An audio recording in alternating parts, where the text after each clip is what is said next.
Civil War in France. Karl Marx.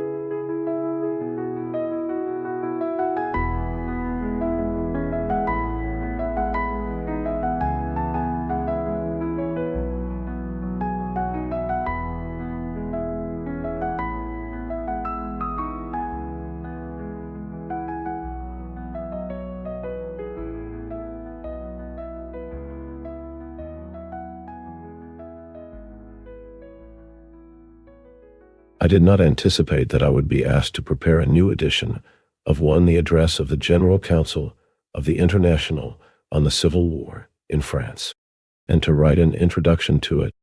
Therefore, I can only touch briefly here on the most important points. I am prefacing the longer work mentioned above by the two shorter addresses of the General Council on the Franco-Prussian War.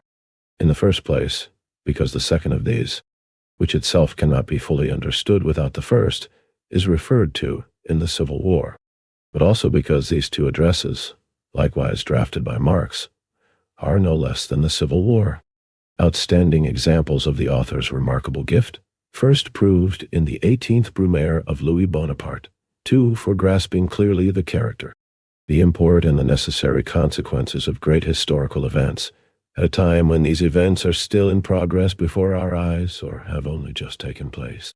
And finally, because today, we in Germany are still having to endure the consequences which Marx predicted would follow from these events.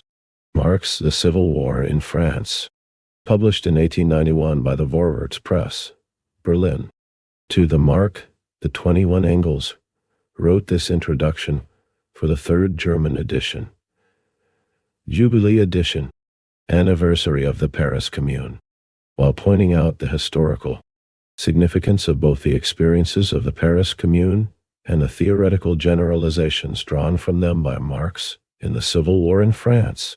Engels also made a number of additions in the introduction to the history of the Commune, including references to the activities of the Blanquists and Proudhonists. In the Jubilee edition, Engels included two works written by Marx, the first and second addresses of the General Council of the International Workingmen's Association on the Franco-Prussian War. Other editions of the Civil War in France, published later in various languages, usually contained Engels' introduction. At first, Engels' introduction was published with his approval under the title of On the Civil War in France in Die Neue Zeit, No. 28, Vol. 2, 1890-91. When it was published, the editorial board of Die Neue Zeit tampered with the text by changing the words Social Democratic Philistines in the last paragraph of the manuscript into German Philistines. Oh, it was evident from Richard Fisher's letter to Engels on March 17, 1891, that Engels disapproved of this arbitrary change. However, he kept the changed words in the pamphlet, probably because he did not want different versions of his work published contemporaneously. The present edition restores the original text. Engels' introduction was published for the first time in Russian with Marx's The Civil War in France in 1893, in Geneva. In 1905, the Burevestnik Press in Odessa published The Civil War in France with Engels' introduction, both being translated from the third German edition of 1891 and edited by V.I. Lenin. 2 Marx, the 18th Brumaire of Louis Bonaparte, Foreign Languages Press, Paris, 2021. 1. The Civil War in France. Has that which was declared in the first address not come to pass? That if Germany's defensive war against Louis Bonaparte degenerated into a war of conquest against the French people, all the misfortunes which befell Germany after the so-called Wars of Liberation III would revive again with renewed intensity. Have we not had a further 20 years of Bismarck's rule, the exceptional law of socialist baiting taking the place of the prosecutions of demagogues? 4. With the same arbitrary action of the police, and with literally the same staggering interpretations of the law. And has not the prediction been proved to the letter, that the annexation of Alsace-Lorraine would force France into the arms of Russia, and that after this annexation, Germany must either become the avowed servant of Russia or must, after some short respite, arm for a new war, and moreover, a war of races, a war with the combined Slavonian and Roman races. 5. Has not the annexation of the French provinces driven France into the arms of Russia? Has not Bismarck for fully 20 years vainly wooed the favor of the Tsar, wooed it with services even more lowly than those which little Prussia, before it became the first power in Europe, was wont to lay at Holy Russia's feet? And is there not every day still hanging over our heads the Damocles sword of war, on the first day of which all the chartered covenants of princes will be scattered like chaff? A war of which nothing is certain but the absolute uncertainty of its outcome. A race war which will subject the whole of Europe to devastation by 15 or 20 million armed men, and which is not raging already, only because even the strongest of the great military states shrinks before the absolute incalculability of its final result. All the more is it our duty to make again accessible to the German workers these brilliant proofs, now half forgotten, of the far-sightedness of international working-class policy in 1870. 3. A reference to the wars of national liberation waged by the German people from 1813 to 1814 against the rule of Napoleon. 4. In 1819, after the wars against Napoleonic France, reactionary circles in Germany applied the name demagogues to people who took part in the opposition movement against the reactionary system of the German states, and organized political demon states, Strachens for the unification of Germany. The movement spread widely among the intelligentsia and student societies. The demagogues were persecuted by the reactionary authorities. 5. C.K. Marx, Second Address of the General Council of the International Workingmen's Association on the Franco-Prussian War. p. 26 of the present book. Introduction. What is true of these two addresses is also true of the Civil War in France.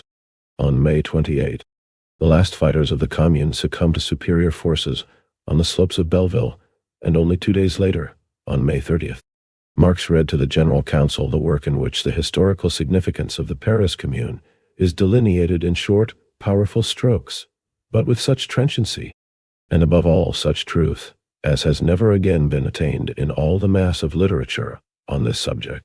Thanks to the economic and political development of France since 1789, Paris has been placed for the last 50 years in such a position that no revolution could break out there without assuming a proletarian character. That is to say, without the proletariat, which had bought victory with its blood, coming forward with its own demands after the victory. These demands were more or less unclear and even confused, corresponding to the state of development reached by the workers of Paris at the particular period. But in the last resort, they all amounted to the abolition of the class antagonism between capitalists and workers. It is true that no one knew how this was to be brought about. But the demand itself, however indefinitely it still was couched, contained a threat to the existing order of society. The workers who put it forward were still armed. Therefore, the disarming of the workers was the first commandment for the bourgeois, who were at the helm of the state. Hence, after every revolution won by the workers, a new struggle, ending with the defeat of the workers. This happened for the first time in 1848. The liberal bourgeois of the parliamentary opposition held banquets for securing a reform of the franchise, which was to ensure supremacy for their party, forced more and more, in their struggle with the government, to appeal to the people. They had gradually to yield precedence to the radical and republican strata of the bourgeoisie and petite bourgeoisie. But behind these stood the revolutionary workers, and since 1830 they had acquired far more political independence than the bourgeois, and even the republicans, suspected. At the moment of the crisis between the government and the opposition, the workers began street fighting. Louis-Philippe vanished, and with him the franchise reform, and in its place arose the Republic, and indeed one which the victorious workers themselves designated as a social republic.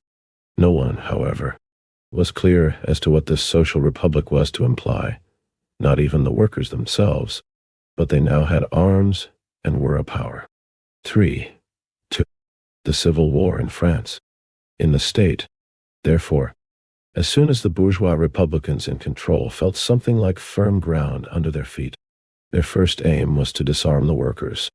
This took place by driving them into the insurrection of June 1848, by direct breach of faith, by open defiance, and the attempt to banish the unemployed to a distant province.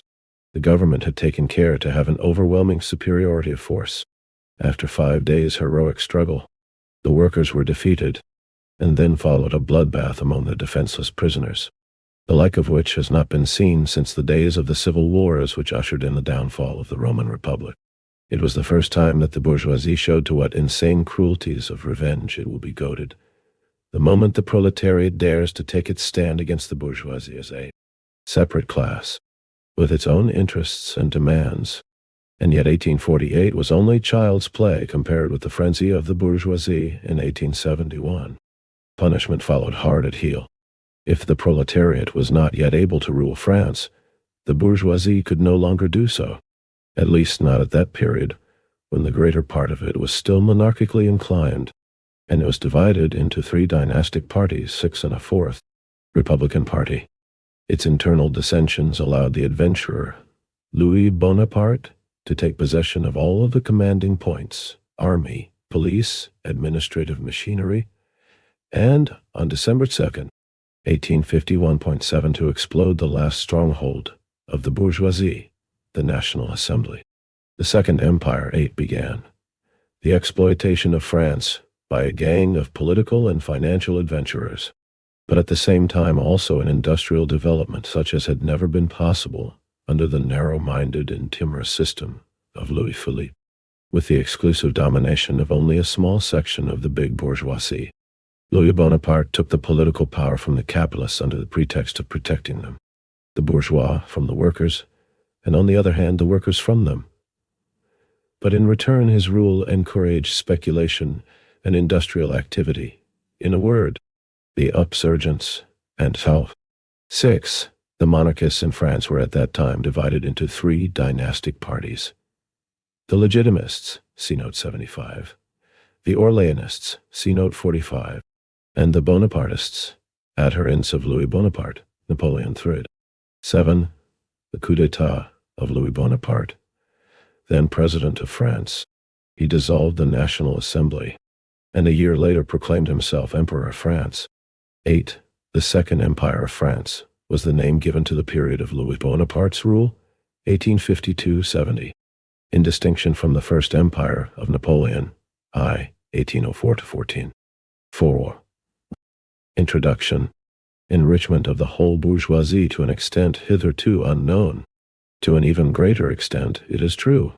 Corruption and mass thievery developed, clustering around the imperial court, and drawing their heavy percentages from this enrichment.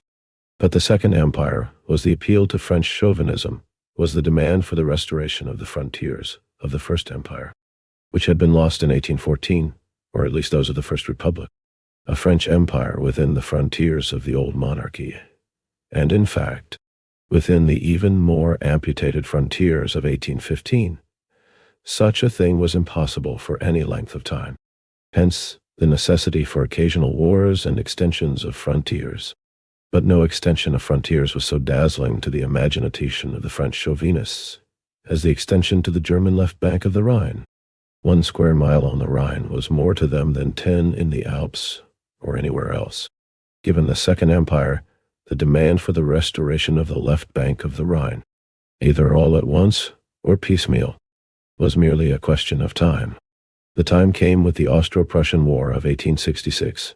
9 cheated of the anticipated territorial compensation by Bismarck and by his own over-cunning, hesitant policy. There was now nothing left for Napoleon but war, which broke out in 1870 and drove him first to Sedan, and thence to Wilhelmshohe. 10. The necessary consequence was the Paris Revolution of September 4th, 1870. The empire collapsed like a house of cards, and the Republic was again proclaimed. But the enemy was standing at the gates. The armies of the empire were either hopelessly encircled at Metz or held captive in Germany. In this emergency, the people allowed the Paris deputies to the former legislative body to constitute themselves into a government of Prussia was victorious in the war against Austria, which was engineered by Bismarck.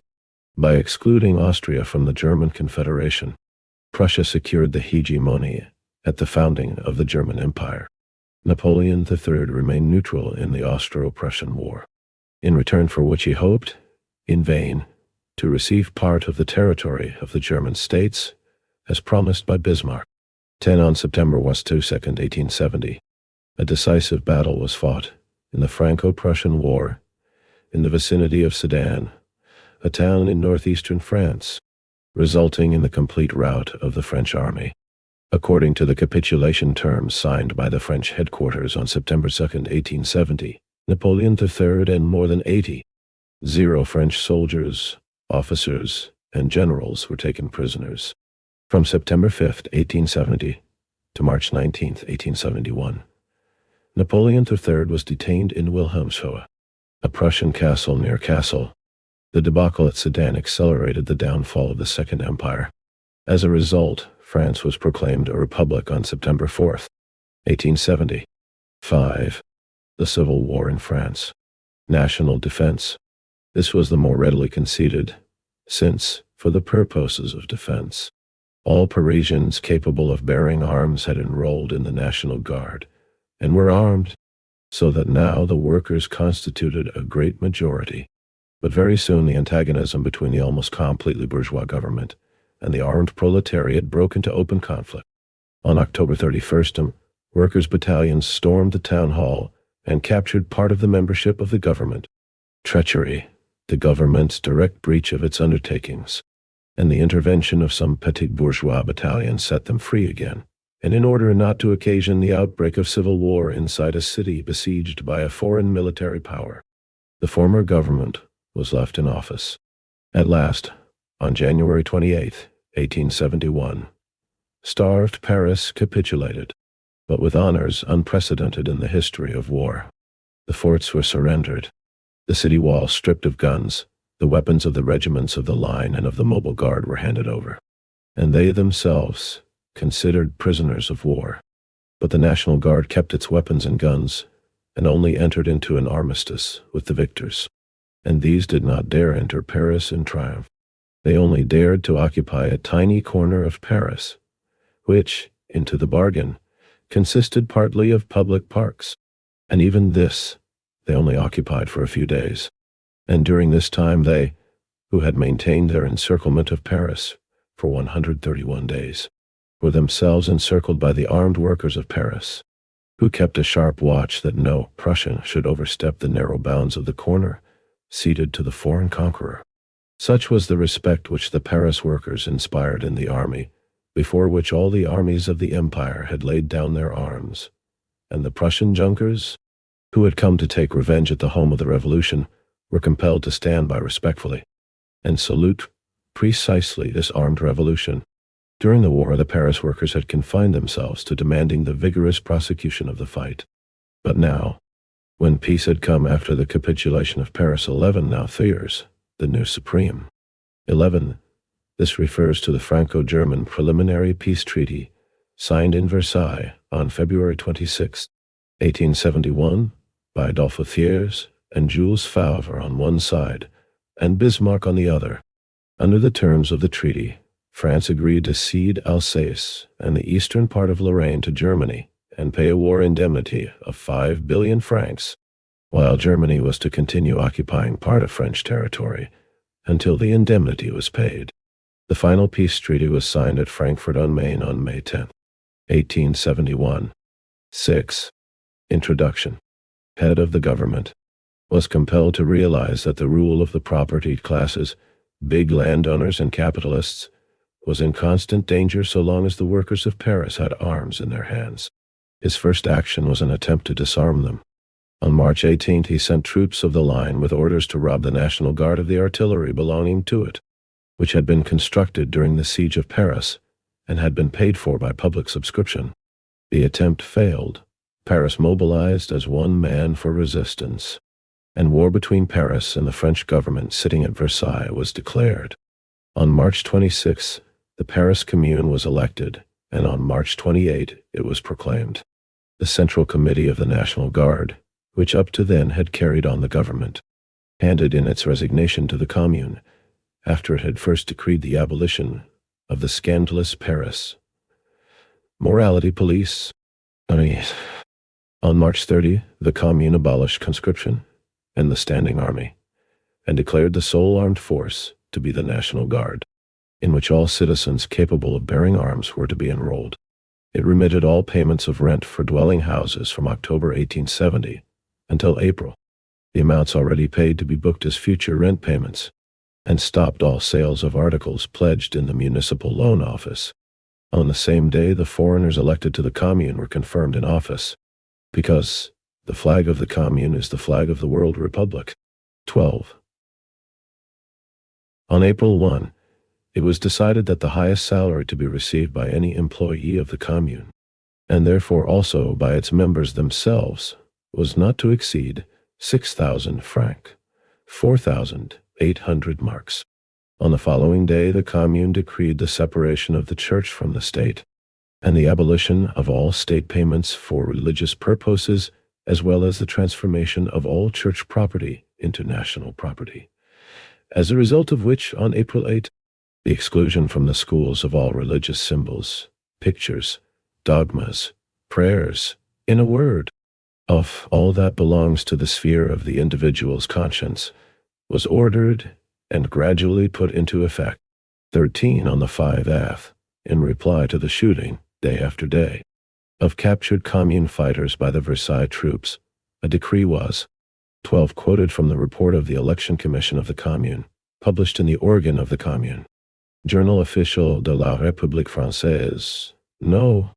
90, March 31st, 1871.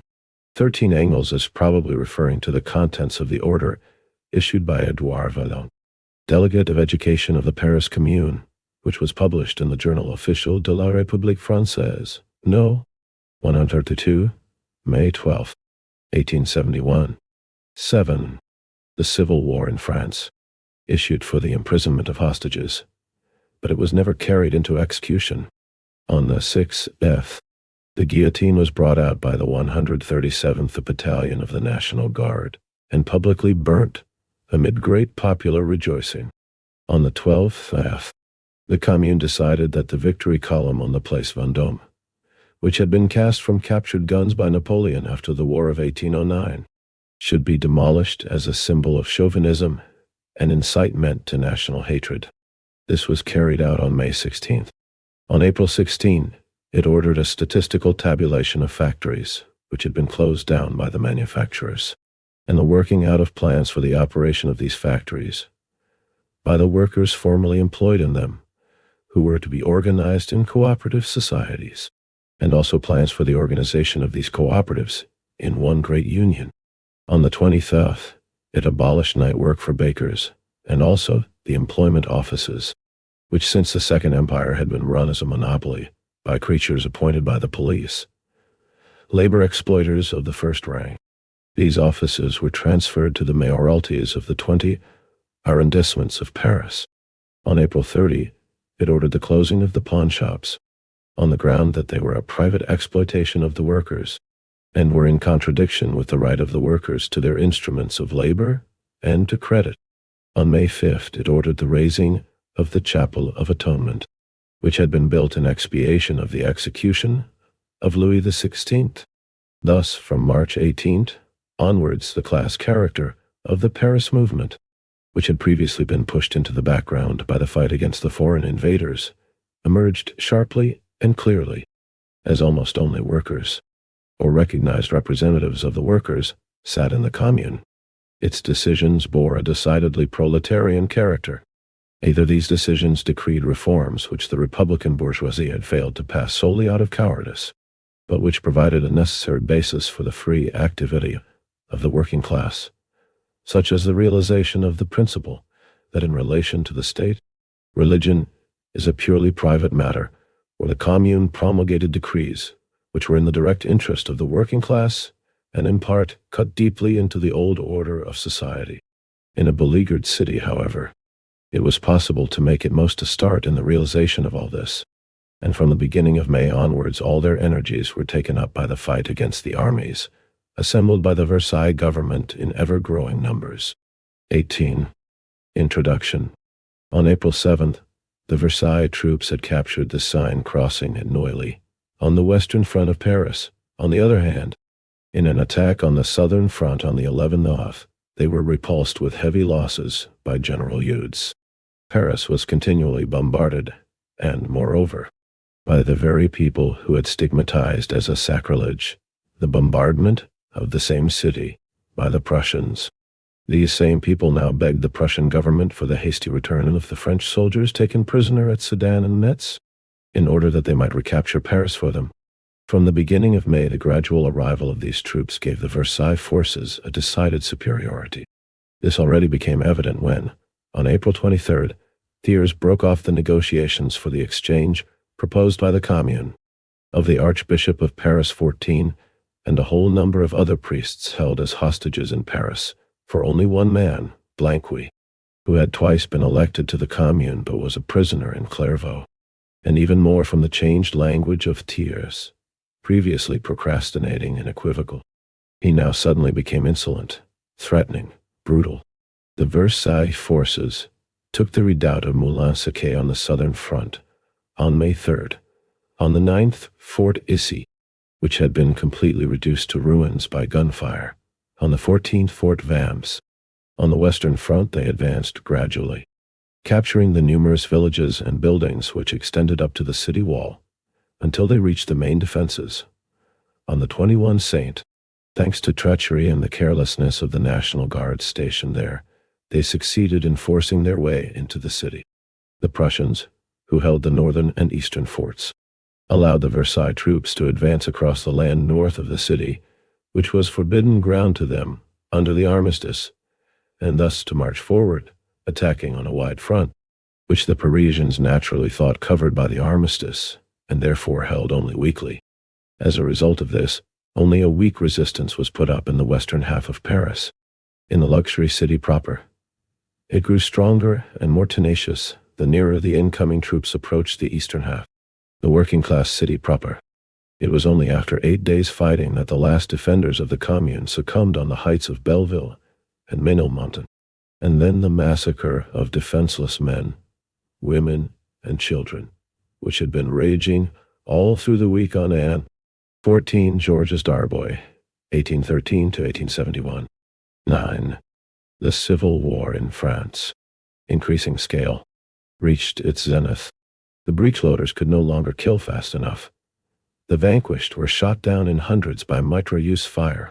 The Wall of the Federals, 15 at the Père Road, Lachaise Cemetery, where the final mass murder was consummated, is still standing today, a mute but eloquent testimony to the frenzy of which the ruling class is capable as soon as the working class dares to stand up for its rights.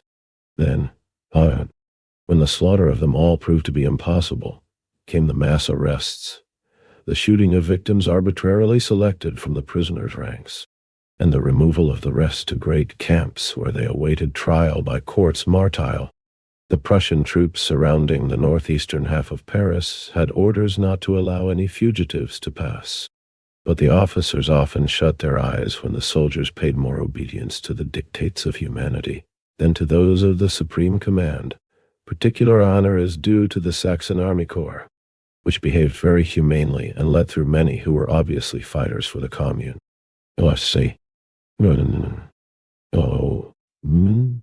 If today, after 20 years, we look back at the activity and historical significance of the Paris Commune of 1871, we shall find it necessary to make a few additions to the account given in the Civil War in France. The members of the Commune were divided into a majority, the Blanquists, who had also been predominant in the Central Committee of the National Guard, and a minority, members of the International Workingmen's Association, chiefly consisting of adherents of the proud Hun school of socialism. The great majority of the Blanquists were at that time socialists only by revolutionary, proletarian instinct. Only a few had attained greater clarity on principles, through Vaillant, who was familiar with German scientific socialism. It is therefore comprehensible that in the economic sphere much was left undone which, according to our view today, the Commune ought to have done. The hardest thing to understand is certainly the holy awe with which they remained standing respectfully outside the gates of the Bank of France. This was also a serious political mistake. The bank in the hands of the Commune, this would have been worth more than 10,000 hostages.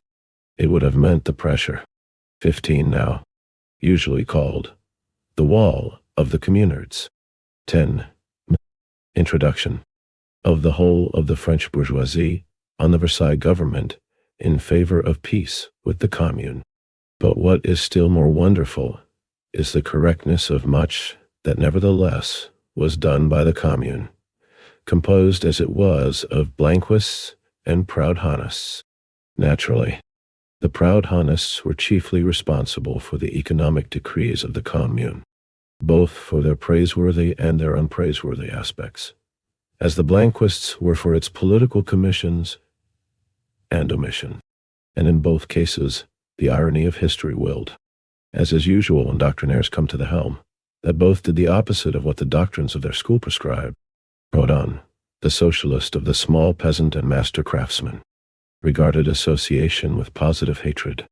He said of it that there was more bad than good in it, that it was by nature sterile, even harmful, because it was a fetter on the freedom of the worker, that it was a pure dogma, unproductive and burdensome, in conflict as much with the freedom of the worker as with economy of labor, that its disadvantages multiplied more swiftly than its advantages, that, as compared with it, competition, division of labor and private property were economic forces. Only in the exceptional cases, as Proudhon called them, of large-scale industry and large establishments, such as railways, was the association of workers in place. See General Idea of the Revolution, 3rd sketch. 16. By 1871, large-scale industry had already so much ceased to be an exceptional case, even in Paris, the center of artistic handicrafts, that by far the most important decree of the Commune instituted an organisation of large-scale industry and even of manufacture, which was not only to be based on the association of the workers in each factory, but also to combine all these associations in one great union. In short, an organisation which, as Marx quite rightly says in the Civil War, must necessarily have led in the end to communism. That is to say, the direct opposite of the Proudhon doctrine. And, therefore, the Commune was also the grave of the Proudhon school of socialism. Today this school has vanished. 16e.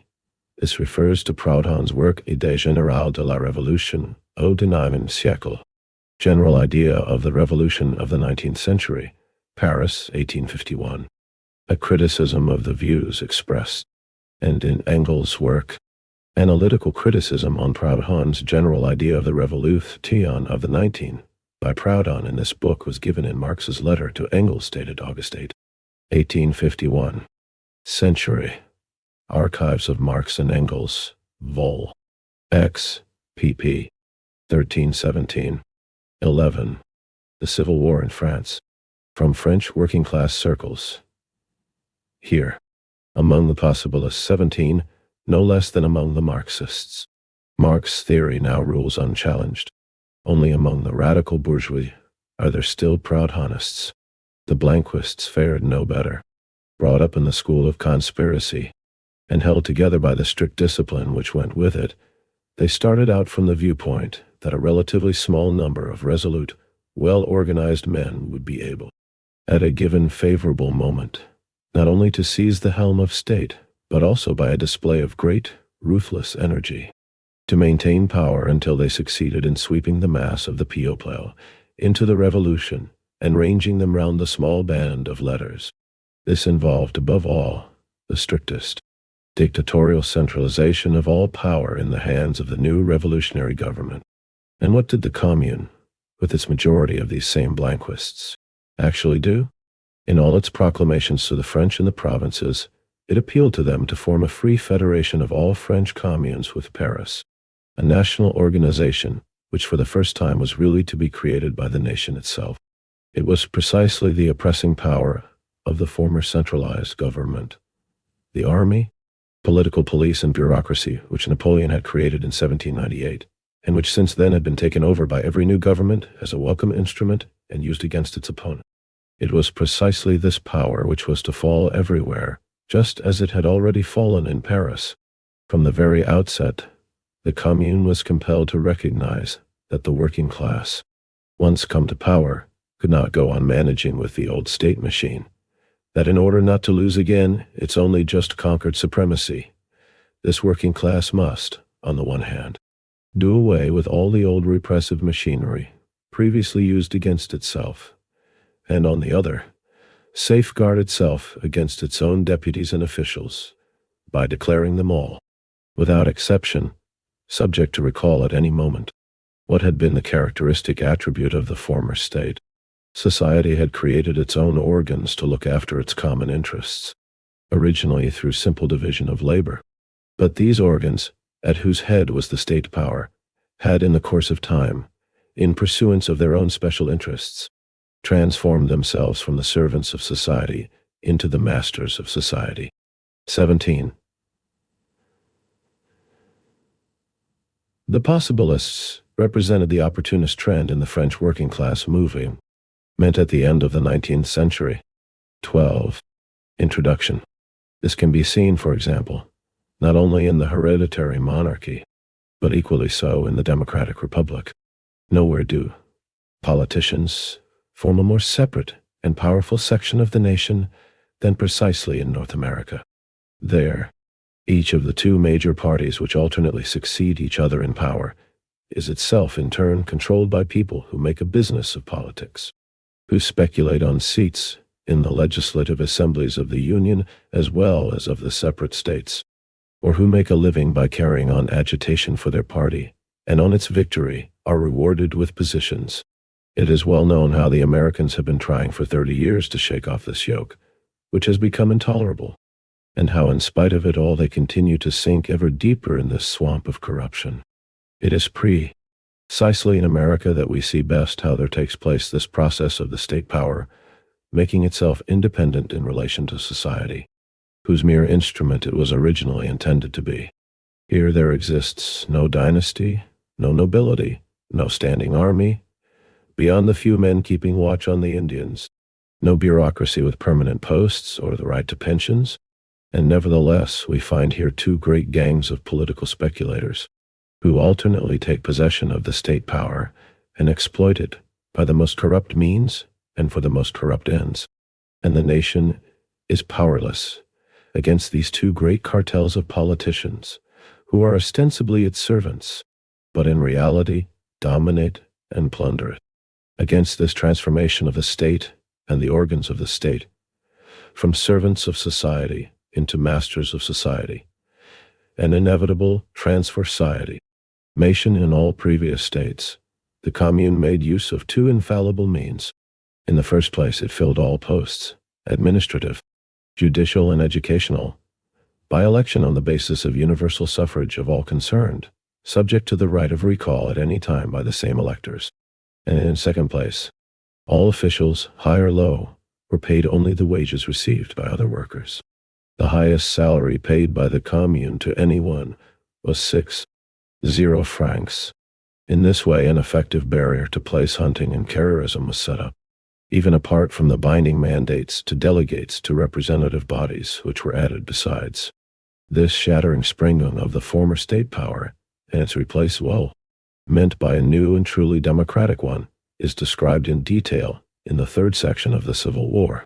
But it was necessary to dwell briefly here once more on some of its features, because in Germany, particularly the super 13, the Civil War in France, superstitious belief in the state has been carried over from philosophy into the general consciousness of the bourgeoisie and even of many workers. According to the philosophical conception, the state is the realization of the idea, or the kingdom of God on earth, as translated into philosophical terms, the sphere in which eternal truth and justice are or should be realized, and from this follows a superstitious reverence for the state and everything connected with it, which takes root the more readily since Pio They are accustomed from childhood to imagine that the affairs and interests common to the whole of society could not be looked after otherwise than as they have been looked after in the past. That is, through the state and its lucratively positioned officials. And people think they have taken quite an extraordinarily bold step forward when they have rid themselves of belief in hereditary monarchy and swear by the democratic republic. In reality, however, the state is nothing but a machine for the oppression of one class by another, and indeed in the democratic republic, no less than in the monarchy, and at best an evil inherited by the proletariat after its victorious struggle for class supremacy, whose worst sides the victorious proletariat, just like the Commune, cannot avoid having to lop off at once as much as possible, until such time as a generation reared in new, free social constitutions is able to throw out the entire lumber of the state. Of late, the social democratic Philistine has once more been filled with wholesome terror at the words, "Dictatorship of the proletariat." Well and good, gentlemen. Do you want to know what this dictatorship looks like? Look at the Paris Commune. That was the dictatorship of the proletariat. F. Engels, London, on the 20th anniversary of the Paris Commune, March 18th, 1891. Published in Die Neue Zeit, No. 28. The original text is in German, Vol.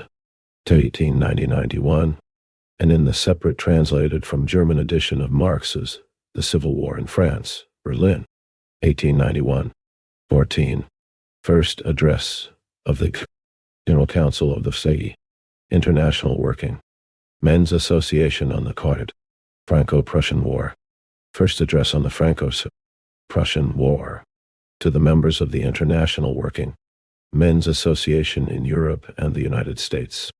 In the inaugural address of the International Working Men's Association, 18 of November 1864, we said, if the emancipation of the working classes requires their fraternal concurrence, how are they to fulfill that great mission with a foreign policy in pursuit of criminal designs, playing upon national prejudices, and squandering in piratical wars the people's blood? 18. The first address of the General Council of the International Working Men's Association on the Franco-Prussian War was written by K. Marx between July 19th and 23rd, 1870. On July 19th, 1870, the day the Franco-Prussian War broke out, the General Council commissioned Marx to draft an address on the war. It was adopted by the Permanent Committee of the General Council on July 23rd, and unanimously approved at the session of the General Council on July 26, 1870. It was first published in English under the title, The General Council of the International Working Men's Association on the War, in the London newspaper Pall Mall Gazette, No. 1702, July 28, 1870. A few days later, 1,000 copies of the address were printed in leaflet form. A number of British papers also printed the full text or excerpts of the address. A copy was sent to the editorial board of the Times, but it refused to publish it. The General Council decided on August 2nd, 1870, to reprint another 1,000 copies of the address, as the first batch had soon sold out, and the number of copies issued had fallen far short of the demand. In September 1870, the first address was reprinted in English, together with the General Council's second address on the Franco-Prussian War. In this new edition, Marx corrected the misprints that had appeared in the first edition of the first address. The General Council set up a commission on August 9, consisting of Marx, Herrieu, Magnon, Auguste Serraillet, and George Icarius, and instructed it to translate the address into French and German and to disseminate it. The address first appeared in German in Der Volksstaat, No. 63, August 7, 1870. Leipzig, the translation being made by Wilhelm Liebknecht. Marx revised this German version, and Vorbote, No. 8, August 1870, as well as in leaflet form.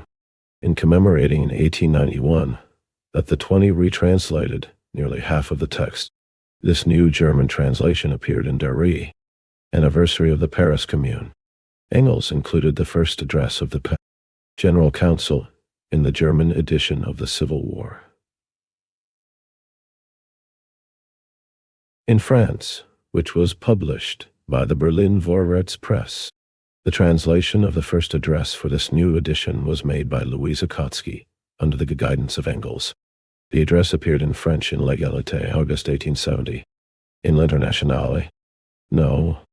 82, August 7th, 1870, and on the same day in Le Mirabeau, No. 55. The address was also published in leaflet form in accordance with a French translation by the General Council's Commission. A Russian version of the first address appeared for the first time in the Narodnoy Dialo Nos. 6-7, August-September 1870, Geneva. In 1905, the two addresses were included in the Russian edition of the Civil War in France, which was translated from the German edition of 1891 and edited by V.I. Lenin. See note 49 of the present book. Later, the addresses were published many times in Russian with the Civil War in France. 17. The Civil War in France. And treasure? Oh, we define the foreign policy aimed at by the International in these words: vindicate the simple laws of morals and justice which ought to govern the relations of private individuals, as the laws paramount of the intercourse of nations. 19. No wonder that Louis Bonaparte, who usurped his power by exploiting the war of classes in France, and perpetuated it by periodical wars abroad, should, from the first, have treated the International as a dangerous foe. On the eve of the plebiscite, he ordered a raid on the members of the administrative committees of the International Workingmen's Association throughout France at Paris, Lyons, Rouen, Marseille, Brest, etc., on the pretext that the International was a secret society dabbling in a complot for his assassination, a pretext soon after exposed in its full absurdity by his own judges. 20. What was the real crime of the French branches of the International? They told the French people publicly and emphatically that voting the plebiscite was voting despotism, at home and war abroad. 19K. Marx. Inaugural Address of the Workingmen's International Association, in selected works in 2 volumes. Foreign Languages Publishing House, Moscow, 1955, Volume I. pp. 384, 385. 20. The plebiscite was conducted by the government of Napoleon III in May 1870, in an attempt to consolidate the tottering regime of the Second Empire, which had caused widespread discontent among the people. The questions were so worded that it was impossible to express one's disapproval of the policy of the Second Empire without at the same time declaring against all democratic reforms. In spite of the demagogic maneuvers made by the government, the result of the plebiscite indicated the growth of the opposition forces. 1,500,000 people voted against the government, and 1,900. 0. Abstained from voting. While preparing for the plebiscite, the government took extensive measures to suppress the working class movement, ceaselessly slandered the workers' organizations, and distorted their objectives in order to frighten the intermediate stratum of society with the danger of Red Terror. The Paris federal sections of the International, les sections parisiennes fédérées de l'Internationale, and the Federation of Workers' Unions, Chambre fédérale de société ouvrière, jointly issued a declaration on April 24, 1870, exposing the Bonapartists' demagogic plebiscite and calling on the workers to abstain from voting. On the eve of the plebiscite, the government arrested members of the Paris sections of the International on a police-concocted charge that they were plotting to assassinate Napoleon III. Armed with the same charge, the government launched an extensive persecution of members of the International in other cities throughout France. Although the falsehood of this charge was thoroughly exposed during the trials, which took place from June 22 to July 5, 1870, the Bonapartist court still sentenced members of the International to imprisonment on the ground that they belonged to the International Workingmen's Association. Persecution of the International in France aroused widespread protests among the workers, 18.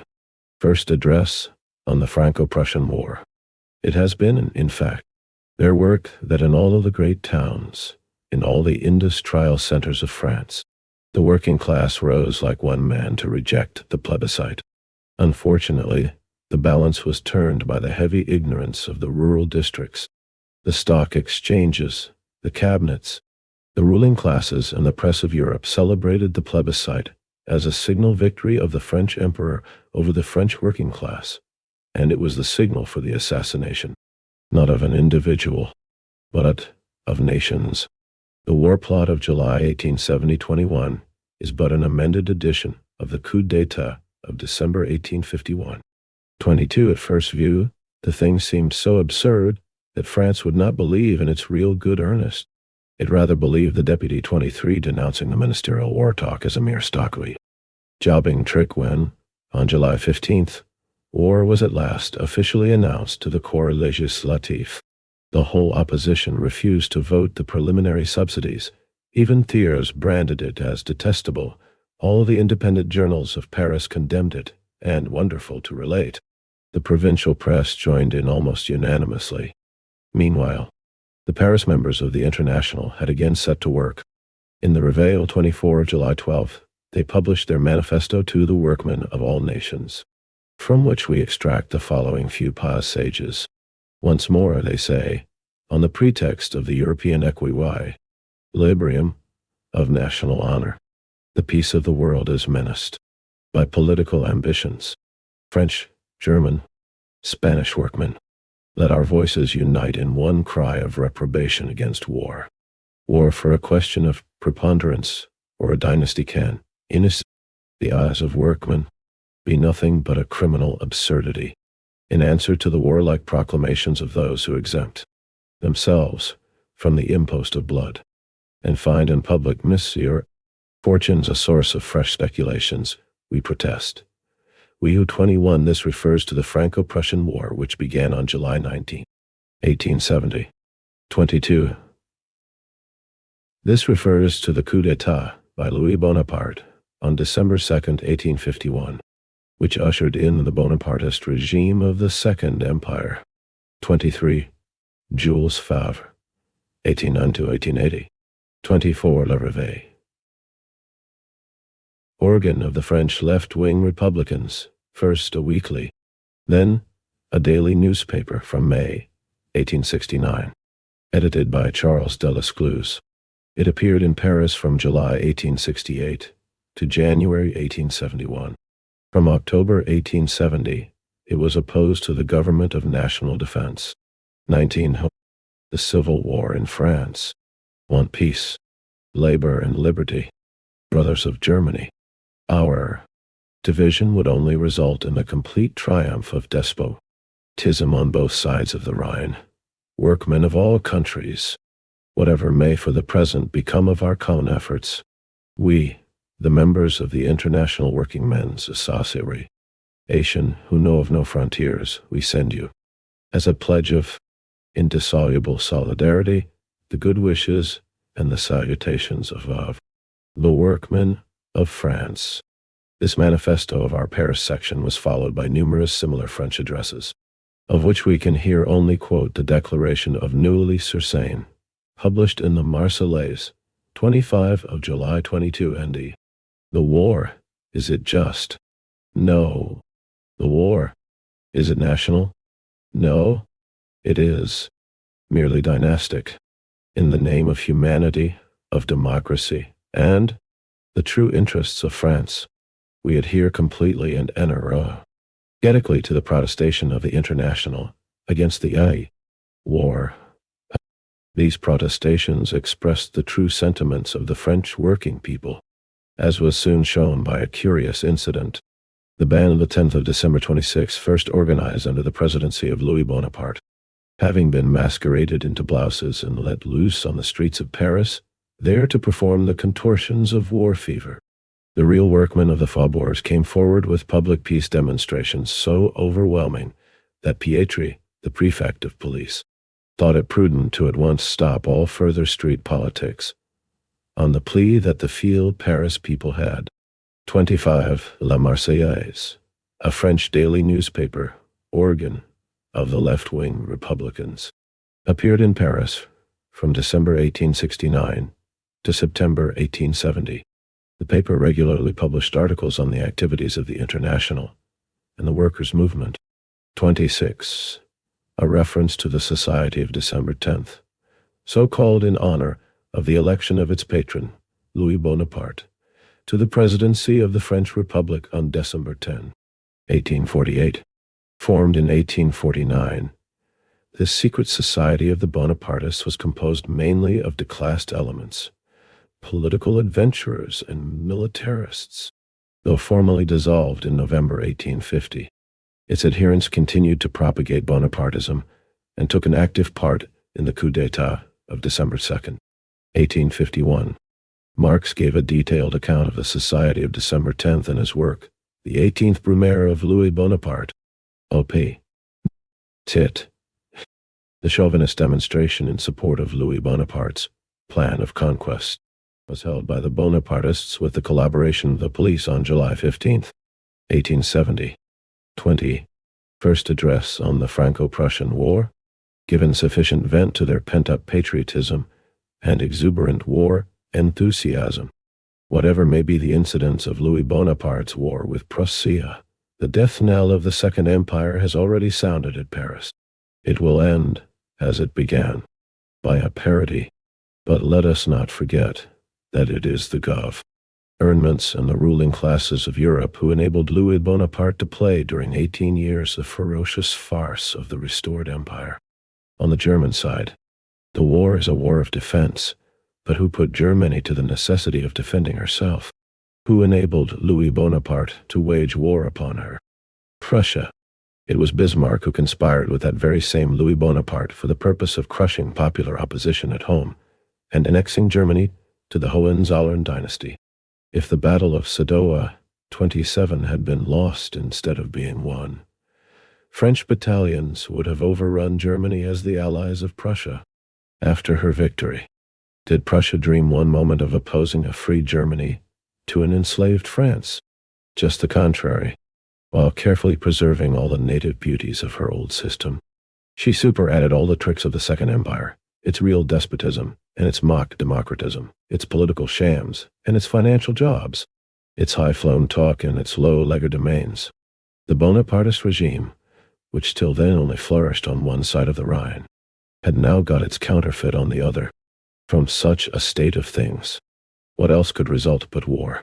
If the German working class allow the present war to lose its strictly defensive character and to degenerate into a war against the French people, victory or defeat will prove alike disastrous.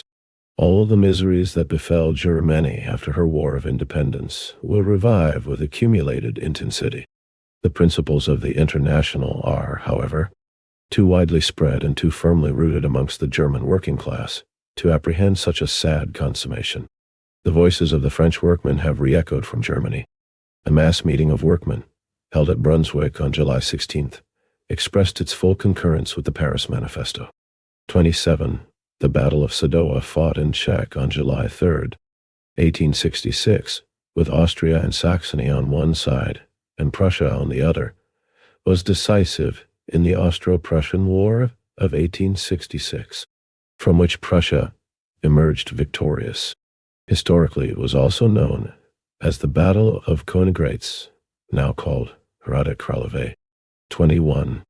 The Civil War in France spurned the idea of national antagonism to France and wound up its resolutions with these words: "We are enemies of all wars, but above all of dynastic wars. With deep sorrow and grief we are forced to undergo a defensive war as an unavoidable evil. But we call at the same time upon the whole German working class to render the recurrence of such an immense social misfortune impossible by vindicating for the peoples themselves the power to decide on peace and war, and making them masters of their own destiny." Nice. At Chemnitz, a meeting of delegates representing 50,000 Saxon workers adopted unanimously a resolution to this effect: "In the name of the German democracy, and especially of the cow, workmen forming the Democratic Socialist Party. We declare the present war to be exclusively dynastic. We are happy to grasp the fraternal hand stretched out to us by the workmen of France, mindful of the watchword of the watch. International Workingmen's Association, proletarians of all countries, unite. We shall never forget that the workmen of all countries are our friends and the despots of all countries our enemies. 28. The Berlin branch of the International has also replied to the Paris Manifesto. We and they say, join with heart and hand your protestation. Solemnly we promise that neither the sound of the trumpet, nor the roar of the cannon, neither victory nor defeat, shall divert us from our common work for the union of the children of toil of all countries. Be it so. 28. The meetings of workers held at Brunswick on July 16th and at Chemnitz on July 17th, 1870 were convened by the leaders of the German Social Democratic Labor Party, the Eiseneckers, in protest against the policy of conquest of the ruling class. Marx quoted the resolutions of both meetings from Der Volksstaat, Nummer 58, July 26, 1870. 22. First address on the Franco-Prussian War. In the background of this suicidal strife looms the dark figure of Russia. It is an ominous sign that the signal for the present war should have been given at the moment when the Muscovite government had just finished its strategic lines of railway and was already massing troops in the direction of the Pruth. Whatever sympathy the Germans may justly claim in a war of defense against Bonapartist aggression, they would forfeit at once by allowing the Prussian government to call for, or accept, the help of the Cossacks. Let them remember that, after their war of independence against the first Napoleon, Germany lay for generations prostrate at the feet of the Tsar. The English working class stretched the hand of fellowship to the French and German working people. They feel deeply convinced that whatever turn the impending horrid war may take, the alliance of the working classes of all countries will ultimately kill war. The very fact that while official France and Germany are rushing into a fratricidal feud, the workmen of France and Germany send each other messages of peace and goodwill. This great fact, unparalleled in the history of the past, opens the vista of a brighter future. It proves that in contrast to old society, with its economical miseries and its political delirium, a new society is springing up, whose international rule will be peace, because its national ruler will be everywhere the same, labor. The pioneer of that new society is the International Workingmen's Association.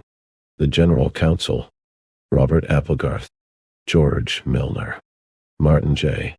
Gunman, Thomas Mottershed, Fred Radnick, Charles Murray, Kyle Stepney, George Odger, John Hales, James Parnell, William Hales, Dunder, George Harris, Ruhl, Fred Lessner, Joseph Shepard, Legrolier, Stahl. 23. The Civil War in France. W. Lintern, Schmutz, A. Maurice, W. Townshend. Corresponding secretaries: Eugène Dupont for France, Karl Marx for Germany, A. Serralier for Belgium, Holland, and Spain, Harmonion for Switzerland, Giovanni Bora for Italy, Antoni Shabitsky for Poland, James Cohen for Denmark, J. Jonas Icarius for the United States of America, Mill Benjamin Lucraft, Chairman, John Weston, Treasurer, J. George Icarius, General Secretary, Office 256, High Holborn, London, W. C. July 23, 1870. Written by Marx on July 19, 23, 1870. The original text is in English. Published in leaflet form in English in July. Printed according to the text of the English, 1870. And both in leaflet form and in peri-leaflet of 1870. Articles in German. French and Russian in August, September 1870. 24. Second Address of the General Council of the International Working Men's Association on the Franco-Prussian War. Second Address on the Franco-Prussian War. To the members of the International Working Men's Association in Europe and the United States, 29. In our first manifesto of July 23 we said, "The death knell of the Second Empire has already sounded at Paris. It will end, as it began, by a parody. But let us not forget that it is the governments and the ruling classes of Europe who enabled Louis Napoleon to play during 18 years the ferocious farce of the restored empire. 30. Thus, even before war operations had actually set in, we treated the Bonapartist bubble as a thing of the past. If we were not mistaken as to the vitality of the Second Empire, we were not wrong in our apprehension lest the German war should lose its 29.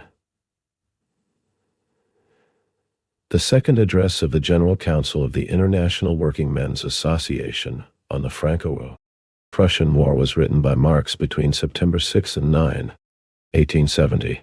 After studying the new situation brought about by the fall of the Second Empire and the beginning of a new stage in the Franco-Prussian War, the General Council of the International decided on September 6, 1870, to issue a second address on the war, and for this purpose set up a commission consisting of Marx, Hermann Jung, George Milner, and Auguste Serraillier.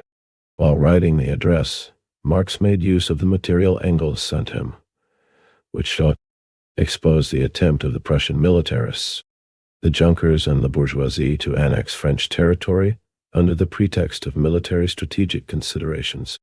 The address drafted by Marx was unanimously adopted at a special session of the General Council on September 9, 1870, and sent to all the bourgeois newspapers in London, with the exception of the Pall Mall Gazette, which printed an extract of the address on September 16, 1870. All the newspapers kept silent. 1,000 copies of the address were issued in English in leaflet form between September 11 and 13. At the end of the same month, a new edition appeared containing both the first and second addresses. In this, the misprints in the first edition were corrected, and a few changes were made in the language. The second address was translated into German by Marx himself. In this translation, he made several omissions and added a few sentences addressed especially to the German workers. This version of the second address was published in Der Volksstaat, No. 76, September 21, 1870, and Der Verbote, No. 10 and 11, October-November 1870, as well as in leaflet form in Geneva. In 1891, Engels included the second address in the German edition of the Civil War in France. The translation of the address for this new edition was made by Louis Zukotski, under Engels' guidance. The French version of the second address appeared in L'Internationale, No. 93, October 23, 1870, and partly, the publication was not completed, in L'Égalité, No. 35, October 4, 1870, 30 see above. p. 21. 27. The Civil War in France. Strictly defensive character and degenerate into a war against the French people. 31. The War of Defense ended, in point of fact, with the surrender of Louis Bonaparte, the Sedan capitulation, and the proclamation of the Republic at Paris. But long before these events, the very moment that the utter rottenness of the imperialist 32 arms became evident, the Prussian military camarilla had resolved upon conquest. There lay an ugly obstacle in their way: King William's own proclamations at the commencement of the war. In his speech from the throne to the North German Diet, he had solemnly declared to make war upon the Emperor of the French, and not upon the French people. On the August 11, he had issued a manifesto to the French nation, where he said, 33, the Emperor Napoleon having made, by land and sea, an attack on the German nation which desired and still desires to live in peace with the French people, I have assumed the Commune command of the German armies to repel his aggression. And I have been led by military events to cross the frontiers of France, not content to assert the defensive character of the war by the state meant that he only assumed a command of the German armies to repel aggression. He added that he was only led by military events to cross the frontiers of France. A defensive war does, of course, not exclude offensive operations dictated by military events. Thus, this pious king stood pledged before France and the world to a strictly defensive war. How to release him from his solemn pledge? The stage managers had to exhibit him as giving, reluctantly, way to the irresistible behest of the German nation. They at once gave the cue to the liberal German middle class, with its professors, its capitalists, its aldermen, and its penmen. That middle class, which in its struggle for civil liberty had, from 1846 to 1870, been exhibiting an unexampled spectacle of irresolution, incapacity, and cowardice, felt, of course, highly delighted to bestride the European scene as the roaring lion of German patriotism. 31, see above. pp. 21, 22, 32 imperialist. Used throughout the book as an adjective for the Second Empire. 33, in the German edition of 1870. Marx omitted this sentence. The quotation below and the paragraph following. The first three sentences of the last paragraph, continued overleaf, were condensed. 28. Second address on the Franco-Prussian War. It vindicated its civic independence by effecting to force upon the Prussian government the secret designs of that same government. It does penance for its long continued an almost religious faith in Louis Bonaparte's infallibility by shouting for the dismemberment of the French Republic. Let us for a moment listen to the special pleadings of those stout-hearted patriots. They dare not pretend that the people of Alsace and Lorraine pant for the German embrace. Quite the contrary. To punish their French patriotism, Strasbourg, a town with an independent citadel commanding it, has for 6 days been wantonly and fiendishly bombarded by German explosive shells, setting it on fire, and killing great numbers of its defenseless inhabitants. Yet, the soil of those provinces once upon a time belonged to the whilom German Empire. Hence, it seems, the soil and the human beings grown on it must be confiscated as imprescriptible German property. If the map of Europe is to be remade in the antiquary's vein, let us by no means forget that the Elector of Brandenburg, for his Prussian dominions, was the vassal of the Polish Republic. 34. The more knowing patriots, however, require Alsace and the German-speaking part of Lorraine as a material guarantee against French aggression. As this contemptible plea has bewildered many weak-minded people, we are bound to enter more fully upon it. There is no doubt that the general configuration of Alsace, as compared with the opposite bank of the Rhine, and the presence of a large fortified town like Strasbourg, about halfway between Basel and Germersheim, very much favor a French invasion of South Germany, while they offer peculiar difficulties to an invasion of France from South Germany. There is further no doubt that the addition of Alsace and German-speaking Lorraine would give South Germany a much stronger frontier, inasmuch as she would then be master of the crest of the Vosges mountains in its whole length, and of the fortresses which cover its northern passes, vassal state of the Republic of the Szlachta, gentry, of Poland, which had been formed through, in the early 1634 and 1618, the Electorate of Brandenburg merged with Ducal Prussia, East Prussia, a century by estates of the Teutonic Order. As ruler of Prussia, Elector of Brandenburg became a vassal of Poland. This relationship remained until 1657, when the Elector of Brandenburg took advantage of Poland's difficulties in its war against Sweden and obtained the recognition of his sovereign rights over Prussian territory. 29. The Civil War in France. If Metz were annexed as well, France would certainly for the moment be deprived of her two principal bases of operation against Germany. But that would not prevent her from constructing a fresh one at Nancy or Verdun, while Germany owns Koblenz, Mainz, Germersheim, Rastatt, and Ulm, all bases of operation against France, and plentifully made use of in this war. With what show of fair play can she begrudge France Strasbourg and Metz, the only two fortresses of any importance she has on that side? Moreover, Strasbourg endangers South Germany, only while South Germany is a separate power from North Germany. From 1792 to 1795, South Germany was never invaded from that direction, because Prussia was a party to the war against the French Revolution. But as soon as Prussia made a peace of her own in 1795.35 and left the South to shift for itself, the invasions of South Germany with Strasbourg for a base began and continued till 1809. The fact is, a united Germany can always render Strasbourg and any French army in Alsace innocuous by concentrating all her troops, as was done in the present war between Saarlouis and Landau, and advancing or accepting battle on the line of road between Mainz and Metz, while the mass of the German troops is stationed there. Any French army advancing from Strasbourg into South Germany would be outflanked and have its communications threatened. If the present campaign has proved anything, it is the facility of invading France from Germany. But in good faith, is it not altogether an absurdity and an anachronism to make military considerations the principle by which the boundaries of nations are to be fixed? If this rule were to prevail, Austria would still be entitled to Venetia and the line of the Mincio, and France to the line of the Rhine, in order to protect Paris, which lies certainly more open to an attack from the northeast than Berlin does from the southwest.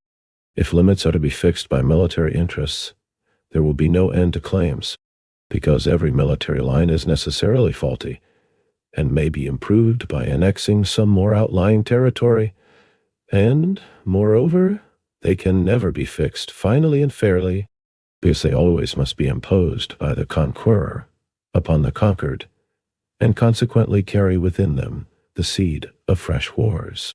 35. This refers to the separate peace treaty of Basel, which Prussia concluded with France on April 5, 1795. The treaty led to the breakup of the first anti-French coalition of the European states. 30. Second address on the Franco-Prussian War. Such is the lesson of all history. Thus with nations, as with individuals, to deprive them of the power of offense, you must deprive them of the means of defense. You must not only garrote, but murder. If ever a conqueror took material guarantees for breaking the sinews of a nation, the first Napoleon did so by the Tilsit Treaty. 36. And the way he executed it against Prussia and the rest of Germany. Yet a few years later, his gigantic power split like a rotten reed upon the German people. What are the material guarantees?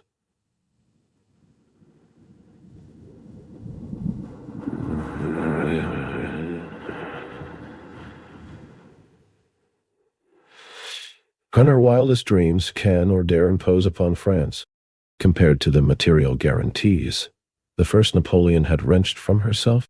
The result will not prove the less disastrous. History will measure its retribution, not by the extent of the square miles conquered from France, but by the intensity of the crime of reviving, in the second half of the 19th century, the policy of conquest. But, say the mouthpieces of Teutonic patriotism, you must not confound Germans with Frenchmen. What we want is not glory, but safety. The Germans are an essentially peaceful people. In their sober guardianship, conquest itself changes from a condition of future war into a pledge of perpetual peace. Of course, it is not Germans that invaded France in 1792, for the sublime purpose of bayoneting the revolution of the 18th century. It is not Germans that befouled their hands by the subjugation of Italy, the oppression of Hungary, and the dismemberment of Poland. Their present military system, which divides the whole adult male population into two parts, one standing army on service, and another standing army on furlough, both equally bound in passive obedience to rulers by divine right. Such a military system is, of course, a material guarantee for keeping the peace. and the ultimate goal of civilizing tendencies. In Germany, as everywhere else, the sycophants of the powers that be poison the popular mind by the incense of mendacious self-praise, indignant as they pretend to be at the sight of French fortresses in Metz and Strasbourg. Those German patriots see no harm in the vast system of Muscovite fortifications at Warsaw, Modlin, and Evangorod, while gloating at the terrors of imperialist invasion. They blink at the infamy of autocratic tutelage. 36 by the Treaty of Tilsit, concluded in 1807 between France on the one side and Russia and Prussia on the other. Prussia lost almost half of her territory, agreed to pay an indemnity, reduce her army, and close all her ports to British shipping. 31. The Civil War in France. As in 1865, promises were exchanged between Louis Bonaparte and Bismarck. So in 1870, promises have been exchanged between Gorchakov and Bismarck. 37. As Louis Bonaparte flattered himself that the War of 1866, resulting in the common exhaustion of Austria and Prussia, would make him the supreme arbiter of Germany, so Alexander flattered himself that the War of 1870, resulting in the common exhaustion of Germany and France, would make him the supreme arbiter of the Western continent. As the Second Empire thought the North German Confederation incompatible with its existence, so autocratic Russia must think herself endangered by a German empire under Prussian leadership. Such is the law of the old political system. Within its pale, the gain of one state is the loss of the other. The Tsar's paramount influence over Europe roots in his traditional hold on Germany, at a moment when in Russia herself, volcanic social agencies threaten to shake the very base of autocracy. Could the Tsar afford to bear with such a loss of foreign prestige? Already the Muscovite journals repeat the language of the Bonapartist journals after the War of 1866. Do the Teuton patriots really believe that liberty and peace 38 will be guaranteed to Germany by forcing France into the arms of Russia? If the fortune of her arms, the arrogance of success, and dynastic intrigue laid Germany to a dismemberment of France, there will then only remain two courses open to her. She must at all risks become the avowed tool of Russian aggrandizement. 39. Or after some short respite, make again ready for another defensive war, not one of those newfangled, localized. 37. At a conference with Napoleon III at Biarritz in October 1865, Bismarck won France's de facto agreement to a Prussian-Italian alliance and Prussia's war against Austria. Napoleon calculated that Austria would be the victor and that he could then intervene in the war and reap the gains for himself. At the beginning of the Franco-Prussian War of 1870-71, the Tsarist Foreign Minister Alexander Gorchakov stated in his talks with Bismarck at Berlin that Russia would keep a benevolent neutrality in the war and put diplomatic pressure on Austria. In its turn, the Prussian government undertook not to place any obstacles in the way of Tsarist Russia's policy on the Eastern question. 38. In the German edition of 1870, Liberty and Peace reads, Independence, Liberty, and Peace. 39. In the German edition of 1870, a clause is added here, a policy which corresponds to the tradition of the Hohenzollern dynasty. 32. Second address on the Franco-Prussian War. Wars, but a war of races, a war with the combined Slavonian and Roman races. 40. The German working class have resolutely supported the war, which it was not in their power to prevent. As a war for German independence and the liberation of France and Europe from that pestilential incubus, the Second Empire, it was the German workmen who, together with the rural laborers, furnished the sinews and muscles of heroic hosts, leaving behind their half-starved families.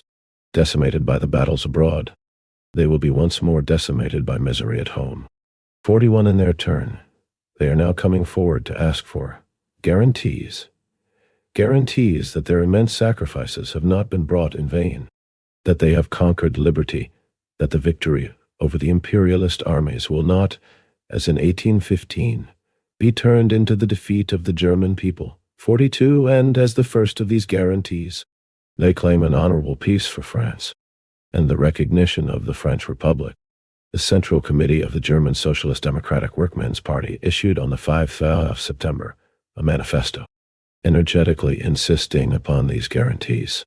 We, and they say, protest against the annexation of Alsace and Lorraine, and we are conscious of speaking in the name of the German working class, in the common interest of France and 40, in the German edition of 1870. Another sentence is added here. This is the perspective of peace which is guaranteed to Germany by the addle-pated patriots of the middle class. 41, a German edition of 1870. Two sentences are added here, and the patriotic ranters will tell them, as consolation, that capital has no fatherland, and that workers' wages are regulated by the unpatriotic international law of supply and demand. Is it not, therefore, high time for the German working class to speak up and no longer allow the gentlemen of the middle class to speak in their name? 42. This refers to the victory won by feudal reaction in Germany after the downfall of Napoleon's rule. Together with the people of the other European countries, the German people participated in the War of Liberation against the rule of Napoleon I.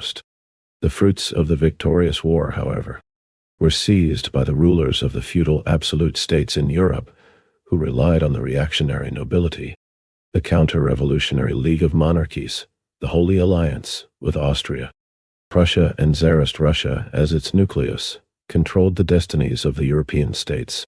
With the founding of the German Confederation, feudal separatism remained in Germany. Feudal absolutism was consolidated in the German states. All the privileges of the nobles were kept intact, and exploitation of the peasants under semi-serfdom was intensified. 33. The Civil War in France. Germany, in the interest of peace and liberty, in the interest of Western civilization against Eastern barbarism, the German workmen will not patiently tolerate the annexation of Alsace and Lorraine. We shall faithfully stand by our fellow worker men in all countries for the common international cause of the proletariat. 43. Unfortunately, we cannot feel sanguine of their immediate success. If the French workmen amidst peace failed to stop the aggressor, are the German workmen more likely to stop the victor amidst the clangor of arms? The German Workmen's Manifesto demands the extradition of Louis Bonaparte as a common felon to the French Republic. Their rulers are, on the contrary, already trying hard to restore him to the Tuileries as the best man to ruin France. However that may be, history will prove that the German working class is not made of the same malleable stuff as the German middle class. They will do their duty.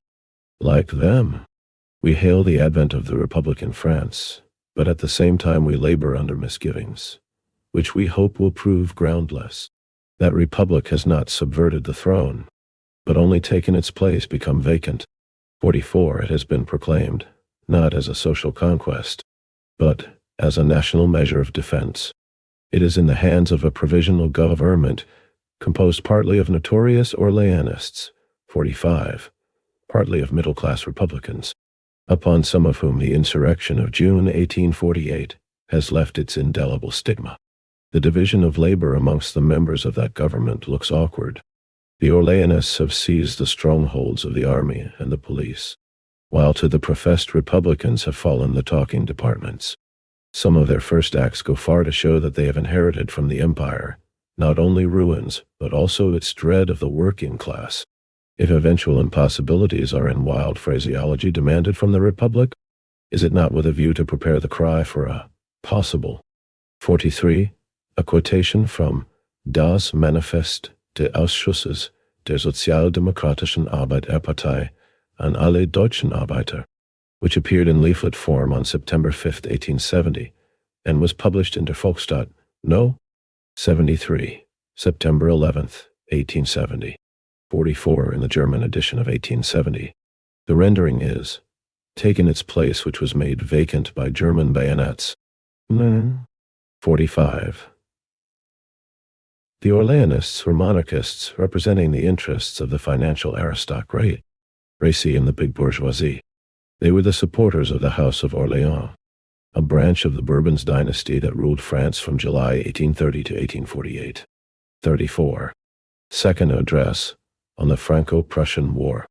Government is the Republic, by some of its middle-class managers, not intended to serve as a mere stopgap and bridge over an Orleanist restoration. The French working class moves, therefore, under circumstances of extreme difficulty. Any attempt at upsetting the new government in the present crisis, when the enemy is almost knocking at the doors of Paris, would be a desperate folly. The French workmen must perform their duties as citizens. 46. But at the same time, they must not allow themselves to be deluded by the national souvenirs of 1792, as the French peasants allowed themselves to be deluded by the national souvenirs of the First Empire. They have not to recapitulate the past, but to build up the future. Let them calmly and resolutely improve the opportunities of Republican liberty for the work of their own class organization. It will gift them with fresh Herculean powers for the regeneration of France, and our common task, the emancipation of labor. Upon their energies and wisdom hinges the fate of the Republic. The English workmen have already taken measures to overcome, by a wholesome pressure from without, the reluctance of their government to recognize the French Republic. 47. The present dilatoriness of the British government is probably intended to atone for the anti-war Jacobin war and its former indecent haste in sanctioning the coup d'etat. 48. The English workmen call also upon their government to oppose by all its power the dismemberment of France, which part of the English press is so shameless. 46. In the German edition of 1870, after citizens are added, and that is what they are doing. 47. Marx is referring to the movement started by the British workers for recognition of and diplomatic support for the French Republic established on September 4, 1870. With the active support of the trade unions, working people held mass rallies and demonstrations from September 5 in London, Birmingham, Newcastle, and other cities.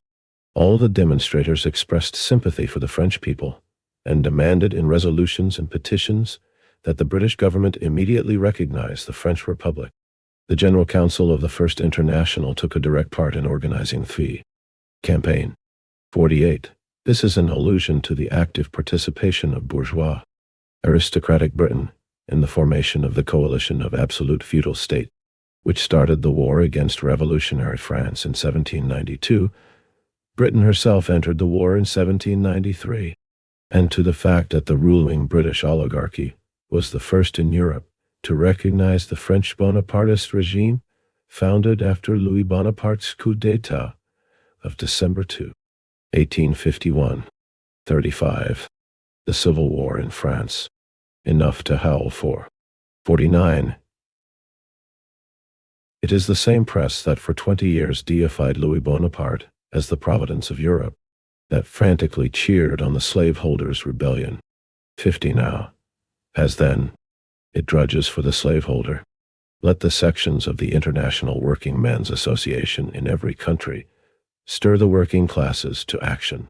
If they forsake their duty, if they remain passive, the present tremendous war will be but the harbinger of still deadlier international feuds, and lead in every nation to a renewed triumph over the workmen by the lords of the sword, of the soil, and of capital. Vive la République. The General Council. Robert Applegarth, Martin J. Boone, Fred Bradnick, Cahill, John Hales, William Hales, George Harris, Fred Lesner, Lopatin, B. Lucraft, George Milner, Thomas Mottershed, Charles Murray, George Odger, James Parnell, Fenderer, Rule, Joseph Shepard, Cowell Stepney, Stahl, Schmutz. Corresponding secretaries. Eugène Dupont, for Francens. Karl Marx, for Germany and Russia. A. Serrier, for Belgium, Holland, and Spain. 49 in the German edition of 1870. The latter part of the sentence reads, which naturally is quite as noisily heralded by a part of the English press as by the German patriots. Let me see. 50 during the Civil War in the USA, 1861 to 1865, between the industrial North and the South, which upheld the system of slave plantations. The English bourgeois press supported the slavery of the South. 36. Second address on the Franco-Prussian War. Hermann Jung for Switzerland. Giovanni Bora for Italy. Levi for Hungary. Antoni Zabitski for Poland. James Cohen for Denmark. J. B. Icarius for the United States of America. William Townshend, Chairman. John Weston, Treasurer. J. Poundus. George Icarius, General Secretary. Office. 256, High Holborn, London, W. C. September 9th, 1870. Written by Marx on September 6th to 9th. The original text is in English, 1870. Printed according to the text of the English. Published in leaflet form, in English on leaflet of 1870, September 11-13th, 1870. And in German, between September and December 1870, and in French and German periodicals in September 1870, 37. Address of the General Council of the International Workingmen's Association on the Civil War in France, 1871. Address on the Civil War in France, 1871. To all the members of the association in Europe and the United States, on the September 4th, 1870, when the working men of Paris proclaimed the Republic, which was almost instantaneously acclaimed throughout France, without a single voice of dissent, a cabal of place-hunting barristers, with Thiers for their statesman and Trochu for their general, took hold of the Hôtel de Ville. 51 at that time, they were imbued with so. The Civil War in France is one of the most important works of scientific communism, which, in the light of the experience of the Paris Commune, further developed the fundamental theses of Marxist teachings on the class struggle, the state, revolution, and the dictatorship of the proletariat. It was written as an address of the General Council of the International Workingmen's Association to all its members in Europe and the United States. As soon as the Paris Commune was proclaimed, Marx began meticulously to collect and study material about the activities of the Commune, which was available from such sources as the French, British, and German newspapers, and in letters from Paris. At a session of the General Council on April 18, 1871, Marx proposed that the Council issue an address to all members of the International on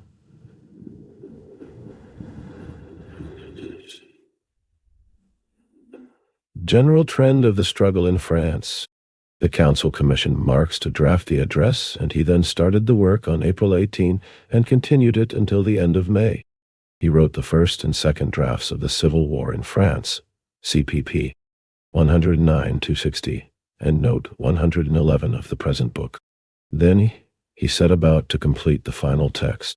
On May 30th, 1871, 2 days after the last street barricade in Paris fell into the hands of the Versailles troops, the Council unanimously approved the final text of the address. Marx read out. The Civil War in France, written in English, was first printed in London around June 13th, 1871. 1,000 copies of this 35-page pamphlet were issued. As the first edition was sold out very quickly, a second English edition of 2,000 copies was issued and sold among the workers at a reduced price. In this edition, Marx corrected the misprints in the first edition and added a second document to the notes. The names of 2 trade unionists, Benjamin Lucraft and George Odger, were removed from the list of signatures of General Council members at the end of the address because they had expressed disagreement with the address in the bourgeois press and withdrawn from the General Council. The names of new members were added. In August 1871, a third edition of the Civil War in France appeared.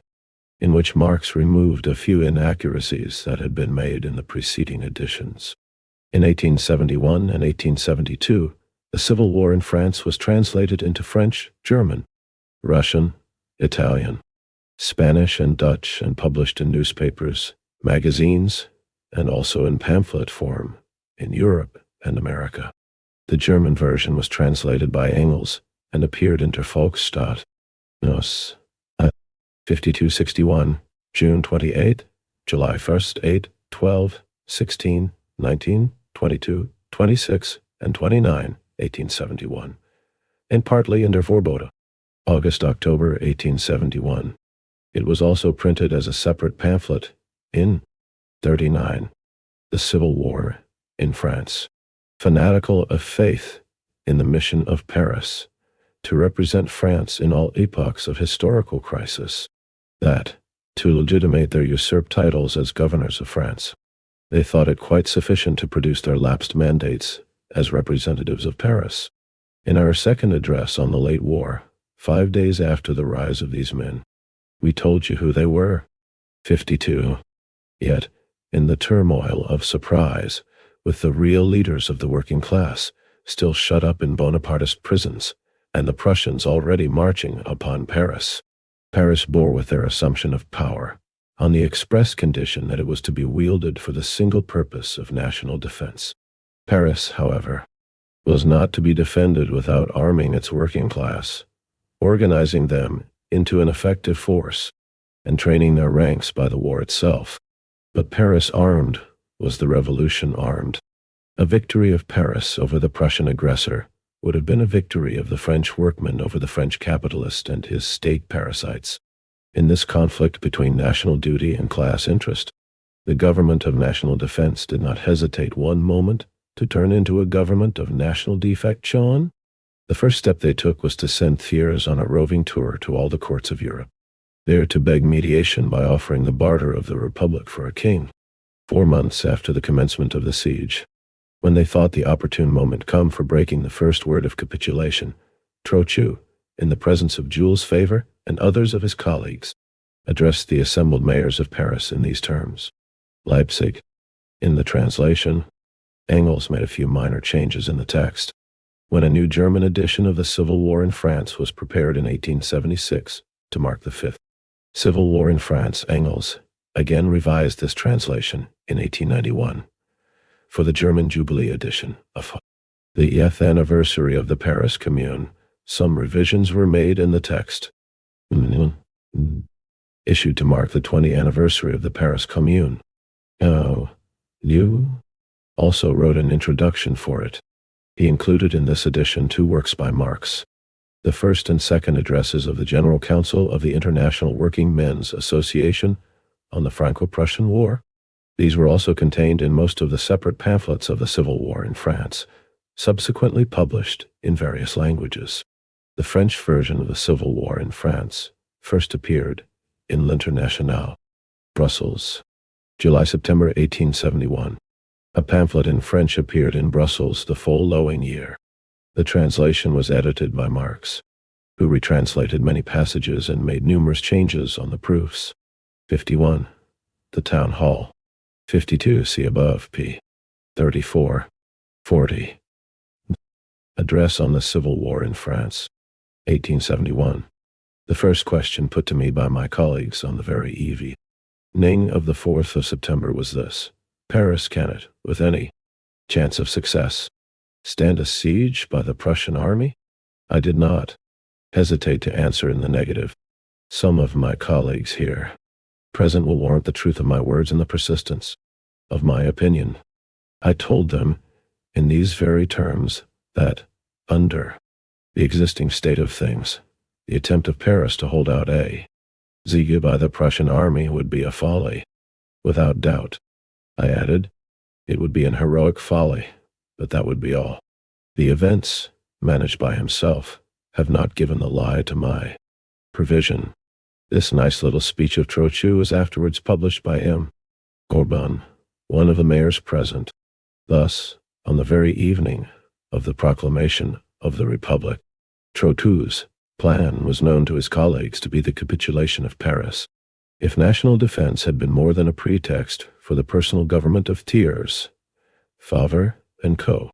Weil assumed the upstarts of the September 4 would have abdicated on the 5th, would have initiated the Parisian people into Trochu's plan, and called upon them to surrender at once, or to take their own fate into their own hands. Instead of this, the infamous impostors resolved upon curing the heroic folly of Paris by a regimen of famine and broken heads, and to dupe her in the meanwhile by ranting manifestos holding forth that Trochu, the governor of Paris, will never capitulate, and Jules Favre, the foreign minister, will not cede an inch of our territory, nor a stone of our fortresses. In a letter to Gambetta, that very same Jules Favre avows that what they were defending against were not the Prussian soldiers, but the working men of Paris. During the whole continuance of the siege, the Bonapartist cutthroats, whom Trochu had wisely entrusted with the command of the Paris army, exchanged, in their intimate correspondence, ribald jokes at the well-understood mockery of defense. See, for instance, the correspondence of Alphonse Simon Guillaud, supreme commander of the artillery of the Army of Defense of Paris and Grand Cross of the Legion of Honor, to Suzanne, General of Division of Artillery. 41. The Civil War in France. A correspondence published by the Journal Official of the Commune. 53. The mask of imposture was at last dropped on January 28, 1871. 54. With the true heroism of utter self-debasement, the government of national defense, in their capitulation, came out as the government of France by Bismarck's prisoners, a part so base that Louis Bonaparte himself had, at Sedan, shrunk from accepting it. After the events of March 18, on their wild flight to Versailles, the capitulates 55 left in the hands of Paris the documentary evidence of their treason, to destroy which, as the Commune says in its manifesto to the provinces, those men would not recoil from battering Paris into a heap of ruins washed by a sea of blood. 56. To be eagerly bent upon such a consummation, some of the leading members of the government of defense had besides most peculiar liaisons of their own.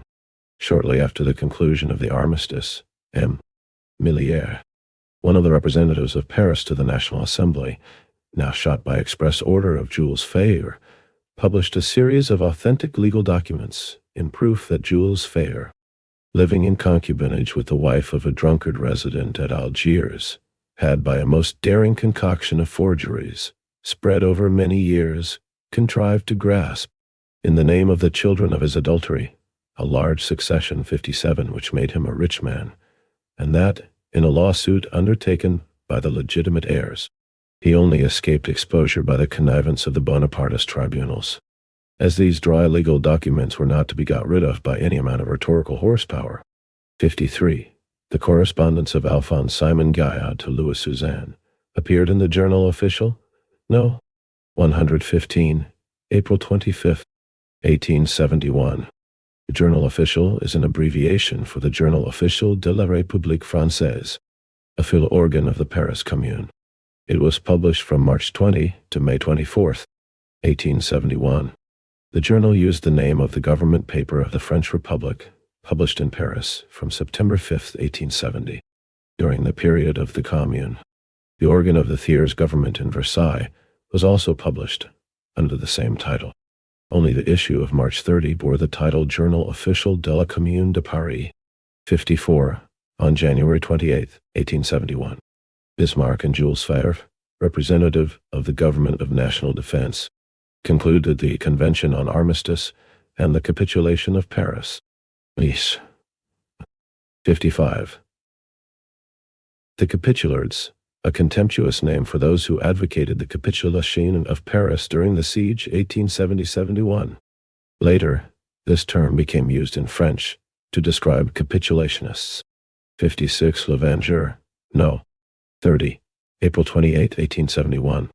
57. Succession, Inheritance. 42. Address on the Civil War in France, 1871. Jules Favre, for the first time in his life, held his tongue, quietly awaiting the outbreak of the Civil War, in order, then, frantically to denounce the people of Paris as a band of escaped convicts in utter revolt against family, religion, order, and property. This same forger had hardly got into power. After September 4th, when he sympathetically let loose upon society pick and Taillefer, convicted, even under the Empire, of forgery, in the scandalous affair of the Attendard.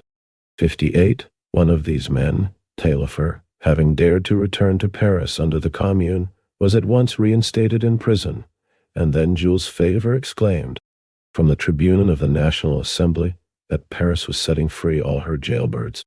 Ernest Picard, the Joe Miller 59 of the Government of National Defense, who appointed himself Finance Minister of the Republic after having in vain striven to become the Home Minister of the Empire, is the brother of one Arthur Picard, an individual expelled from the Paris Bourse as a blackleg.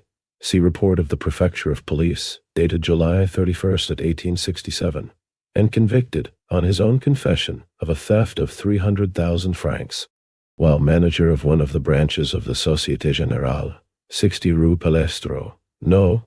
5. See report of the Prefecture of Police, December 11, 1868. This Arthur Picard was made by Ernest Picard, the editor of his paper, Le Lecteur Libre. 61. While the common run of stock jobbers were led astray by the official lies of this finance office paper, Arthur was running backwards and forwards between the finance office and the bourse, there to discount the coup. 58 L'Étendard, a French Bonapartist paper, published in Paris in 1866–68. It had to stop publication following an exposure of the fraudulent means used by the paper to obtain financial support. Falstaff. In the French edition of 1871, Joe Miller was a celebrated English actor. Of the 1859, Joe Miller reads Karl Vogt in the German editions of 1871 and 1891. And Century. 60. This refers to the Société Générale du Crédit Immobilier, a big French joint stock bank founded in 1852. Its source of income was chiefly from speculation on the securities of the joint stock companies it had established. Crédit Immobilier had close connections with the government of the Second Empire.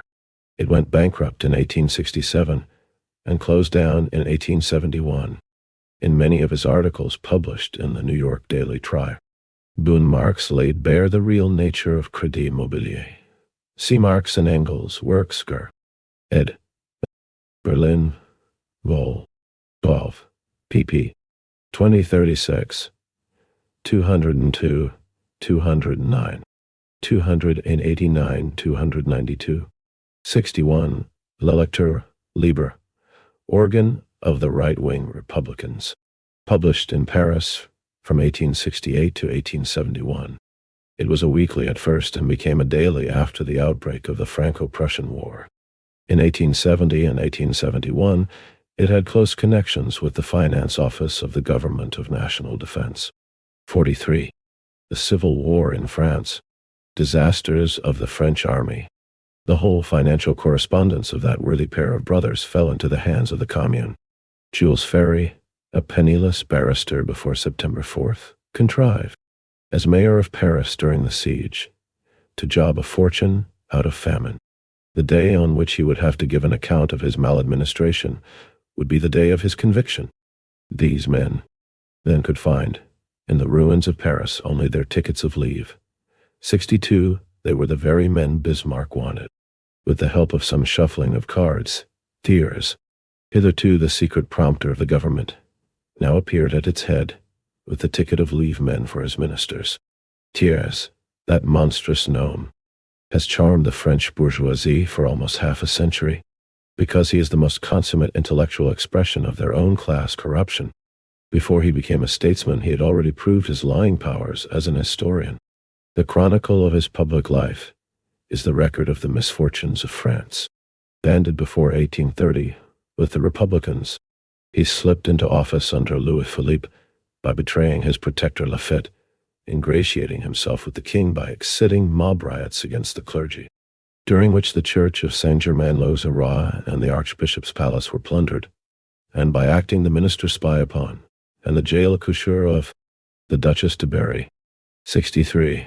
The massacre of the Republicans in the Rue Transnonain, and the subsequent infamous laws of September against the press and the right of.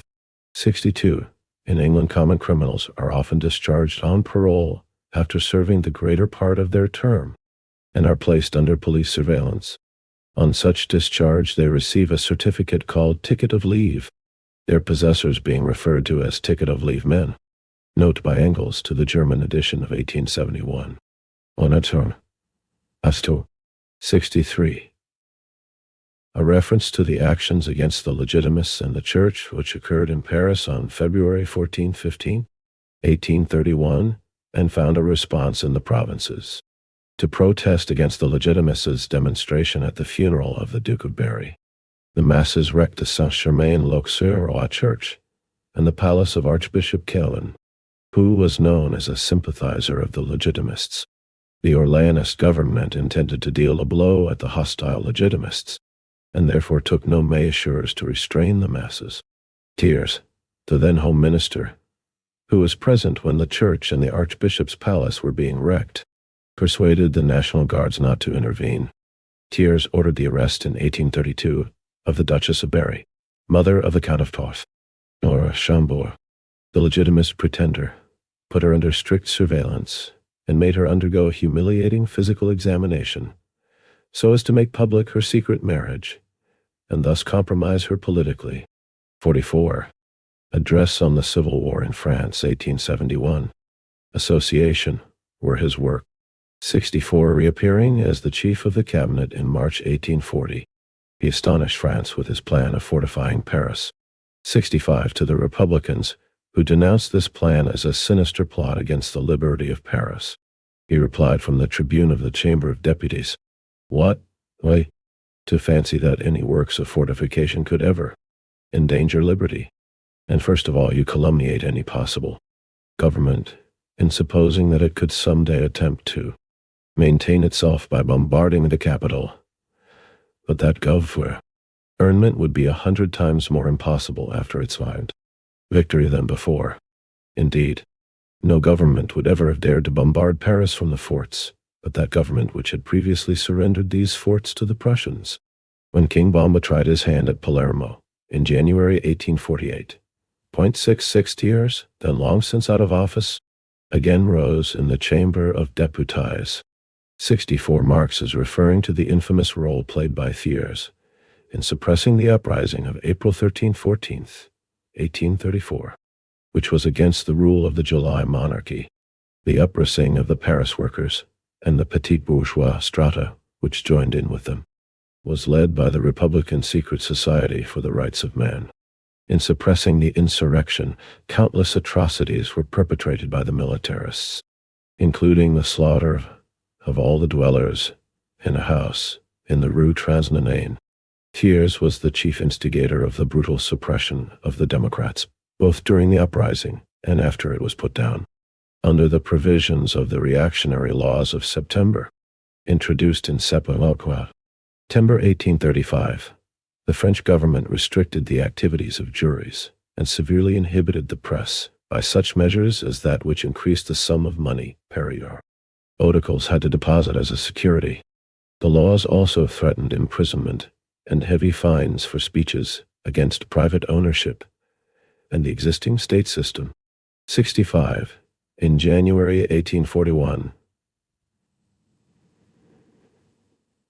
Thiers submitted a plan to the Chamber of Deputies on the building of fortifications, ramparts and forts around Paris. The revolutionary Democrats regarded this move as a preparatory measure for the suppression of the people's uprisings. It was pointed out that it was exactly for this purpose that Thiers' plan provided for the construction of a large number of particularly strong forts near the workers' quarters in the workers' eastern and northeastern part of Paris. 66. In January 1848, the army of Ferdinand II, King of the Two Sicilies, bombarded the town of Palermo to suppress the people's uprising, which was a signal for the bourgeois revolution in the Italian states in 1848-49. In the autumn of 1848, Ferdinand II again indiscriminately bombarded Messina, and thus won himself the nickname King Bomba. 45. The Civil War in France. You know, gentlemen, what is happening at Palermo? You, all of you, shake with horror in the parliamentary sense, hearing that during 48 hours, a large town has been bombarded. By whom?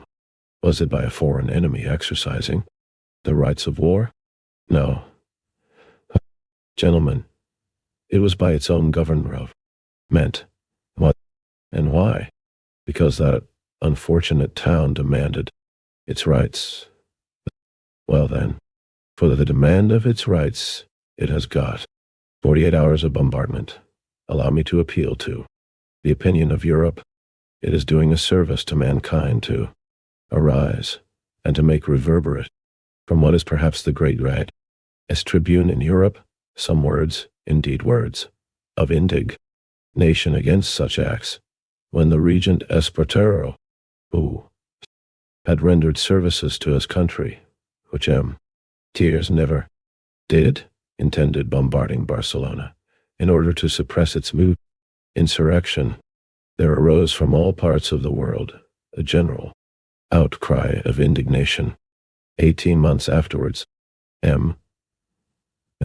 Thiers was amongst the fiercest defenders of the bombardment of Rome by a French army. 67, in fact. The fault of King Bomba seems to have consisted in this only, that he limited his bombardment to 48 hours. A few days before the Revolution of February, fretting at the long exile from place 68 and Pelf to which Gazat had condemned him, and sniffing in the air the scent of an approaching popular commotion, Thiers, in that pseudo-heroic style which won him the nickname of Mirabeau Mouche, a Mirabeau the Fly, 69, declared to the Chamber of Deputies, I am of the party of revolution, not only in France, but in Europe. I wish the government of the revolution to remain in the hands of moderate men, but if that government should fall into the hands of ardent minds, even into those of 67 in April 1849, the French bourgeois government, in alliance with Austria and Naples, intervened in the Roman Republic in order to overthrow it and restore the temporal power of the Pope. Because of the armed intervention and the siege of Rome, cruelly bombarded by the French army, the Roman Republic was overthrown despite heroic resistance, and Rome was occupied by the French army. 68 place. Government office. 69 Mirabeau the Fly. 46. Address on the Civil War in France. 1871. Radicals, I shall, for all that, not desert my cause. I shall always be of the party of the revolution. The revolution of February came. Instead of displacing the Gazat cabinet by the Thiers cabinet, as the little man had dreamt, it superseded Louis Philippe by the Republic. On the first day of the popular victory, he carefully hid himself, forgetting that the contempt of the working men screened him from their hatred. Still, with his legendary courage, he continued to shy the public stage, until the June massacres 70 had cleared it for his sort of action. Then he became the leading mind of the party of Order 71 and its parliamentary republic, that anonymous interregnum, in which all the rival factions of the ruling class conspired together to crush the people, and conspired against each other to restore each of them its own monarchy. Then, as now, Thiers denounced the Republicans as the only obstacle to the consolidation of the Republic. Then, as now, he spoke to the Republic as the hangman spoke to Don Carlos. He shall assassinate thee, but for thy own good. Now, as then, he will have to exclaim on the day after his victory, L'Empire's fait. The empire is consummated. Despite his hypocritical homilies about necessary liberties and his personal grudge against Louis Bonaparte, who had made a dupe of him and kicked out parliamentarism, and outside of its factitious atmosphere, the little man is conscious of withering into nothingness. He had a hand in all the infamies of the Second Empire, from the occupation of Rome by French troops to the war with Prussia, which he incited by his fierce invective against German unity, not as a cloak of Prussian despotism, but as an encroachment upon the vested right of France in German disunion, fond of brandishing, with his dwarfish arms, in the face of Europe, the sword of the first Napoleon, whose historical shoeblack he had become. His foreign policy always culminated in the utter humiliation of France. From the 70s, this refers to the cruel suppression of the uprising of the Parisian proletariat of June 23-26, 1848, by the bourgeois Republican government. With the suppression of the insurrection, the reactionary forces became rampant, and the position of the conservative monarchists was further consolidated. 71. The Party of Order, founded in 1848, was the party of the conservative big bourgeoisie in France, and a coalition of two monarchist factions, the Legitimists and the Orléanists. It played the leading role in the Legislative Assembly of the Second Republic from 1849 up to the coup d'état of December 2, 1851. The bankruptcy of its anti-popular policy was utilized by Louis Bonaparte's clique in building the regime of the Second Empire. 47. The Civil War in France. London Convention of 1840-72 to the Paris Capitulation of 1871, and the present Civil War, where he hounds on the prisoners of Sedan and Metz against Paris by special permission of Bismarck. 73. Despite his versatility of talent and shiftiness of purpose, this man has his whole lifetime been wedded to the most fossil routine. It is self-evident that to him the deeper undercurrents of modern society remained forever hidden. But even the most palpable changes on its surface were abhorrent to a brain, all the vitality of which had fled to the tongue. Thus, he never tired of denouncing as a sacrilege any deviation from the old French protective system. When a minister of Louis Philippe, he railed at railways as a wild chimera, and when in opposition under Louis Bonaparte, he branded as a profanation every attempt to reform the rotten French army system. Never in his long political career has he been guilty of a single, even the smallest, measure of any practical use. Thiers was consistent only in his greed for wealth and his hatred of the men that produce it. Having entered his first ministry, under Louis Philippe poor as Job, he left it a millionaire. His last ministry under the same king, March 1st, 1840, exposed him to public taunts of peculation in the Chamber of Deputies, to which he was content to reply by tears, a commodity he deals in as freely as Jules Favre, or any other crocodile. At Bordeaux 74, his first measure for saving France from impending financial ruin was to endow himself with 3 millions a year, the first and the last word of the economical republic, the vista of which he had opened to his Paris electors in 1869. One of his former colleagues of the Chamber of Deputies of 1830, himself a capitalist and, nevertheless, a 72, France faced the danger of war with an anti-French coalition of the European powers following the conclusion of the Convention of London on July 15, 1840, by Britain, Russia, Prussia, Austria, and Turkey, which agreed to aid the Turkish Sultan against the French-backed Muhammad Ali, governor of Egypt. The French government was forced to withhold support from Muhammad Ali in order to avert the war.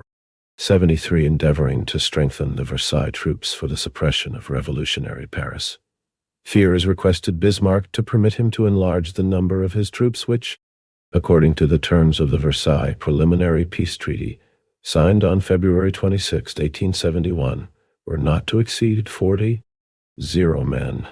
Thiers' government assured Bismarck that the troops would be used only to suppress the insurrection in Paris.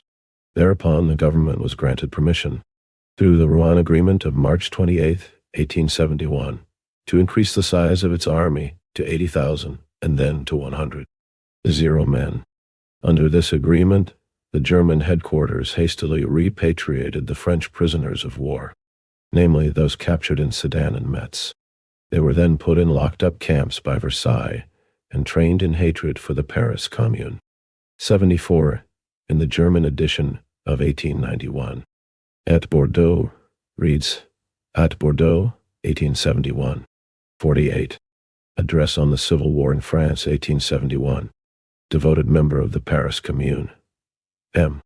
Deslay lately addressed Thiers thus in a public placard: "The enslavement of labor by capital has always been the cornerstone of your policy, and from the very day you saw the Republic of Labor installed at the Hôtel de Ville, you have never ceased to cry out to France, 'These are criminals,' a master in small state roguery, a virtuoso in perjury and treason, a craftsman in all the petty stratagems, cunning devices, and base perfidies of parliamentary party warfare, never scrupling, when out of office, to fan a revolution, and to stifle it in blood when at the helm of the state, with class prejudices standing him in the place of ideas, and vanity in the place of a heart. His private life as infamous as his public life is odious. Even now, when playing the part of a French Sulla, he cannot help setting off the abomination of his deeds by the ridicule of his ostentation.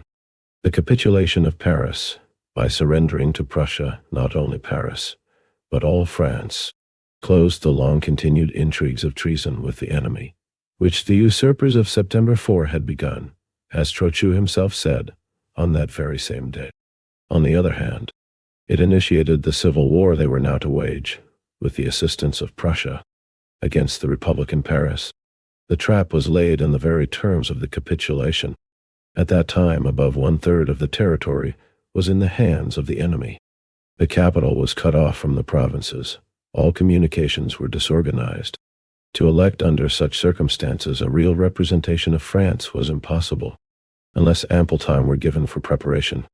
In view of this, the capitulation stipulated that a National Assembly must be elected within 8 days, so that in many parts of France the news of the impending election arrived on its eve only. This assembly, moreover, was, by an express clause of the capitulation, to be elected for the sole purpose of deciding on peace or war, and eventually to conclude a treaty of peace. The population could not but feel that the terms of the armistice rendered the continuation of the war impossible, and that for sanctioning the peace imposed by Bismarck, the worst men in France were the best. But not content with these precautions, Thiers, even before the secret of the armistice had been broached to Paris, set out for an electioneering tour through the 49, the civil war in France, provinces, there to galvanize back into life the Legitimist Party 75, which now, along with the Orléanists, had to take the place of the then impossible Bonapartists. He was not afraid of them. Impossible as a government of modern France, and therefore contemptible as rivals. What party were more eligible as tools of counter-revolution than the party whose action, in the words of Thiers himself, Chamber of Deputies, January 5, 1833, had always been confined to the 3 resources of foreign invasion, civil war, and anarchy? They verily believed in the advent of their long-expected retrospective millennium. There were the heels of foreign invasion trampling upon France. There was the downfall of an empire, and the captivity of a Bonaparte, and there they were themselves. The wheel of history had evidently rolled back to stop at the Chambre, introuvable 76 of 1816, in the assemblies of the Republic 1848 to 1851. They had been represented by their educated and trained parliamentary champions. It was the rank and file of the party which now rushed in, all Pourceaugnacs 77 of France. As soon as this assembly of Rural 78 had met at Bordeaux, Thiers made it clear to them that the peace preliminaries must be assented to at once, without even the honors of a parliamentary debate, as the only condition on which Prussia would permit them to open the war against the Republic and Paris, its stronghold. The counter-revolution had, in fact, no time to lose. The Second Empire had more than doubled the National. 75. The Legitimist Party was the party of the supporters of the older line of the Bourbon dynasty, overthrown in 1792. It represented the interests of the big landowning aristocracy. The party was formed in 1830, after the Bourbons were overthrown for the second time. During the Second Empire, the Legitimists, unable to gain any support from the people, contented themselves by adopting a temporizing tactic and publishing some critical pamphlets. They became active only in 1871, after they joined the campaign of the counter-revolutionary forces against the Paris Commune. 76. The German editions of 1871 and 1891 have sub-prefix and junkers, chambre, after chambre introuvable. No, chambre introuvable, a name given to the French Chamber of Deputies of 1815. 16, which, composed of out-and-out reactionaries, was elected in the early period of the Restoration. 77. Pourceaugnac, a character in one of Molière's comedies, typifying the dull-witted, narrow-minded, petty landed gentry. 78. The Assembly of Rurals was a contemptuous nickname for the French National Assembly of 1871, which consisted mostly of reactionary monarchists, provincial landlords, officials, rentiers, and merchants, elected from the rural election districts. Out of the 630 deputies, 430 were monarchists. 50. Address on the Civil War in France. 1871. Debt and plunged all the large towns into heavy municipal debts. The war had fearfully swelled the liabilities and mercilessly ravaged the resources of the nation. To complete the ruin, the Prussian Shylock was there with his bond for the keep of 500,000 of his soldiers on French soil, his indemnity of 5 milliards, and interest at 5% on the unpaid installments thereof. 79. Who was to pay the bill? It was only by the violent overthrow of the Republic that the appropriators of wealth could hope to shift on the shoulders of its producers the cost of a war which they, the appropriators, had themselves originated. Thus, the immense ruin of France spurred on these patriotic representatives of land and capital, under the very eyes and patronage of the invader, to graft upon the foreign war a civil war, a slaveholders' rebellion. There stood in the way of this conspiracy one great obstacle: Paris. To disarm Paris was the first condition of success.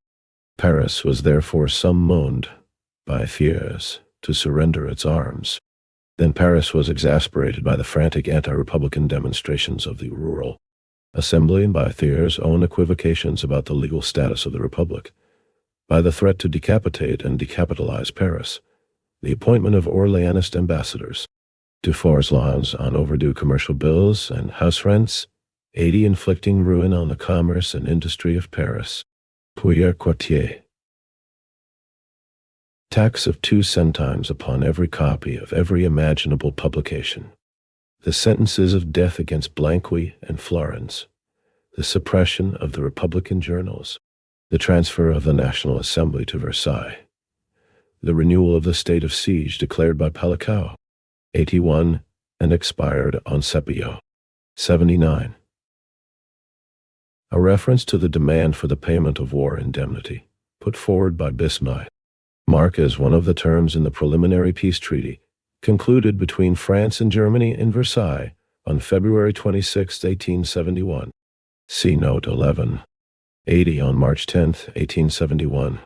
The National Assembly passed the law on the postponement of payment of debt obligations, which laid down that debts incurred between August 13 and November 12, 1870 had to be paid within 7 months from the day they were contracted, while those incurred after November 12 could not be deferred. Thus, the law actually did not grant a delay of payment for most of the debtors. It dealt a heavy blow at the workers and the poorer strata of the population, and bankrupted many of the small manufacturers and merchants. 81. This refers to Charles Cousin Montauban, a French general who commanded the joint French and British aggressive forces which invaded China in 1860. He was given the title of Comte de Palicao by Napoleon III because he defeated the troops of the Qing dynasty, 1644 to 1911, at Balikio, a village east of Beijing. 51. The Civil War in France. September 4th. The appointment of Vinoy, the December 082, as governor of Paris, of Valentin, the imperialist gendarme, as its prefect of police, and of Aurel de Paladins, the Jesuit general, as the commander-in-chief of its National Guard. And now we have to address a question to M. Thiers and the men of national defense, his understrappers. It is known that, through the agency of M. Poyar-Quartier, his finance minister, Thiers had contracted a loan of 2 milliards. Now, is it true or not? 1. That the business was so managed that a consideration of several hundred millions was secured for the private benefit of Thiers, Jules, Favre, Ernest, Picard, Poyar-Quartier, and Jules Simon? And 2. That no money was to be paid down until after the pacification of Paris, 83. At all events, there must have been something very pressing in the matter, for Thiers and Jules Favre, in the name of the majority of the Bordeaux Assembly, unblushingly solicited the immediate occupation of Paris by Prussian troops. Such, however, was not the game of Bismarck, as he sneeringly and in public told the admiring Frankfurt Philistines on his return to Germany. To Sewell, armed Paris was the only serious obstacle in the way of the counter-revolutionary conspiracy. Paris was, therefore, to be disarmed. On this point, the Bordeaux Assembly was sincerity itself. If the roaring rant of its rules had not been audible enough, the surrender of Paris by Thiers to the tender mercies of the triumvirate of Vinoy, the Décembrezeur, Valentin, the Bonapartist gendarme, and Aurel de Paladines, the Jesuit general. 82. The Décembrezeur, participants and supporters of the coup d'état of Louis Bonaparte of December 2, 1851.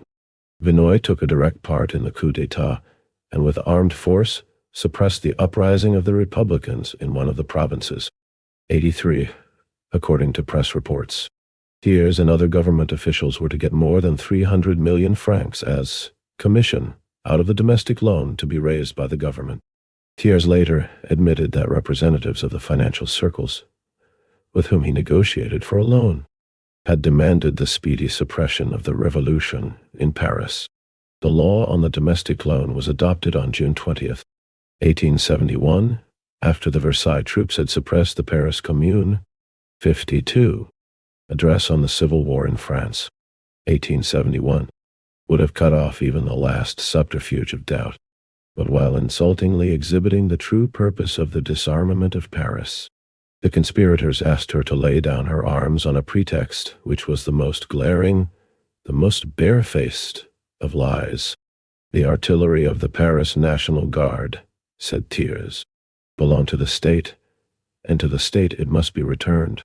The fact was this: from the very day of the capitulation, by which Bismarck's prisoners had signed the surrender of France, but reserved to themselves a numerous bodyguard for the express purpose of cowing Paris, Paris stood on the watch. The National Guard reorganized themselves and entrusted their supreme control to a central committee elected by their whole body, save some fragments of the old Bonapartist formations. On the eve of the entrance of the Prussians into Paris, the Central Committee took measures for the removal to Montmartre, Belleville, and La Villette of the cannon and mitrailleuses treacherously abandoned by the capitulates in and about the very quarters the Prussians were to occupy. That artillery had been furnished by the subscriptions of the National Guard.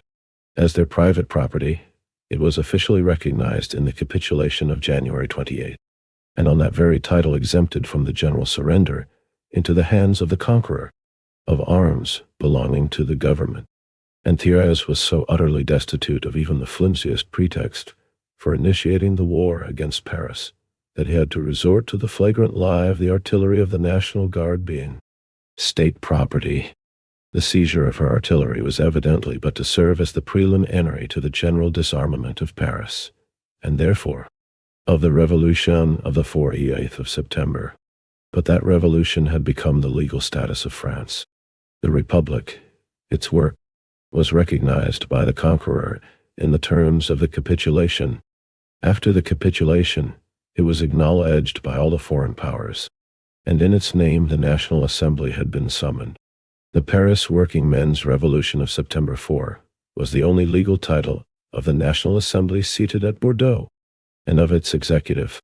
Without it, the National Assembly would at once have to give way to the Corps Legislatif, elected in 1869 by universal suffrage under French, not under Prussian, rule. and forcibly dispersed by the arm of the revolution. Thiers and his ticket of leave men would have had to capitulate for safe conducts signed by Louis Bonaparte to save them from 53. The Civil War in France. A Voyage to Cayenne. 84. The National Assembly, with its power of eight or nay to settle the terms of peace with Prussia, was but an incident of that revolution, the true embodiment of which was still armed Paris, which had initiated it, undergone for it a 5-month siege, with its horrors of famine, and made her prolonged resistance, despite Trochu's plan, the basis of an obstinate war of defense in the provinces. And Paris was now either to lay down her arms at the insulting behest of the rebellious slave holders of Bordeaux and acknowledge that her revolution of September 4 meant nothing but a simple transfer of power from Louis Bonaparte to his real rivals, or she had to stand forward as the self-sacrificing champion of France, whose salvation from ruin and whose regeneration were impossible without the revolutionary overthrow of the political and social conditions that had engendered the Second Empire, and, under its fostering care, matured into utter rottenness. Paris, emaciated by a 5 months' famine, did not hesitate one moment. She heroically resolved to run all the hazards of a resistance against the French conspirators, even with Prussian cannon frowning upon her from her own forts. Still, in its abhorrence of the civil war into which Paris was to be goaded, the Central Committee continued to persist in a merely defensive attitude, despite the provocations of the Assembly, the usurpations of the Executive, and the menacing concentration of troops in and around Paris. Thiers opened the Civil War by sending Vinoy, at the head of a multitude of sergeants de ville 85, and some regiments of the line, upon a nocturnal expedition against Montmartre, there to seize by surprise the artillery of the National Guard. It is well known how this attempt broke down before the resistance of the National Guard and the fraternization of the line with the people. Aurel de Paladines had printed beforehand his bulletin of victory, and Thiers held ready the placards announcing his measures of coup d'etat. Now these had to be replaced by Thiers' appeals, imparting his magnanimous resolve to leave the National Guard in the possession of their arms, with which, he said, he felt sure they would rally round the government against the rebels. Out of 300, 0 National Guards, only 300 responded to this summons to rally round little Thiers against themselves. 84 Cayenne, a city in French Guiana, South America, a penal settlement in place of exile for political prisoners. 85 police constables. 54. Address on the Civil War in France. 1871. The glorious working men's revolution of March 18 took undisputed sway of Paris. The Central Committee was its provisional government. Europe seemed for a moment to doubt whether its recent sensational performances of state and war had any reality in them, or whether they were the dreams of a long bygone past. From March 18th to the entrance of the Versailles troops into Paris, the proletarian revolution remained so free from the acts of violence in which the revolutions, and still more the counter-revolutions, of the better classes abound, that no facts were left to its opponents to cry out about, but the execution of generals Lecomte and Clement Thomas, and the affair of the place Vendôme. One of the Bonapartist officers engaged in the nocturnal attempt against Montmartre, General Lecomte, had 4 times ordered the 81 Seine Line Regiment to fire at an unarmed gathering in the Place Pigalle, and on their refusal fiercely insulted them.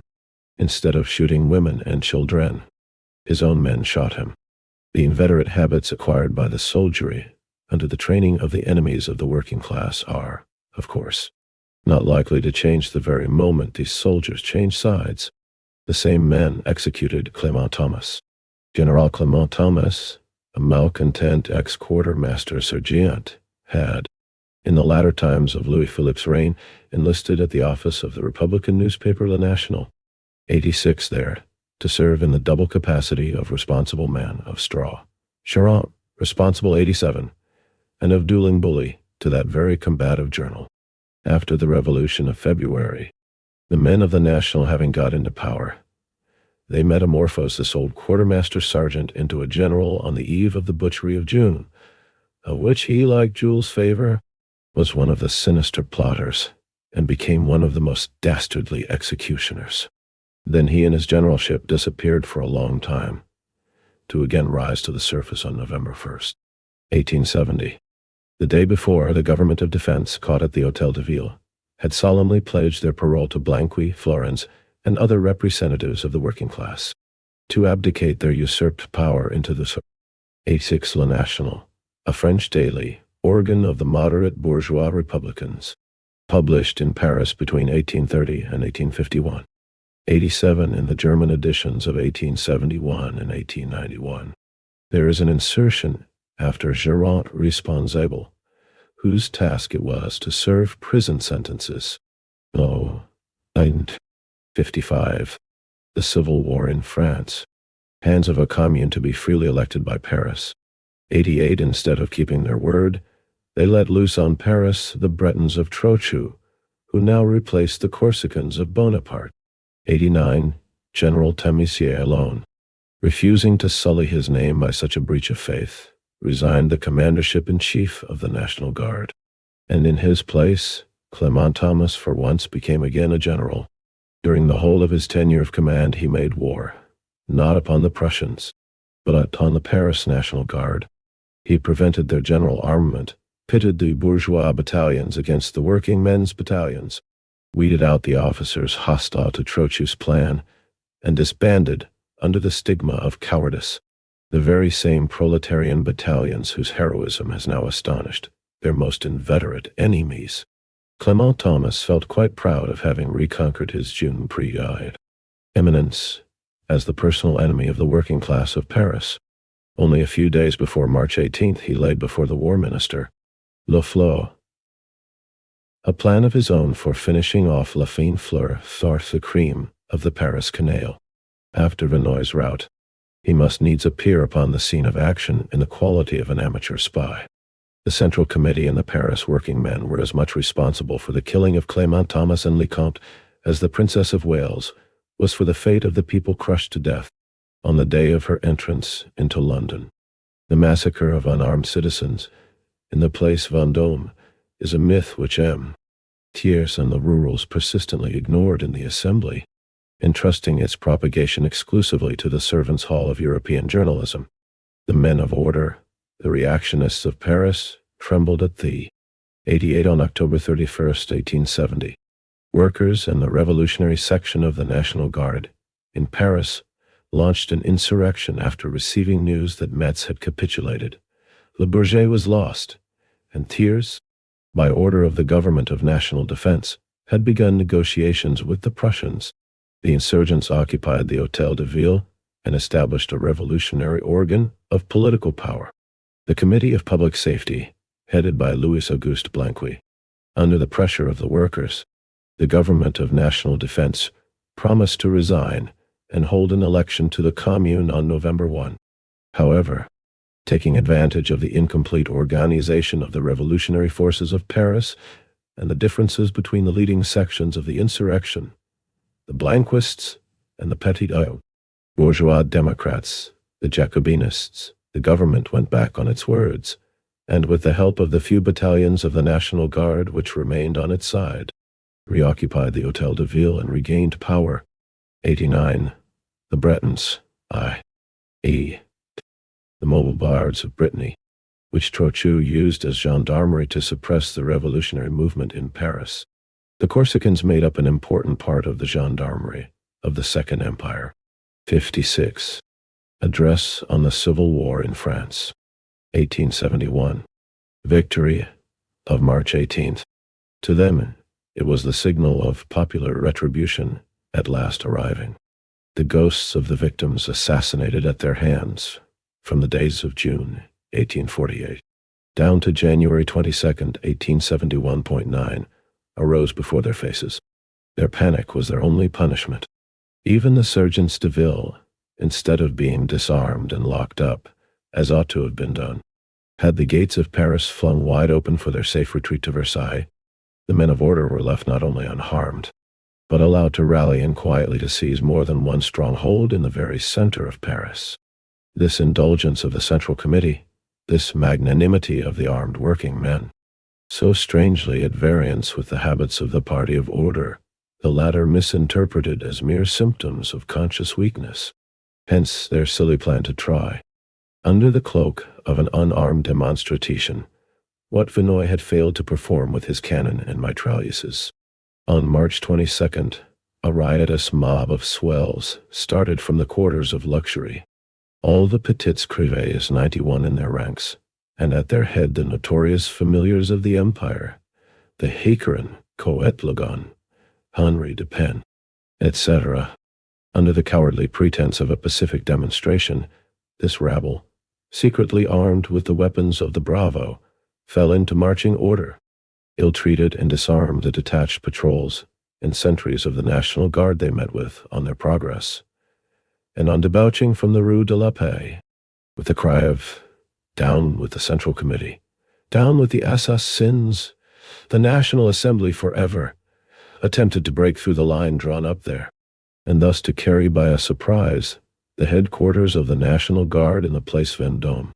In reply to their pistol shots, the regular summations, the French equivalent of the English Riot Act 92, were made, and proving ineffective, fire was commanded by the General of Fay. 90 on January 22nd, 1871. On the initiative of the Blanquists, the proletariat of Paris and the National Guards held a revolutionary demonstration, demanding the dissolution of the government and the establishment of the Commune. The government of national defense instructed its Breton mobile guards, which guarded the Hôtel de Ville, to fire at the masses. It arrested many demonstrators, ordered the closure of all the clubs in Paris, and banned mass rallies in many newspapers. After suppressing the revolutionary movement with terror, the government began to prepare for the surrender of Paris. 91 on Fops.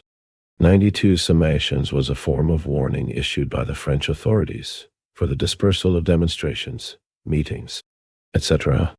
According to the law of 1831, the government had the right to use force after this warning had been repeated 3 times by a roll of drums or a flourish of trumpets. 57. The Civil War in France. National Guard. 93 one volley dispersed into wild flight the silly coxcombs, who expected that the mere exhibition of their respectability would have the same effect upon the Revolution of Paris as Joshua's trumpets upon the wall of Jericho. The runaways left behind them 2 National Guards killed, 9 severely wounded, among them a member of the Central Committee, 94 in the whole scene of their exploits strewn with revolvers, daggers, and sword canes, in evidence of the unarmed character of their pacific demonstration.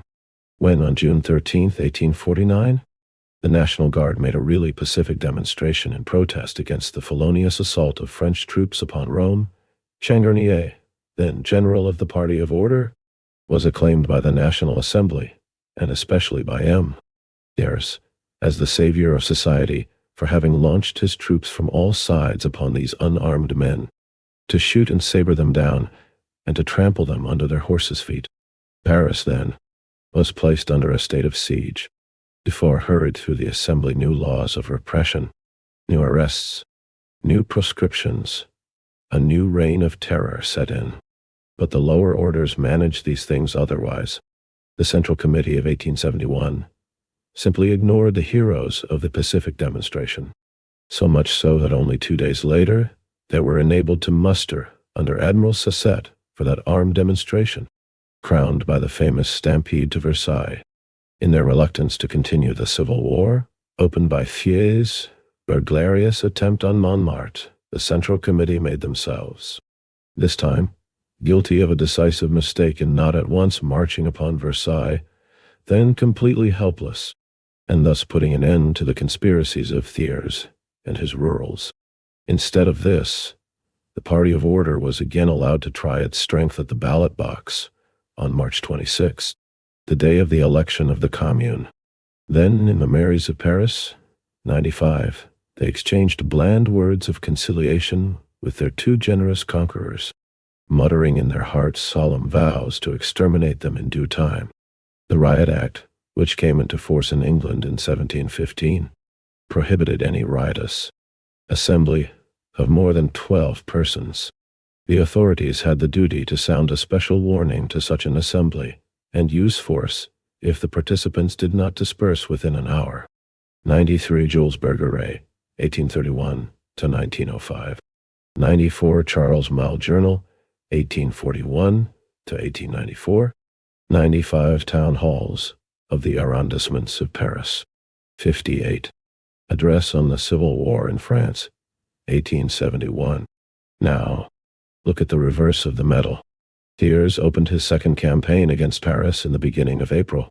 The first batch of Paris Commune prisoners brought into Versailles was subjected to revolting atrocities, while Ernest Picard, with his hands in his trousers pockets, strolled about jeering them. And while Mesdames Thiers and Favre, in the midst of their ladies of honor, applauded from the balcony the outrages of the Versailles mob, the captured soldiers of the line were massacred in cold blood. Our brave friend, General Duval, the iron founder, was shot without any form of trial. Galifet, the kept man of his wife, so notorious for her shameless exhibitions at the orgies of the Second Empire, boasted in a proclamation of having commanded the murder of a small troop of National Guards, with their captain and lieutenant, surprised and disarmed by his chasseurs. Benoit, the runaway, was appointed by Thiers Grand Cross of the Legion of Honor for his general order to shoot down every soldier of the line taken in the ranks of the Federals.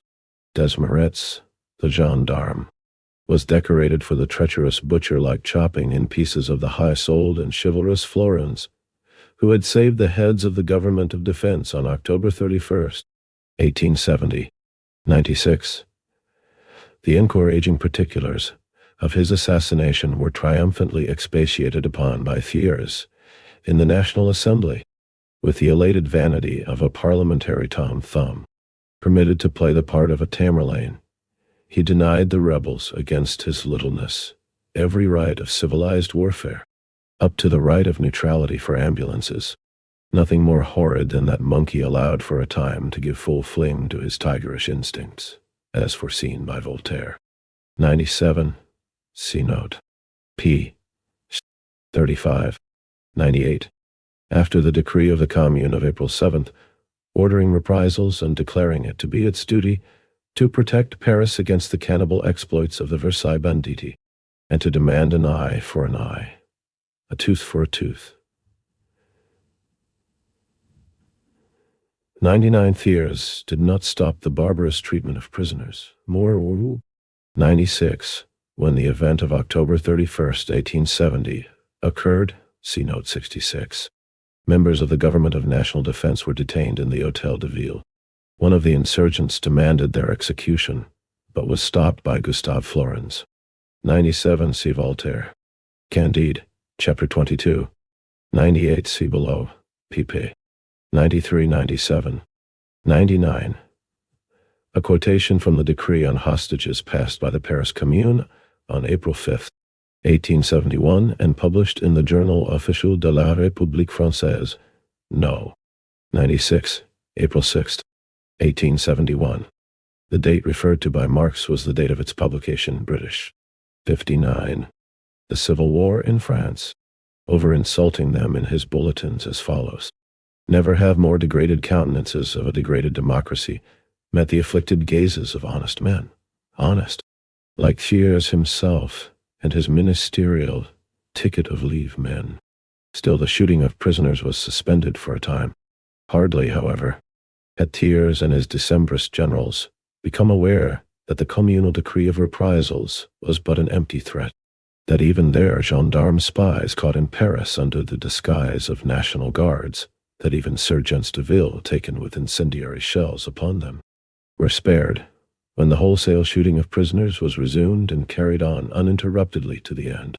Houses to which National Guards had fled were surrounded by gendarmes, inundated with petroleum, which here occurs for the first time in this war, and then set fire to, the charred corpses being afterwards brought out by the ambulance of the press at the turns. 4 National Guards having surrendered to a troop of mounted chasseurs at Bellapini on April 25th, were afterwards shot down one after another by the captain, a worthy man of Gallifat's. One of his 4 victims, left for dead, Scheffer, crawled back to the Parisian outposts and deposed to this fact before a commission of the Commune. When Tolaine interpellated the war minister upon the report of this commission, the rurals drowned his voice and forbade Le Flot to answer. It would be an insult to their glorious army to speak of its deeds. The flippant tone in which Thier's bulletins announced the bayoneting of the Federals in their sleep at Moulins-Sacquet, and the wholesale fusillades at Clamart shocked the nerves even of the not oversensitive London Times. But it would be ludicrous today to attempt recounting the merely preliminary atrocities committed by the bombarders of Paris and the fomenters of a slaveholders' rebellion protected by foreign invasion.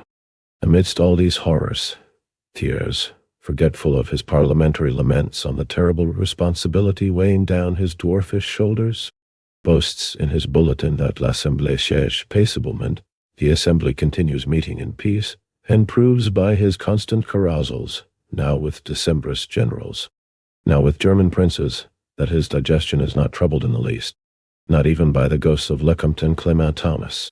Newspapers. The decree provided that anyone accused and proved guilty of colluding with Versailles would be detained as hostages. By this measure the Commune tried to prevent the Versailles troops from killing the communards. 60. Address on the Civil War in France, 1871. There. 3. On the dawn of March 18, Paris arose to the thunderburst of Vive la Commune. What is the Commune? That sphinx so tantalizing to the bourgeois mind? The proletarians of Paris, said the Central Committee in its manifesto of March 18th, amidst the failures and treasons of war, the ruling classes have understood that the hour has struck for them to save the situation by taking into their own hands the direction of public affairs.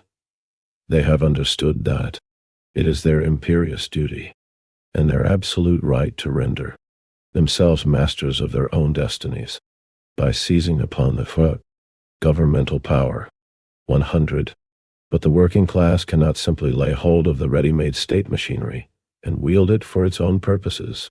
The centralized state power, with its ubiquitous organs of standing army, police, bureaucracy, clergy, and judicature, organs wrought after the plan of a systematic and hierarchic division of labor, originates from the days of absolute monarchy, serving nascent middle-class society as a mighty weapon in its struggles against feudalism.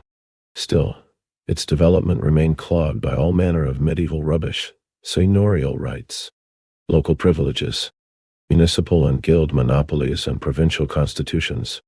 The gigantic broom of the French Revolution of the 18th century swept away all these relics of bygone times, thus clearing simultaneously a social soil of its last hindrances to the superstructure of the modern state edifice raised under the First Empire. Itself, the offspring of the coalition wars, 101 of old semi-feudal Europe against modern France. During the subsequent regimes, the government, placed under parliamentary control, that is, under the direct control of the propertied classes, became not only a hotbed of huge national debts and crushing taxes, with its irresistible allurements of place, pelf, and patronage. It became not only the bone of contention between the rival factions and adventurers of the 100 Journal Officiel de la République Française, no. 80, March 27, 1871. 101. The wars waged by England, Russia, Prussia, Austria, Spain, and other states against revolutionary France and later against the empire of Napoleon I. 61. The Civil War in France. Ruling classes.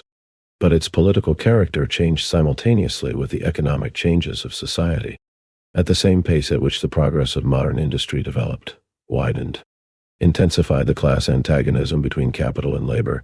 The state power assumed more and more the character of the national power of capital over labor, of a public force organized for social enslavement, of an engine of class despotism.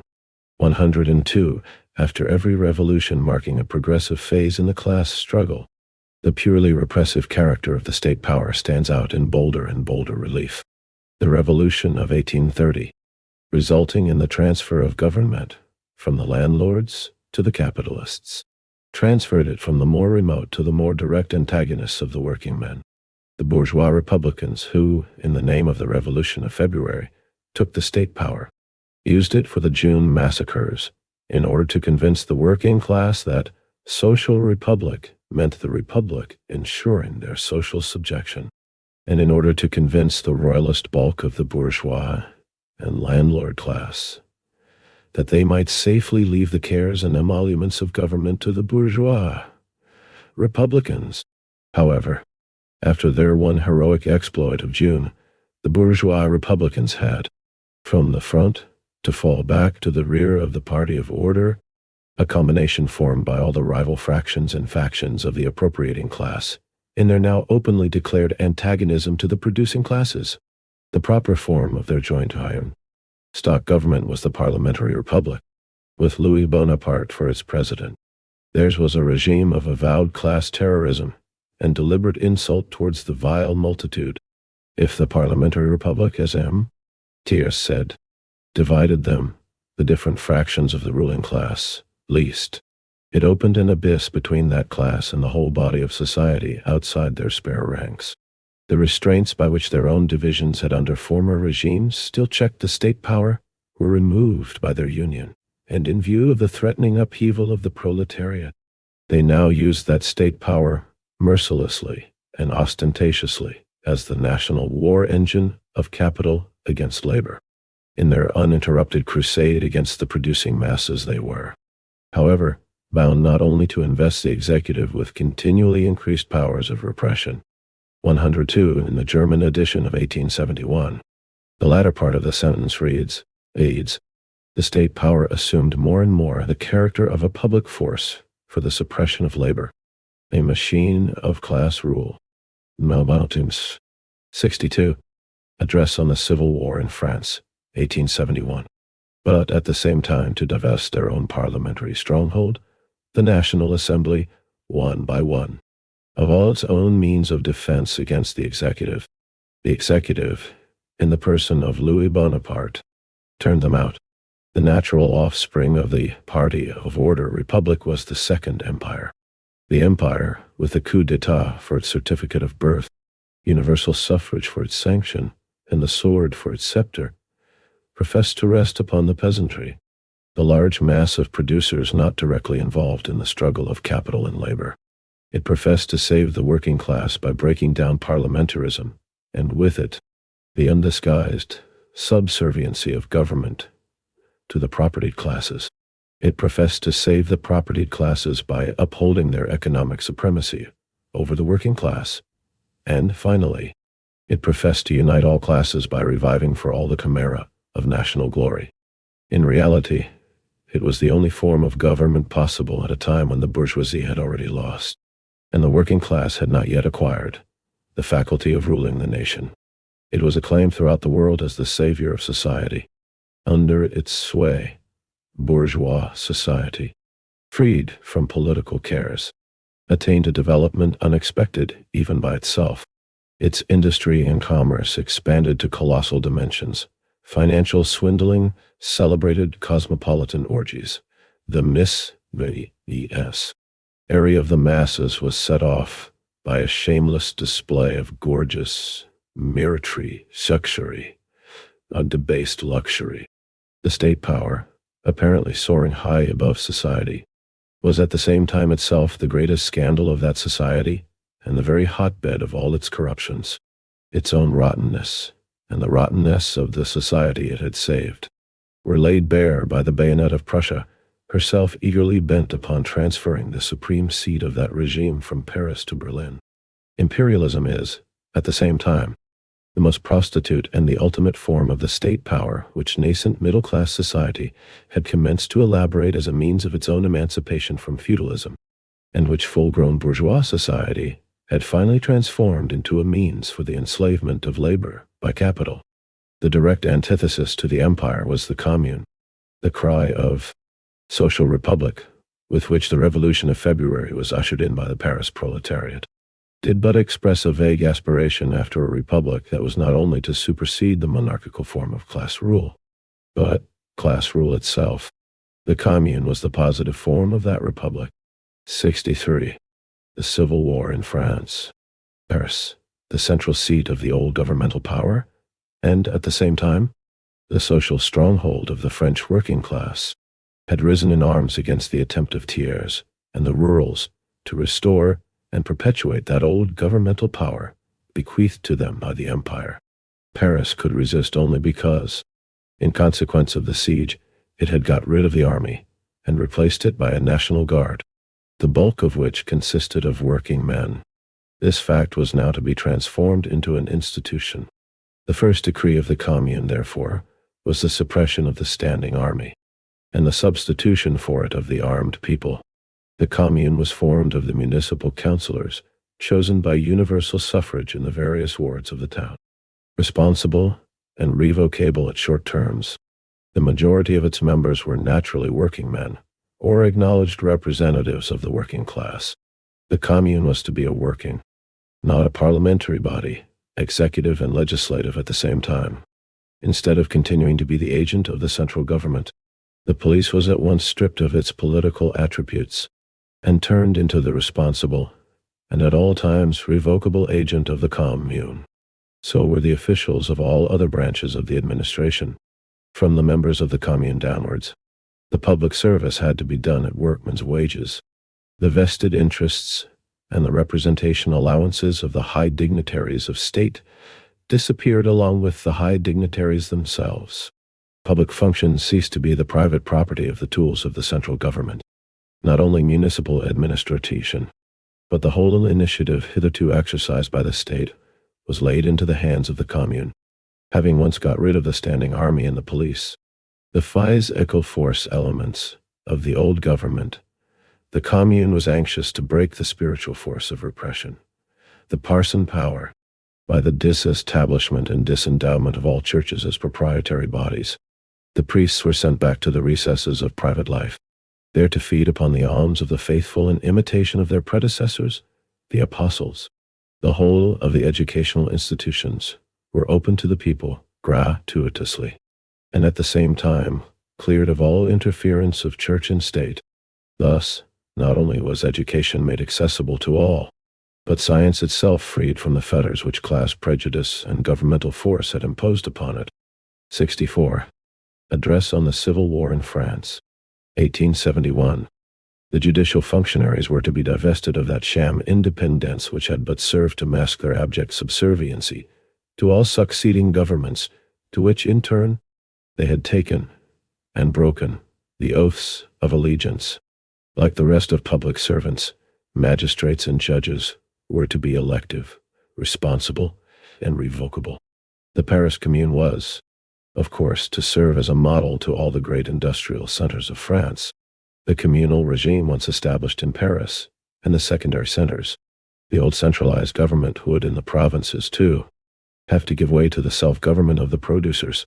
In a rough sketch of national organization which the Commune had no time to develop, it states clearly that the Commune was to be the political form of even the smallest country hamlet, and that in the rural districts the standing army was to be replaced by a national militia, with an extremely short term of service.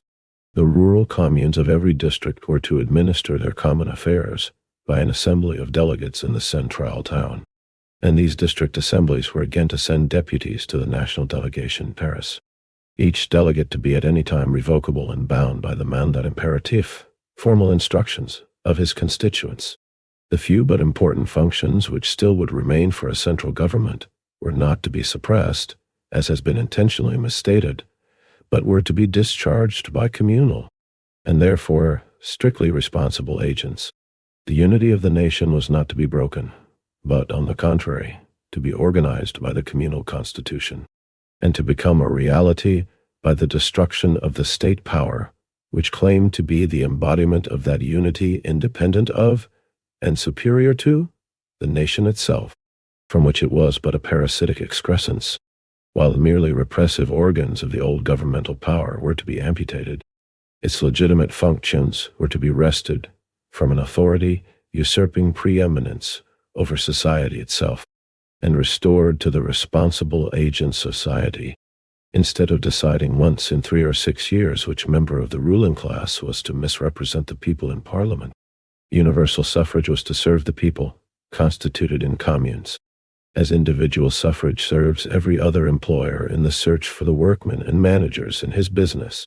And it is well known that companies, like individuals, in matters of real business generally know how to put the right man in the right place. And if they for once make a mistake, to redress it promptly.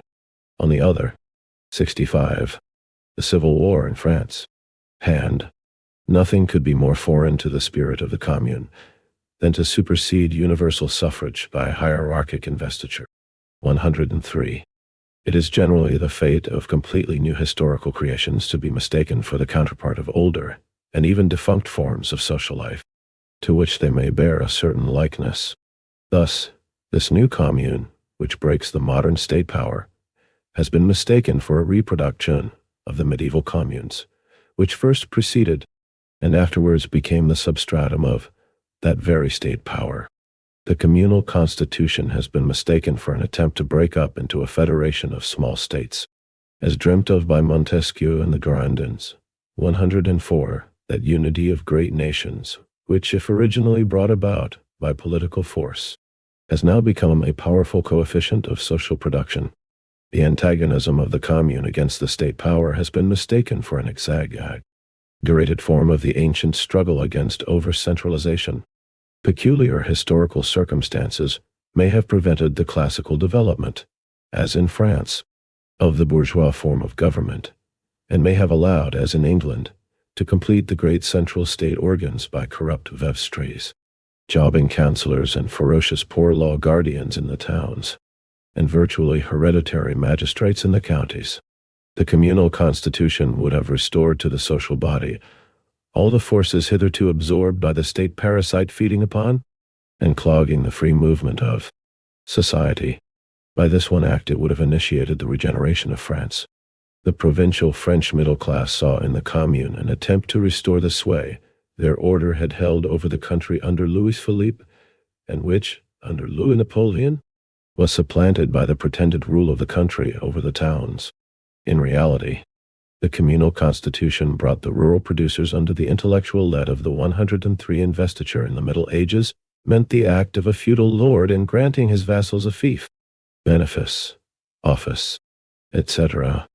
This system was characterized by the complete control exercised by the upper grades of the ecclesiastical and secular hierarchy over the lower grades. 104. The Girondins or Girondists were supporters of the party of Gironde, which was formed in the bourgeois French Revolution, representing the interests of the big commercial and industrial bourgeoisie, as well as the interests of the landlord bourgeoisie, which emerged during the period of the Revolution.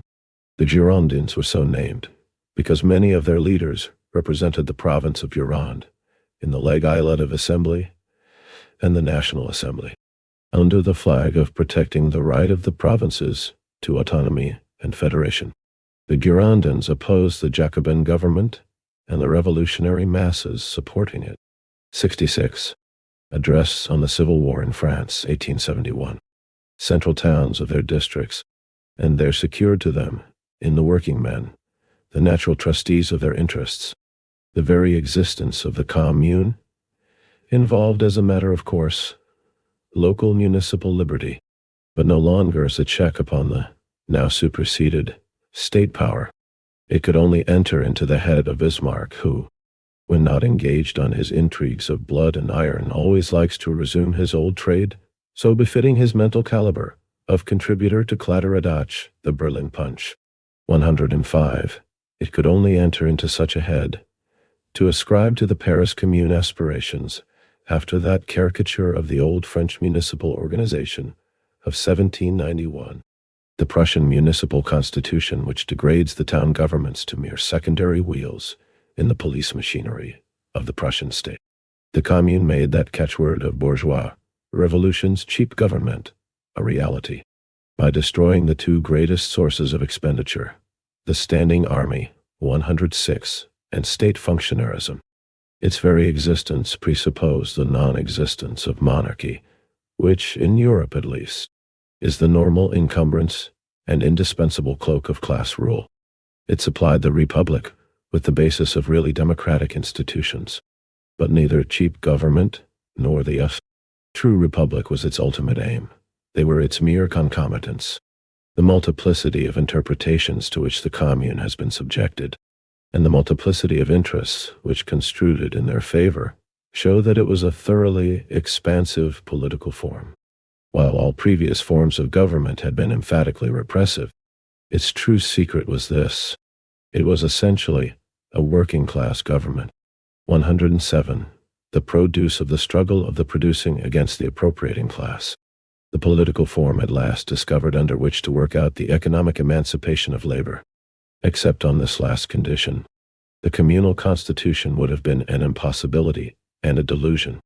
The political rule of the producer cannot coexist with the perpetuation of his social slavery. The Calm. 105. Kladderadatsch, an illustrated humorous satirical weekly which began to appear in Berlin in 1848. Punch, an abbreviation for Punch or the London Charivari, a humorous weekly of the British bourgeois liberals, which first appeared in London in 1841. 106 in the German editions of 1871 and 1891. The Standing Army reads, The Army. 107 in the German editions of 1871 and 1891. The words working class government are italicized. 67. The Civil War in France.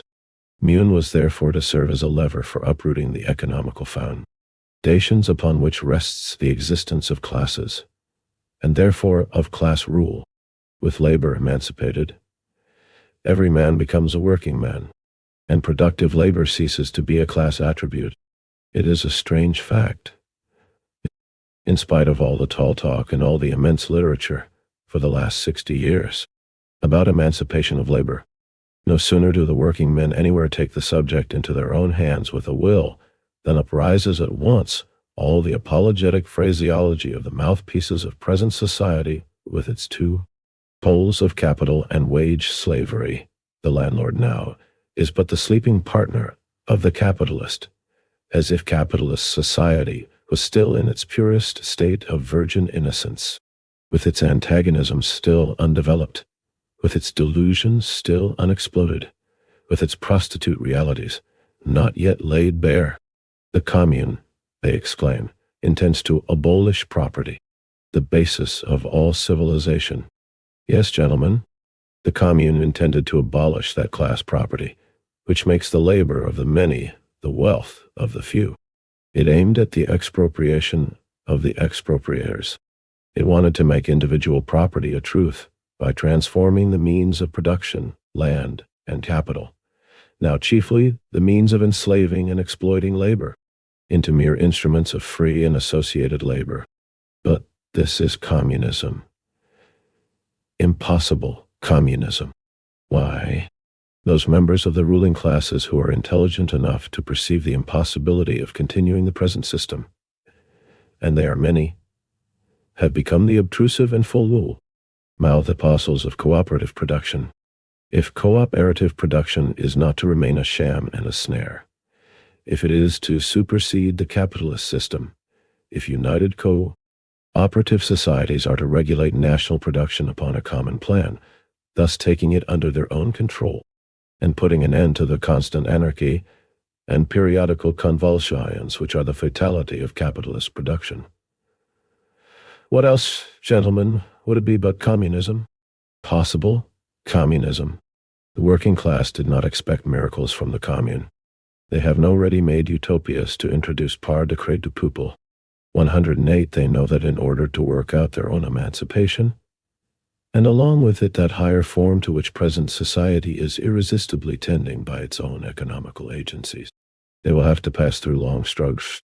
108. By decree of the people. 68. Address on the Civil War in France, 1871. Glass, through a series of historic processes, transforming circumstances and men. They have no ideals to realize, but to set free the elements of the new society with which old collapsing bourgeois society itself is pregnant, in the full consciousness of their historic mission.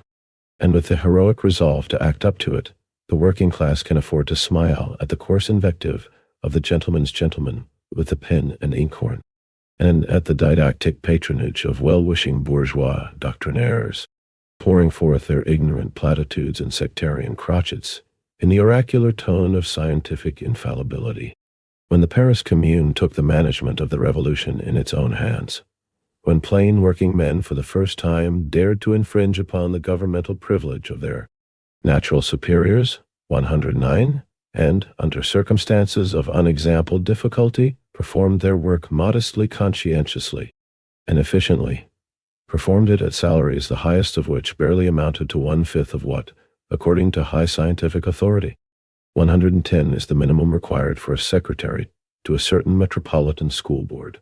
The old world writhed in convulsions of rage at the sight of the red flag, the symbol of the Republic of Labor, floating over the Hôtel de Ville. And yet, this was the first revolution in which the working class was openly acknowledged as the only class capable of social initiative, even by the great bulk of the Paris middle class, shopkeepers, tradesmen, merchants, the wealthy capitalists alone excepted. The Commune had saved them by a sagacious settlement of that ever-recurring cause of dispute among the middle classes themselves, the debtor and creditor accounts. 111, the same portion of the middle class, after they had assisted in putting down the Workingmen's insurrection, 1848, had been at once unceremoniously sacrificed to their creditors by the then Conde. 109 in the German editions of 1871 and 1891, natural superiors, reads natural superiors, reads natural superior. The propertied class. 110. In the German editions, the words Professor Huxley are added after authority. 111 on April 16, 1871. The Commune promulgated a decree postponing payments of all debt obligations for 3 years and canceling interest. The decree alleviated the financial condition of the petite bourgeoisie and was unfavorable to the creditors among the big bourgeoisie. 69. The Civil War in France. Constituent Assembly. 112, but this was not their only motive for now rallying around the working class. They felt that there was but one alternative, the Commune, or the Empire, under whatever name it might reappear. The Empire had ruined them economically by the havoc it made of public wealth, by the wholesale financial swindling it fostered, by the props it lent to the artificially accelerated centralization of capital, and the concomitant expropriation of their own ranks. It had suppressed them politically. It had shocked them morally by its orgies. It had insulted their Voltairianism by handing over the education of their children to the phrase ignorantins. 113. It had revolted their national feeling as Frenchmen by precipitating them headlong into a war which left only one equivalent for the ruins it made: the disappearance of the empire. In fact, after the exodus from Paris of the high Bonapartist and capitalist Bohème, 114, the true middle-class party of order came out in the shape of the Union Républicaine. 115, enrolling themselves under the colors of the Commune and defending it against the willful misconstruction of Thiers. Whether the gratitude of this great body of the middle class will stand the present severe trial, time must show. The Commune was perfectly right in telling the peasants that its victory was their only hope. 116 of all the lies hatched at Versailles and Ritway, echoed by the glorious European penny a liner. One of the most tremendous was that the rurals represented the French peasantry. Think only. 112. This refers to the rejection of the bill on the Concordats à l'amiable by the Constituent Assembly on August 22, 1848. The bill provided for the deferment of the payment of debts by any debtor who could prove he had become bankrupt owing to stagnation of business caused by the revolution. As a result of this, a considerable number of the petite bourgeoisie became totally ruined and were left to the tender mercy of the big bourgeois creditors. 113 frères ignorantins. a nickname for the religious order which appeared in Reims in 1680. Its members dedicated themselves to the education of poor children. In the schools founded by the order, the pupils mainly received religious education and obtained very little in other fields of knowledge.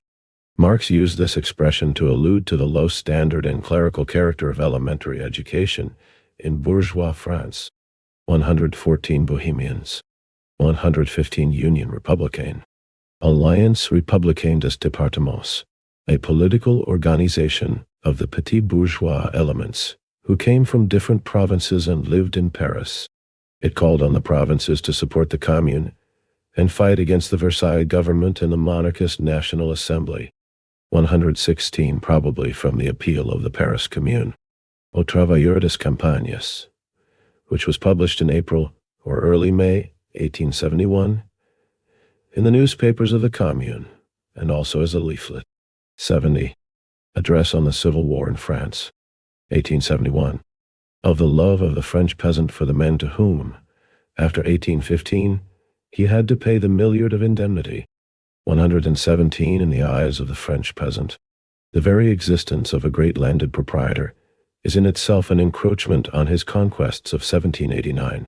The bourgeois, in 1848, had burdened his plot of land with the additional tax of 45 cents in the franc.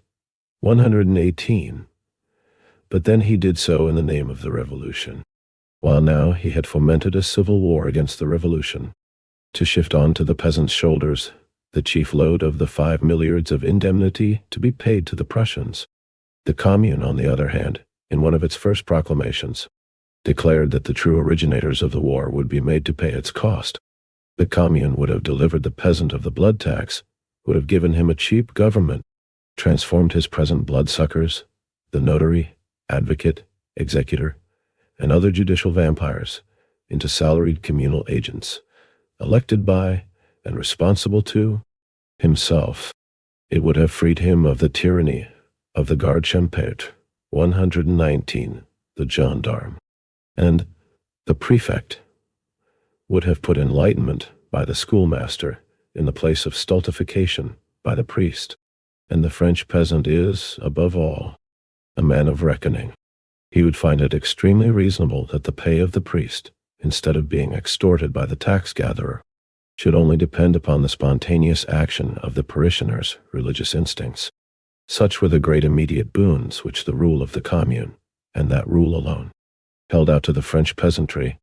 It is, therefore, quite superfluous here to expatiate upon the more complicated but vital problems which the Commune alone was able, and at the same time compelled, to solve in favor of the peasant, viz., the hypothecary debt, lying like an incubus upon his parcel of soil, the proletariat foncier, the rural proletariat, daily growing upon it, and his expropriation from it enforced at a more and aimed. 117 on April 27, 1825. The reactionary government of Charles X promulgated a law compensating former émigrés for the loss of their estates confiscated in the years of the bourgeois French Revolution. The greater part of the indemnity, totaling 1.0 million francs and paid by the government in the form of 3% securities, was obtained by the chief aristocrats at court and the big landlords of France. 118. The Provisional Government of France decided on March 16, 1848, to add a 45 centimes tax to each franc of direct tax collected. The burden of this additional tax fell mainly on the peasants. As a result of this policy adopted by the bourgeois Republicans, the peasants were estranged from the revolution and voted for Louis Bonaparte in the presidential election of December 10, 1848. 119 village policemen. 71. The Civil War in France. More rapid rate.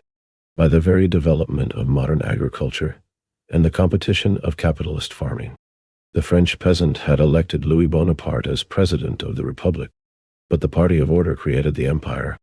What the French peasant really wants, he commenced to show in 1849 and 1850, by opposing his mayor 120 to the government's prefect, his schoolmaster to the government's priest, and himself to the government's gendarme. All of the laws made by the party of order in January and February 1850. 121 were avowed measures of repression against the peasant. The peasant was a Bonapartist, because the Great Revolution, with all its benefits to him, was, in his eyes, personified in Napoleon. This delusion, rapidly breaking down under the Second Empire, and in its very nature hostile to the rurals, this prejudice of the past, how could it have withstood the appeal of the Commune to the living interests and urgent wants of the peasantry? The rurals, this was, in fact, their chief apprehension, knew that 3 months' free communication of communal Paris with the provinces would bring about a general rising of the peasants, and hence their anxiety to establish a police blockade around Paris, so as to stop the spread of the Rinderpest. If the Commune was thus the true representative of all the healthy elements of French society, and therefore the truly national government, it was at the same time as a working men's government, as the bold champion of the emancipation of labor, emphatically international, within sight of the Prussian army, that had annexed to Germany 2 French provinces, the Commune annexed to France the working people all over the world. The Second Empire had been the jubilee of cosmopolitan blacklegism, the rakes of all countries rushing in at its call for a share in its orgies and in the plunder of the French people.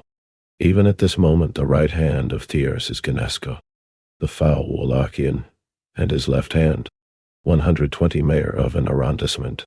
121.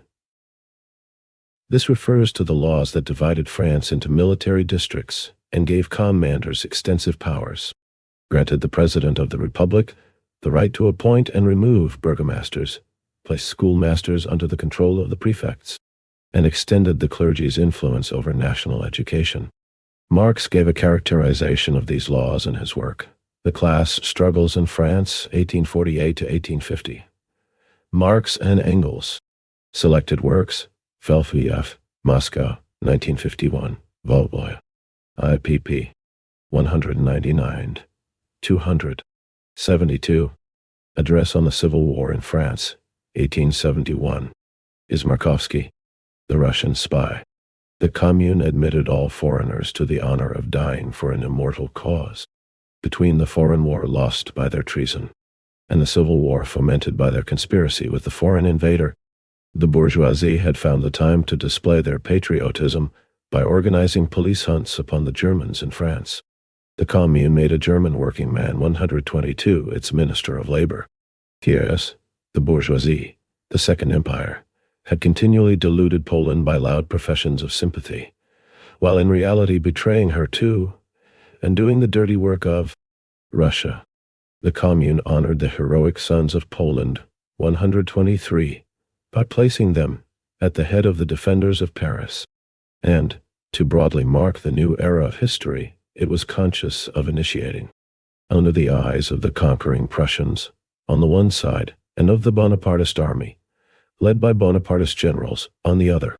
The Commune pulled down that colossal symbol of martial glory, the Vendôme column, 124. The great social measure of the Commune was its own working existence. Its special measures could but betoken the tendency of a government of the people, by the people. Such were the abolition of the night work of journeyman bakers, the prohibition, under penalty, of the employer's practice to reduce wages by levying upon their workpeople fines, under manifold pretexts, a process in which the employer combines in his own person the parts of legislator, judge, and executor, and filches the money to boot. Another measure of this class was the surrender, to associations of workmen, under reserve of compensation, of all closed workshops and factories, no matter whether the respective capitalists had absconded or preferred to strike work. The financial measures of the Commune, remarkable for their sagacity and moderation, could only be such as were compatible with the state of a besieged town, considering the colossal robberies committed upon 122 Louis Frankel, 1844 to 1896, 123 Jaroslaw Dombrowski, 1836 to 1871, and Walery Wróblewski, 1836 to 1908. 124. The Vendôme Column, a bronze column with a statue of Napoleon Ferried, erected in the Vendôme Square in the center of Paris, to glorify victories in his aggressive wars. Cast from 1,200 captured guns, and also known as the Victory Column, it was a symbol of aggression and chauvinism. The Vendôme Column was demolished on May 16, 1871, according to a decree enacted by the Paris Commune on April 12, which denounced it as a monument of barbarism and an affirmation of militarism. It was re-erected in 1875 by the French bourgeois government. 73. The Civil War in France.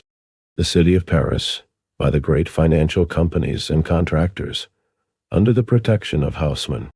125. The Commune would have had an incomparably better title to confiscate their property than Louis Napoleon had against the Orleans family, the Hohenzollern, and the English oligarchs, who both have derived a good deal of their estates from church plunder, were of course greatly shocked at the Commune clearing but 8.0f out of secularization, while the Versailles government, as soon as it had recovered some spirit and strength, used the most violent means against the Commune, while it put down the free expression of opinion all over France, even to the forbidding of meetings of delegates from the large towns, while it subjected Versailles and the rest of France to an espionage far surpassing that of the Second Empire, while it burned by its gendarme inquisitors all papers printed at Paris, and sifted all correspondence from and to Paris, while in the National Assembly the most timid attempts to put in a word for Paris were howled down in a manner unknown even to the Chambre introuvable of 1816. With the savage warfare of Versailles outside, and its attempts at corruption and conspiracy inside Paris, would the Commune not have shamefully betrayed its trust by affecting to keep up all the decent lieu-says and appearances of liberalism, as in a time of profound peace? Had the government of the Commune been akin to that of M. Thiers, there would have been no more occasion to suppress party of order papers at Paris than there was to suppress communal papers at Versailles. It was irritating indeed to the rurals that at the very same time they declared the return to the church to be the only means of salvation for France. The infidel Commune unearthed the peculiar mysteries of the Picpus nunnery and of the Church of Saint Laurent. 126. It was a satire upon 125 during the Second Empire. Baron Haussmann was prefect of the Department of the Seine, that is, of the city of Paris. He introduced a number of changes in the layout of the city for the purpose of facilitating the crushing of workers' insurrections. Note to the Russian translation of 1905, edited by V. I. Lenin. 126, in the newspaper Le Mot d'Ordre of May 5, 1871. Evidence was published of the crimes committed in the cloisters. A search in the Picpus convent in the suburban district of Saint Antoine revealed cases in which nuns had been imprisoned in cells for many years. Implements of torture were also found. In the church of Saint Laurent, a secret vault was discovered revealing evidence of several murders.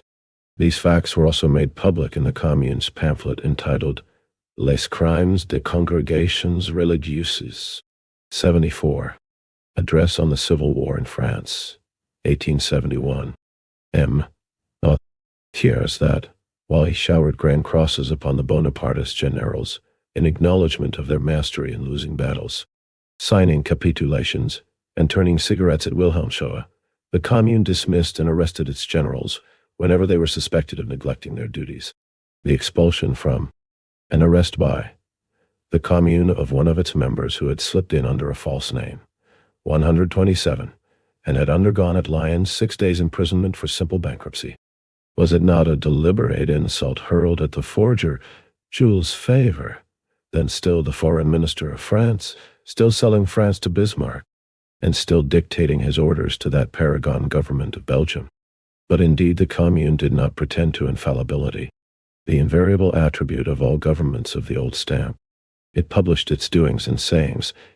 It initiated the public into all its shortcomings.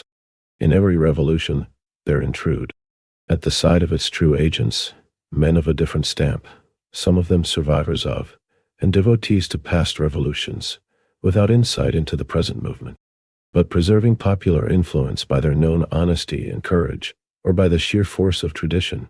Others mere bawlers who, by dint of repeating year after year the same set of stereotyped declamations against the government of the day, have sneaked into the reputation of revolutionists of the first water. After March 18th, some such men did also turn up, and in some cases contrived to play preeminent parts. As far as their power went, they hampered the real action of the working class, exactly as men of that sort have hampered the full development of every previous revolution. They are an unavoidable evil. With time they are shaken off. But time was not allowed to the Commune. Wonderful indeed was the change the Commune had wrought in Paris. No longer any trace of the meretricious Paris of the Second Empire. No longer was Paris the rendezvous of British landlords, Irish absentees, 128 American ex-slaveholders and shoddy men, Russian ex-serf owners, and Wallachian boyards. No more corpses at the morgue, no nocturnal burglaries, scarcely any robberies.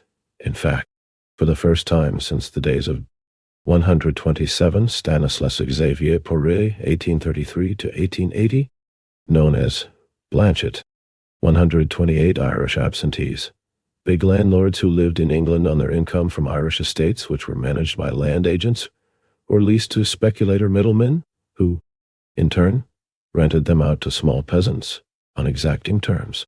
75. The Civil War in France. February 1848, the streets of Paris were safe, and that without any police of any kind. We said a member of the Commune, here no longer of assassination, theft, and personal assault. It seems indeed as if the police had dragged along with it to Versailles all its conservative friends. The cocottes had refound the scent of their protectors, the absconding men of family, religion, and, above all, of property. In their stead, the real women of Paris showed again at the surface, heroic, noble, and devoted, like the women of antiquity.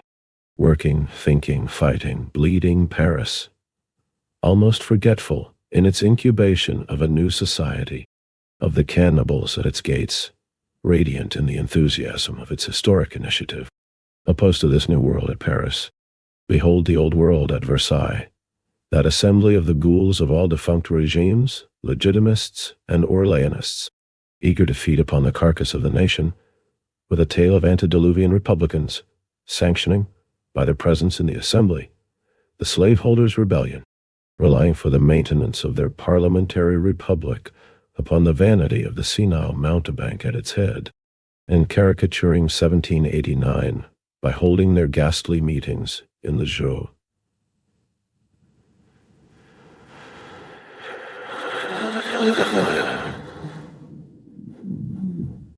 "129, there it was, this assembly, the representative of everything dead in France, propped up to the semblance of life by nothing but the swords of the generals of Louis Bonaparte.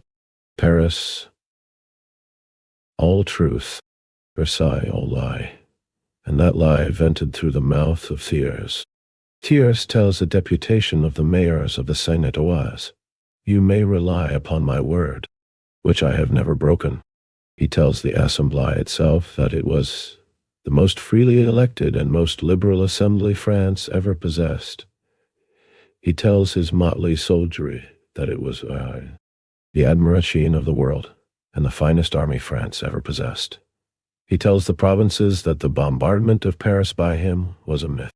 If some cannon shots have been fired, it is not the deed of the army of Versailles, but of some insurgents trying to make believe that they are fighting, while they dare not show their faces."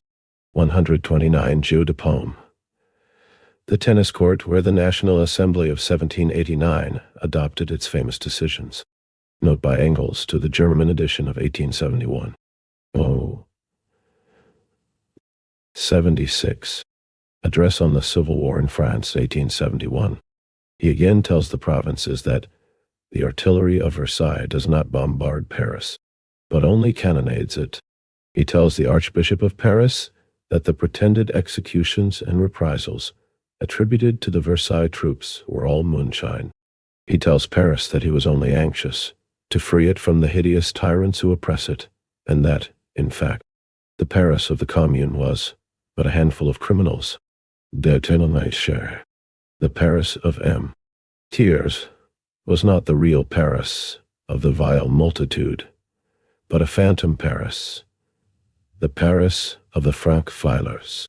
130. The Paris of the boulevards, male and female, the rich, the capitalist, the gilded, the idle Paris, now thronging with its lackeys, its blacklegs, its literary bohème, and its cocottes at Versailles, Saint-Denis, Rouget, and Saint-Germain, considering the Civil War but an agreeable diversion, eyeing the battle going on through telescope, counting the rounds of cannon, and swearing by their own honor and that of their prostitutes, that the performance was far better got up than it used to be at the Porte Saint-Martin. The men who fell were really dead. The cries of the wounded were cries in good earnest, and, besides, the whole thing was so intensely historical. This is the Paris of M. Thiers, as the immigration of Koblenz 131 was the France of M. de Cologne. The first attempt of the slaveholders' conspiracy to put down Paris, by getting the Prussians to occupy it, was frustrated by Bismarck's refusal. The second attempt, that of March 18th, ended in the rout of the army and the flight to Versailles of the government, which ordered the whole administration to break up and follow in its track. By the semblance of peace negotiations with Paris, Thiers found the time to prepare for war against it. But where to find an army? The remnants of the line, regiments, 135 filers, literally free absconders, was an ironical nickname for the bourgeois of Paris who fled the city during its siege. The nickname was ironical because its pronunciation is similar to that of Frank's tireurs, free shooters, the appellation for the French partisans who took an active part in the war against Prussia. 131 Koblenz, a city in Germany which became a counter-revolutionary center for monarchist émigrés, who prepared for intervention against revolutionary France during the bourgeois revolution of 1789. Koblenz was the seat of the emigrant government supported by the feudal absolute states and headed by Charles Alexandre de Calonne, the fanatic reactionary minister under Louis XVI. 77. The Civil War in France were weak in number and unsafe in character. His urgent appeal to the provinces to succor Versailles by their national guards and volunteers met with a flat refusal. Brittany alone furnished a handful of Chouans, 132 fighting under a white flag, every one of them wearing on his breast the heart of Jesus in white cloth, and shouting, "Vive le Roi! Long live the King!" Thiers was, therefore, compelled to collect in hot haste a motley crew composed of sailors, marines, pontifical zouaves, 133 valentines, gendarmes, and pietris, sergeants de ville, and marchards. 134 of this army, however, would have been ridiculously ineffective without the installments of imperialist war prisoners, which Bismarck granted in numbers just sufficient to keep the Civil War going and keep the Versailles government in abject dependence on Prussia. During the war itself, the Versailles police had to look after the Versailles army, while the gendarmes had to drag it on by exposing themselves at all posts of danger. The forts which fell were not taken, but bought. The heroism of the Federals convinced Thiers that the resistance of Paris was not to be broken by his own strategic genius and the bayonets at his disposal. Meanwhile, his relations with the provinces became more and more difficult. Not one single address of approval came in to gladden Thiers and his rurals. Quite the contrary, deputations and addresses demanding, in a tone anything but respectful, conciliation with Paris on the basis of the unequivocal recognition of the Republic, the acknowledgement of the communal liberties, and the dissolution of the National Assembly, whose mandate was extinct, poured in from all sides, and in such numbers 132 Chouans, originally the participants of the counter-revolutionary riots in northwestern France during the bourgeois French Revolution, At the time of the Paris Commune, the communards used this name to describe the monarchist-minded Versailles army recruited at Brittany, 133 Zouaves. A corps of colonial infantry troops in the French army derived its name from a tribe of Algeria. First organized in Algeria in the 1830s, the corps was composed of local inhabitants. Later, it became a purely French body, but retained the original Oriental costume. The pontifical Zouaves were the Pope's guards, organized and trained on the pattern of the original Zouaves, and recruited from volunteers of the young French noblemen.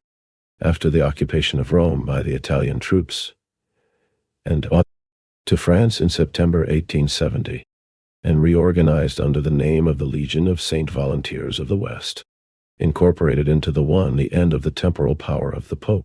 The pontifical Zouaves were dispatched, and the two Endilar army. They fought in the war against Germany. After the war, the Legion took part in the suppression of the Paris Commune. Later, it was disbanded. 134 police informers. 78. Address on the Civil War in France, 1871. That Dufour, Thiers' Minister of Justice, in his circular of April 23 to the public prosecutors, commanded them to treat the cry of conciliation as a crime. In regard, however, of the hopeless prospect held out by his campaign, Thiers resolved to shift his tactics by ordering, all over the country, municipal elections to take place on the April 30th, on the basis of the new municipal law dictated by himself to the National Assembly. What with the intrigues of his prefects, what with police intimidation, he felt quite sanguine of imparting, by the verdict of the provinces, to the National Assembly that moral power it had never possessed, and of getting at last from the provinces the physical force required for the conquest of Paris. His bandade warfare against Paris, exalted in his own bulletins, and the attempts of his ministers at the establishment, throughout France, of a reign of terror.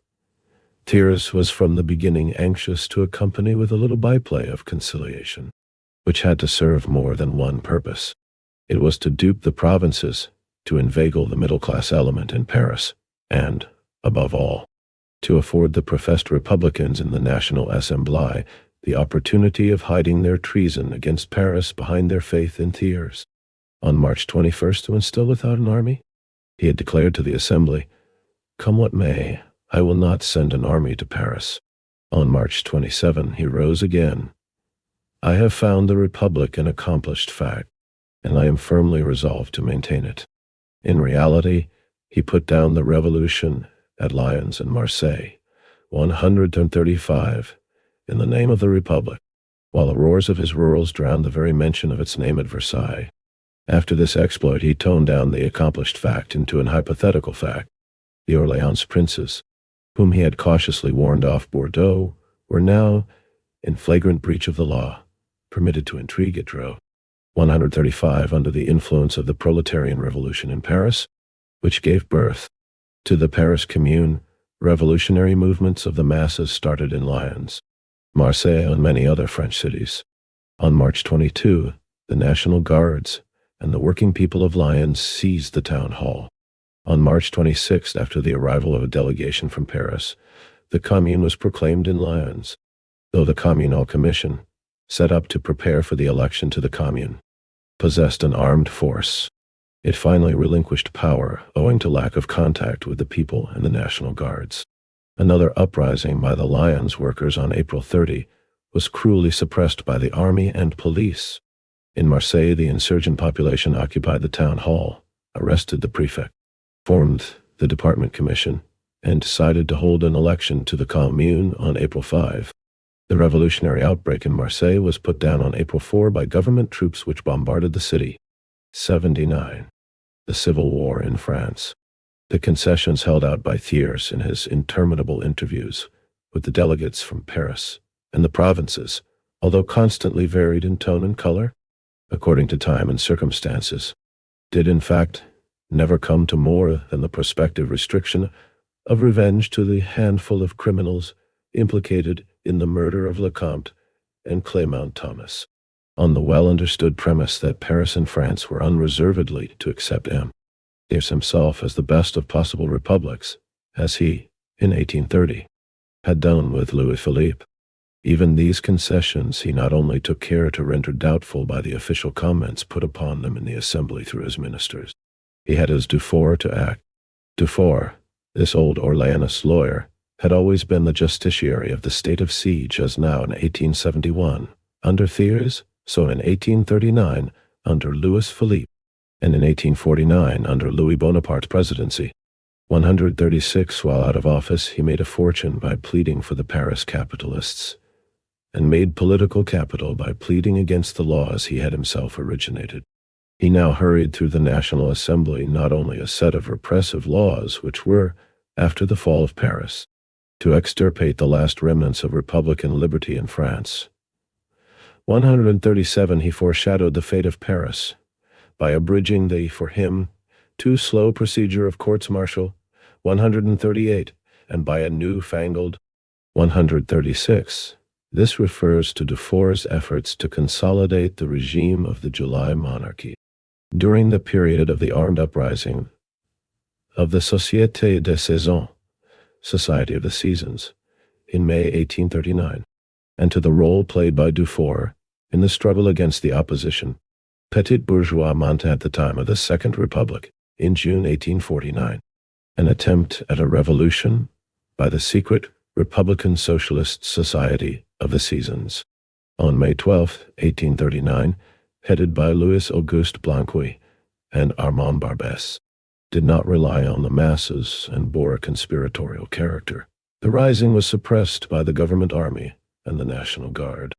In order to combat the danger of revolution, a new cabinet was formed, which Dufour joined during a growing political crisis in June 1849, caused by the Montagnards' opposition to the President of the Republic. Louis Bonaparte, the Minister of Interior, Dufour, proposed the adoption of a series of decrees against the revolutionary section of the National Guard, the Democrats and Socialists. 137. This refers to the law adopted by the National Assembly on the prosecution against the offense of the press, which enforced the clauses in the former reactionary press laws of 1819 and 1849, and laid down harsh penalties, including that of prohibition for publications containing anti-government views. It also refers to the rehabilitation of officials of the Second Empire who had been removed from office, to the special law concerning the procedure of returning the properties confiscated by the Commune, and the classification of such confiscation as a criminal offense.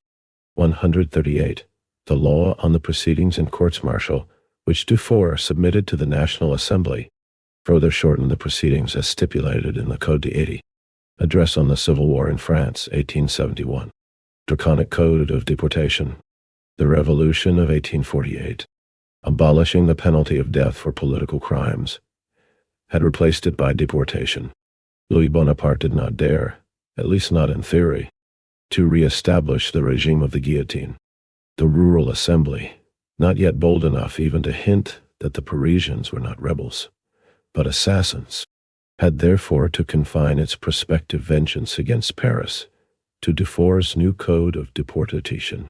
Under all these circumstances, Thiers himself could not have gone on with his comedy of conciliation, had it not, as he intended it to do, drawn forth shrieks of rage from the rurals, whose ruminating mind did neither understand the play, nor its necessities of hypocrisy, tergiversation, and procrastination.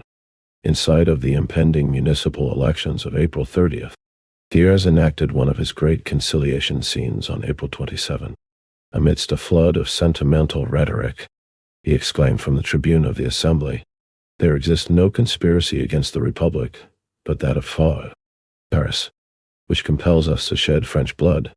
I repeat it again and again. Let those impious arms fall from the hands which hold them, and chastisement will be arrested at once by an act of peace, excluding only the small number of criminals." To the violent interruption of the rurals he replied, "Gentlemen, tell me, I implore you, am I wrong? Do you really regret that I could have stated the truth that the criminals are only a handful? Is it not fortunate in the midst of our misrule Fortunes that those who have been capable of shedding the blood of Clement Thomas and General Lecomte are but rare. Exceptions. France, however, turned a deaf ear to what Thiers flattered himself to be a parliamentary siren song. Out of 700,000 municipal councillors, returned by the 35,000 communes still left to France, the United Legitimists, Orléanists, and Bonapartists did not carry 8-0. The supplementary Justice Militaire of 1857. It confirmed the right of the army commander and the minister of war to carry out judicial prosecutions according to their own discretion without preliminary inquiry. In such circumstances, the legal case, including the examination of the appeal, had to be settled and the sentence executed within 48 hours. 81. The Civil War in France. Elections which followed were still more decidedly hostile. Thus, instead of getting from the provinces the badly needed physical force, the National Assembly lost even its last claim to moral force, that of being the expression of the universal suffrage of the country. To complete the discomfiture, the newly chosen municipal councils of all the cities of France openly threatened the usurping assembly at Versailles, with a counter-assembly at Bordeaux. Then the long-expected moment of decisive action had at last come for Bismarck. He peremptorily summoned Thiers to send to Frankfurt plenipotentiaries for the definitive settlement of peace.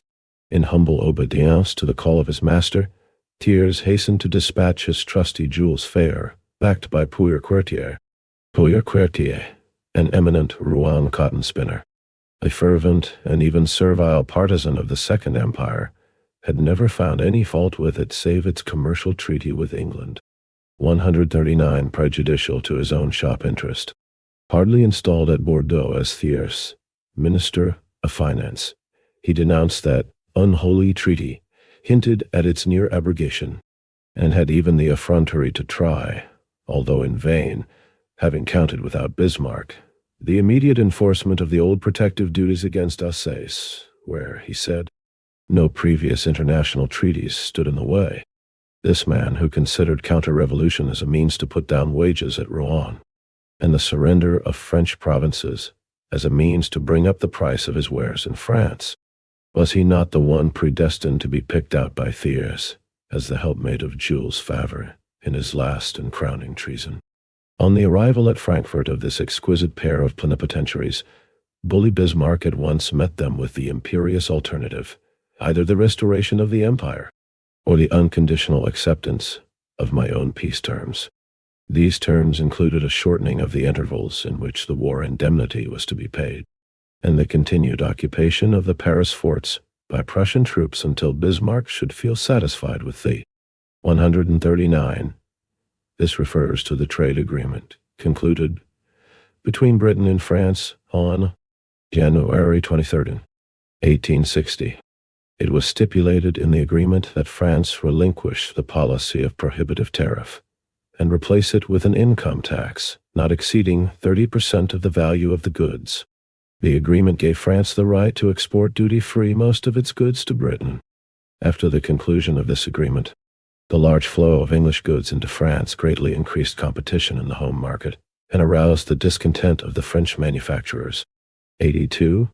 Address on the Civil War in France. 1871.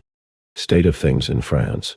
Prussia thus being recognized as the supreme arbiter in internal French politics. In return for this, he offered to let loose, for the extermination of Paris, the captive Bonapartist army, and to lend them the direct assistance of Emperor William's troops. He pledged his good faith by making payment of the first installment of the indemnity, dependent on the pacification of Paris. Such a bait was, of course, eagerly swallowed by Thiers and his plenipotentiaries. They signed the Treaty of Peace on May 10, and had it endorsed by the Versailles Assembly on the 18th. In the interval between the conclusion of peace and the arrival of the Bonapartist prisoners, Thiers felt the more bound to resume his comedy of conciliation, as his Republican tools stood in sore need of a pretext for blinking their eyes at the preparations for the carnage of Paris. As late as the May 8, he replied to a deputation of middle-class conciliators, whenever the insurgents will make up their minds for capitulation, the gates of Paris shall be flung wide open during a week for all except the murderers of Generals Clement, Thomas, and Lecomte. A few days afterwards, when violently interpellated on these promises by the rurals, he refused to enter into any explanations, not, however, without giving them this significant hint. I tell you there are impatient men amongst you, men who are in too great a hurry. They must have another 8 days.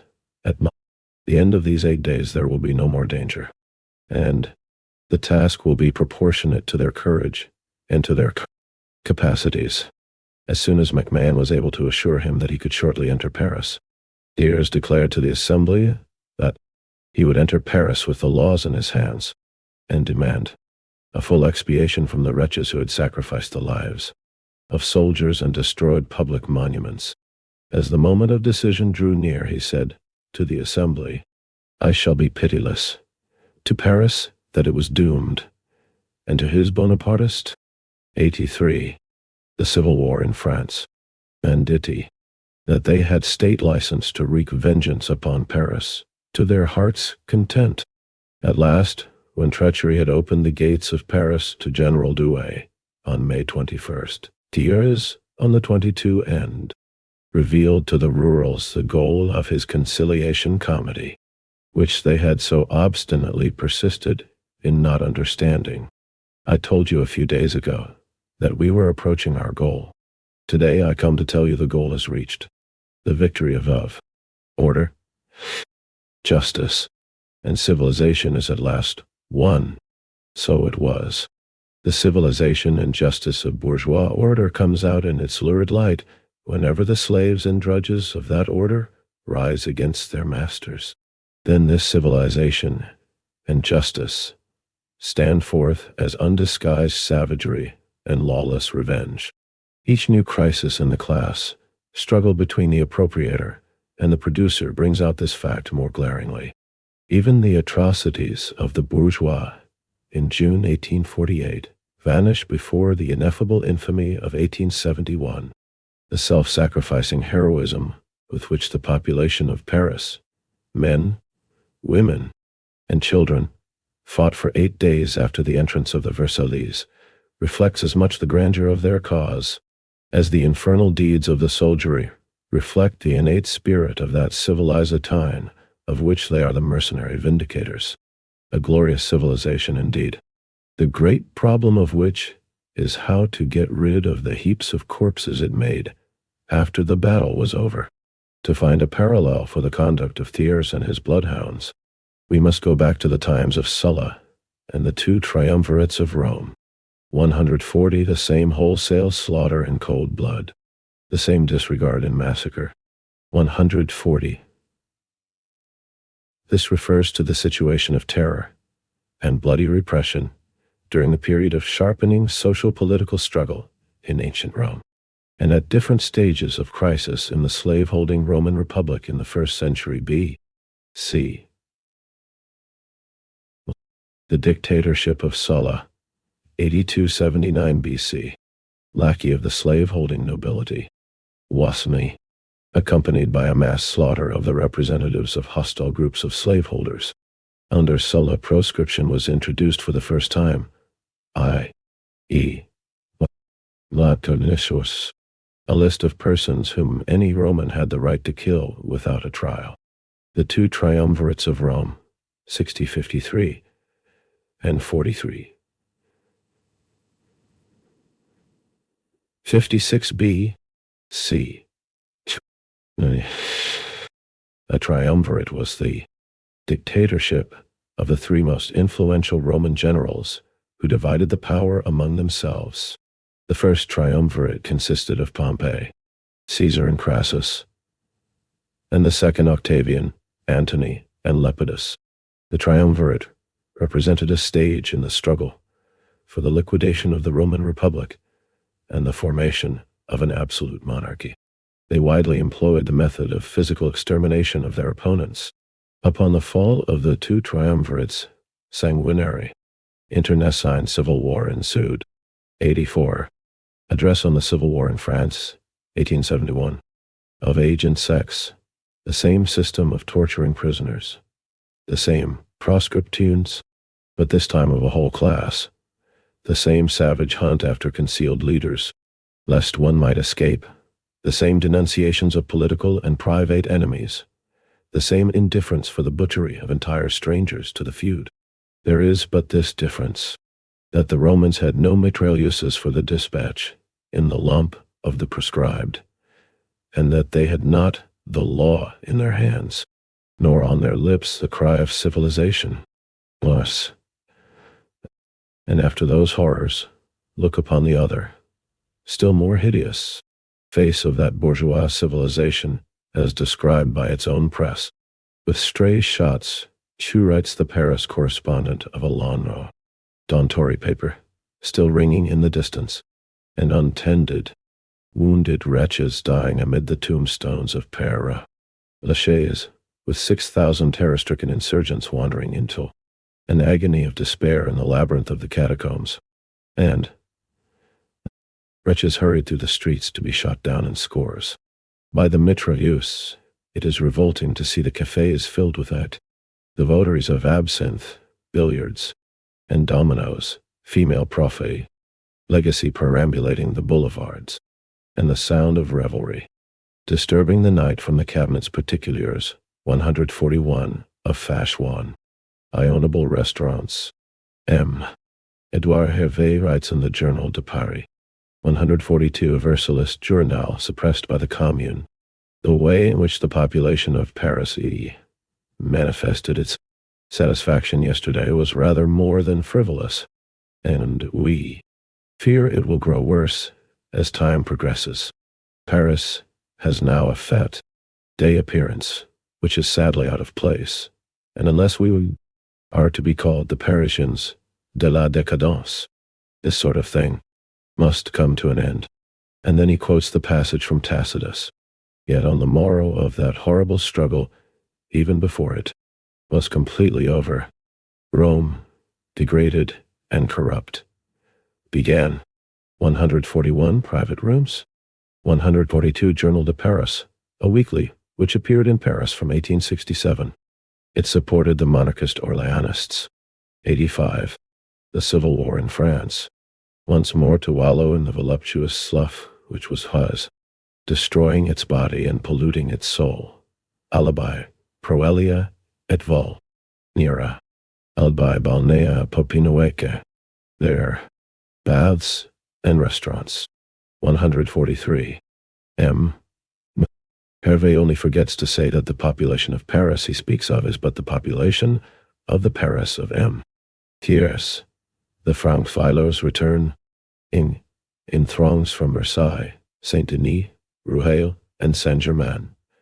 The Paris of the decline, in all its bloody triumphs over the self-sacrificing champions of a new and better society.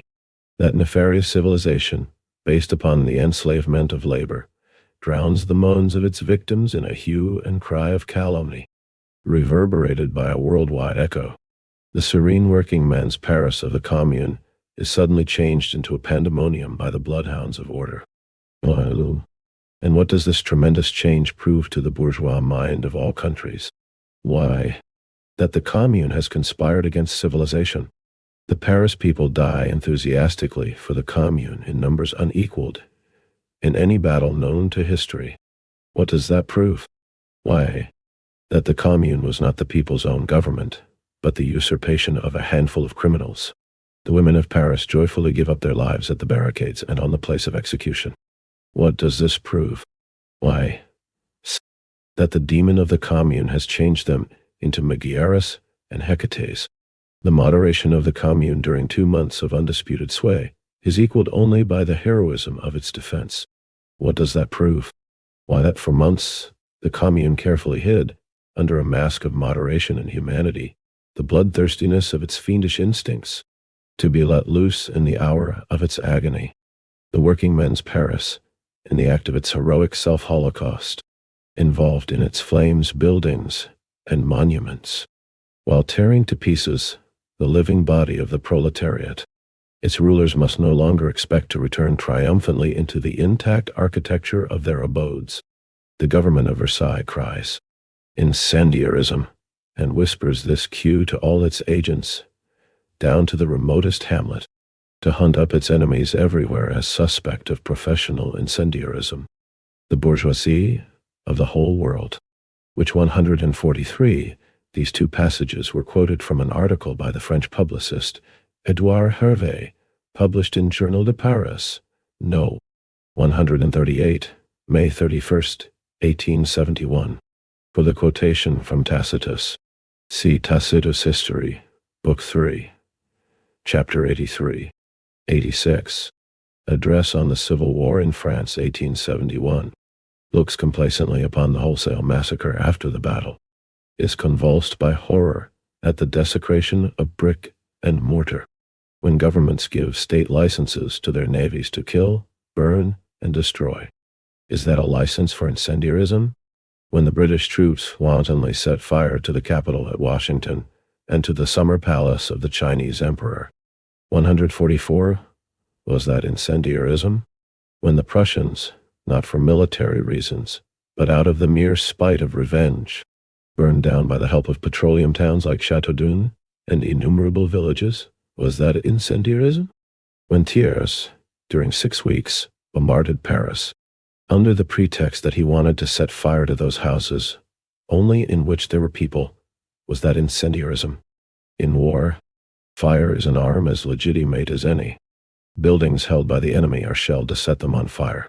If their defenders have to retire, they themselves light the flames to prevent the attack from making use of the buildings. To be burnt down has always been the inevitable fate of all buildings situated in the front of battle, of all the regular armies of the world. But in the war of the enslaved against their enslavers, the only justifiable war in history, this is by no means to hold good. The Commune used fire strictly as a means of defense. They used it to stop up to the Versailles troops those long, straight avenues which Haussmann had expressly opened to artillery fire. They used it to cover their retreat in the same way as the Versaillese, in their advance, used their shells which destroyed at least as many buildings as the fire of the Commune.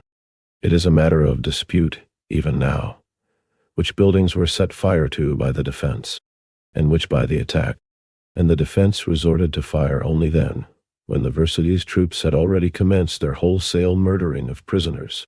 Besides, the Commune had, long before, given full public notice that, if driven to extremities, they would bury themselves under the ruins of Paris, and make Paris a second Moscow, as the government of defense, but only as a cloak for its treason, had promised to do.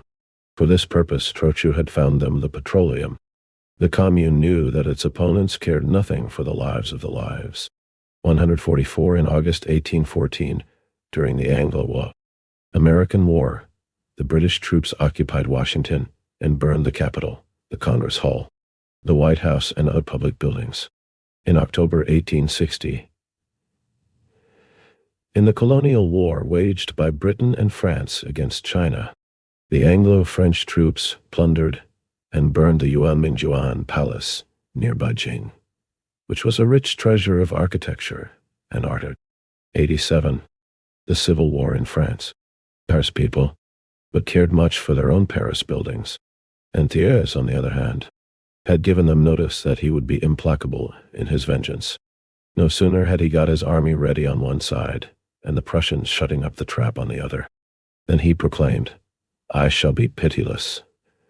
The expiation will be complete, and justice will be stern." If the acts of the Paris workingmen were vandalism, it was the vandalism of defense and despair, not the vandalism of triumph, like that which the Christians perpetrated upon the really priceless art treasures of heathen antiquity. And even that vandalism has been justified by the historian as an unavoidable and comparatively trifling concomitant to the titanic struggle between a new society arising and an old one breaking down. It was still less the vandalism of Haussmann, razing historic Paris to make place for the Paris of the sightseer, but the execution by the Commune of the 64 hostages, with the Archbishop of Paris at their head, the bourgeoisie and its army, in June 1848.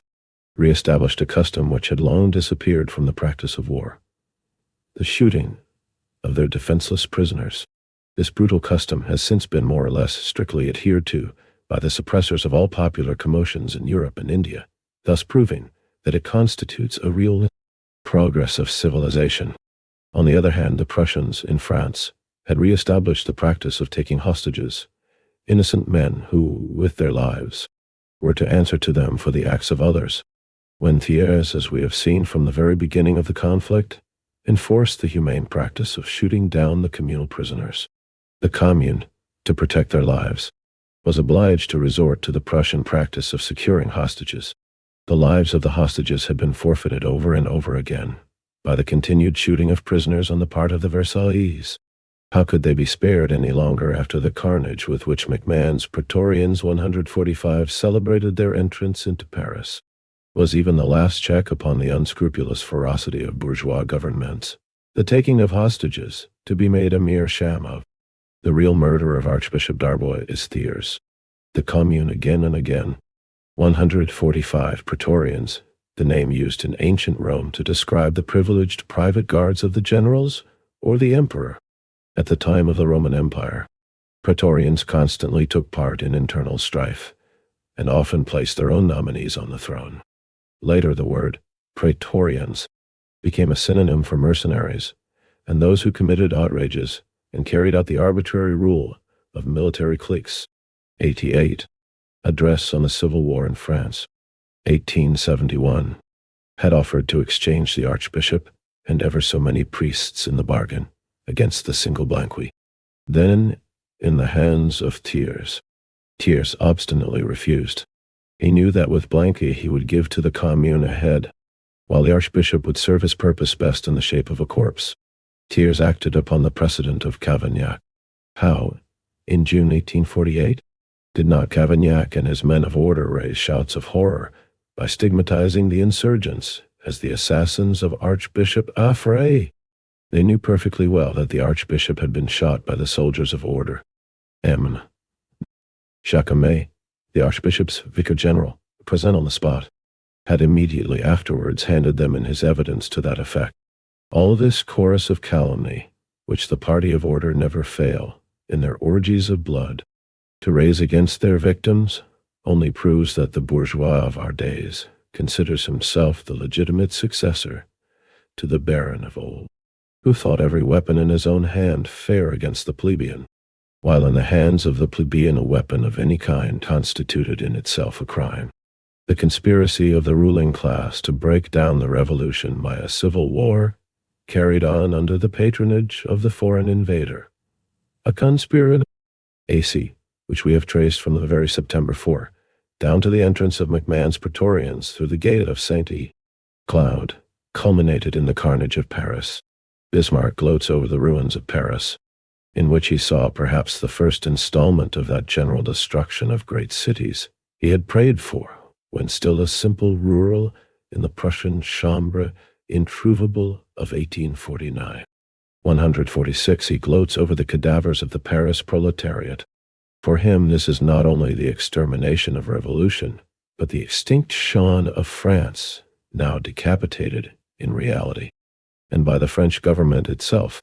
With the shallowness characteristic of all successful statesmen, he sees but the surface of this tremendous historic event. Whenever before. 146. By the Prussian Chambre introuvable. Analogous to the extremely reactionary French Chambre introuvable of 1815-16.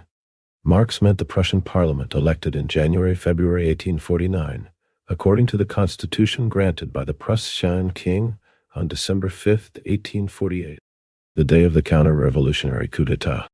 According to the constitution, the Parliament was composed of the House of Lords of the privileged aristocrats and the lower house.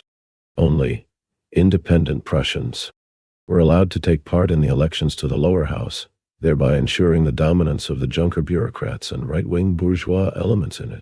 Bismarck, who was elected to the lower house, was a leader of the extreme right-wing group of Junkers. 89. The Civil War in France. Has history exhibited the spectacle of a conqueror crowning his victory by turning into not only the gendarme, but the hired bravo of the conquered government. There existed no war between Prussia and the Commune of Paris. On the contrary, the Commune had accepted the peace preliminaries, and Prussia had announced her neutrality. Prussia was, therefore, no belligerent. She acted the part of a bravo, a cowardly bravo, because incurring no danger, a hired bravo, because stipulating beforehand the payment of her blood money of 500 millions on the fall of Paris. And thus, at last, came out the true character of the war, ordained by Providence as a chastisement of godless and debauched France by pious and moral Germany. And this unparalleled breach of the law of nations, even as understood by the old world lawyers, instead of arousing the civilized governments of Europe to declare the felonious Prussian government, the mere tool of the St. Petersburg cabinet, an outlaw amongst nations, only incites them to consider whether the few victims who escaped the double cordon around Paris are not to be given up to the hangman at Versailles, that after the most tremendous war of modern times, the conquering and the conquered hosts should fraternize for the common massacre of the proletariat. This unparalleled event does indicate, not, as Bismarck thinks, the final repression of a new society upheaving, but the crumbling into dust of bourgeois society. The highest heroic effort of which old society is still capable is national war. And this is now proved to be a mere governmental humbug, intended to defer the struggle of classes, and to be thrown aside as soon as that class struggle bursts out into civil war. Class rule is no longer able to disguise itself in a national uniform. The national governments are one as against the proletariat. After Whit Sunday, 1871, 147, there can be neither peace nor truce possible between the working men of France and the appropriators of their produce. The iron hand of a mercenary soldiery may keep for a time both classes tied down in common oppression, but the battle must break out again and again in ever-growing dimensions, and there can be no doubt as to who will be the victor in the end, the appropriating few or the immense working majority. And the French working class is only the advanced guard of the modern proletariat, while the European govern. 147 i.e. May 28, the last day of the Commune. 90. Address on the Civil War in France, 1871. Ments thus testify before Paris to the international character of class rule. They cry down the International Working Men's Association, the international counter-organization of labor against the cosmopolitan conspiracy of capital. As the head fountain of all these disasters, Thiers denounced it as the despot of labor, pretending to be its liberator. Picard ordered that all communications between the French internationals and those abroad should be cut off. Count Joubert, Thiers, mummified accomplice of 1835, declares it the great problem of all civilized governments to weed it out. The rurals roar against it, and the whole European press joins the chorus. An honorable French writer, 148 completely foreign to our association, speaks as follows: the members of the Central Committee of the National Guard, as well as the greater part of the members of the Commune, are the most active, intelligent, and energetic minds of the International Working Men's Association. Men who are thoroughly honest, sincere, intelligent, devoted, pure, and fanatical in the good sense of the word. The police-tinged bourgeois mind naturally figures to itself the National Working Men's Association as acting in the manner of a secret conspiracy, its central body ordering, from time to time, explosions in different countries. Our association is, in fact, nothing but the international bond between the most advanced working men in the various countries of the civilized world, wherever, in whatever shape, and under whatever conditions the class struggle obtains any consistency. It is but natural that members of our association should stand in the foreground. The soil out of which it grows is modern society itself. It cannot be stamped out by any amount of carnage. To stamp it out, the governments would have to stamp out the despotism of capital over labor, the condition of their own parasitical existence. Working men's Paris, with its commune, will be forever celebrated as the glorious harbinger of a new society. Its martyrs are enshrined in the great heart of the working class. Its exterminators history has already nailed to that eternal pillory from which all the prayers of their priests will not avail to redeem them. 148. Probably Jean-François Eugène Robinet, 1825 to 1899. 91. The Civil War in France. The General Council. M. J. Gunfred. Bradnick. B. H. Buttery. Cahill. Delahaye William Hales. A. Herman. Kolb. Fred. Lassner. Lochner. J. P. MacDonald George Milner. Thomas Motorshed Charles Mills.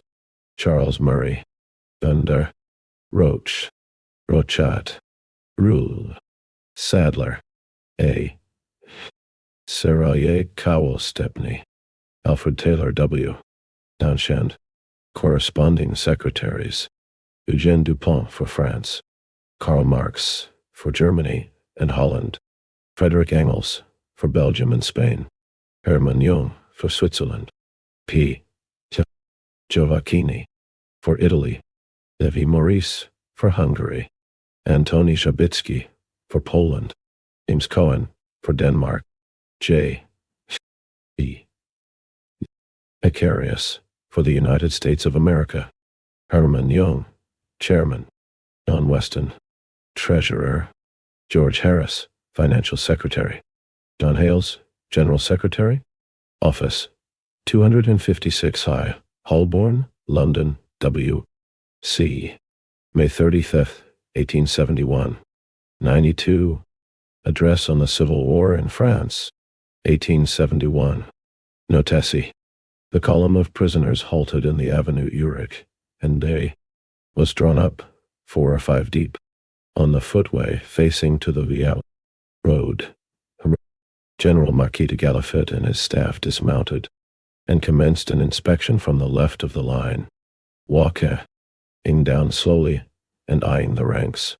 The general stopped, here and there, tapping a man on the shoulder or beckoning him out of the rear ranks, in most cases without further parley. The individual thus selected was marched out into the far center of the road, where a small supplementary column was. Thus soon formed, it was evident that there was considerable room for error. A mounted officer pointed out to General Galifet a man and woman for some particular offense. The woman, rushing out of the ranks, threw herself on her knees, and, with outstretched arms, protested her innocence in passionate terms. The general waited for a pause, and then, with a most impassible face and unmoved demeanor, said, "Madame, I have visited every theater in Paris. Your acting will have no effect on me. Ce n'est pas la peine de jouer à comédie."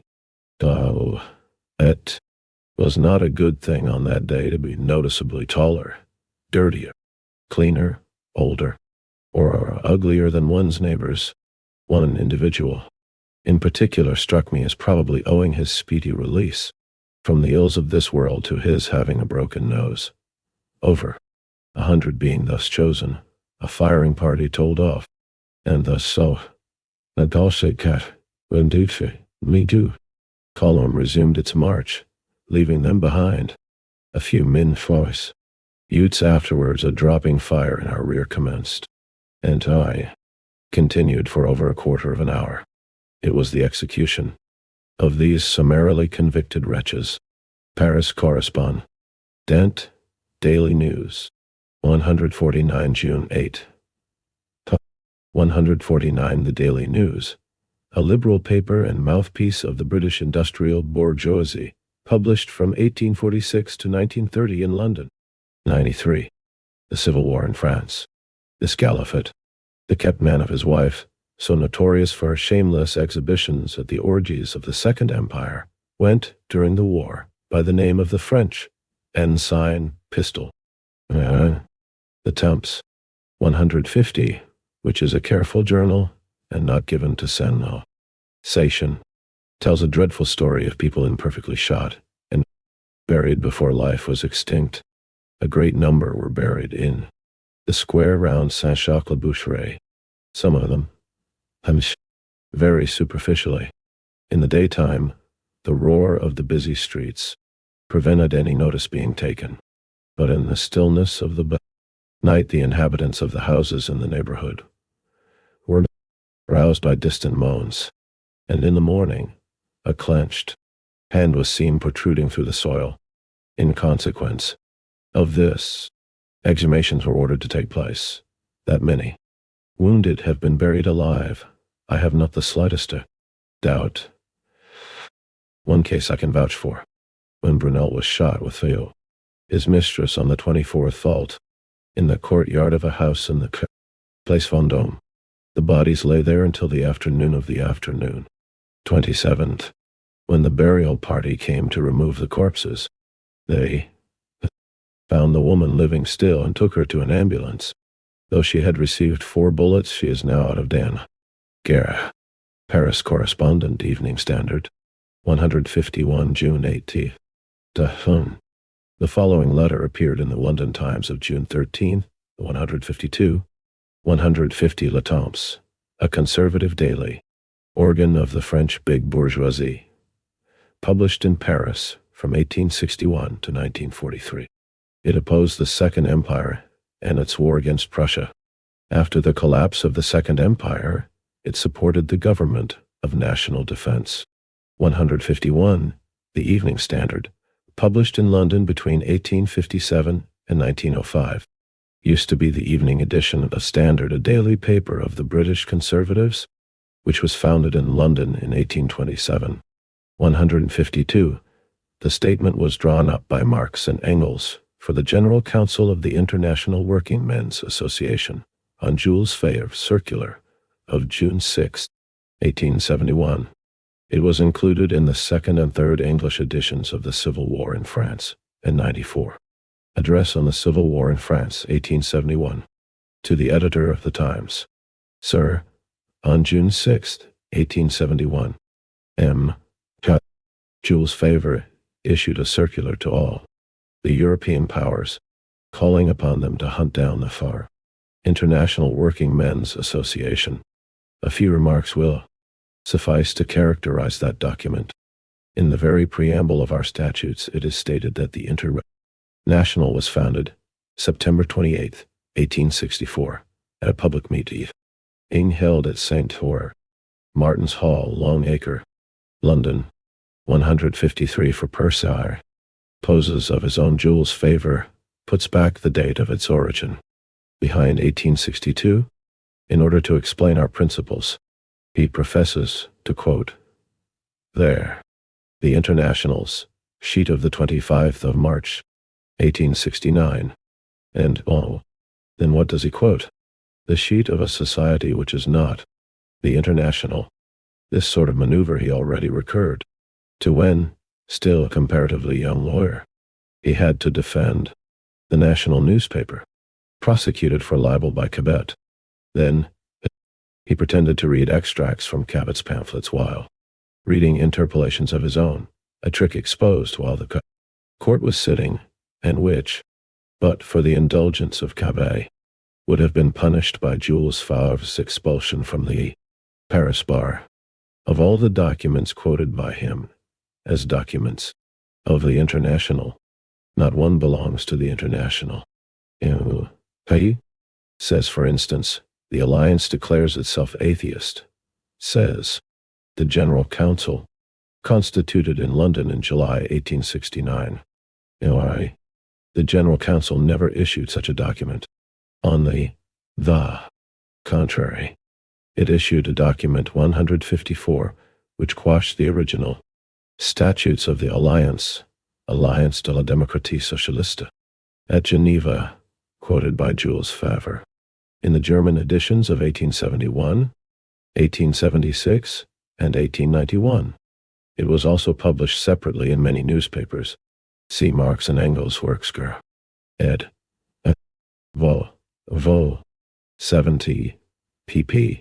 367-68, 153. See Marx and Engels Worksker. Ed. Vol. 16th. p. 14. 154. This refers to the circular drafted by Marx, the International Workingmen's Association, and the Alliance of Socialist Democracy. See Marx and Engels Worksker. Ed. Vol. 20. 16 pp. 359-41. 95. The Civil War in France. Throughout his circular, which pretends in part also to be directed against the Empire, Jules Favre repeats against the whole international, but the police inventions of the public prosecutors of the Empire, which broke down miserably even before the law courts of that empire. It is known that in its two addresses of July and September last, on the late war, 155, the General Council of the International denounced the Prussian plans of conquest against France. Later on, Mr. Reitlinger, Jules Favre's private secretary, applied, though of course in vain, to some members of the poor General Council for getting up by the Council a demonstration against Bismarck in favor of the government of national defense. They were particularly requested not to mention the Republic. The preparations for a demonstration with regard to the expected arrival of Jules Favre in London were made, certainly with the best of intentions, in spite of the General Council, which, in its address of the 9th of September, had distinctly forewarned the Paris workmen against Jules Favre and his colleagues. What would Jules Favre say if, in its turn, the International were to send a circular on Jules Favre to all the cabinets of Europe, drawing their particular attention to the documents published at Paris by the late M. Milliere? I am, Sir, your obedient servant, John Hales, Secretary to the General Council of the International Workingmen's Association. 256, High Holborn, London, W. C. June 12, T. 1871. In an article on the International Society and its aims. That pious informer, the London Spectator, 156. June 24th, amongst other similar tricks, 155 see above, pp. 1624 and 2637, 156. The Spectator, a British liberal weekly, which began to appear in London in 1828. 96. Address on the Civil War in France, 1871. Quotes, even more fully than Jules Favre has done, the above document of the Alliance as the work of the International, and that 11 days after the refutation had been published in the Times. We do not wonder at this. Frederick the Great used to say that out of all Jesuits, the worst are the Protestant ones. 97. The drafts of Lee, the Civil War in France, the first draft of T. 157. The Iville, W. Aaron, F. Rance. 157. The drafts of the Civil War in France were written by Marx in April and May of 1871. In the first days after the Revolution of March 18th, Marx began carefully to study all of the material on the event in Paris. He collected cuttings and made numerous extracts from French and English newspapers. In the latter half of April, Marx began on the first draft and continued working until about May 10. Then he began the second draft of the Civil War in France, which he completed by the middle of May. Thereupon, he went on to write the final text and put it in the form of an address of the General Council of the International Workingmen's Association. The newspaper cuttings and the extracts he had collected in a notebook during the last week of the Paris Commune were not used in the second draft, but were first used in the text of the address itself. Both the first and second drafts were originally written on large sheets of paper. The manuscript of the first draft, the longest one, is apparently preserved intact. It fills both sides of 11 written sheets or 22 pages, which were numbered by Marx with the exception of pages 6 and 13. The manuscript of the second draft, according to the page numbers marked by Marx, not on all the sheets, probably consisted of 13 sheets. 11 sheets are preserved, 8 are written on one side only, and 3 on both sides. It is assumed that the missing part of the manuscript is section 4 of the draft, which precedes the preserved section 5, opening of the Civil War. The March 18th Revolution. Clement Thomas. Lecompte. The Vendôme Affair. The last 3 pages, which bear no page numbers, c. pp.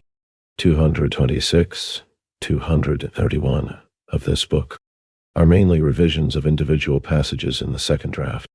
The larger part of the manuscripts of the first and second drafts has been crossed out by Marx with perpendicular and slanting. First draft of the Civil War in France. The government of defense. 4 months after the commencement of the war, when the government of defense had thrown a sop to the Paris National Guard by allowing them to show their fighting capabilities at Buzenval. 158. The government considered the opportune moment has come to prepare Paris for capitulation. To the Assembly of the Mayors of Paris for capitulation.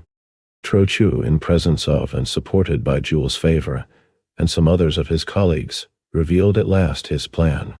He said literally, "The first question, addressed to me by my colleagues on the show evening of the 4th September was this: Paris, can it stand, without any chance of success, a siege against the Prussian army?" I did not hesitate to answer in the negative. Some of my colleagues here present will warrant the truth of these my words, and the persistence of my opinion. I told them in these very terms, that, under the existing state of things, the attempt of Paris to maintain a siege against the Prussian army would be a folly. Without doubt, I added, this might be a heroical folly, but 8 lines. Apparently in this way Marx marked those portions which he had already used while working on the final text of the Civil War in France. The only words and tenses not included in the present edition are those which Marx crossed out in the manuscripts with horizontal lines. In the manuscripts of both drafts, there are many marginal notes, round and square brackets, and so on, which are marks used by the author in his work. These are not to be found in the present edition. When Marx cited or quoted the decrees and proclamations of the Commune, he referred to the date of their promulgation or to the date of their publication in the London press. The 2 drafts of the Civil War in France were not published during the lifetime of Marx and Engels, and remained unknown long after their death. Extracts of the first draft appeared for the first time in the Soviet Union, in Pravda, Nos. 72 and 76, published respectively on March 14th and 18th, 1933. The complete text of the first and second drafts was first published in the original English and in Russian in 1934 in the archives of Marx and Engels. Vol. 158. The Battle of Buzenval, also known as the Battle of Montretout or Mont Valérien, took place on January 19, 1871, 4 months after Paris had been besieged. It was Trochu's last onslaught from the encircled Paris, aimed at thoroughly destroying the forces of the National Guards, dampening their morale and convincing the Parisians and the army that the capital was indefensible. During the onslaught, which was carried out without adequate preparation and the necessary reserve force, the French forces failed to coordinate their actions. And though the French army fought bravely, the onslaught was repulsed on all points. 101. The Civil War in France would be nothing else. The events have not given the lie to my prevision. Trochu's plan, from the very day of the proclamation of the Republic, was the capitulation of Paris and of France. In point of fact, he was the commander-in-chief of the Prussians. In a letter to Gambetta, Jules Favre himself confessed so much that the enemy to be put down was not the Prussian soldier, but the Paris revolutionary demagogue. The high-sounding promises to the people by the government of defense were therefore as many deliberate lies. The plan they systematically carried out by entrusting the defense of Paris to Bonapartist generals, by disorganizing the National Guard, and by organizing famine under the maladministration of Jules Ferry. The attempts of the Paris workmen on October 5, October 31 Saint, etc. To supplant these traitors by the Commune were put down as conspiracies with the Prussian. 159 after the capitulation, the mask was thrown off, cast aside.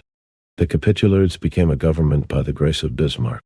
Being his prisoners, they stipulated with him a general armistice, the conditions of which disarmed France and rendered all further resistance impossible. Resuscitated at Bordeaux as the government of the Republic, these very same capitulars through Thiers, their ex-ambassador, and Jules Favre, their foreign minister, fervently implored Bismarck in the name of the majority of the so-called National Assembly, and long before the rise of Paris, to disarm and occupy Paris and put down its canaille. As Bismarck himself on his return from France to Berlin sneeringly told his admirers at Frankfurt, this occupation of Paris by the Prussians, such was the last word of the plan of the government of defense. The cynical effrontery with which, since their installment at Versailles, the same men fawn upon and appeal to the armed intervention of Prussia, has dumbfounded even the venal press of Europe. The heroic exploits of the Paris National Guard, since they fight no longer under but against the capitulates, have forced even the most skeptical to brand them. 159 under the leadership of Gustave Flourens, the workers' battalions of the National Guard demonstrated in front of the Hôtel de Ville, Paris on October 5, 1870, demanding that the government of national defense hold elections to the Commune, take measures to strengthen the Republic and energetically resist the invading enemy. The government rejected these demands and forbade the National Guards to assemble or hold armed demonstrations without instructions for the uprising of October 31st, 1870. See Note 88. 102. First draft of the Civil War in France. Word traitor. On the brazen fronts of the Trochu, Jules Favre et Co., the documents seized by the Commune, have, at last, furnished the juridical proofs of their high treason. Amongst these papers there are letters of the Bonapartist sabreurs, to whom the execution of Trochu's plan had been confided, in which these infamous wretches crack jokes at and make fun of their own defense of Paris, cf. For instance, the letter of Alphonse Simon Guillaud, Supreme Commander of the Artillery of the Army of Defense of Paris, and Grand Cross of the Legion of Honor, to Suzanne, General of Division of Artillery, published by the Journal Official of the Commune. It is therefore evident that the men who now form the government of Versailles can only be saved from the fate of convicted traitors by civil war. The death of the Republic and a monarchical restoration under the shelter of Prussian bayonets. But, and this is most characteristic of the men of the empire, as well as of the men who but on its soil and within its atmosphere could grow into mock tribunes of the people, the victorious Republic would not only brand them as traitors, it would have to surrender them as common felons to the criminal court. Look only at Jules Favre, Ernest Picard, and Jules Ferry, the great men under Thiers, of the government of defense, a series of authenticated judiciary documents spreading over about 20 years, and published by M. Millière, a representative to the National Assembly, proves that Jules Favre, living in adulterous concubinage with the wife of a drunkard resident at Algiers, had, by a most complicated concatenation of daring forgeries, contrived to grasp in the name of his bastards a large succession that made him a rich man, and that the connivance only of the Bonapartist tribunals saved him from exposure in a lawsuit undertaken by the legitimate claimants.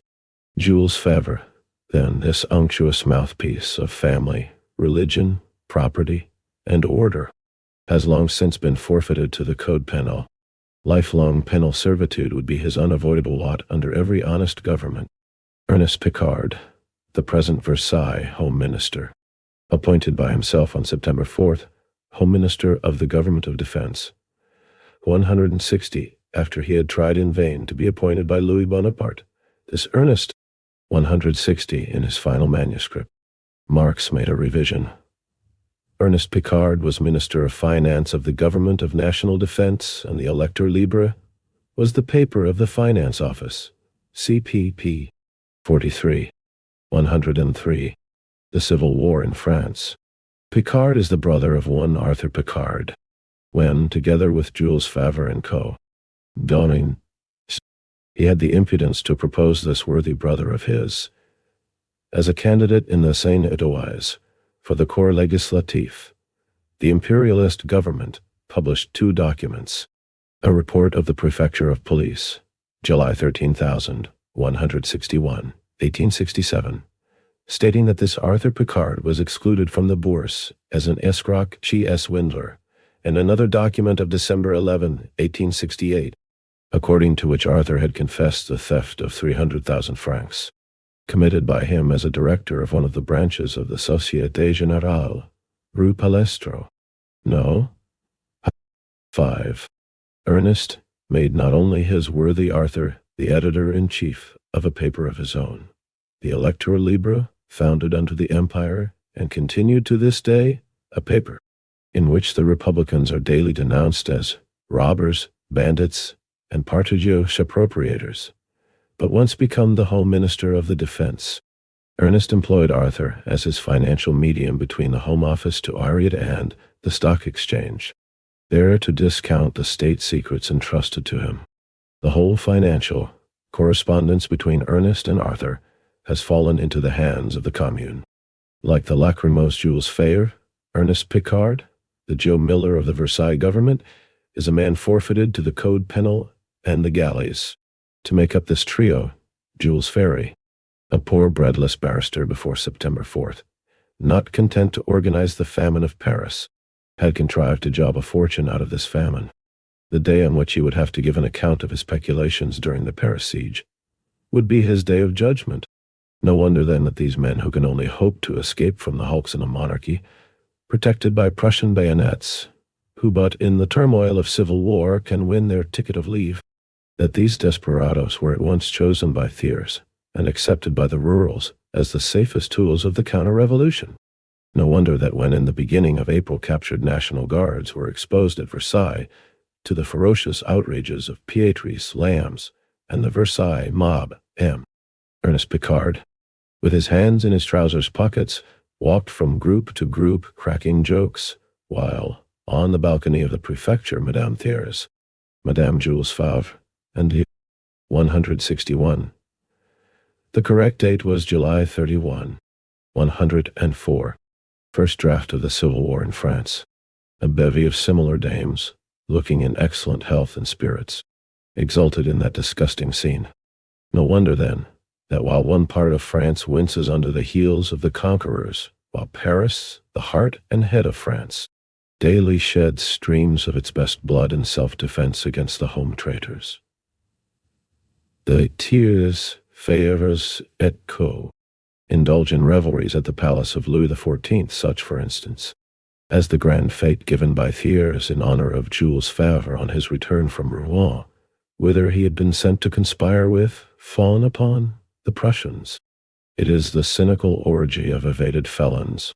If the government of defense first made Thiers their foreign ambassador, going a-begging at all courts of Europe, there to barter a king for France for their intervention against Prussia, if, later on, they sent him on a traveling tour throughout the French provinces, there to conspire with the chateau and secretly prepare the general elections which, together with the capitulation, would take France by surprise.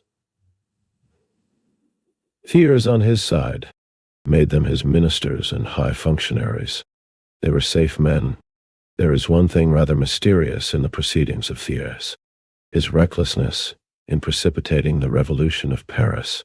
Not content to goad Paris by the anti-republican demonstrations of his rurals, by the threats to decapitate and decapitalize Paris, by Dufour's, Thiers' Ministère of Justice, law of the March 10 on the échéances of bills, falling due which impended bankruptcy on the Paris commerce, by appointing Orleanist ambassadors, by the transfer of the Assemblée to Versailles, by an imposition of a new tax on newspapers, by the confiscation of the Republican Paris journals, by the revival of the state of siege, first proclaimed by Palicao 162, and annulled with the downfall of the imperialist government on the 4th of September by appointing Vinoy, the Decembrezeur and ex-senator, governor of Paris, Valentin, the imperialist gendarme, prefect of police, and Aurel de Paladines, the Jesuit general, commander-in-chief of the Paris National Guard.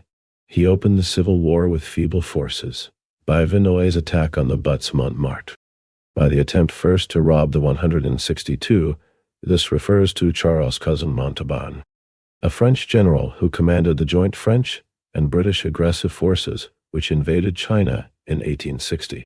He was given the title of Comte de Palicao by Napoleon III because he defeated the troops of the Qing dynasty, 1644 to 1911, at Palicao, a village east of Beijing. 105. The Civil War in France. National Guards of cannon which belonged to them, and which were only left to them by the Paris Convention, because they were their property, and thus to disarm Paris. Whence this feverish eagerness and finir finish it off. To disarm and put down Paris was of course the first condition of a monarchical counter-revolution. But an astute intriguer like Thiers could only risk the future of the difficult enterprise in undertaking it without due preparation, with ridiculously insufficient means, except under the sway of some overwhelmingly urgent wave. The motive was this: by the agency of Prussian, his finance minister, Thiers had concluded a loan of 2 milliards to be paid immediately down, and some more milliards to follow at certain terms. In this loan transaction, a truly royal pot de vin, drink money, was reserved for those grand citizens: Thiers, Jules Favre, Ernest Picard, Jules Simon, Pierre Courtier, etc. But there was one hitch in the transaction. Before definitively sealing the treaty, the contractors wanted one guarantee: the tranquilization of Paris. Hence the reckless proceedings of Thiers. Hence the savage hatred against the Paris workmen, perverse enough to interfere with this fine job. As to the Jules Favres, Picards, etc., we have said enough to prove them the worthy accomplices of such a jobbery. As to Thiers himself, it is notorious that during his 2 ministries under Louis Philippe, he realized 2 millions, and that during his premiership, dating March 1840, he was taunted from the tribune of the Chamber of Deputies with his bourse peculations, in answer to which he shed tears, a commodity he disposes of as freely as Jules Favre and the celebrated comedian Frédéric Lemaitre. It is no less notorious that the first measure taken by M. Thiers to save France from the financial ruin fastened upon her by the war was to endow himself with a yearly salary of 3 millions of francs, exactly the sum Louis Bonaparte got in 1850 as an equivalent from M. Thiers and his troop in the Legislative Assembly for allowing them to abolish the general suffrage. 163. This endowment of M. Thiers, with 3 millions, was the first word of the economic republic, the vista of which he had opened to his Paris. 163. Alarmed by the victory of the Democrats and the Socialists in the election of March-April 1850. The Party of Order, led by Thiers, had an election law adopted by the Legislative Assembly on May 31, 1850, which abolished universal suffrage. Under this law, directed against the workers in town and countryside, as well as against the small peasants, the vote was only given to those who had settled down in 106. First draft of the Civil War in France. Electors in 1869. As to Pierre Courtier, he is a cotton spinner at Rouen. In 1869, he was the leader of the mill owners' conclave that proclaimed a general reduction of wages necessary for the conquest of the English market. An intrigue. Then baffled by the International. 164. Pierre Courtier, otherwise a fervent and even servile partisan of the empire, found only one fault with it: its commercial treaty with England damaging to his own shop interests.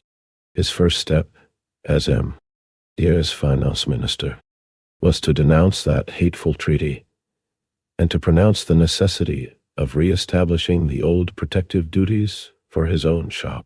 His second step was the patriotic attempt to strike Alsace by the re-established old protective duties, on the pretext that in this case no international treaty stood in the way of their reintroduction.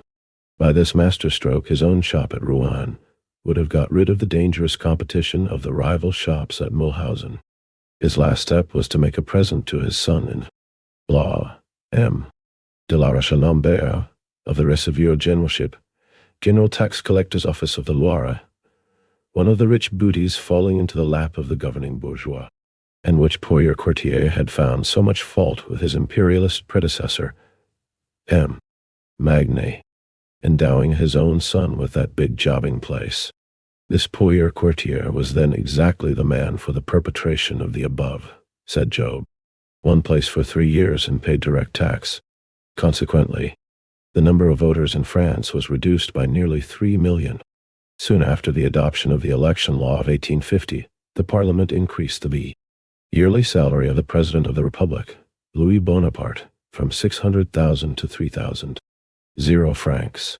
164 at the end of 1868, the factory owners of Normandy tried to make a considerable cut in the wages of the textile workers, in order successfully to compete with English all-made goods.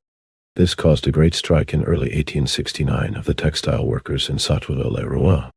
The strikers appealed to the International for support, and the General Council organized collections for them through the trade unions of London and France.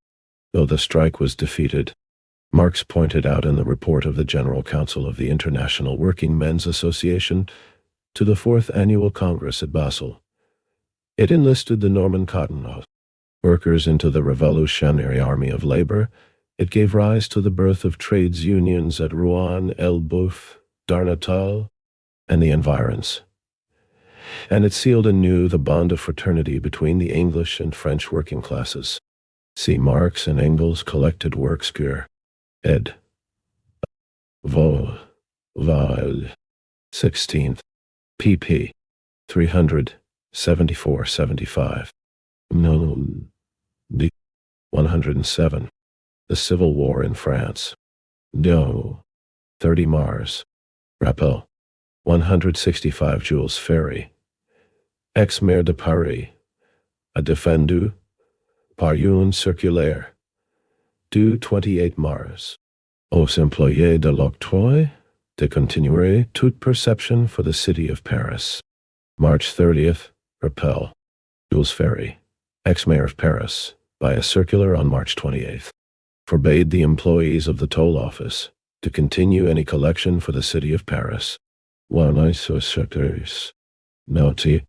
small state rogueries, a little character, cankering conscience, everlasting suggester of parliamentary intrigue, petty expedients and devices, rehearsing his homilies of liberalism, of the libertés nécessaires, eagerly bent on strong reasons to weigh against the chances of failure, cogent arguments which counterpoise, kind of heroism and exaggerated baseness, lucky parliamentary stratagems. Moment. M.E. Picard est un malandrin qui pendant toute la durée du siège a tripoté à la bourse sur les défaites de nos armées. M.E. Picard is a robber who speculated at the bourse on our army's defeats throughout the period of the siege.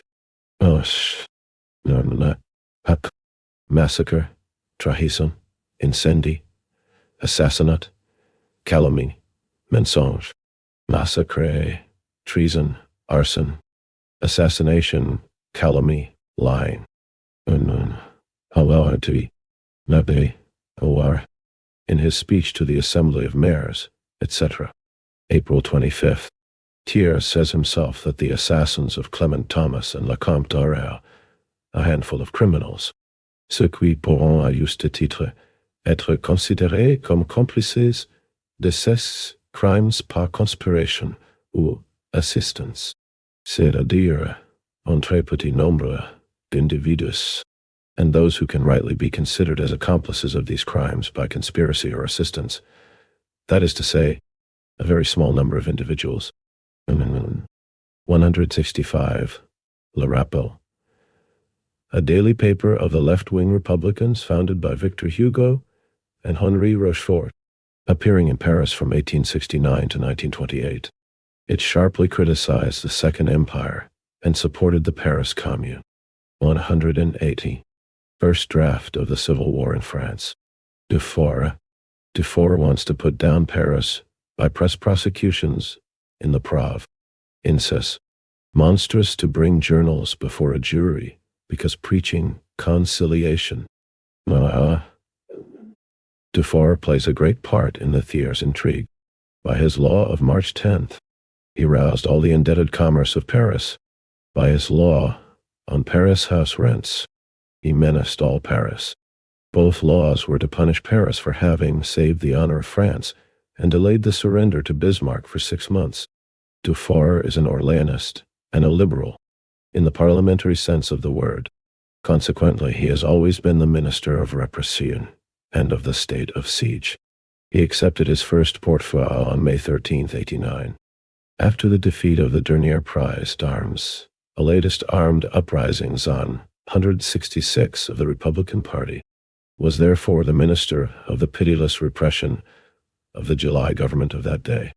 On the June 2 and 1849, 0.67 Cavaignac, forced on the 29th of October, 1848, to raise the state of siege, called into his ministry 2 ministers of Louis-Philippe, Dufour for the interior, and Vivian.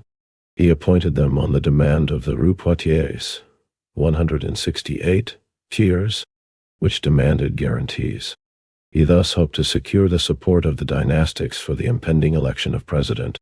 Dufour employed the most illegal means to secure Cavaignac's candidature. Intimidation and electoral corruption had never been exercised on a larger scale.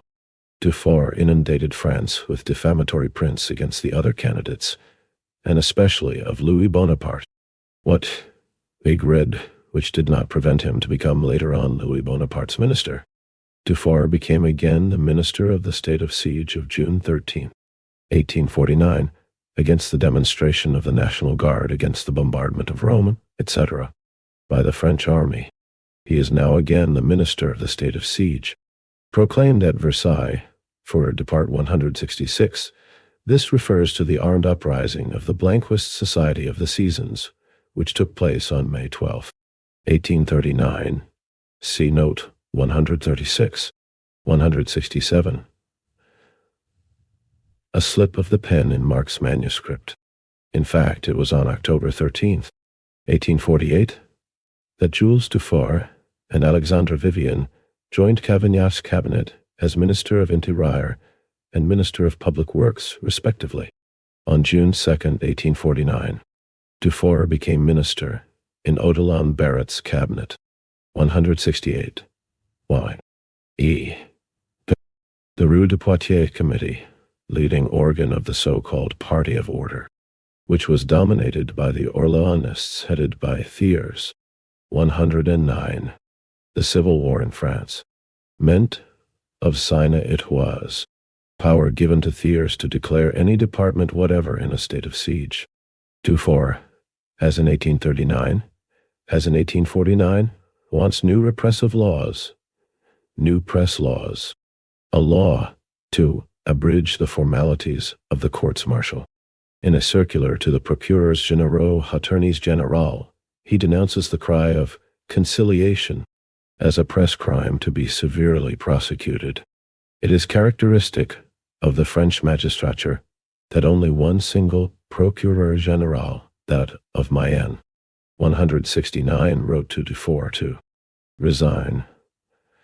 I cannot serve an administration which orders me, in a moment of civil war, to rush into party struggles, prosecute citizens whom my conscience holds innocent for uttering the word conciliation. He belonged to the Union Liberale in 1847, which conspired against Gazat, as he belonged to the Union Liberale of 1869, which conspired against Louis Bonaparte. 170. With respect to the law of March 10 and the law of house rents, it ought to be remarked that both Dufours and Picards, both advocates, best clients are amongst the house proprietors, and the big bourse is averse to losing anything by the siege of Paris. Now, as after the Revolution of February 1848, these men tell the Republic, as the executioner told Don Carlos, Je vais t'assassiner, mais c'est pour ton bien. I shall murder thee, but for thy own good. 169, Louis Vacheron. 170 by the Union Liberale in 1847. Marx is referring to the progressist conservatives who emerged in the French Chamber of Deputies after the 1846 election.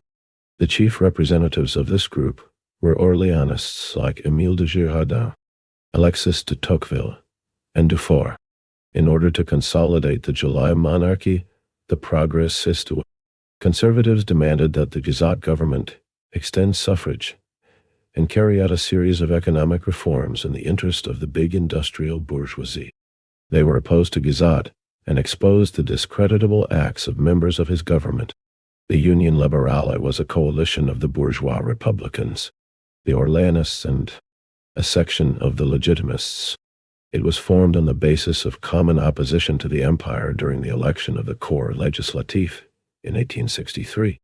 An attempt was made to form the Union Liberale again during the election campaign of 1869, but this failed due to quarrels between the different parties which had joined the Union in 1863. The moderate bourgeois republicans, such as Jules Favre and Jules Simon, advocated an alliance with the monarchists in 1869 and supported the Orléanist Dufour as a candidate. However, Dufour was defeated. 110. First draft of the Civil War in France. Lecomte and Clement Thomas. After Vinoy's attempt to carry the butts Montmartre on March 18, they were shot in the gardens of the Château Rouge, 4 o'clock, 18th. General Lecomte and Clement Thomas were taken prisoner and shot by the same excited soldiers of the 81 Saint of the Line. It was a summary act of lynch justice performed despite the instances of some delegates of the Central Committee. Lecomte, an epauletted cutthroat, had 4 times commanded his troops on the Place Pigalle to charge an unarmed gathering of women and children. Instead of shooting the people, the soldiers shot him. Clement Thomas, an ex-quartermaster, a general, extemporized on the eve of the June massacres, 1848, by the men of the National, whose Girondin manager he had been, had never dipped his sword in the blood of any other enemy but that of the Paris working class.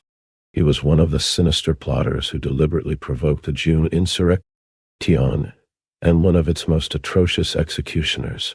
When, on October 31st, 1870, the Paris Proletarian National Guard surprised the government of defense at the Hôtel de Ville and took them prisoner, these men who had been appointed by themselves.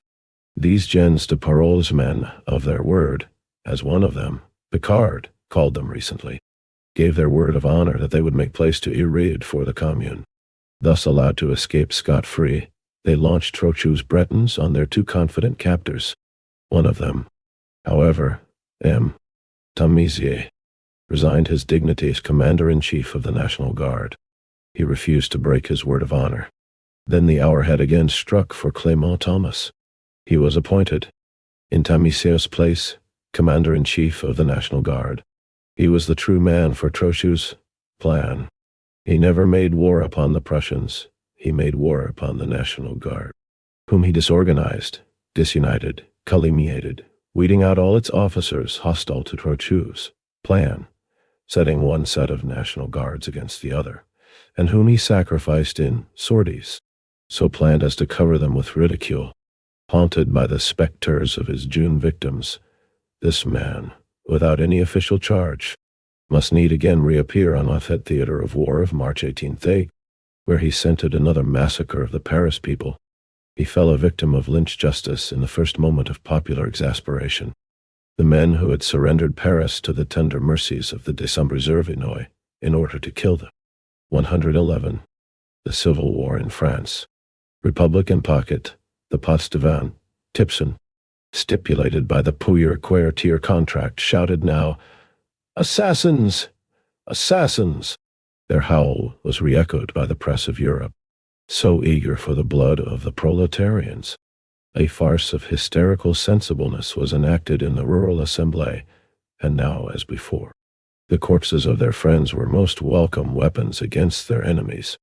Paris and the Central Committee were made responsible for an accident out of their control. It is known how, in the days of June 1848, the men of order shook Europe with the cry of indignation against the insurgents because of the assassination of the Archbishop of Paris. 171. Even at that time, they knew perfectly well from the evidence of M. Jacquemet, the vicaire general of the Archbishop, who had accompanied him to the barricades, that the bishop had been shot by the troops of Cavaignac, and not by the insurged 172, but his dead corpse served their turn. M. Darboy, the present Archbishop of Paris, one of the hostages taken by the Commune in self-defense against the savage atrocities of the Versailles government, however, seems, as appears from his letter to Thiers, to have strange misgivings. Sadat Papa Transnanain, 173, be eager to speculate in his body as an object of holy indignation. There passed hardly a day in which the Versailles journals did not announce his execution, which the continued atrocities and violation of the rules of war on the side of order would have scaled on the part of every government but that of the Commune. The Versailles government had hardly realized a first military success when Captain Desmarets, who at the head of his gendarmes assassinated the chivalrous Florence, has been decorated by Thiers.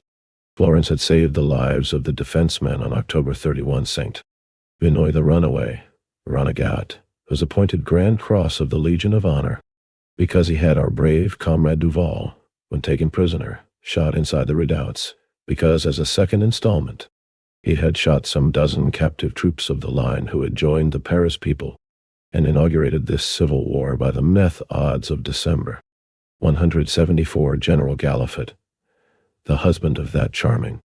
171. Denis Auguste Affray, 1793 to 1848. 172.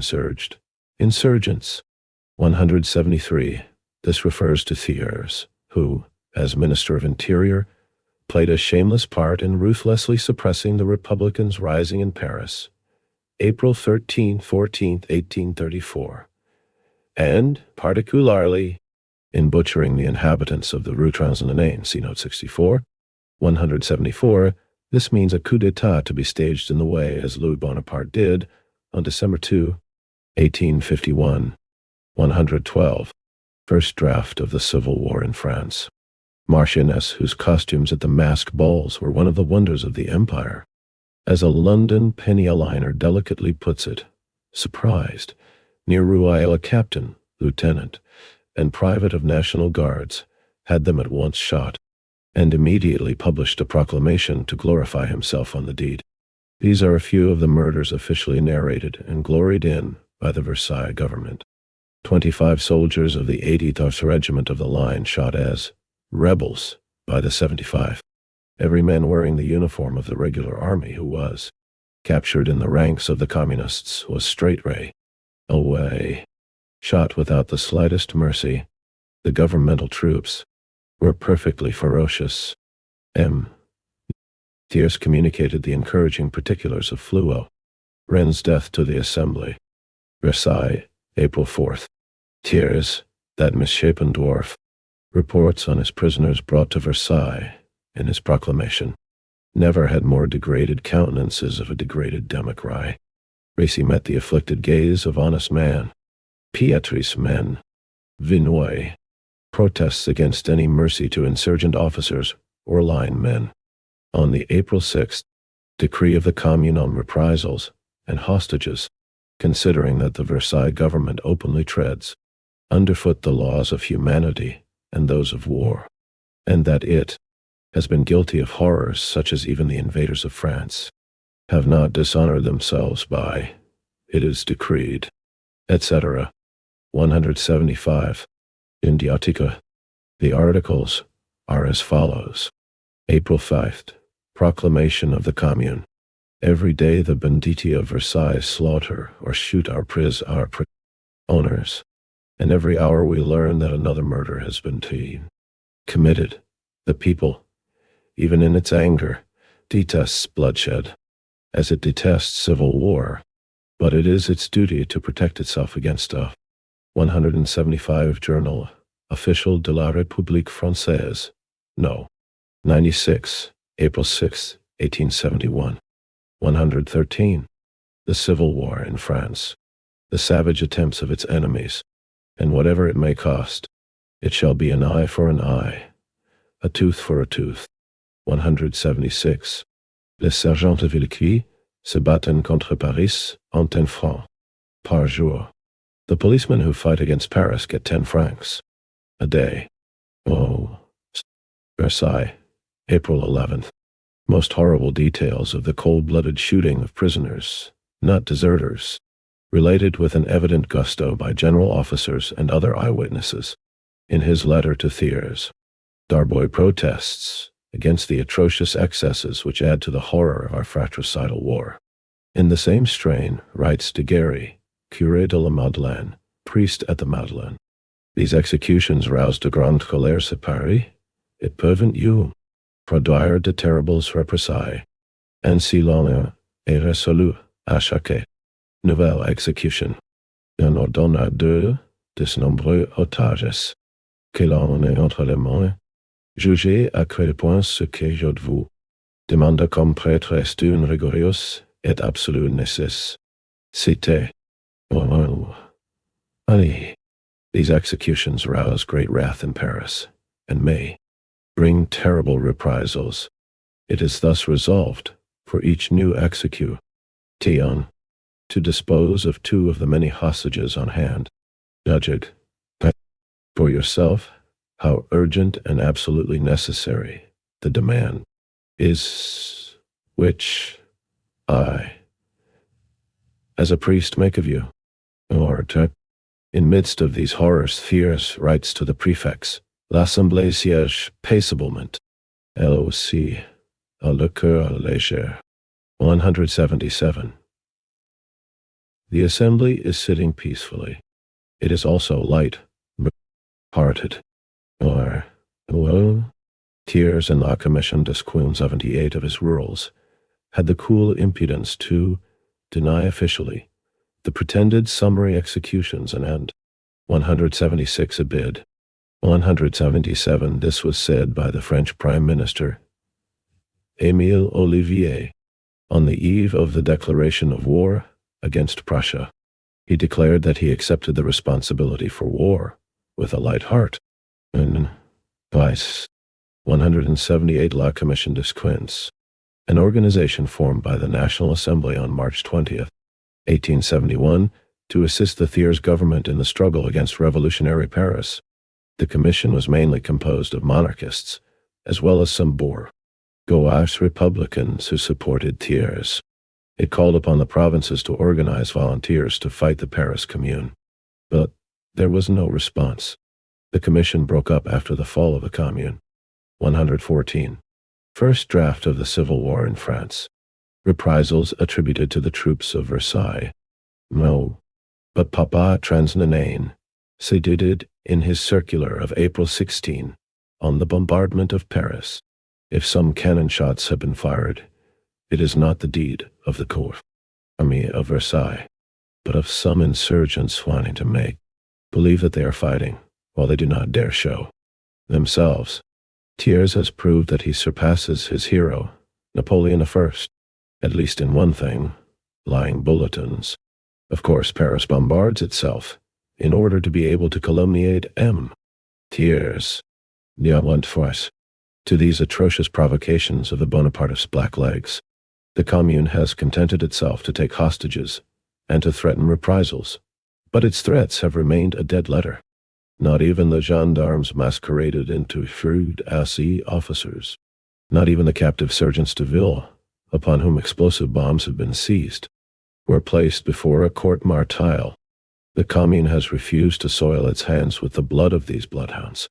A few days before the March 18th, Clement Thomas laid before the War Minister Lafleur a plan for the disarmament of 3/4 terci of the National Guard. La fine fleur de la canaille de cette île s'est concentrée autour de Montmartre s'entend avec Belleville. The cream of the cream mob is concentrated around Montmartre and united with Belleville, he said. While and the National Assembly. L'Assemblée élue le 8 février sous la pression de l'ennemi, au même desquels l'homme qui gouverne à Versailles avait remis tous les forts et livré Paris sans défense.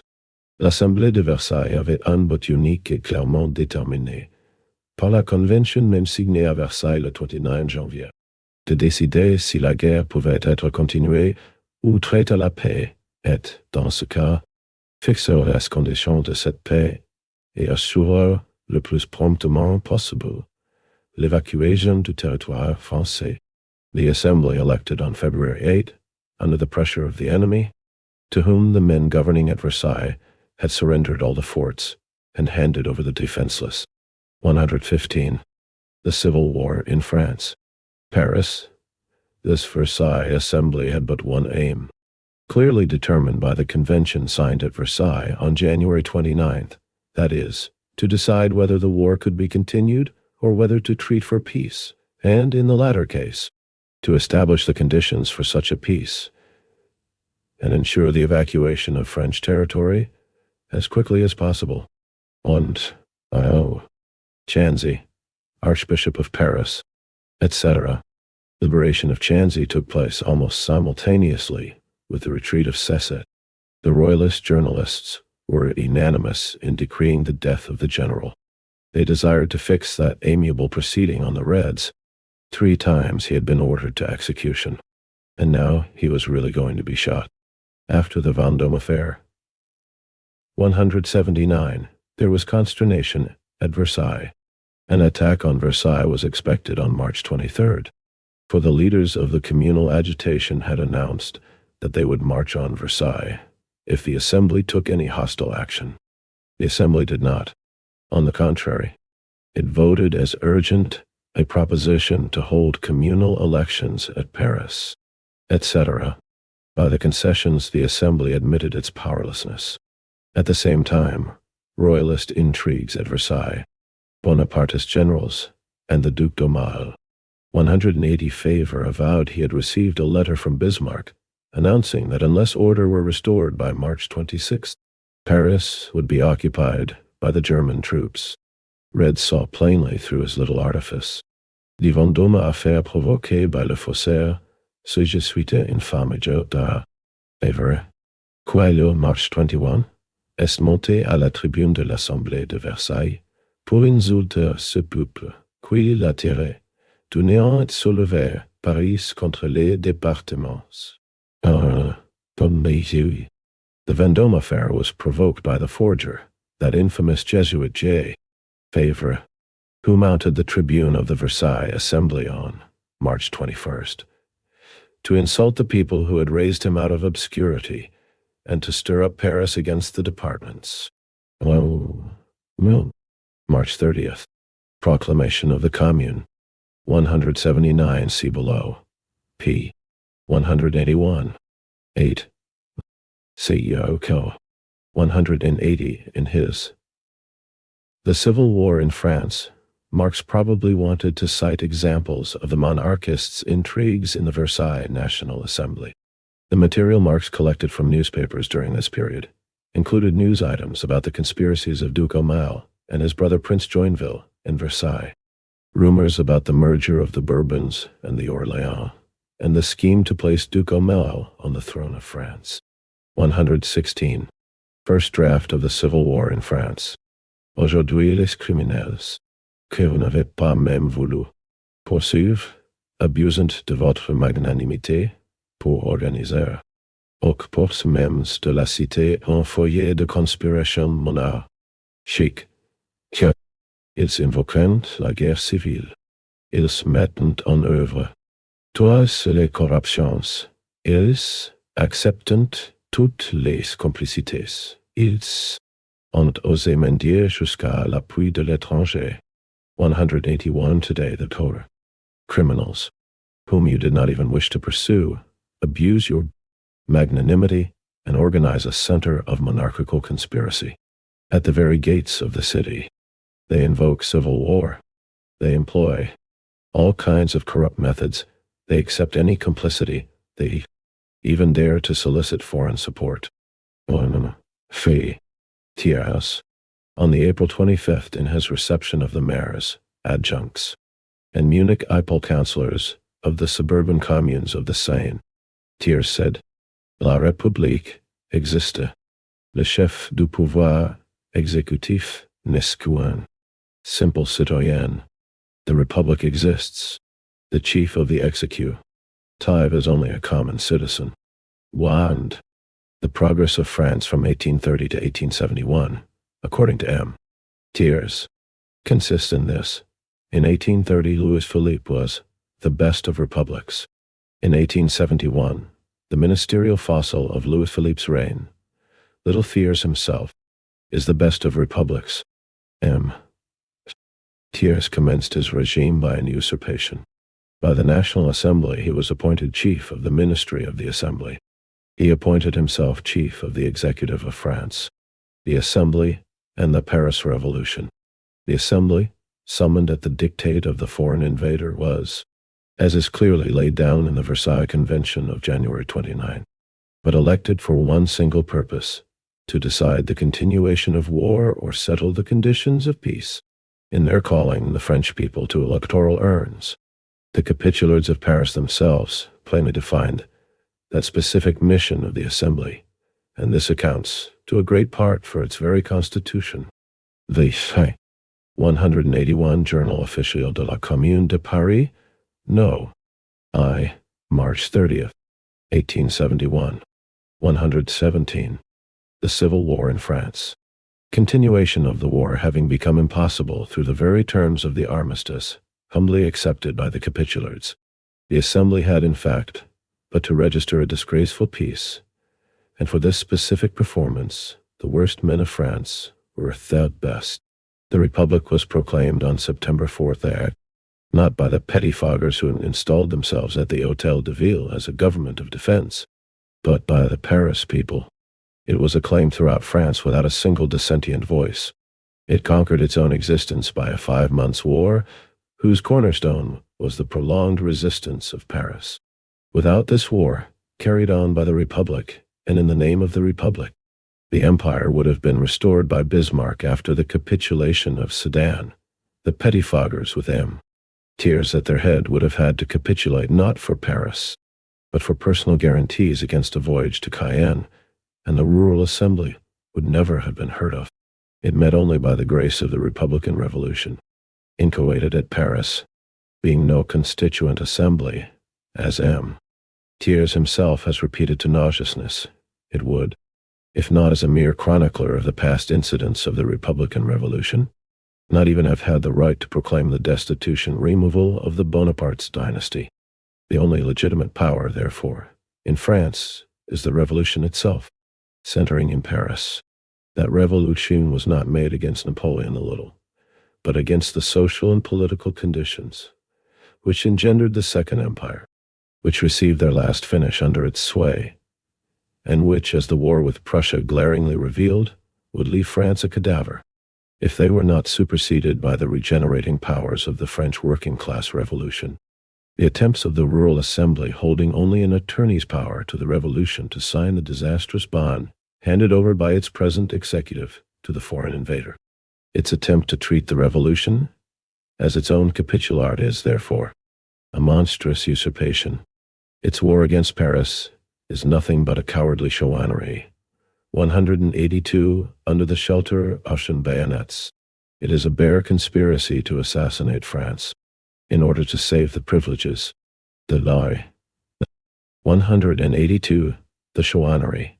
A revolt of the monarchists during the bourgeois French Revolution, which took place in the Vendée in March 1793, and later spread to Brittany and Normandy. The rebels mainly consisted of local peasants, incited and controlled by counter-revolutionary priests and aristocrats. The revolts in the Vendée and Brittany were quelled in 1795–96, but similar attempts were made in 1799 and in later years. 118.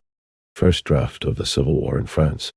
Monopolies and the luxuries of the degenerate, effete, and putrefied classes that have dragged her to the abyss from which she can only be saved by the Herculean hand of a truly social revolution. Thiers' finest army. Even before he became a statesman, Thiers had proved his lying powers as a historian.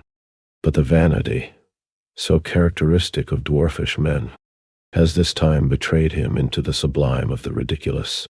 His army of order, the dregs of the Bonapartist soldatesque soldiery, freshly re-imported by the grace of Bismarck from Prussian prisons, the pontifical zouaves. 183. The Chouans, 184 of Charette, the Vendéens of Cathalinot, the Municipals 185 of Valentin, the ex-surgeons de Ville of Pietri, and the Corsican gendarmes of Valentin, who under L. Bonaparte were only the spies of the army, but under Thiers form its warlike flower, the whole under the supervision of epauletted marchards, and under the command of the runaway Decembrist marshals who had no honor to lose. This motley, ungainly, hangdog lot Thiers dubs the finest army France ever possessed, if he allows the Prussians still to quarter Saint-Ouen. It is only to frighten them by the sight of the finest army of Versailles. 183 Zouaves. A corps of colonial infantry troops in the French army, derived its name from a tribe of Algeria. First organized in Algeria in the 1830s, the corps was composed of local inhabitants. Later it became a purely French body, but retained the original Oriental costume.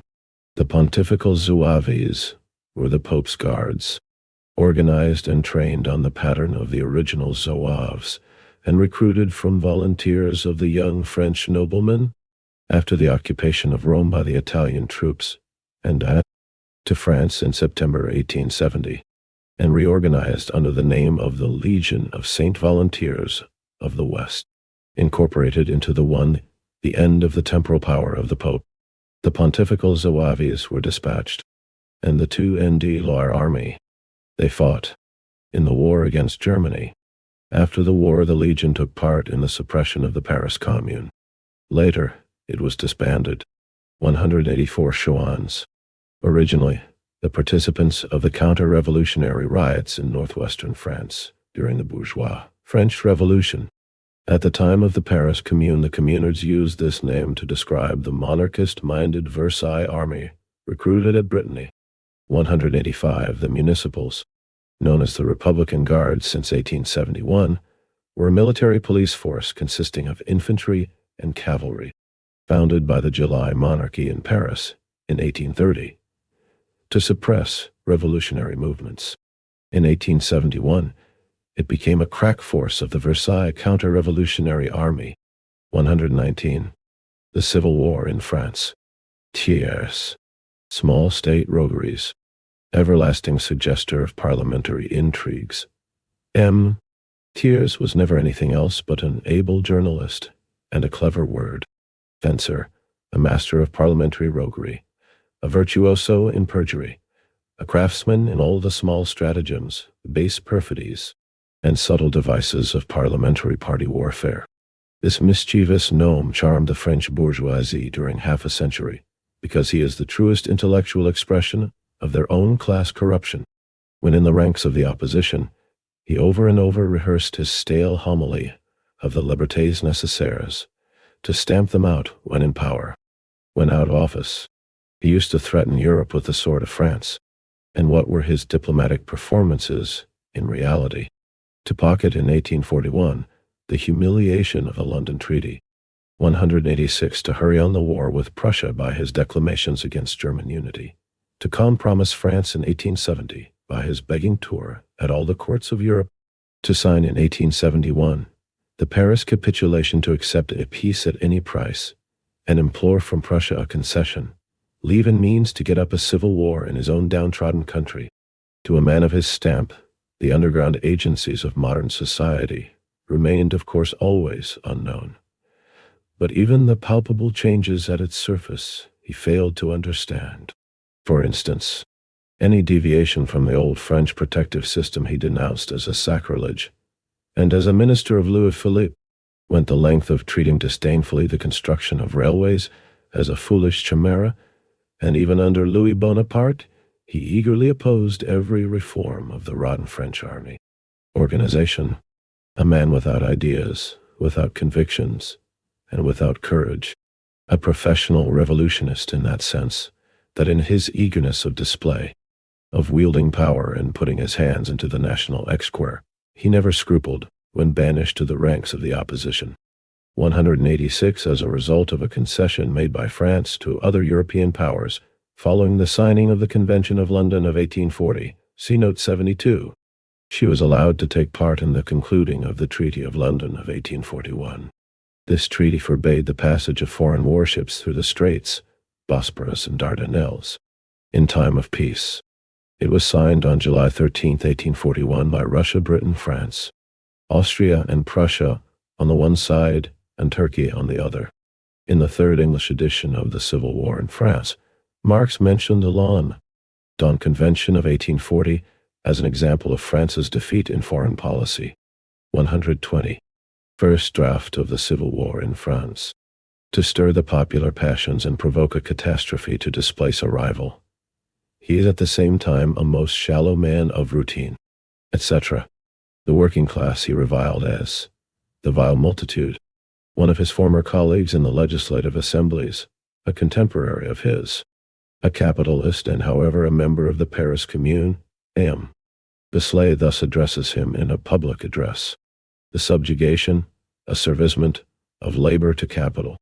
Such is the travail, funds, foundation, of your politics, policy, and how sinchant. The day you saw the Republic of Labor installed at the Hotel de Ville, you have never ceased to cry to France. They are criminals. Me. No wonder that M. Thiers has given orders by his Home Minister Ernest Pickard to prevent the International Association from communicating with Paris. Sitting of Assembly, March 28. Circulaire de Thiers au préfet et sous-préfet Usizier. Circular to the prefects and sub-prefects who, the good workmen, so numerous as compared to the bad ones, ought to know that if bread flies again from their mouths, they owe it to the adepts of the International, who are the tyrants of labor, of which they pretend themselves the liberators. Without the International. Jetzt die Geldgeschichte. Und Favre haben ihr Geld nach London übersiedelt. Oh, now about the money affair. He and Favre have sent their money to London. It is a proverb that if rogues fall out, truth comes out. We can therefore not better finish the picture of Thiers than by the words of the London moniteur of the master of his Versailles generals. Says the Situation 187 in the number of the March 28. M. Thiers has never been minister without pushing the soul. Thiers to the massacre of the people. He, the parricide, the man of incest, the peculator, the plagiarist, the traitor, the ambiguous, Thiers, the impuissant, impotent. 187 Last Situation, a Bonapartist newspaper in French, published in London from September 1870 to August 2, 1871. It was opposed to the government of national defense and Thiers. 121. The Civil War in France. Shrewd in cunning devices and artful dodges. Banded with the Republicans before the Revolution of July, he slipped into his first ministry under Louis Philippe by thrusting Lafitte, his old protector. His first deed was to throw his old collaborator, Armand Carrel, into prison. He insinuated himself with Louis Philippe as a spy upon, and the jail accoucheur of the Duchess of Berry. But his activity centered in the massacre of the insurgent Paris Republicans in the Rue Transnonain, and the September laws against the press, 108 to be, then cast aside as an instrument become blunted.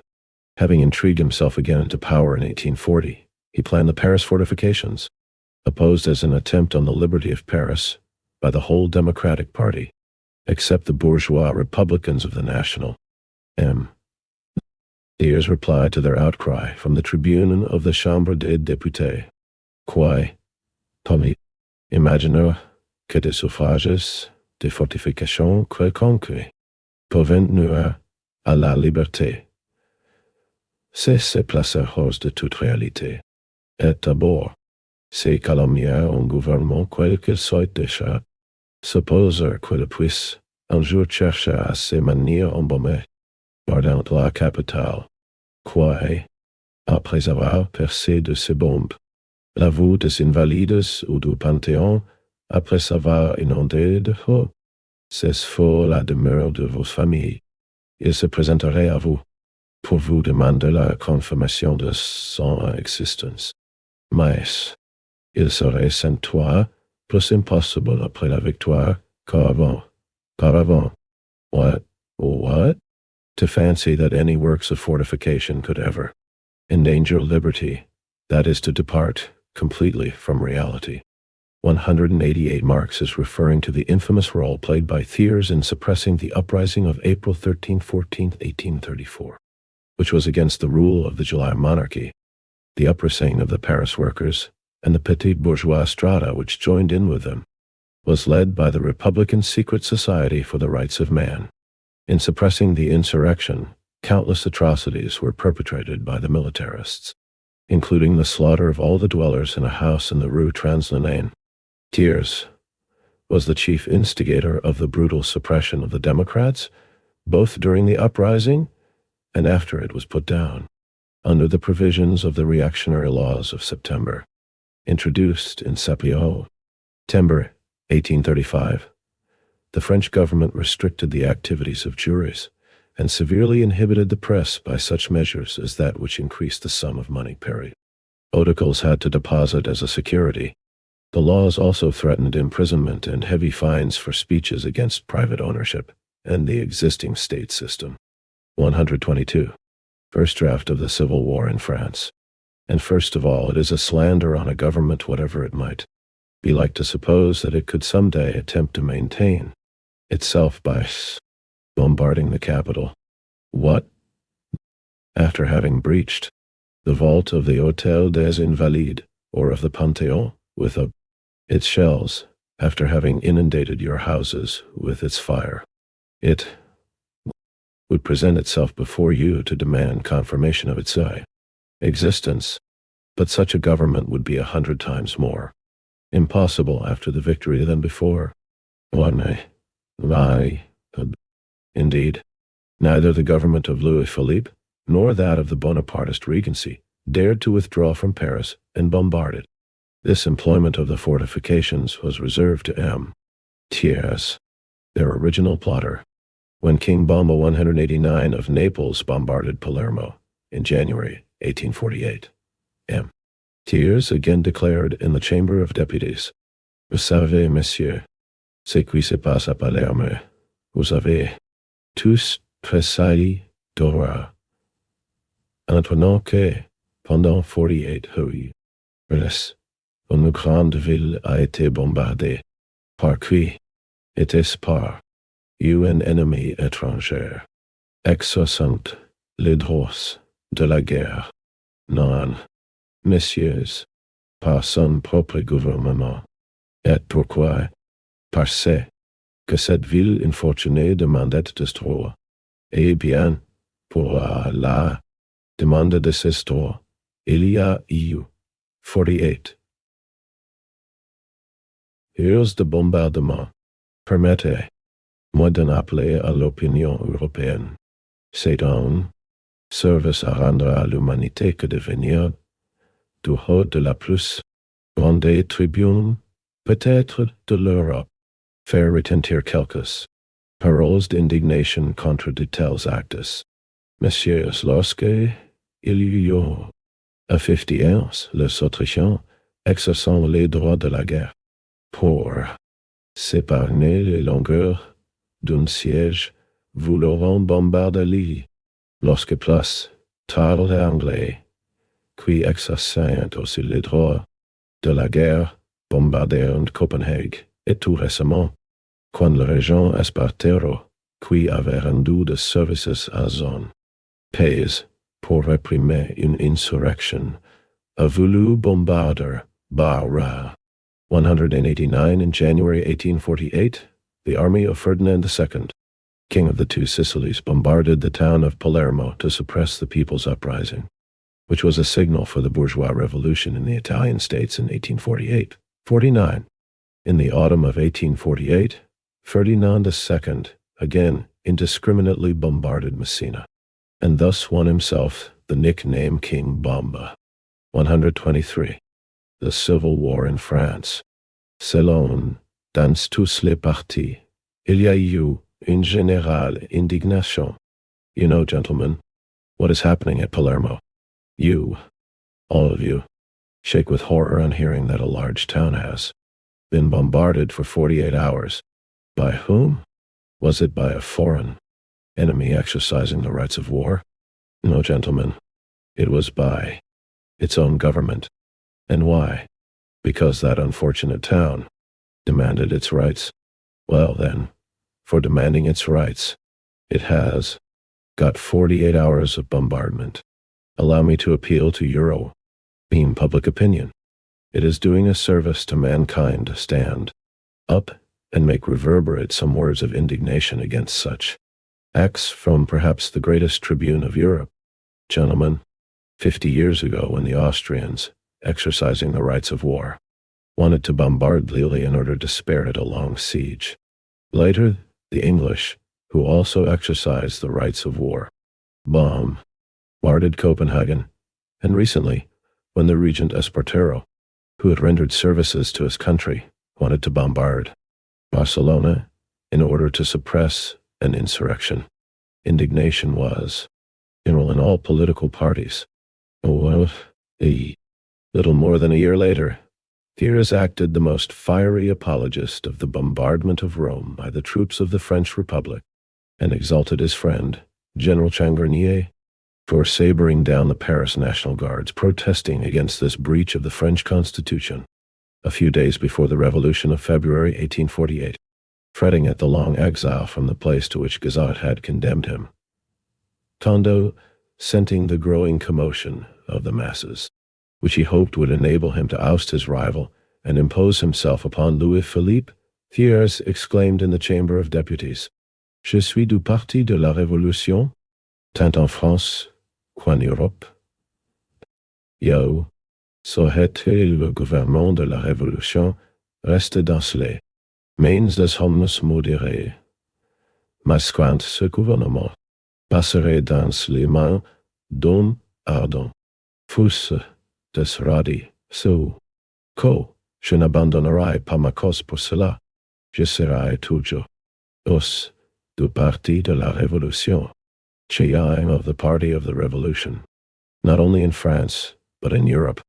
I wish the government of 124, first draft of the Civil War in France, the revolution to remain in the hands of moderate men, but if that government should fall into the hands of ardent men, even into those of radicals, I shall, for all that, not desert my cause.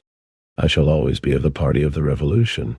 Oh, to put down the February Revolution was his exclusive occupation, from the day when the Republic was proclaimed to the coup d'etat. The first days after the February explosion, he anxiously hid himself, but the Paris workmen despised him too much to hate him. Still, with his notorious cowardice, which made Armand Carrel answer to his boast, he would one day die on cut banks of the Rhine. Thou wilt die in a gutter. He dared not play a part on the public stage before the popular forces were broken down through the massacre of the insurgents of June. He confined himself first to the secret direction of the conspiracy of the Reunion Party of the Rue de Poitiers, which resulted in the restoration of the empire, until the stage had become sufficiently clear to reappear publicly on it. Me. During the siege of Paris, on the question whether Paris was about to capitulate, Jules Favre answered that, to utter the word capitulation, the bombardment of Paris was wanted. This explains his melodramatic protests against the Prussian bombardment, indicating the latter was a mock bombardment, while the Thiers bombardment is a stern reality. Parliamentary mountebank. He is for 40 years on the stage. He has never initiated a single useful measure in any department of state or life. Vain, skeptical, Epicurean. He has never written or spoken for things. In his eyes, the things themselves are mere pretexts for the display of his pen or his tongue. Except his thirst for place and pelf and display, there is nothing real about him, not even his chauvinism. In the true vein of vulgar professional journalists, he now sneers in his bulletins, Satu the bad looks of his Versailles prisoners, now communicates that the rurals are à leur aise at their ease, now covers himself with ridicule by his bulletin on the taking of Moulins-Saquet, May 4th, where 300 prisoners were taken. 125. The Civil War in France. Le reste des insurgés s'est enfui à toutes jambes, laissant 150 morts et blessés sur le champ de bataille. The rest of the insurgents took to their heels, leaving 150 dead and wounded on the battlefield. Don snappishly adds, Voilà la victoire que la Commune peut célébrer demain dans ce bulletin. Paris sera sous peu délivré de ces terribles tyrans qui l'oppriment. Oh, mouse de gracious. There's the victory the Commune can celebrate tomorrow in its bulletins. Paris will shortly be delivered from the terrible tyrants who oppress it. Or, Paris, the Paris of the mass of the Paris people fighting against him is not Paris. Paris, that is the rich, the capitalist. The idle, why not the cosmopolitan stew? This is the Paris of M. Thiers. The real Paris, working, thinking, fighting Paris. The Paris of the people. The Paris of the Commune is a vile multitude. There is the whole case of M. Thiers, not only for Paris, but for France. The Paris that showed its courage in the Pacific procession and cess escapade that throngs now at Versailles, at Rueil, at Saint-Denis, at Saint-Germain-en-Laye, followed by the coquettes sticking to the man of religion, family, order, and property. The Paris of the really dangerous, of the exploiting and lounging classes. The Frankfurters 190, and amusing itself by looking by the telescope at the battle going on. For whom the Civil War is but an agreeable diversion. That is the Paris of M. Thiers, as the emigration of Koblenz was the France of M. de Calonne. In his vulgar journalist vein, he knows not even to observe sham dignity, but he murders the wives and girls and children found under the ruins of Neuilly. Not to swerve from the etiquette of legitimacy, he must needs illuminate the municipal elections he has ordered in France by the conflagration of Clamart, burnt by petroleum bombs. The Roman historians finish off Nero's character by telling us that the monster gloried in being a rhymester and a comedian, but lift a mere professional journalist and parliamentary mountebank like Thiers to power, and he will out-Nero Nero. 190 Frankfurters, literally free absconders, was an ironic nickname for the bourgeois of Paris who fled the city during its siege. The nickname was ironic because its pronunciation is similar to that of Francs-tireurs, free shooters. Now, the appellation for the French partisans who took an active part in the war against Prussia. 126. First draft of the Civil War in France. He acts only his part as the blind tool of class interests in allowing the Bonapartist generals to revenge themselves on Paris. But he acts his personal part in the little byplay of bulletins, speeches, addresses, in which the vanity, vulgarity, and lowest taste of the journalist creep out. He compares himself with Lincoln and the Parisians with the rebel lias slaveholders of the South. The Southerners fought for the slavery of labor and the territorial secession from the United States. Paris fights for the emancipation of labor and the secession from power of tiers, state parasites, of the would-be slaveholders of France.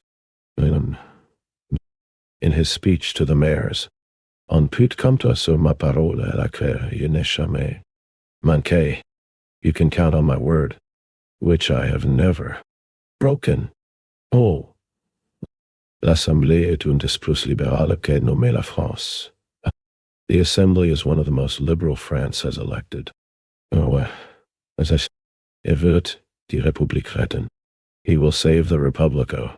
Pourvu que l'ordre et le travail ne soient pas perpétuellement compromis par ceux qui se prétendent les gardiens particuliers du salut de la République,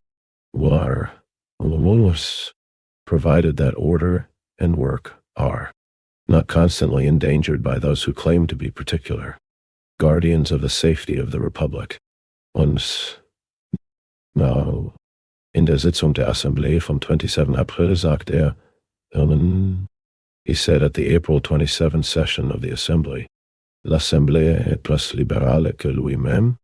The Assembly is more liberal than he himself is. 127. The Civil War in France. He, whose rhetorical trump card was always the denunciation of the Vienna treaties, he signs the Paris Treaty, 191, not only the dismemberment of one part of France, not only the occupation of almost of it, but the milliards of indemnity, without even asking Bismarck to specify and prove his war expenses. He does not even allow the Assembly at Bordeaux to discuss the paragraphs of his capitulation. He who upbraided throughout his life the Bourbons because they came back in the rear of foreign armies, and because of their undignified behavior to the Allies occupying France after the conclusion of peace, 192. He asks nothing from Bismarck in the treaty, but one concession, 40. 0 troops to subdue Paris, as Bismarck stated in the Diet. Paris was for all purposes of internal defense and he opposing foreign aggression, fully secured by its armed National Guard. But Thiers superadded at once to have the capitulation of Paris to the foreigner, the character of the capitulation of Paris to himself and co. This stipulation was a stipulation for civil war. That war itself he opens not only with the passive permission of Prussia, but by the facilities she lends him. By the captive French troops she magnanimously dispatches him from German dungeons. In his bulletins, in his in favors, speeches in the Assembly, he crawls in the dust before Pruss. 191. The treaties of Vienna were concluded in May-June 1815, as a result of the Vienna Congress of 1814-15, held by the countries that had taken part in the anti-Napoleon wars, to restore the rule of the legitimate monarchies. The treaties arbitrarily altered the boundary lines of European countries in violation of their national unity and independence. The Paris Treaty refers to the preliminary peace treaty signed between France and Germany on February 26, 1871. 192. This refers to the two treaties France was forced to sign with the 6th and the 7th anti-French coalition of Austria, Britain, Prussia, and Russia. One was signed in 1814, after the fall of Napoleon's empire, and the other in 1815, after Napoleon's restoration and short-lived rule. According to the Peace Treaty of Paris of May 30, 1814, France lost nearly all the territories conquered during the Republic and the First Empire, with the exception of small tracts of territories on her northern, eastern, and southeastern borders. She was allowed only to retain her boundaries of January 1, 1792. The Second Peace Treaty of Paris, concluded on November 20, 1815, further deprived France of her important strategic strongholds on the northern, eastern, and southeastern frontiers, which had been retained by the Paris Peace Treaty of 1814 to help consolidate the monarchical regime of the restored Bourbon dynasty. French fortresses on the northeastern frontier were to be garrisoned by 150 Allied troops till the end of 1818. 128. First draft of the Civil War in France. Sia and threatens Paris every 8 days with her intervention after having failed to get it. As stated by Bismarck himself, the Bourbons were dignity itself compared to this mountebank, this grand apostle of chauvinism. After the breakdown of Prussia, Tilsit Peace 1807, its government felt that it could only save itself and the country by a great social regeneration, revolution. It naturalized in Prussia on a small scale, within the limits of a feudal monarchy, the results of the French Revolution. It liberated the peasant, etc. 193. After the Crimean defeat, which, however, Russia might have saved her honor by the defense of Sevastopol and dazzled the foreigner by her diplomatic triumphs at Paris, laid open at home the rottenness of her social and administrative system. Her government emancipated the serf and reformed her whole administrative and judicial system. 194. In both countries, the daring social reform was fettered and limited in its Chirac way. Terror because it was octroyed 195 from the throne and not, instead of being, conquered by the people. Still, there were great social changes. Doing away. 193. Marx here refers to Prussia's partial bourgeois reform of 1811. The reform was instituted following Prussia's defeat in the war against Napoleonic France in 1806, which exposed the rottenness of the social political system of the Prussian states of feudal serfdom. As a result of this reform, personal dependency of the peasants was abolished, but feudal duties and services were still retained, and the peasants could redeem themselves only with the lord's consent. Limited local autonomy was also introduced, and the army and the central administrative organs reorganized. 194. The defense of Sevastopol, Russia's capture of Turkey's Fort Kars, and the defeat suffered by the Allied troops at the Baltic Sea enabled Russia to use diplomatic maneuvers at the Peace Congress of Paris in February. March 1856. Though the Crimean War ended in defeat for Russia, she succeeded in exploiting the conflicts between Britain, Austria, and France. As a result, the peace terms were considerably mitigated in that the territories ceded to Turkey were greatly limited. Russia was allowed to retain its rule over the Caucasus, maintain a fleet in the Sea of Azov, and build forts along its seacoast. The Congress also decided to end Austria's occupation of Moldavia and Wallachia, thus creating great difficulties for Austria's policy of expansion in the Balkans. Marx refers here to the reforms carried out by the Tsarist government after its defeat in the Crimean War, which involved the emancipation of serfs in 1861, the adoption of a new legal procedure and a new financial system in 1864, and the reforming of the local administrative system, including that of local self-government in 1864 and municipal government in 1870. The reforms marked an important step in Russia's progress to bourgeois democracy. 195. Octroyed. Granted. 129. The Civil War in France, with the worst privileges of the ruling classes and changing the economical basis of the old society. They felt that the great malady could only be cured by heroic measures. They felt that they could only answer to the victors by social reforms, by calling into life elements of popular regeneration. The French catastrophe of 1870 stands unparalleled in the history of the modern world. It showed official France, the France of Louis Bonaparte, the France of the ruling classes and their state parasites, a putrescent cadaver, and what is the first attempt of the infamous men who had got at her government by a surprise of the people and who continue to hold it by a conspiracy with the foreign invader. What is their first attempt? To assassinate, under Prussian patronage, by L. Bonaparte's Soldatesque and Pietri's police. The glorious work of popular regeneration commenced at Paris, to summon all the old legitimate specters, beaten by the July Revolution, the fossil swindlers of Louis Philippe, beaten by the Revolution of February, and celebrate an orgy of counter-revolution. Such heroism and exaggerated self-debasement is unheard of in the annals of history. But what is most characteristic Instead of arousing a general shout of indignation on the part of official Europe and America, it evokes a current of sympathy and of fierce denunciation of Paris. This proves that Paris, true to its historical antecedents, seeks the regeneration of the French people in making it the champion of the regeneration of old society, making the social regeneration of mankind the national business of France. It is the emancipation of the producing class from the exploiting classes, their retainers and their state parasites, who prove the truth of the French adage that les valets du diable sont pires que le diable himself.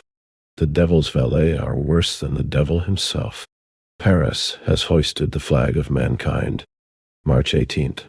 Government laid stamp of 2 centimes on each copy of every periodical, whatever its nature. Forbidden to found new journals until the raising of the state of siege. Oh, the different fractions of the French bourgeoisie had successively their reigns. The great landed proprietors under the Restoration, the old Bourbons, the capitalists under the parliamentary monarchy of July, Louis Philippe, while its Bonapartist and Republican elements kept wrangling in the background. Their party feuds and intrigues were of course carried on pretext of public welfare, and a popular revolution having got rid of these monarchies, the other set in. 130. First draft of the Civil War in France. All this changed with the Republic. February. All the fractions of the bourgeoisie combined together in the party of order. That is the party of proprietors and capitalists, bound together to maintain the economic subjugation of labor and the repressive state machinery supporting it, instead of a monarchy, whose very name signified the prevalence of one bourgeois fraction over the other, a victory on one side and a defeat on the other, the triumph of one side and the humiliation of the other.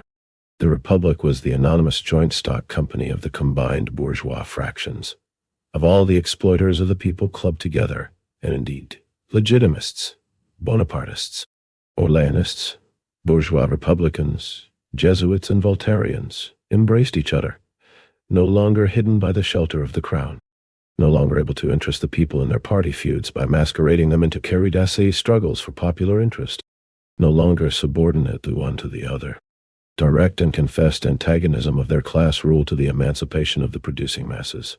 Order, the name for the economical and political conditions of their class rule and the servitude of labor. This anonymous or republican form of the bourgeois regime. This bourgeois republic.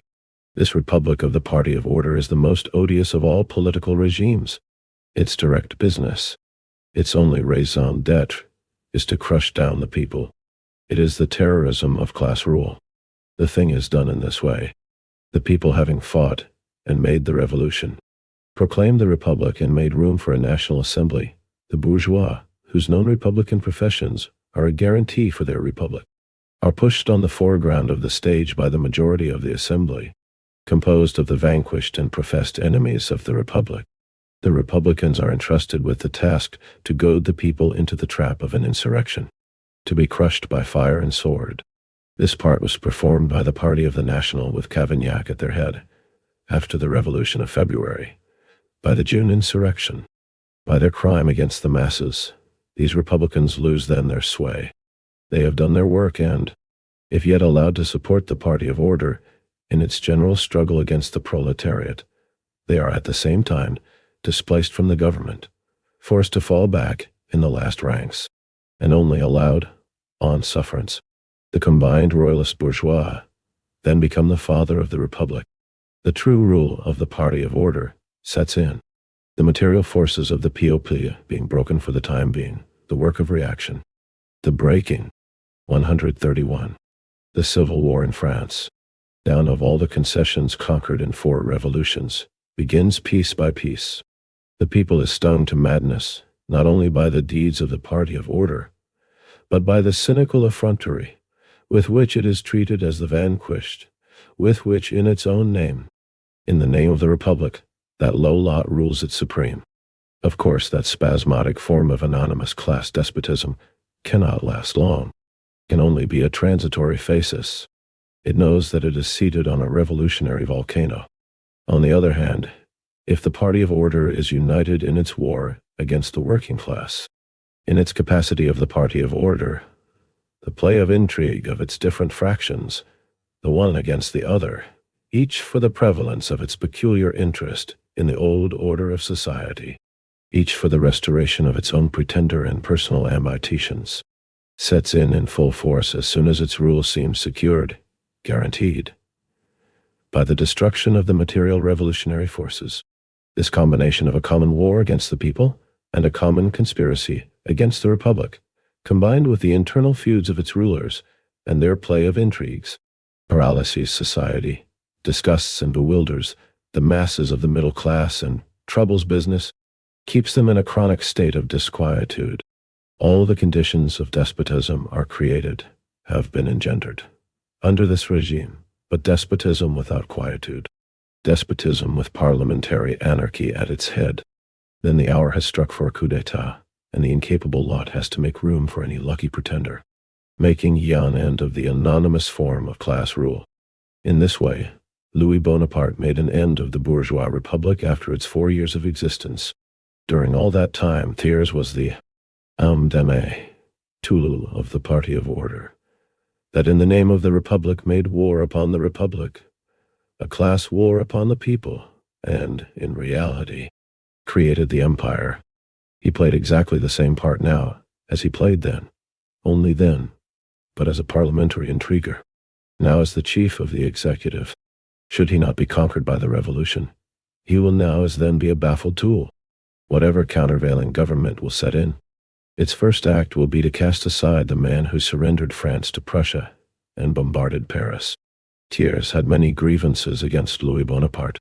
The latter had used him as a tool and a dupe. He had frightened him, shocked his nerves, by his arrest after the coup d'etat.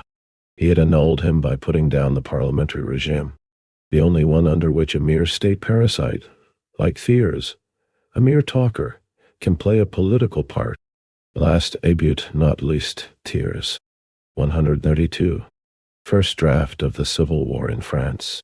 Having been the historic shoeblack of Napoleon, had so long described his deeds, as to fancy he had enacted them himself, the legitimate caricature of Napoleon.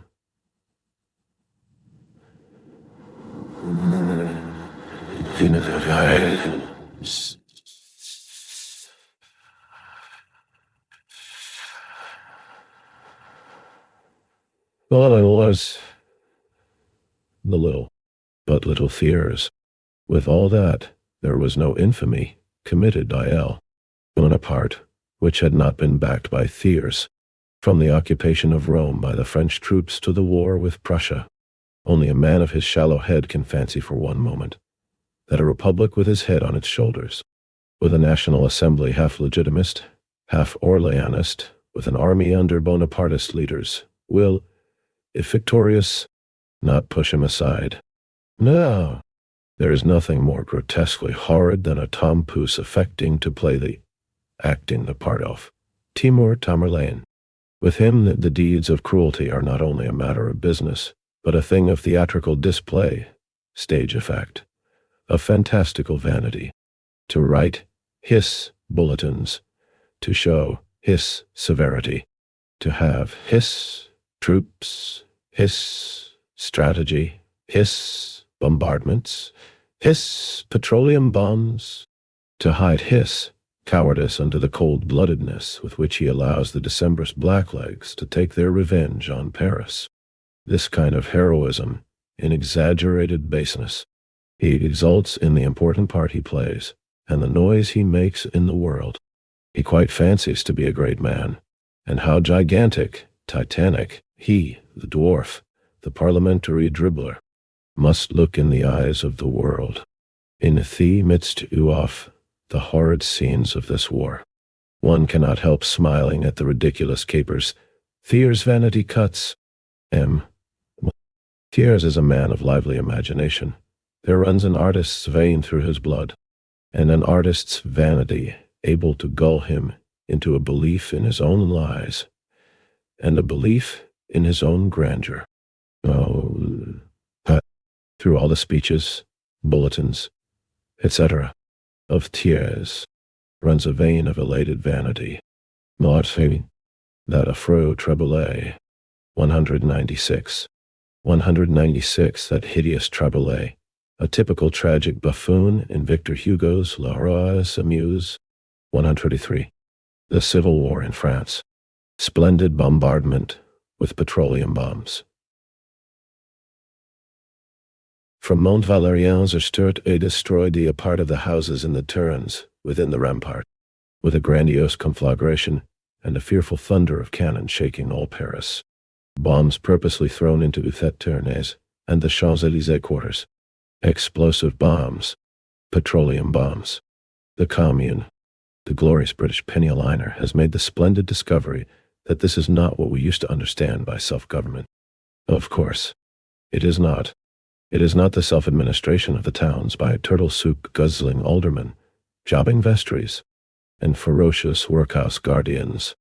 It is not the self-administration of the counties by the holders of broad acres, long purses and empty heads. It is not the judicial abomination of the great unpaid. 197. It is not political self-government of the country through the means of an oligarchic club and the reading of the Times newspaper. It is the people acting for itself, by itself. Nay, within this war of cannibals the most disgusting, the literary shrieks of the hideous gnomes seated at the head of the government. The ferocious treatment of the Versailles prisoners was not interrupted one moment, and their cold-blooded assassination was resumed so soon as Versailles had convinced itself that the Commune was too humane to execute its decree of reprisals. The Paris Journal, at Versailles, says that 13 line soldiers made prisoners at the railway station of Clamart were shot offhand, and all prisoners wearing the line uniforms who arrive in Versailles will be executed whenever doubts about their identity are cleared up. M. Alexandre Dumas, Fils, tells that a young man exercising the functions, if not bearing the title of a general, was shot when having marched in custody a few hundred yards along a road. 197. The Great Unpaid, a nickname for the unpaid magistrates and justices in England. 134. First draft of the Civil War in France. 5 Mai. Mot d'ordre 198 d'après la liberté, qui paraît à Versailles. Tous les soldats de l'armée régulière ont été trouvés à Clamart parmi les insurgents, ont été fusillés, séance tenante May 5. Mot d'ordre. According to La Liberté published in Versailles, all the soldiers of the regular army who were found at Clamart among the insurgents were shot on the spot by Lincoln Thiers. Lincoln acknowledged the belligerent rights. These are the men denouncing on the walls of all French communes the Parisians as assassins. The banditti. Desmarais. Députation de la Commune à Bicêtre, April 27th. Pour faire une enquête sur les faux gardes nationaux du 185 et bataillon de marche de la garde nationale, où ils ont visité le survivant, grièvement blessé, chef fer.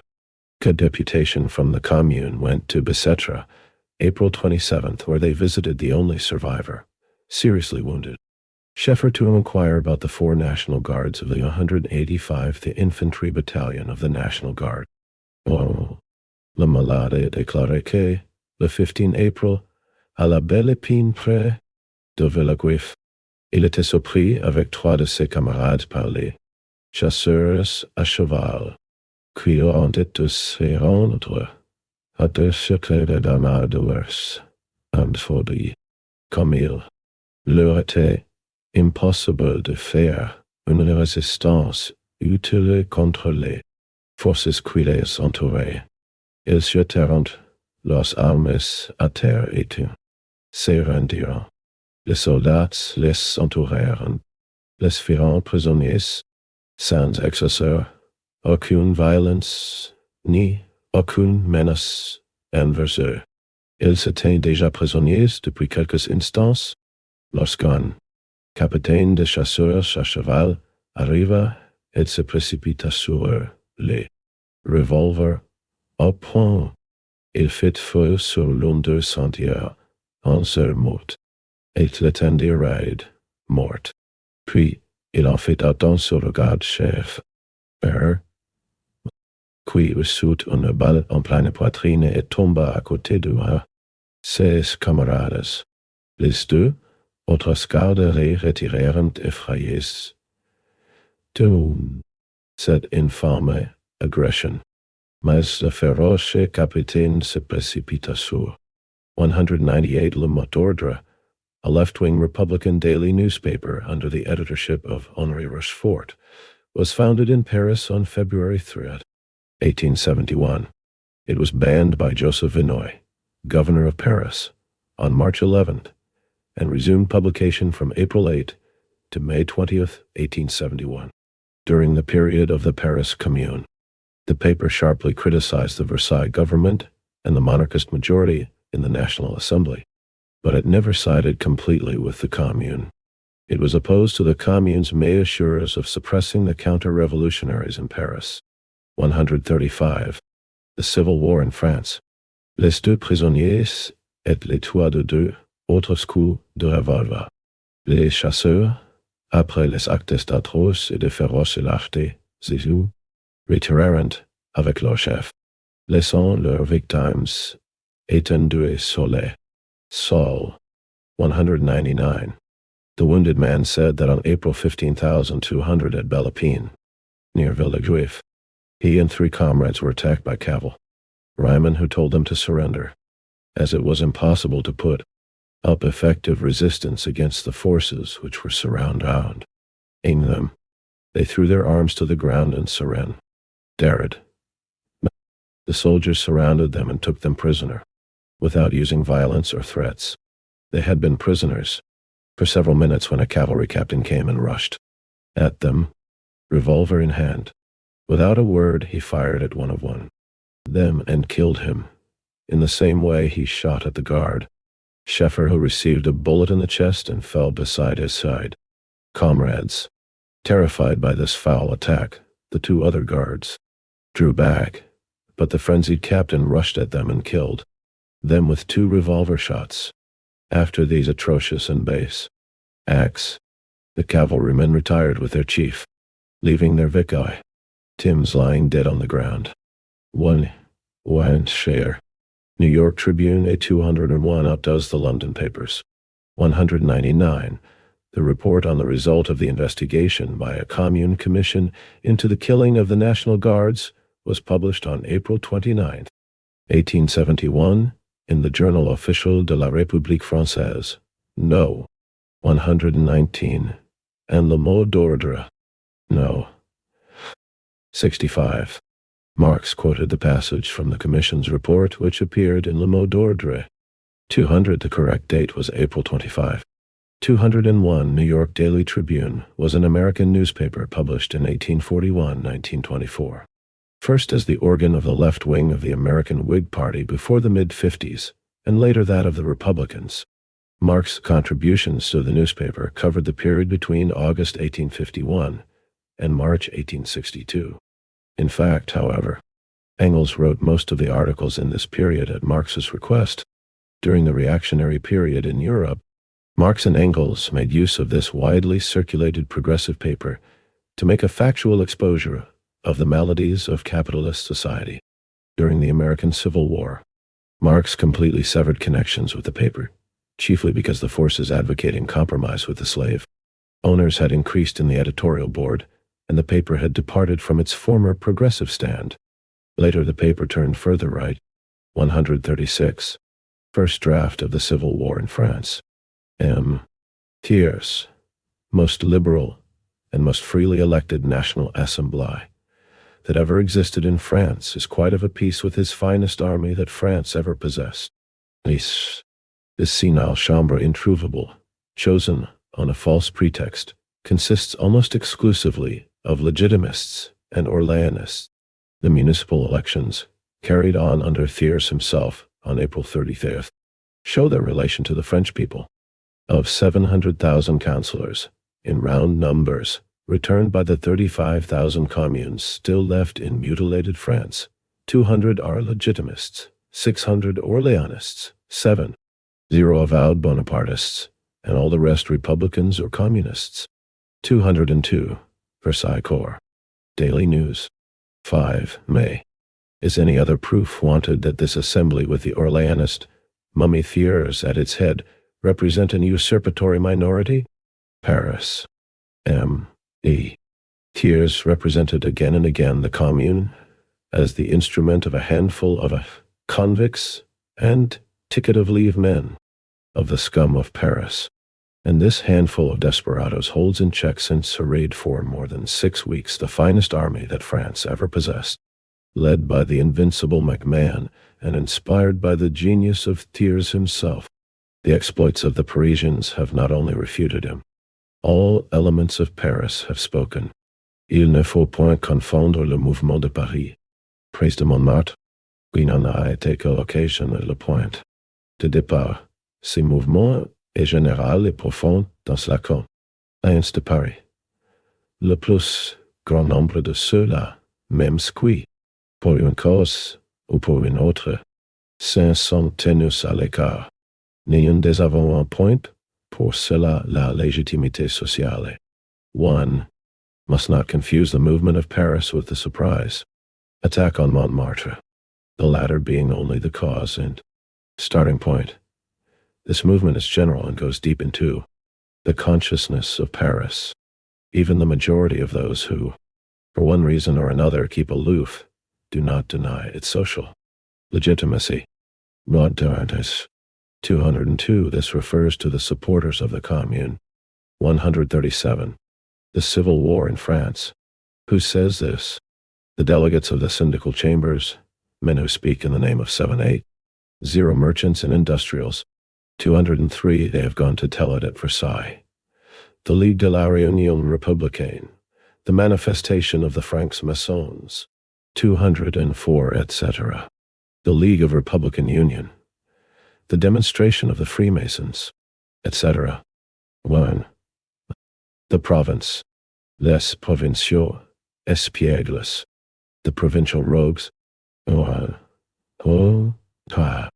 If Thiers fancied one moment that the provinces were really antagonistic to the Paris movement, he would do all in his power to give the provinces the greatest possible facilities to become acquainted with the movement and all its horrors. He would solicit them to look at it in its naked reality, to convince themselves with their own eyes and ears of what it is. Not he. He and his defense men try to keep the provinces down, to prevent their general rising for Paris by a wall of lies, as they kept out the news from the provinces in Paris during the Prussian siege. The provinces are only allowed to look at Paris through the Versailles camera obscura, distorting glass. Les mensonges et les calomnies des journaux de Versailles parviennent seuls au département et dismantle.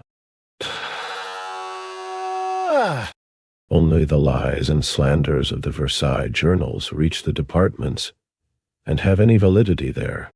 Ages and murders of all read by 20th. Zero ticket of leave men dishonor the capital. 203. Marx quoted the address of the delegates of the Chambres syndicales from Le Rappel. No. 669. April 13th, 1871. 204. The Ligue de l'Union Républicaine. Pour les droits de Paris was a bourgeois organization founded in Paris in early April 1871.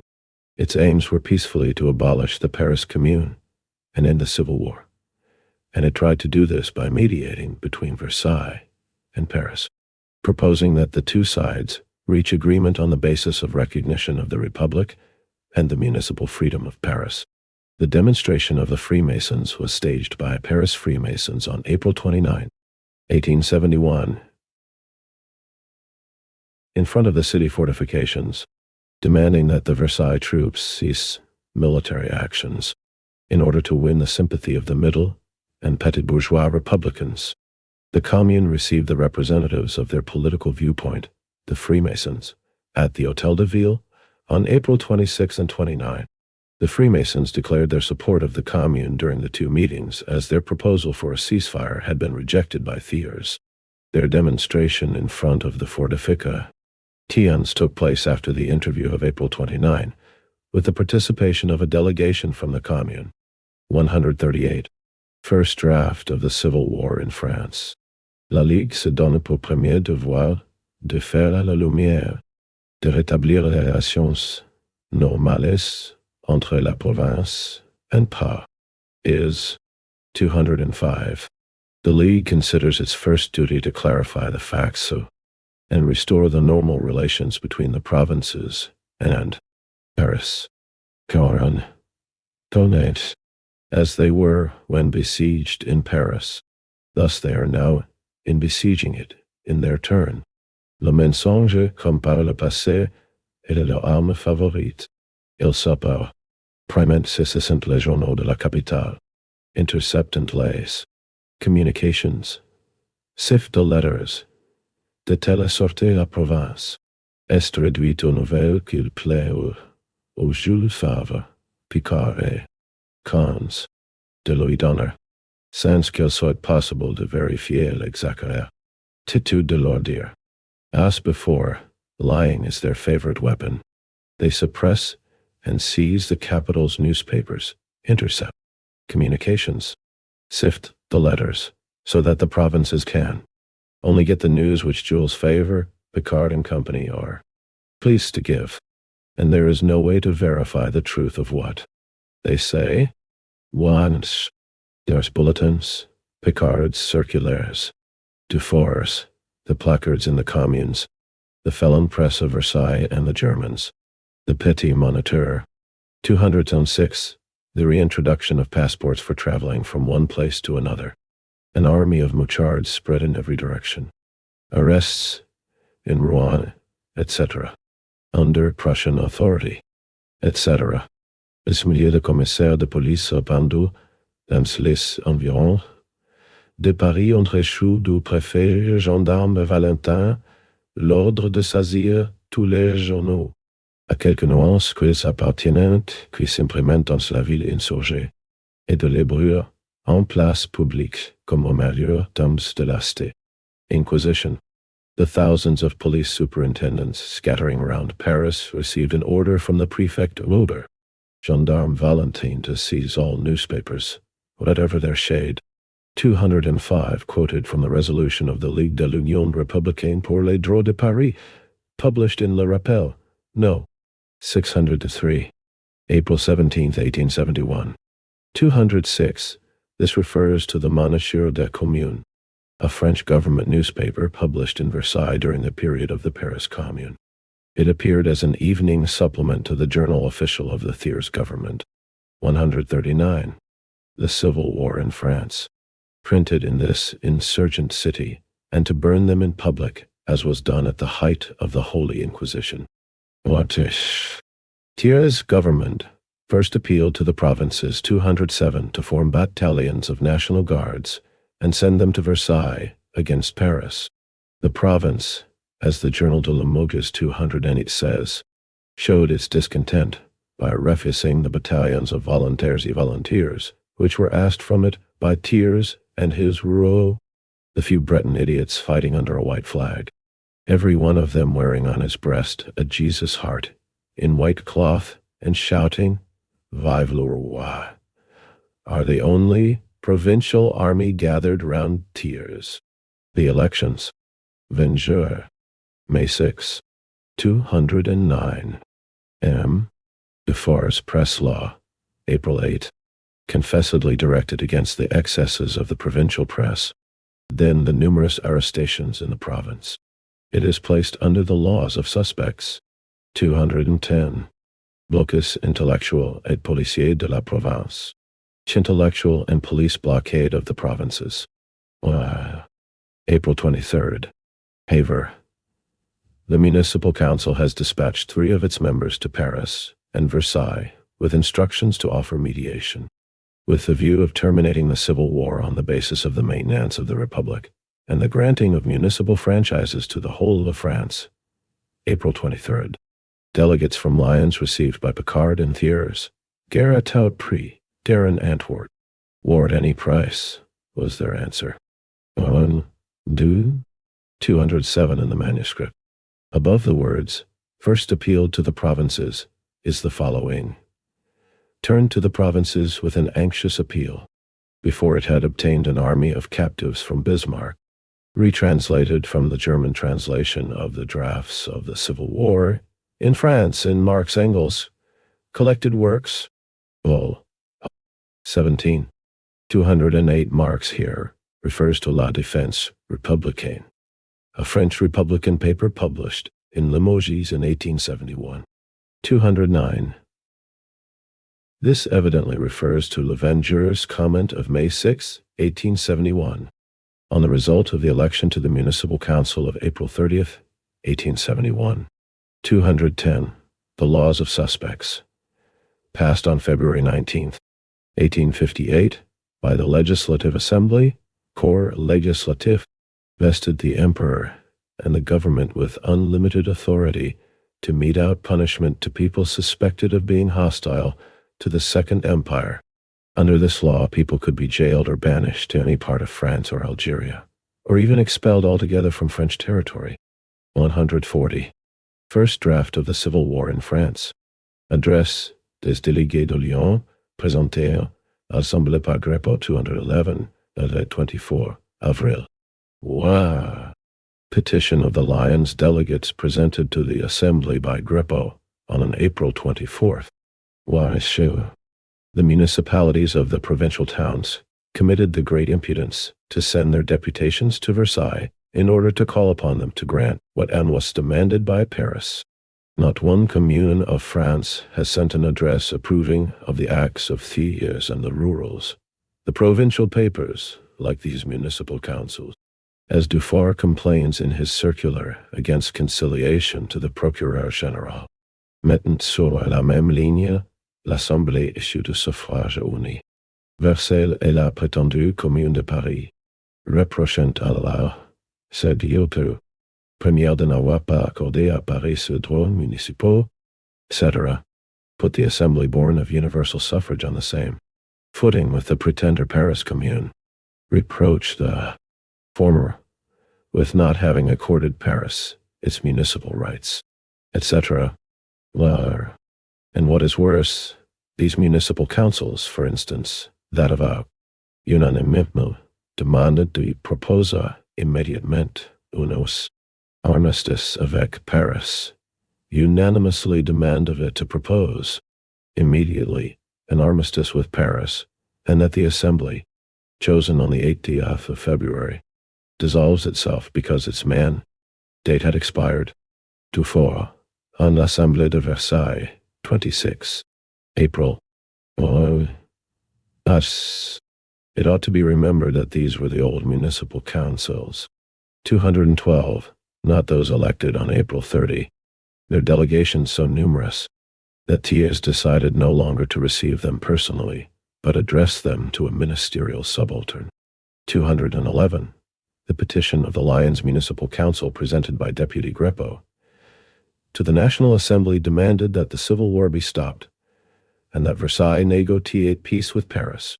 It also proposed to clearly limit the authority of the Assembly and the Paris Commune and restrict the Commune's activities within the area of municipal questions. 212. This refers to the municipal councils elected in 1865, under the pressure of the government of the Second Empire. 141. The Civil War in France. Lastly, the elections of April 30th.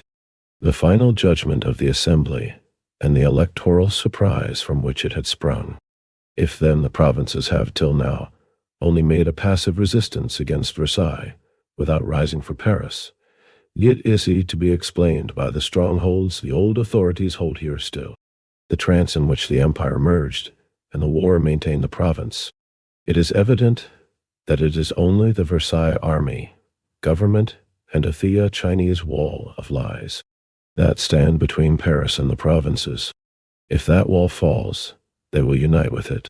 It is most characteristic that the same men, Thiers et co., who in 1850 abolished by a parliamentary conspiracy, Bonaparte aided them to get them into a snare, to have them at his mercy, and to proclaim himself after the coup d'etat as the restorer of the universal suffrage against the party of order and its assembly.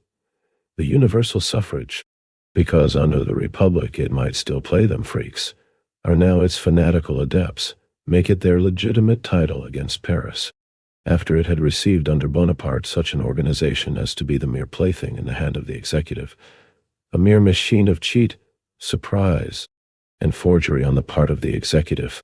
Congrès de la Ligue des Villes, Pape 6 Mai, 213. Trochu, Jules Favre, et Thiers. Provincials.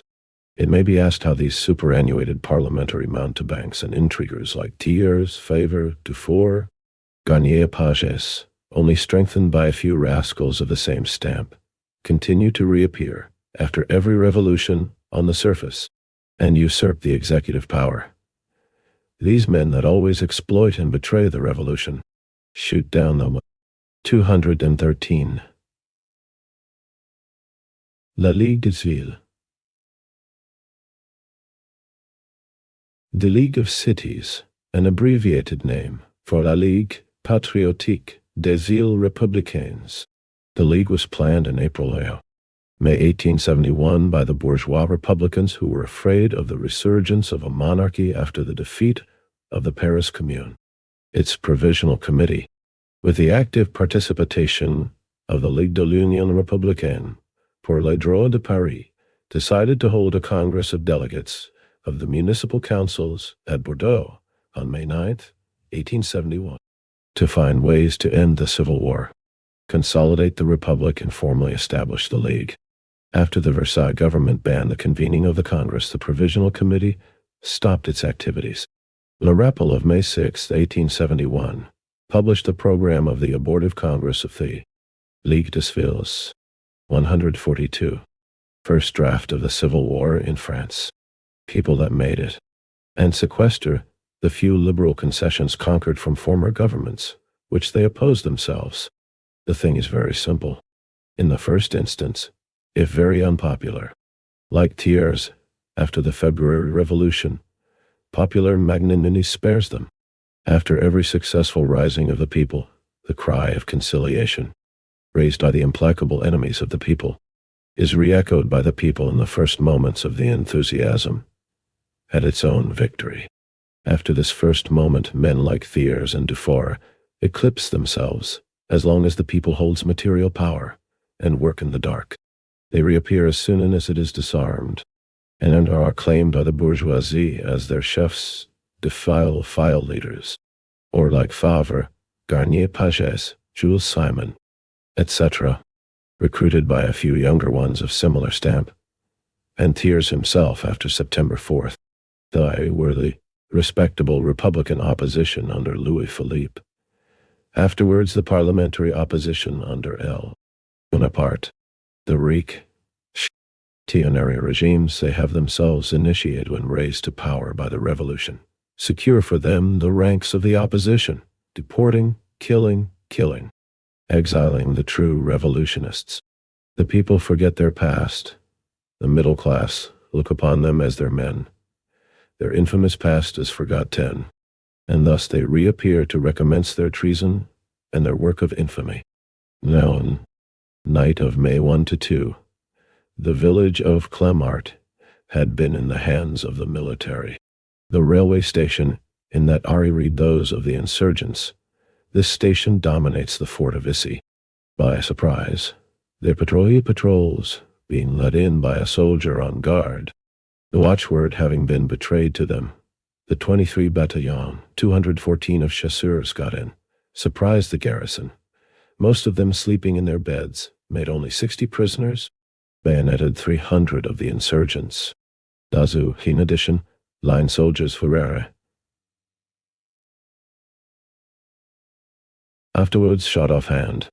Thiers, in his circular to the prefects, civil and military authorities of May 2, has the impudence to say, 214 in D, 23 Battalion should read 22 Battalion. 143. The Civil War in France. It, the Commune, arrests generals, Cluseret, only to shoot them, and institutes a committee of public safety, which is utterly unworthy. Troops under General Lacretelle took the redoubt of Moulin-Saquet, situated betwixt Fort Issy and Montrouge, by a coup de main. The garrison was surprised by treachery on the part of the Commandant Gallienne, who had sold the password to the Versailles troops. 150 of the Federals bayoneted, and over 300 of them made prisoners. M. Yes, says the Times correspondent, was weak when he ought to have been firm. The coward is always weak, as long as he has to apprehend danger for himself, and firm when everything was to be gained by some concessions. The rascal is always firm when the employment of material force bleeds France, gives great airs to himself, but when he personally is safe. This is his whole cleverness.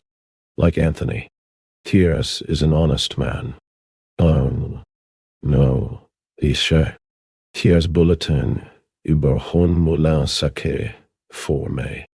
Délivrance de Paris, des affreux tyrans. Qui l'opprimeur, l'Ever, ça était déguisé en gardes nationaux. La place grande, nombre de fédérés dormants et ont été frappés aux assistants. Leur sommeil. He deliverance of Paris from the dreadful tyrants who oppress it. Versailles men disguised as National Guards. Most of the communards were asleep and were killed or captured in their sleep. Well, Picard, notre artillerie ne bombarde pas. El canon. Il est vrai. Moni. Todas communes. Journal de Picard. Our artillery does. Not bombard. It's true it shells. Commune monitor Picard's. Paper. Martins. Blanqui. Enseveli morant dans un cachot. Florence haché. Par les gendarmes. Duval fusillé par Vinoy. Les centaines dans. Los men. Au 31 Octobre. Étiqué. Esnedo. Le André en fesse. Blanqui. Shut up dying in a prison cell, Florence, hacked to pieces by the gendarmes, and Duval, shot by Vinoy, held these 144. First draft of the Civil War in France. People in their hands on October 31st, and nothing was done to them. Owned. The Commune. 1. Measures for the working class. Night work of journeymen, bakers suppressed, April 20. The private jurisdiction, usurped by the seigneurs of mills, etc. Manufacturers, employers, great and small, being at the same time judges, executors, gainers, and parties in the disputes, that right of a penal code of their own, enabling them to rob the laborers' wages by fines and deductions as punishment, etc. Ones, abolished in public and private workshops, penalties impended upon the employers in case they infringe upon this law. Fines and deductions extorted since March 18 to be paid back to the workmen. April 27. Sale of pawned articles at pawn shops suspended, March 29th. A great lot of workshops and manufactories have been closed in Paris, their owners having run away. This is the old method of the industrial capitalists, who consider themselves entitled, by the spontaneous action of the laws of political economy, not only to make a profit out of labor, as the condition of labor, but to stop it altogether and throw the workmen on the pavement, to produce an artificial crisis whenever a victorious revolution threatens the order of their system. The Commune, very wisely, has appointed a communal commission, which, in cooperation with delegates chosen by the different trades, will inquire into the ways of handing over the deserted workshops and manufactories to cooperative workmen's societies, with some indemnity for the capitalist deserters. April 16th. This commission has also to make statistics of the abandoned workshops. Commune has given order to the mairies to make no distinction between the femmes called illegitimate, the mothers and widows of National Guards, as to the indemnity of 75 centimes. The public prostitutes till now kept for the men of order at Paris, but for their safety, kept in personal servitude under the arbitrary rule of the police. The Commune has liberated the prostitutes from this degrading slavery, but swept away the soil upon which, and the men by whom, prostitution flourishes. The higher prostitutes, the cocottes, were, of course, 145. The Civil War in France, under the rule of order, not the slaves, but the masters of the police and the governors. There was, of course, no time to reorganize public instruction, education, but by removing the religious and clerical element from it, the Commune has taken the initiative in the mental emancipation of the peuple. It has appointed a commission for the organization de l'enseignement of education, primary, elementary, and professional, April 28. It has ordered that all tools of instruction, like books, maps, paper, etc., be given gratuitously by the schoolmasters, who receive them in their turn from the respective mairies to which they belong. No schoolmaster is allowed on any pretext to ask payment from his pupils for these instruments of instruction. April 28. Plainshops. Toute reconnaissance du monde. Piété intérieure. Au 25 avril 1871. Important engagement des fêtes, d'habillement, de meubles, de l'art, de livres, d'objets de laiterie et d'instruments de travail nicht über 20 francs courants, être dégagé gratuitement à partir du 12 mai courant, 7 May. Pawn shops. All pawn tickets dated before April 25, 1871, for articles of clothing, furniture, linen, books, bedding, and work tools worth no more than 20 francs May, beginning from May 12 of this year. Be redeemed without a charge, May 7th. 1 Shares. 2. Measures for the working class, but mostly for the middle classes. House rent for the last 3 quarters, up to April wholly remitted. Whoever had paid any of these 3 quarters shall have right of setting that sum against future payments. The same law to prevail in the case of furnished apartments. No notice to quit coming from landlords to be valid for 3 months to come. March 29. Échéances. Payment of bills of exchange due. Expiration of bills. All prosecutions for bills of exchange, fallen due, suspended, April 12th. All commercial papers of that sort to be repaid in repayments spread over 2 years, to begin next July 15th, the debt being not chargeable with interest. The total amount of the sums due divided in 8 equal coupures, portions, payable by trimester. First trimester to be dated from July 15. Only on these partial payments when fallen, do judicial prosecutions permitted. 146. First draft of the Civil War in France. April 16th. The Dufour laws on leases and bills of exchange entailed the bankruptcy of the majority of the respectable shopkeepers of Paris. The notaries, huissiers, auctioneers, bailiffs, and other judicial officers making till now a fortune of their functions, transformed into agents of the Commune, receiving from it fixed salaries like other workmen, as the professors of the École de Médecine have run away. The Commune appointed a commission for the foundation of free universities, no longer state parasites, given to the students that had passed their examination, means to practice independent of doctor titles, titles to be conferred by the faculty, since the judges of the civil tribunal of the Seine, like the other magistrates always ready to function under any class government, had run away. Commune appointed an advocate to do the most urgent business until the reorganization of tribunals on the basis of general suffrage, April 26. 3. General measures. Conscription abolished. In the present war, every able man, National Guard, must serve. This measure excellent to get rid of all traitors and cowards hiding in Paris. March 29th. Games of hazard suppressed. April 2nd. Church separated from state. The religious budget suppressed. All clerical estates declared national properties. April 3. The Commune, having made inquiries consequent upon private information, found that beside the old guillotine the government of order had commanded the construction of a new guillotine, more expeditious and portable, and paid in advance. The Commune ordered both the old and the new guillotines to be burned publicly on April 6. The Versailles journals, re-echoed by the press of order all over the world, narrated the Paris people as a demonstration against the bloodthirstiness of the communards, had burnt these guillotines.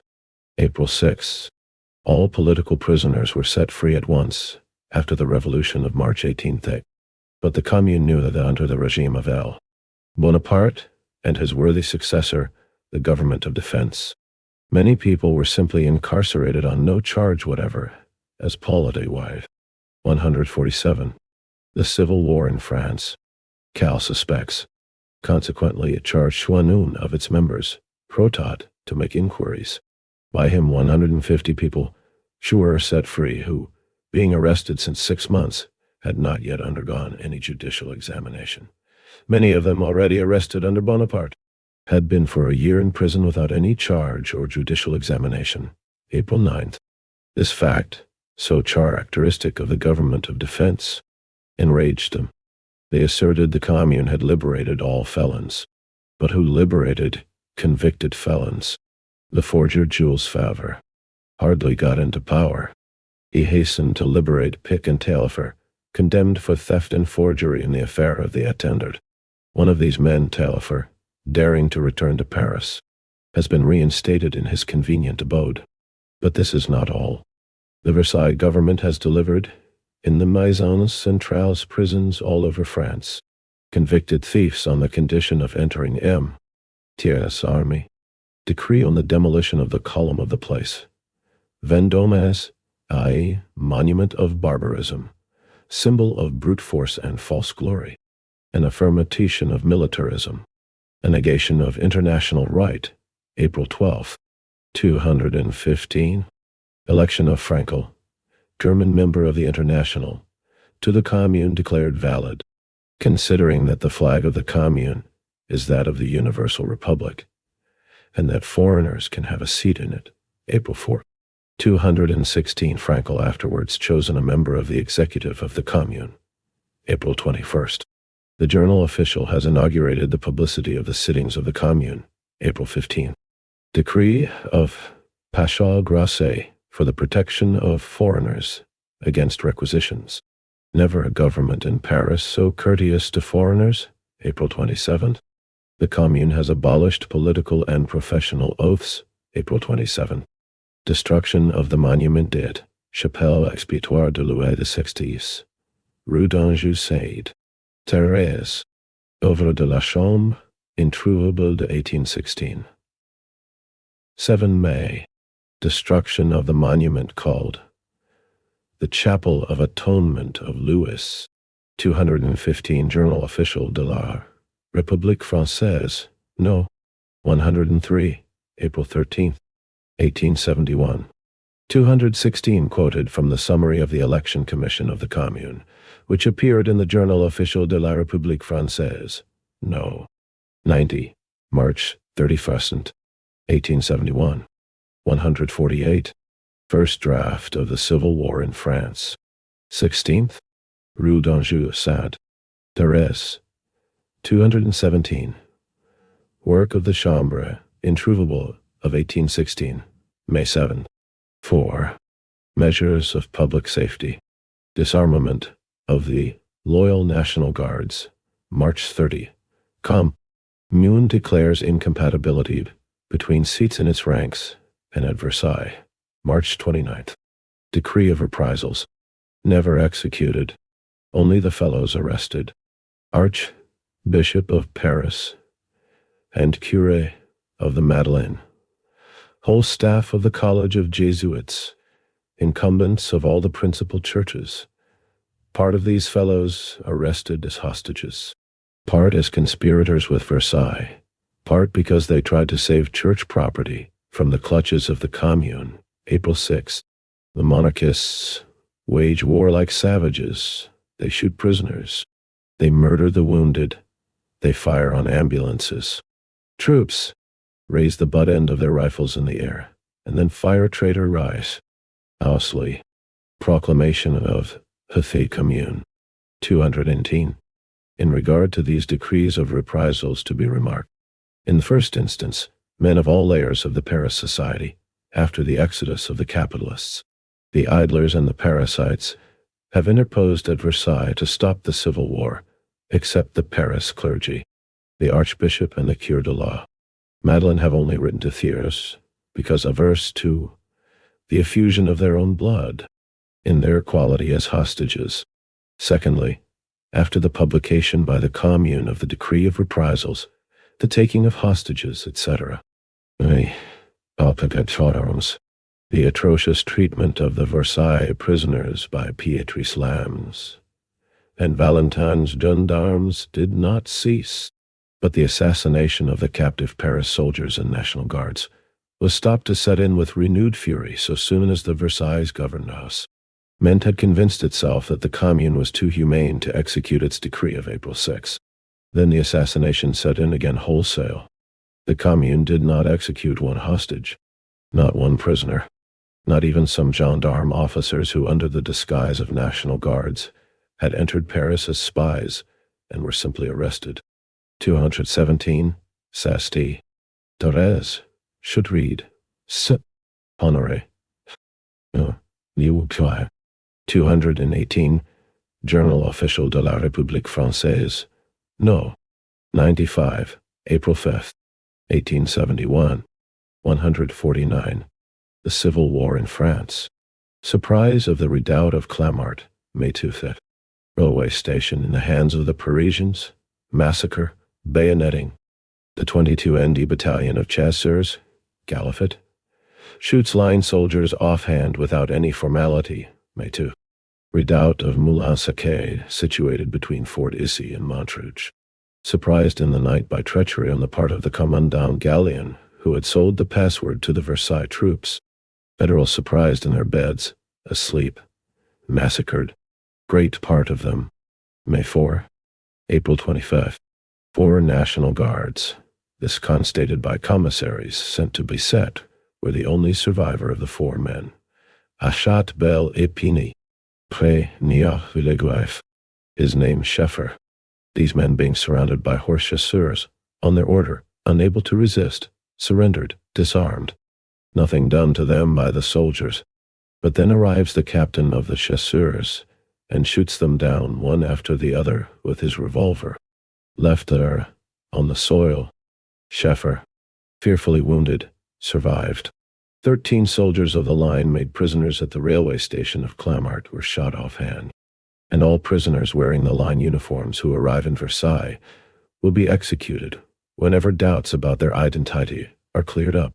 Liberté at Versailles. Alexander Dumas, Fils, now at Versailles, tells that a young man exercising the functions, if not bearing the title of a general, was shot by order of a Bonapartist general, after having marched in custody a few hundred yards along a road. Parisian troops and National Guard surrounded in houses by gendarmes, who inundate the house with petroleum and then fire it. Some cadavers of National Guards, calcinés, have been transported by the ambulance of the press of the turnings. Mot d'ordre, April 20. They have no right to ambulances. Thiers, Blanqui, Archbishop, General Chanzy. Thiers said his Bonapartists should have liked to be shot. Dos. By.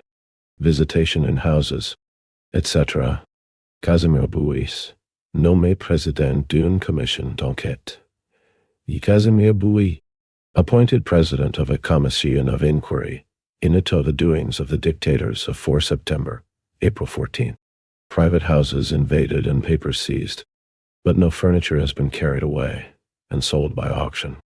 Papers der Fellows vom 4 September des Tiers etc. und bonapartistische Polizeileute F.I. in Hotel of La Font, Inspector General des Prisons, T papers of the Fellows of September 4th, Tiers etc., and Bonapartist police, for instance, in the mansion of La Font. 150. First draft of the Civil War in France. Inspector General of Prisons, April 11th. The houses, properties of Thiers et Co. as traitors trailed. 219, but only the papers confiscated. Arrest among themselves. This shocks the bourgeois who wants political idols and great men immensely. It is provoking, Daily News, May 6. Paris correspondence. However, and discouraging, that whatever he may be the author, eddy possessed by the Commune, it is continually changing hands, and we know not today with whom the power may rest tomorrow. In all these eternal changes, one sees more than ever the want of a presiding hand. The Commune is a concourse of equivalent atoms, each one jealous of another, and none endowed with supreme control over the others. Journal suppression. 5. Financial measures. See Daily News. May 6. Principal outlay for war. Only 8,928 FRS. From Saisies Caesaris. All taken from ecclesiastics, etc. Angers. May 6. La Commune. The rise of the Commune and the Central Committee. The Commune had been proclaimed at Lyons, then Marseille, Toulouse, etc. Marche. After Sedan, Gambetta tried his best to break it down. 220-219 trailed, searched. 220 following news of the defeat at Sedan, of the revolutionary outbreak in Paris, and of the collapse of the empire on September 4, 1870. Workers in many other French cities, such as Lyons, Marseille, and Toulouse, staged revolutionary armed uprisings and set up communes as the organs of people's political power. In spite of their short existence, the provincial communes, particularly the one in Lyons, put into effect a series of important revolutionary measures. For instance, they abolished the police bureaucrat apparatus, released political prisoners, introduced secular education, levied a tax on the wealthy people, and gratuitously redeemed pawned articles from pawn shops. The government of national defense ruthlessly suppressed these provincial communes. 151. The Civil War in France. The different movements at Paris in the beginning of October aimed at the establishment of the Commune as a measure of defense against the foreign invasion, as the realization of the rise of September 4th. Its establishment by the movement of the October 31 failed only because Blanqui, Florenz, and the other then leaders of the movement believed in the gens de paroles men, of their word who had given their parole, d'honneur you word of honor, to abdicate and make room for a commune freely elected by all the arrondissements of Paris. It failed because they saved the lives of those men so eager for the assassination of their saviors. Having allowed Trochu and Ferry to escape, they surprised them by Trochu's Bretons. 221. It ought to be remembered that on October 31, the self-imposed government of defense existed only on sufferance. It had not yet gone, even through the farce of a plebiscite. 222. Under the circumstances, there was of course nothing easier than to misrepresent the character of the movement, to decry it as a treasonable conspiracy with the Prussians, to improve the dismissal of the only man 223 amongst them, who would not break his word, for strengthening Trochu's Bretons, who were for the government of the defense, what the Corsican Spadassins, Chi Desperadas, had been for L. Bonaparte, by the appointment of Clement Thomas as commander-in-chief of the National Guard.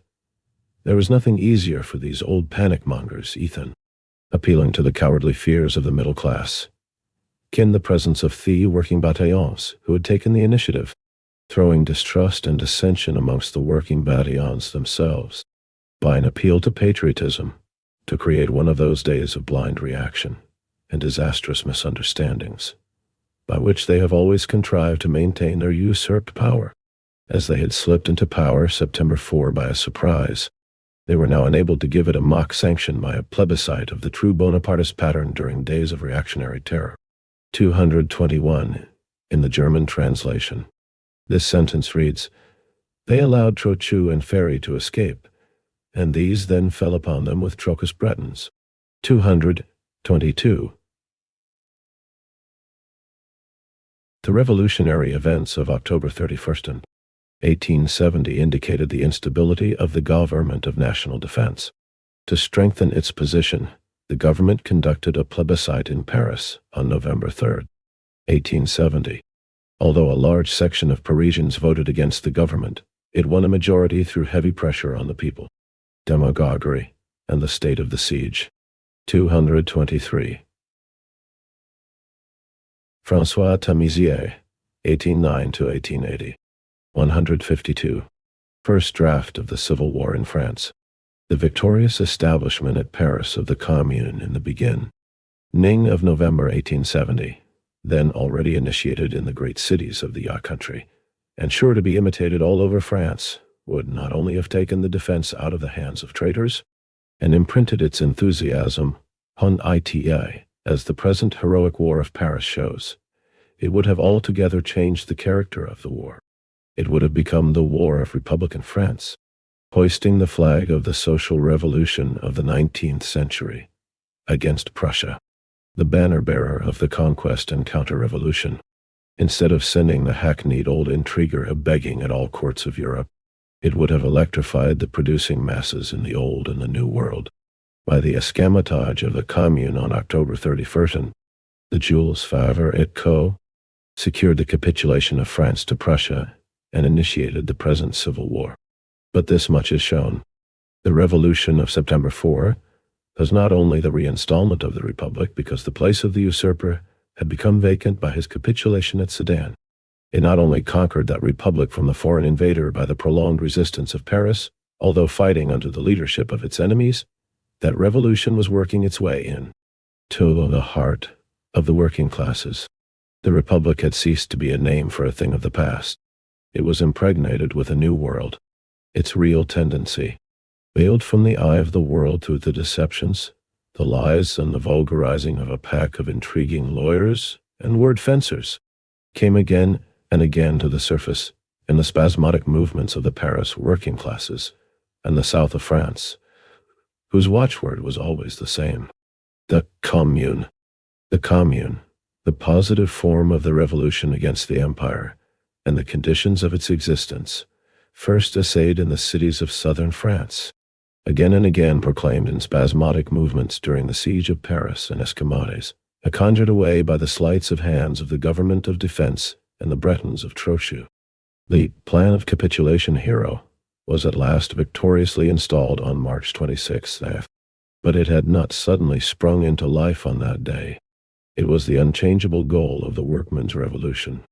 The capitulation of Paris, the open conspiracy against the Republic at Bordeaux, the coup d'etat initiated by the nocturnal attack on Montmartre, rallied around it all the living elements of Paris, no longer allowing the defense-men to limit it to the insulated. 153. The Civil War in France. Efforts of the most conscious and revolutionary portions of the Paris working class. The government of defense was only undergone as a pièce à la makeshifte of the first surprise, a necessity of the war, the true answer of the Paris people to the Second Empire. The empire of lies was the Commune.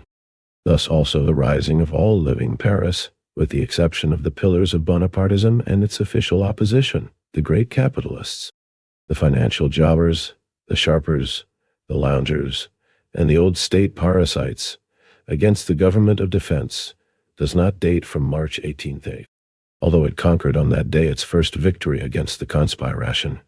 A conspiracy, it dates from the January 31st, 224, from the very day of the capitulation.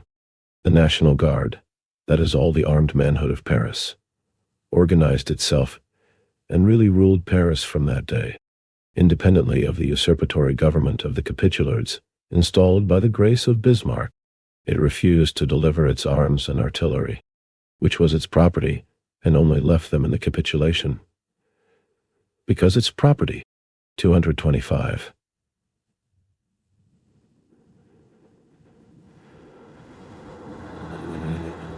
It was fire that saved these arms from Bismarck, but the readiness of armed Paris to fight for its arms against Jules Favre and Bismarck. In view of the foreign invader and the peace negotiations, Paris would not complicate the situation. It was afraid of civil war. It observed a mere attitude of defense and content with the de facto self-rule of Paris, but it organized itself quietly and steadfastly for resistance. Even in the terms of the capitulation itself, The capitulates had unmistakably shown their tendency to make the surrender to Prussia, at the same time the means of their domination over Paris. The only concession of Prussia they insisted upon, a concession which Bismarck would have imposed upon them as a condition, if they had not begged it as a concession, was 40,000 soldiers for subduing Paris, in the face of its 300,000 National Guards, more than sufficient for securing Paris from an attempt by the foreign enemy, and for the defense of its internal order. The demand of these 40,000 men, a thing which was besides avowed, could have no other. 224. The correct date was January 28, 225, in the German translation. The latter part of the sentence reads, which were its property, had been officially acknowledged as its property in the capitulation, and were, therefore, left to it. Lots 154. First draft of the Civil War in France. Purpose. On its existing military organization, it grafted a political federation according to a very simple plan. It was the alliance of all the Garde Nationale, put in connection the one with the other by the delegates of each company, appointing in their turn the delegates of the battalions, who in their turn appointed general delegates, generals of legions, who were to represent an arrondissement and to cooperate with the delegates of the 19 other arrondissements. Those 20 delegates, chosen by the majority of the battalions of the National Guard, composed the Central Committee, which on March 18th initiated the greatest revolution of this century, and still holds its post in the present glorious struggle of Paris. Never were elections more sifted, never delegates fuller representing the masses from which they had sprung. To the objection of the outsiders, they were unknown, in point of fact, that they only were known to the working classes, but no old stagers, no men illustrious by the infamies of their past. By their chase after Pelfin Place, they proudly answered, so were the 12 apostles, and they answered by their deeds. The character of the Commune, the centralized state machinery which, with its ubiquitous and complicated military, bureaucratic, clerical and judiciary organs, entoils, enmeshes, the living civil society, like a boa constrictor, was first forged in the days of absolute monarchy as a weapon of nascent modern society in its struggle of emancipation from feudalism. The seigneurial privileges of the medieval lords and cities and clergy were transformed into the attributes of a unitary state power, displacing the feudal dignitaries by salaried state functionaries, transferring the arms from medieval retainers of the landlords and the corporations of townish citizens to a standing army, substituting for the checkered, party-colored anarchy of conflicting medieval powers the regulated plan of a state power, with a systematic and hierarchic division of labor. The first French Revolution, with its task to found national unity, to create a nation, had to break down all local territorial, townish, and provincial independence. It was, therefore, forced to develop what absolute monarchy had commenced, the centralization and organization of state power, and to expand the circumference and the attributes of the state power, the number of its tools, its independence, and its supernaturalist sway, a real society, which in fact took the place of 155. The Civil War in France. The medieval supernaturalist heaven, with its saints. Every minor solitary interest engendered by the relations of social groups was separated from society itself, fixed and made independent of it, and opposed to it in the form of state interest, administered by state priests, with exactly determined hierarchical functions. This parasitical excrescence upon civil society, pretending to be its ideal counterpart, grew to its full development under the sway of the first Bonaparte. The Restoration and the Monarchy of July added nothing to it but a greater division of labor, growing at the same measure in which the division of labor within civil society created new groups of interest, and therefore new material for state action.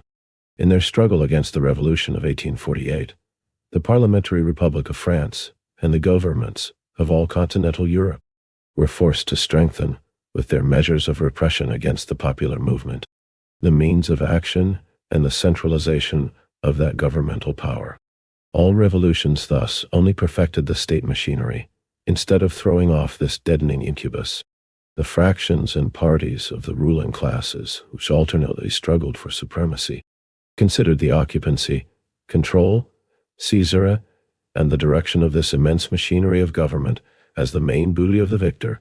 It centered in the creation of immense standing armies, a host of state vermin, and huge national debts. During the time of the absolute monarchy, it was a means of the struggle of modern society against feudalism. Crowned by the French Revolution, and under the first Bonaparte, it served not only to subjugate the revolution and annihilate all popular liberties. It was an instrument of the French Revolution to strike abroad, to create for France on the continent, instead of feudal monarchies, more or less states after the image of France. Under the Restoration and the monarchy of July, it became not only means of the forcible class domination of the middle class, and erred but a means of adding to the direct economic exploitation, a second exploitation of the people, by assuring to their the middle-class families all the rich places of the state household. During the time of the revolutionary struggle of 1848, at last it served as a means of annihilating that revolution and all aspirations at the emancipation of the popular masses. But the state parasite received only its last development during the Second Empire.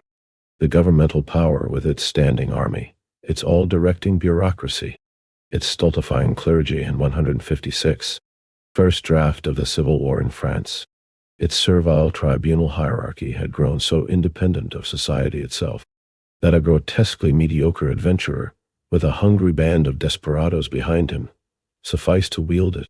It did no longer want the pretext of an armed coalition of old Europe against the modern world founded by the Revolution of 1789. It appeared no longer as a means of class domination, subordinate to its parliamentary ministry or legislature, humbling under its sway even the interests of the ruling classes, whose parliamentary show work it supplanted by self-elected corps, legislatives, and self-paid senates, sanctioned in its absolute sway by universal suffrage. The acknowledged necessity for keeping up order, that is the rule of the landowner and the capitalist over the producer, cloaking under the tatters of a masquerade of the past, the orgies of the corruption of the present, and the victory of the most parasite fraction, the financial swindler. The debauchery of all the reactionary influences of the past let loose, a pandemonium of infamies. The state power had received its last and supreme expression in the Second Empire, apparently the final victory of this governmental power over society. It was, in fact, the orgy of all the corrupt elements of that society. To the eye of the uninitiated, it appeared only as the victory of the executive over the legislative, of the final defeat of the form of class rule, pretending to be the autocracy of society, its form, pretending to be a superior power to society. But in fact it was only the last degraded, and the only possible form of that class ruling, as humiliating to those classes themselves as to the working classes which they kept fettered by it. September 4 was only the revindication of the Republic against the grotesque adventurer that had assassinated it, the true antithesis to the empire itself, that is, to the state power. The centralized executive, of which the Second Empire was only the exhausting formula, was the Commune. This state power forms in fact the creation of the middle class. First fascia means to break down feudalism, then fascia means to crush the emancipatory aspirations of the producers, of the working class. All reactions and all revolutions had only served to transfer that organized power, that organized force of the slavery of labor, from one hand to the other, from one fraction of the ruling classes to the other. It had served the ruling classes as a means of subjugation and of pelf. It had sucked new forces from every new change. It had served as the instrument of breaking. 157. The Civil War in France.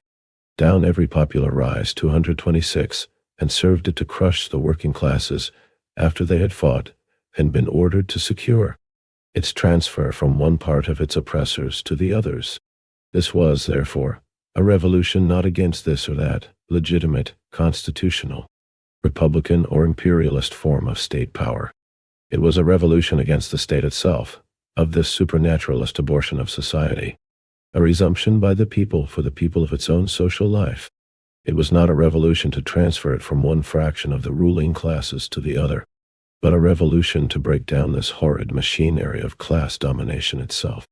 It was not one of those dwarfish struggles between the executive and the parliamentary forms of class domination, but a revolt against both these forms, integrating each other, and of which the parliamentary form was only the deceitful by work of the executive. The Second Empire was the final form of this state usurpation.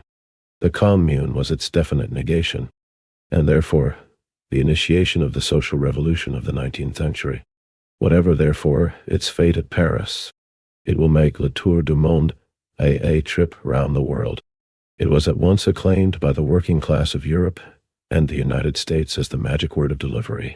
The glories and the antediluvian deeds of the Prussian conqueror seemed only hallucinations of a bygone past.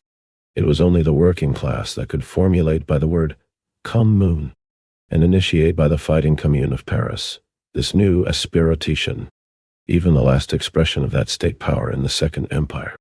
Although humbling for the pride of the ruling classes and casting to the winds their parliamentary pretensions of self-government, had been only the last possible form of their class rule, while politically dispossessing them.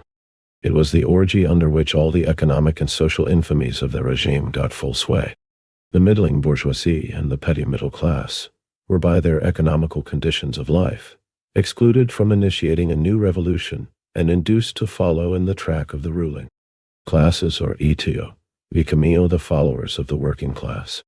The peasants were the passive economical basis of the Second Empire, of that last triumph of a state separate of and independent from society.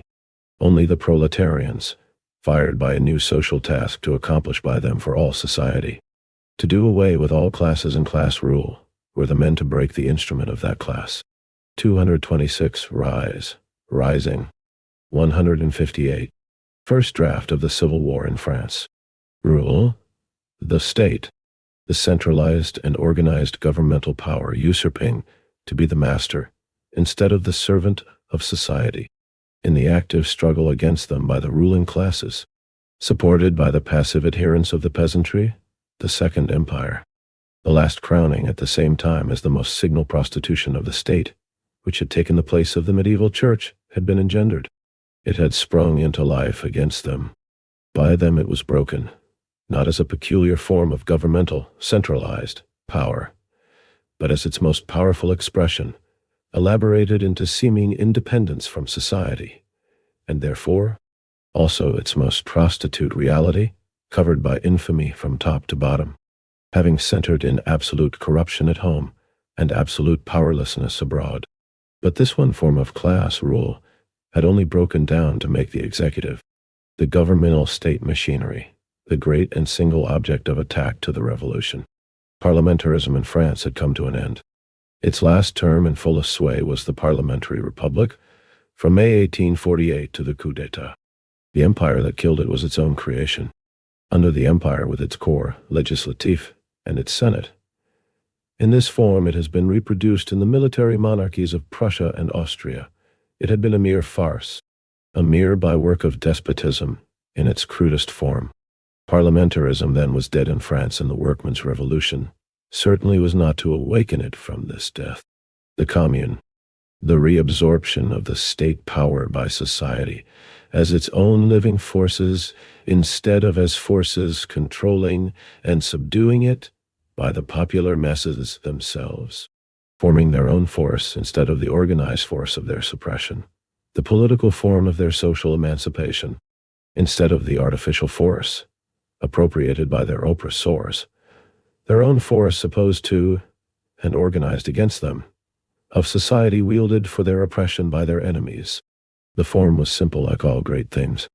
The reaction of former revolutions, the time wanted for all historical developments, and in the past always lost in all revolutions. In the very days of popular triumph, whenever it had rendered its victorious arms, to be turned against itself, First, by displacing the army by the National Guard. 227. 227 in the German translation. This sentence reads, "Us against previous revolutions, in which the time necessary for all historical development always got lost, and into." 159. The Civil War in France. For the first time since the 40th of September, the Republic is liberated. Aided from the government of its enemies, it gives to the city a national militia that defends the citizens against the power. The government, instead of a permanent army that defends the government against the citizens. Proclamation of Central Committee of March 22nd, 228. The people had only to organize this militia on a national scale, to have done away with the standing armies. This is the first economical condition, sine qua non, for all social improvements, discarding at once this source of taxes and state debt, and this constant danger to government usurpation of class rule, of the regular class rule, or an adventurer pretending to save all classes. At the same time, the safest guarantee against foreign aggression, and making, in fact, the costly military apparatus impossible in all other states. The emancipation of the peasant from the blood tax and from being the most fertile source of all state taxation and state debts. Here's already the point in which the Commune is a luck for the peasant, the first word of his emancipation. With the independent police abolished, and its ruffians supplanted by servants of the Commune, the general suffrage, till now abused either for the parliamentary sanction of the holy state power, or a play 229 in the hands of the ruling classes, only employed by the people to sanction, choose the instruments of parliamentary class rule once in many years, is adapted to its real purposes, to choose by the communes their own functionaries of administration and initiation. Dispelled is the delusion, as if administration and political governing were mysteries, transcendent functions only to be trusted to the hands of a trained caste, state parasites, richly paid sycophants and sinecurists in the higher posts, absorbing the intelligence of the masses and turning them against themselves in the lower places of the hierarchy, doing away with the state hierarchy altogether and replacing the haughtish masters, which, in the very first days of popular triumph, as soon as the people had laid down their victorious arms, they were turned against the people themselves. The Commune first of all replaced the army by the National Guard. Now, 228, quoted from the proclamation of the Central Committee of the National Guard to the citizens of Paris on March 22, 1871, which appeared in the form of a government ordinance and was also printed in the journal Officiel de la République Française, No. 84, March 25, 1871. 229 Plaything. 160. First draft of the Civil War in France. Of the people into hurried by, always removable servants, a mock responsibility by a real responsibility, as they act continuously under public supervision, paid like skilled workmen, £12 a month, the highest salary not exceeding £240 sterling a year, a salary somewhat more than 1/5, according to a great scientific authority, Professor Huxley, to satisfy a clerk for the Metropolitan School Board. The whole sham of state mysteries and state pretensions was done away with by a commune, mostly consisting of simple workingmen, organizing the defense of Paris, carrying war against the Praetorians of Bonaparte, securing the approvisionment supply of that immense town, filling all the posts hitherto divided between government, police, and prefecture, doing their work publicly, simply, under the most difficult and complicated circumstances, and doing it, as Milton did his Paradise Lost, for a few pounds, acting in bright daylight, with no pretensions to infallibility, not hiding itself behind circumlocution offices, not ashamed to confess blunders by correcting them, making in one order the public functions, military, administrative, political, real workmen's functions, instead of the hidden attributes of a trained caste, keeping order in the turbulence of civil war and revolution, initiating measures of general regeneration. Whatever the merits of the single measures of the Commune, its greatest measure was its own organization, extemporized with the foreign enemy at one door and the class enemy at the other, proving by its life its vitality, confirming its thesis by its action. Its appearance was a victory over the victors of France. Captive Paris resumed by one bold spring the leadership of Europe, not depending on brute force, but by taking the lead of the social movement, by giving body to the aspirations of the working class of all countries, with all the great towns organized into communes after the model of Paris. No government could repress the movement by the surprise of sudden reaction. Even by this preparatory step, the time of incubation, the guarantee of the movement, came. All France would be organized into self-working and self-governing communes.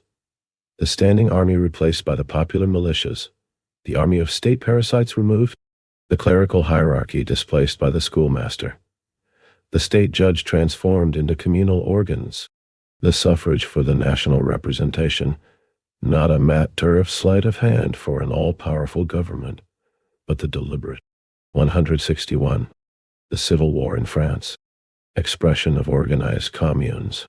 The state functions reduced to a few functions for general national purposes.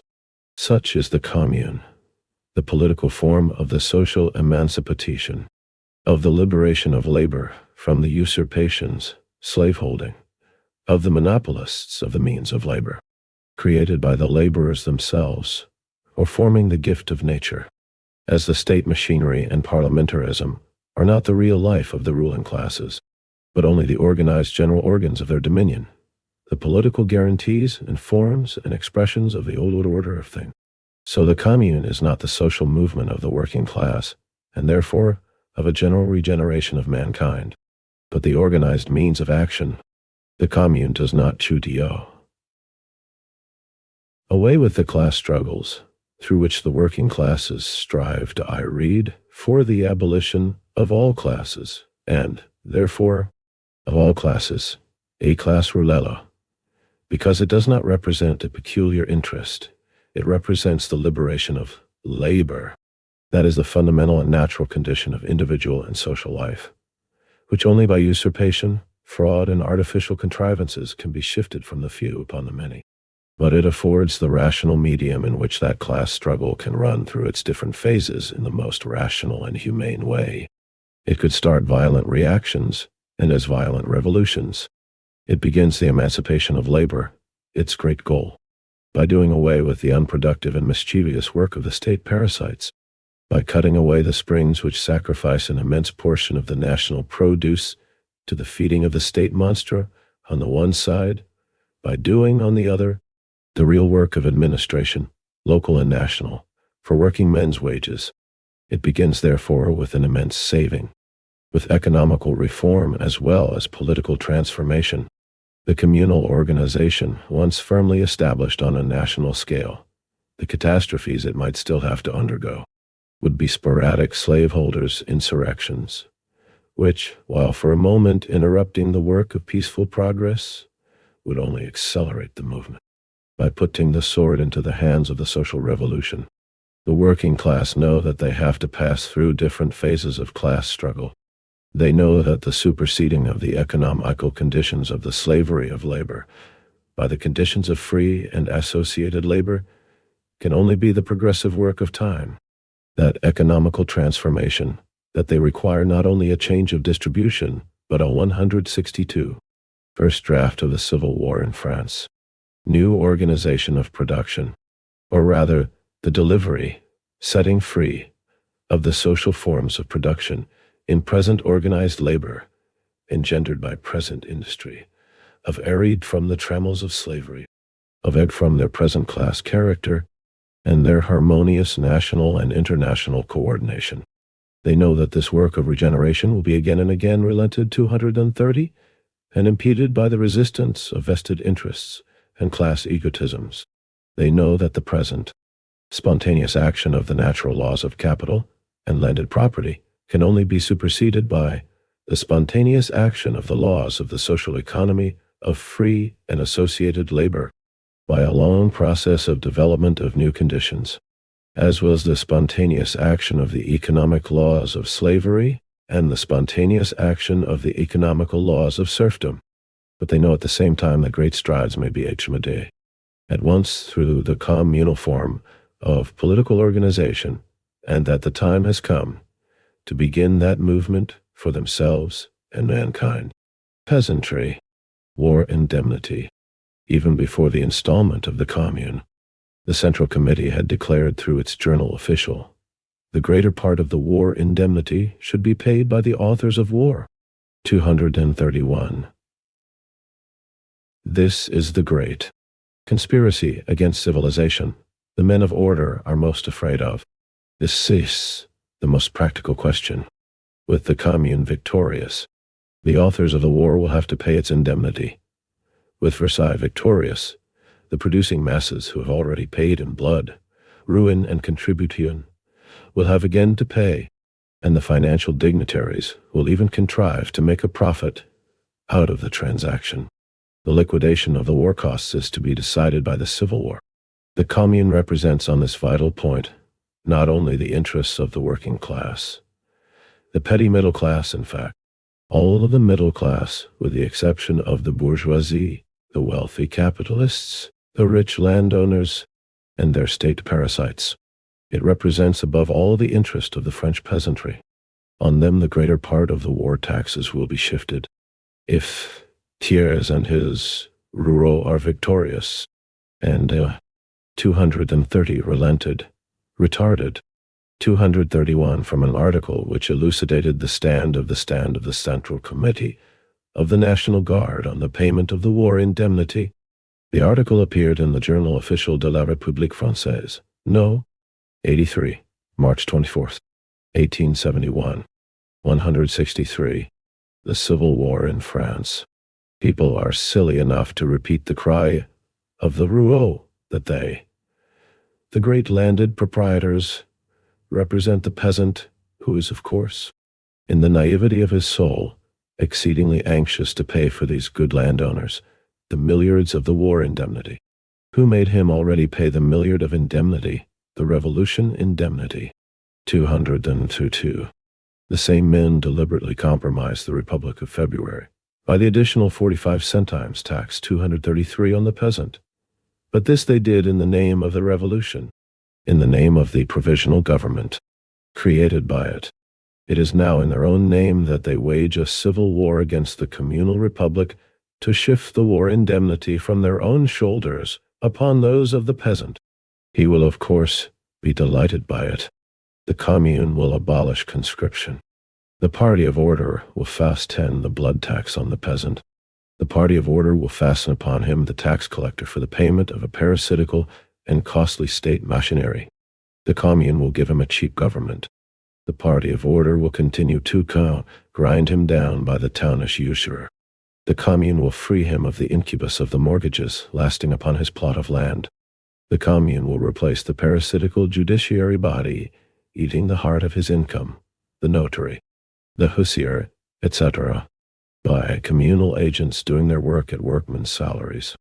Instead of enriching himself out of the peasant's work, it will break down this whole judiciary cobweb which entangles the French peasant and gives abodes to the judiciary bench and mares of the bourgeois spiders that suck its blood. The party of order will keep him under the rule of the gendarme. The Commune will restore him to independent social and political life. The Commune will enlighten him by the rule of the schoolmaster. The party of order force upon him the stultification by the rule of the priest. But the French peasant is above all a man of reckoning. He will find it exceedingly reasonable that the payment, 232, on April 27, 1825, the reactionary government of Charles X promulgated a law compensating former émigrés for the loss of their estates confiscated in the years of the bourgeois French Revolution.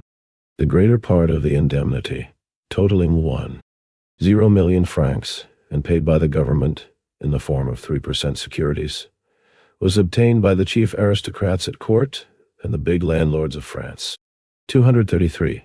The Provisional Government of the Second Republic decided on March 16, 1848, to add a 45 centimes tax to each franc of direct tax collected. The burden of this additional tax fell mainly on the peasants. Big landowners and priests made use of the peasants' discontent, incited them to oppose the democrats and workers of Paris, and turned them into a reserve force of counter-revolution. 164. First draft of the Civil War in France. Of the clergy will no longer be exacted from him by the tax collector, but will be left to the spontaneous action of his religious instinct. The French peasant had elected Louis Bonaparte president of the Republic, but the party of order, during the anonymous regime of the Republic under the Assembly Constituante and Legislative, was the creator of the empire. What the French peasant really wants, he commenced to show in 1849 and 1852 by opposing his mayor to the government's prefect, his schoolmaster to the government's parson, himself to the government's gendarme. The nucleus of the reactionary laws of the party of order in 1849, and peculiarly in January and February 1850, 234, were specifically directed against the French peasantry. If the French peasant had made Louis Bonaparte president of the Republic, because in his tradition all the benefits he had derived from the First Revolution were fantastically transized, fed on the First Napoleon, the armed risings of peasants in some departments of France, and the gendarme hunting upon them, after the coup d'etat proved that that delusion was rapidly breaking down. The empire was founded on the delusions, artificially nourished into power, and no prejudices. The commune would be founded on his living interests and his real wants. The hatred of the French peasant is centering on the rurals, the men of the chateau, the men of the milliard of indemnity, and the townish capitalist, masqueraded into Haridazi, a landed proprietor, whose encroachment upon him marched never more rapidly than under the Second Empire, partly fostered by artificial state means, partly naturally growing out of the very development of modern agriculture. The rurals know that 3 months' rule of the Republican Empire in France would be the signal of the rising of the peasantry and the agricultural proletariat against them. Hence their ferocious hatred of the commune. What they fear even more than the emancipation of the townish proletariat is the emancipation of the peasants. The peasants would soon acclaim the townish proletariat as their own leaders and seniors. There exists, of course, in France, as in most continental countries, a deep antagonism between the townish and 234. This refers to the laws that divided France into military districts and gave commanders extensive powers, granted the President of the Republic the right to appoint and remove burgomasters, placed schoolmasters under the control of the prefects, and extended the clergy's influence over national education. Marx gave a characterization of these laws in his work, The Class Struggles in France, 1848 to 1850. Mao, Suishan, 165. The Civil War in France. Rural producers between the industrial proletariat and the peasantry. The aspirations of the proletariat. The material basis of its movement is labor organized on a grand scale, although now despotically organized, and the means of production centralized, although now centralized in the hands of the monopolist, not only as a means of production, but as a means of the exploitation and enslavement of the producers. What the proletariat has to do is to transform the present capitalist character of that organized labor and those centralized means of labor, to transform them from the means of class rule and class exploitation into forms of free associated labor and social means of production. On the other hand, the labor of the peasant is insulated, and the means of production are parceled, dispersed. On these economical differences rests superconstructed 235, a whole world of different social and political views. But this peasantry proprietorship has long since outgrown its normal phase, that is, the phase in which it was a reality, a mode of production and a form of property which responded to the economical wants of society, and placed the rural producers themselves into normal conditions of life. It has entered its period of decay. On the one side, a large proletariat foncier, rural proletariat, has grown out of it. whose interests are identical with those of the townish wage laborers. The mode of production itself has become superannuated by the modern progress of agronomy. Lastly, the peasant proprietorship itself has become nominal, leaving to the peasant the delusion of proprietorship and expropriating him from the fruits of his own labor. The competition of the great farm producers, the blood tax, the state tax, the usury of the townish mortgagee, and the multitudinous pilfering of the judiciary system thrown around him have degraded him to the position of a Hindu ryot, while expropriation, even expropriation from his nominal proprietorship, and his degradation into a rural proletarian, is an everyday fact. What separates the peasant from the proletarian is, therefore, no longer his real interest, but his delusive prejudice. If the commune, as we have shown, is the only power that can give him immediate great loans, even in its present economical conditions, it is the only form of government that can secure to him the transformation of his present economical conditions, rescue him from expropriation by the landlord on the one hand.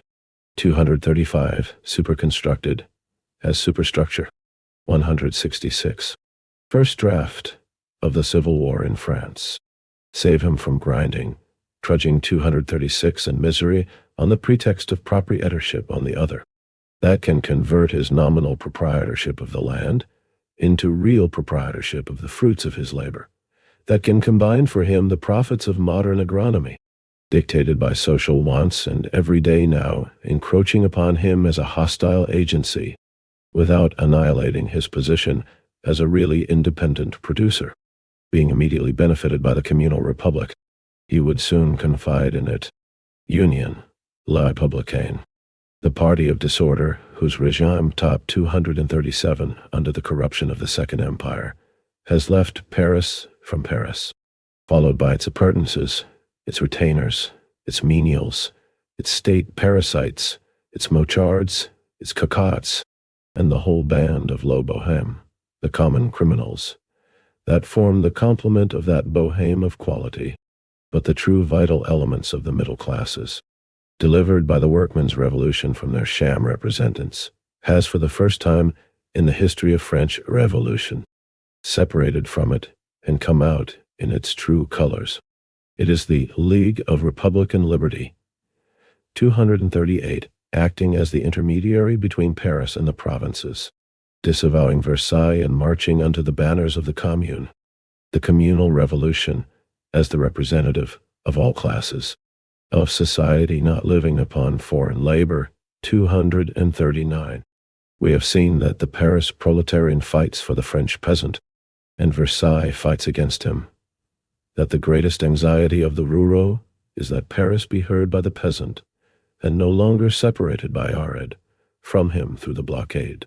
That at the bottom of its war upon Paris is the attempt to keep the peasantry as its bondman, and treat him as before as its matière, taillable à merci et miséricorde its object, liable to pay taxes at its mercy and behest. 236.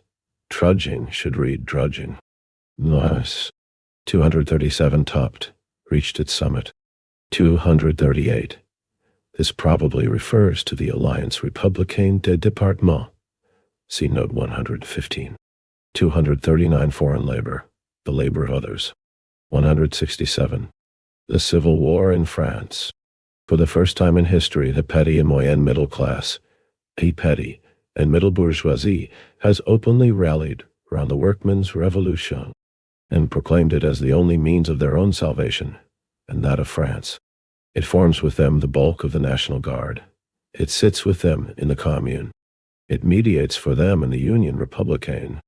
The principal measures taken by the Commune are taken for the salvation of the middle class, the debtor class of Paris, against the creditor class. That middle class had rallied in the June insurrection, 1848, against the proletariat under the banners of the capitalist class, their generals, and their state parasites. It was punished at once on the September 19th, 1848, by the rejection of the Concordat à l'amiable. 240. The victory over the June insurrection showed itself at once, also as the victory of the creditor. The wealthy capitalist over the debtor, the middle class. It insisted mercilessly on its pound of flesh. On June 13th, 1849, the National Guard of that middle class was disarmed and sabred down by the army of the bourgeoisie. During the Empire, as a result of the dilapidation of the state resources, upon which the wealthy capitalist fed, this middle class was delivered to the plunder of the stock jobber, the railway kings, the swindling associations of the Crédit Mobilier, etc. An expropriated by capitalist association, joint stock company. If lowered in its political position, attacked in its economical interests, it was morally revolted by the orgies of that regime. The infamies of the war gave the last shock and roused its feelings as Frenchmen. Considering the disasters bestowed upon France by that war, its crisis of national breakdown, and its financial ruin, this middle class feels that not the corrupt class of the would-be slaveholders of France, but only the manly aspirations and the Herculean power of the working class can come to the rescue. They feel that only the working class can emancipate them from priest rule, convert science from an instrument of class rule into a popular force, convert the men of science themselves from the panderers too. 240. This refers to the rejection of the bill on the Concordats à l'amiable by the Constituent Assembly on August 22, 1848. The bill provided for the deferment of the payment of debts by any debtor who could prove he had become bankrupt owing to stagnation of business caused by the Revolution. As a result of this, a considerable number of the petite bourgeoisie became totally ruined and were left to the tender mercy of the big bourgeois creditors. 168. First draft of the Civil War in France. Class prejudice, place-hunting state parasites, and allies of capital into free agents of thought. Science can only play its genuine part in the Republic of Labor. Republic only possible as avowedly social republic. This civil war has destroyed the last illusions about who that republic, as the empire destroyed it. The delusion of unorganized universal suffrage in the hands of the state gendarme and the parson. All vital elements of France acknowledge that a republic is only in France and Europe possible as a social republic. That is, a republic which disowns the capital and landowner class of the state machinery to supersede it by the Commune. That frankly avows social emancipation as then great goal of the republic, and guarantees thus that social transformation by the communal organization. The other republic can be nothing but the anonymous terrorism of all monarchical fractions, of the combined legitimists or Orléanists and Bonapartists a land in an empire quelconque of any kind as its final goal.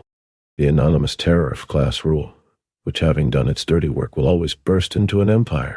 The professional Republicans of the rural assembly are men who really believe, despite the experiments of 1848-51, despite the civil war against Paris, the Republican form of class despotism, TTO be a possible, lasting form, while the party of order demands it only as a form of conspiracy for fighting the Republic and reintroducing its only adequate form, monarchy or rather imperialism, as the form of class despotism.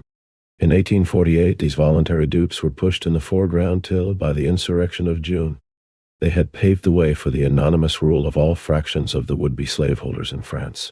In 1871, at Versailles, they are from third, beginning pushed in the background, there to figure as the Republican decoration of tiers, rule and sanction by their presence, the war of the Bonapartist generals upon Paris. In unconscious self-irony, these wretches hold their party meeting in the Salle du Jeu de Paume, tennis court, to show how they have degenerated from their predecessors in 1789. 241, by their Schulchers, etc. Maybe they tried to coax Paris in its tendering. 241. The French Estates General, on June 17, 1789, took the title of National Assembly, in opposition to Louis XIV's order that the three estates were to sit separately The representatives of the Third Estate assembled at Jeu de Paume, tennis court, in Verchot, 169. The Civil War in France. Its arms to Thiers, and to force it into disarmament by the National Guard of Order. Under Cesset. We do not speak of the so-called socialist Paris deputies like Louis Blanc. They undergo meekly the insults of a Dufour and the Roureau, dote upon Thiers' legal rights, and whining in the presence of the banditti, cover themselves with infamy. Workmen and Comte. If the workmen have outgrown the time of socialist sectarianism, it ought not be forgotten that they have never been in the leading strings of Comtism. This sect has never afforded the International but a branch of about half a dozen of men, whose program was rejected by the General Council. 242 Comte is known to the Parisian workmen as the prophet in politics of imperialism, of personal dictatorship, of capitalist rule in political economy, of hierarchy in all spheres of human action, even in the sphere of science, and as the author of a new catechism with a new pope and new saints in place of the old ones. If his followers in England play a more popular part than those in France, it is not by preaching their sectarian doctrines, but by their personal valor, and by the acceptance of the forms of working men class struggle created without them. 243 as F. I. That kind of countries. That too. The trade unions and strikes in England, which by the by are denounced as heresy by their Paris co-religionists. The Commune. Social measures. That the workmen of Paris have taken the initiative of the present revolution, and in heroic self-sacrifice bear the brunt of this battle, is nothing new. It is the striking fact of all French revolutions. It is only a repetition of the past, that the revolution is made in the name and con. Sigh, on June 20, and took an oath not to disperse until a constitution for France was worked out.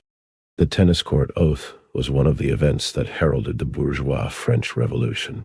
242. This refers to the Paris Society of Proletarian Positivists, whose program smacked of Auguste Comte's bourgeois philosophy. Though the General Council sharply criticized the program, it accepted the society as a section of the International in early 1870 because of its working-class composition.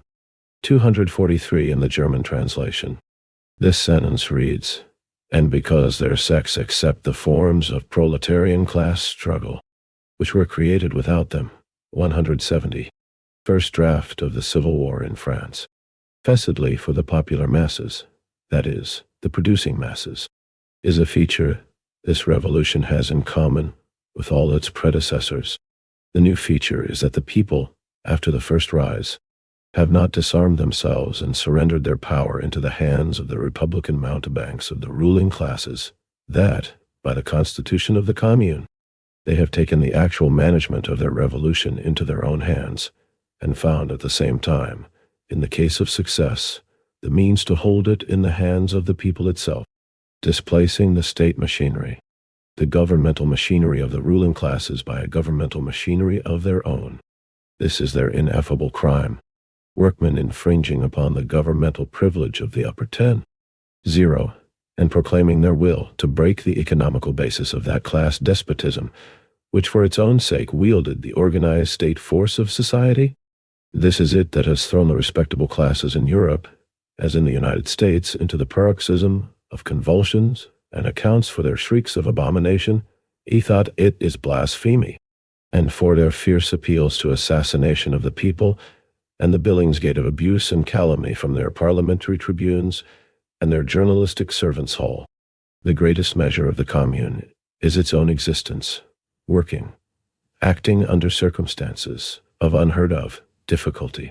The red flag hoisted by the Paris Commune crowns in reality only the government of workmen for Paris.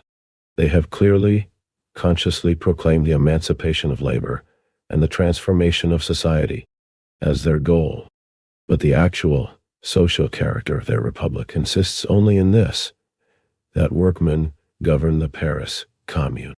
As to their measures, they must, by the nature of things, be principally confined to the military defense of Paris and its approvisionment in supply.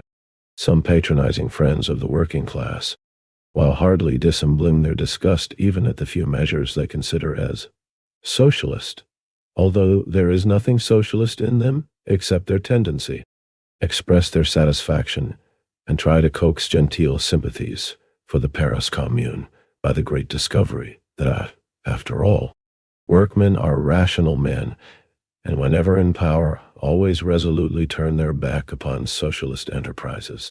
They do, in fact, neither try to establish in Paris a phalanstère nor 171.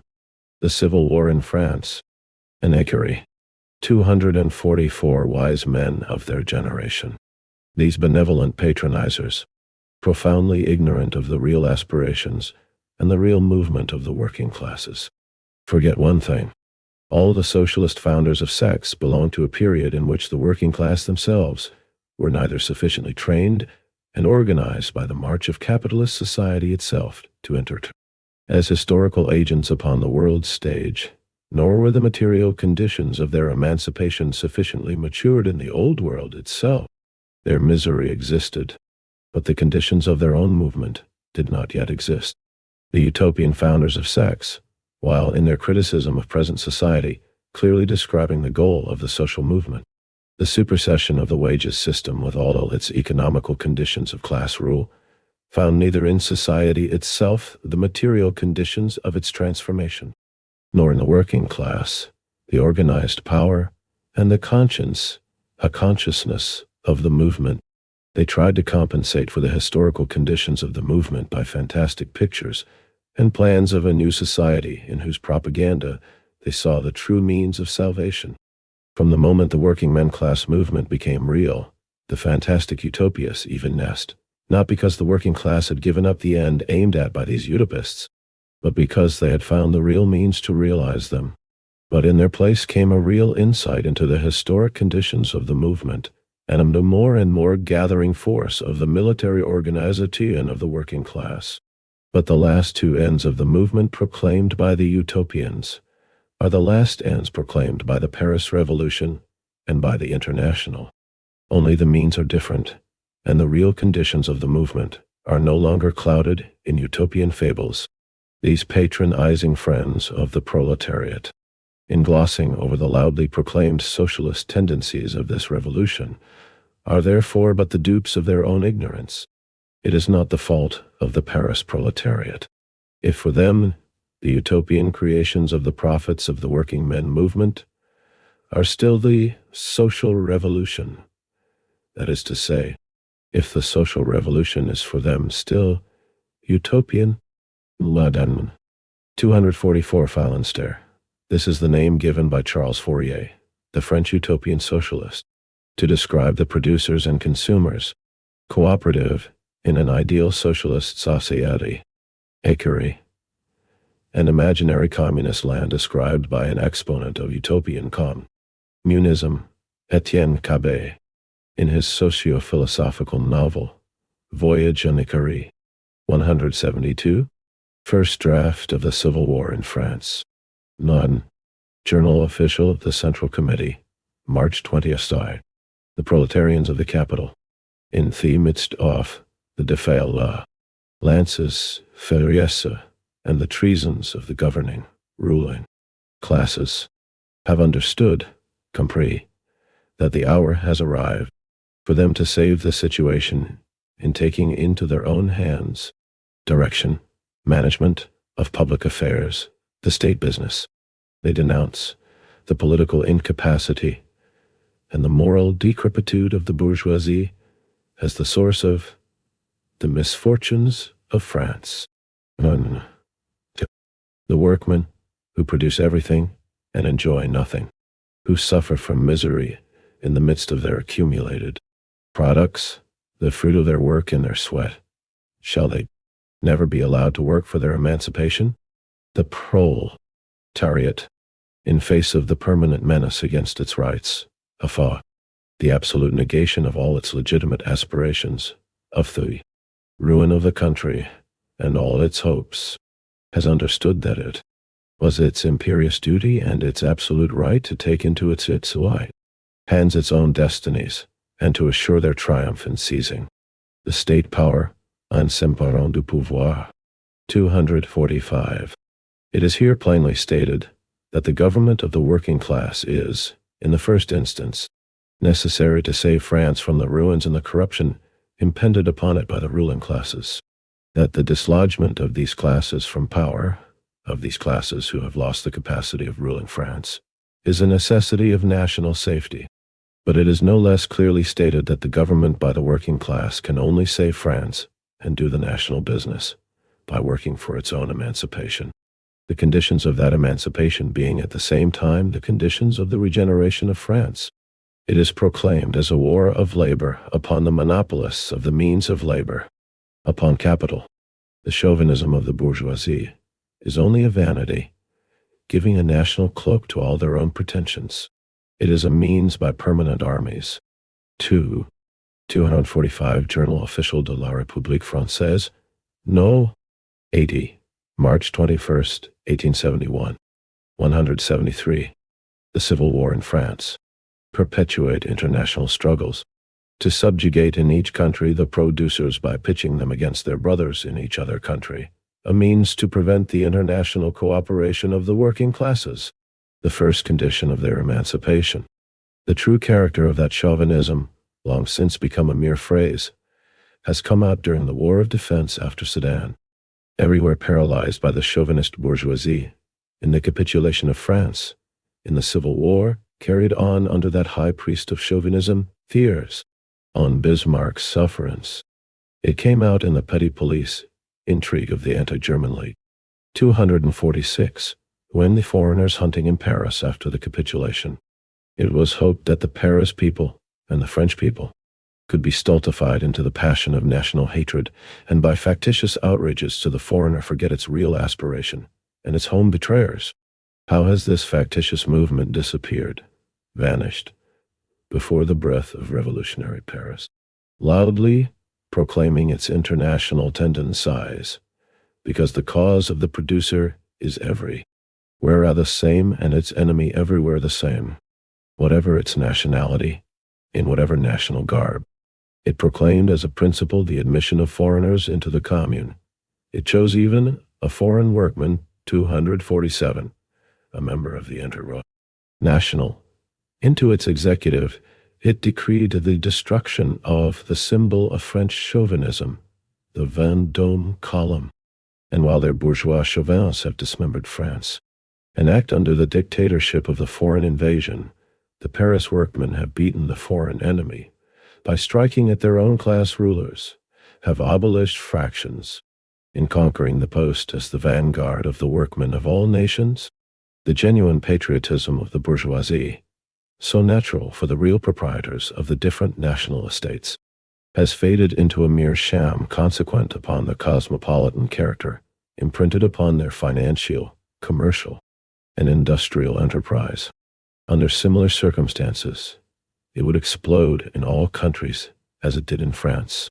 246 During the period of the Paris Commune, the reactionary Paris Journal published a libelous report, stating that the Paris sections of the International had expelled all the German members from the International in accordance with the wish of the anti-German League. See Marx and Engels.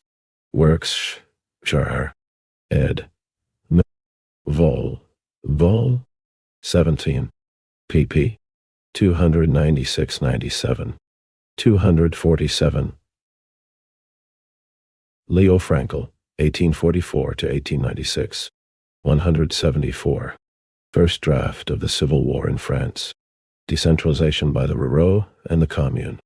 It has been said that Paris, and with it, the other French towns, were oppressed by the rule of the peasants, and that its present struggle is for its emancipation from the rule of the peasantry. Never was a more foolish lie uttered. Paris, as the central seat and the stronghold of the centralized government machinery, subjected the peasantry to the rule of the gendarme, the tax collector, the prefect, and the priest, and the rural magnates, that is, to the despotism of its enemies, and deprived it of all life, took the life out of it. It repressed all organs of independent life in the rural districts.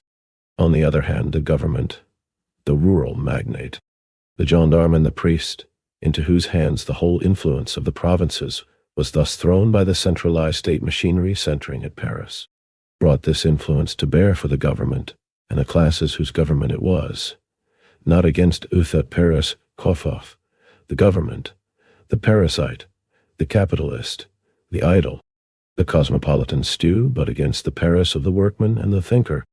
In this way, by the government centralization with Paris as its base, the peasants were suppressed by the Paris of the government and the capitalist, and the Paris of the workman was suppressed by the Provençal.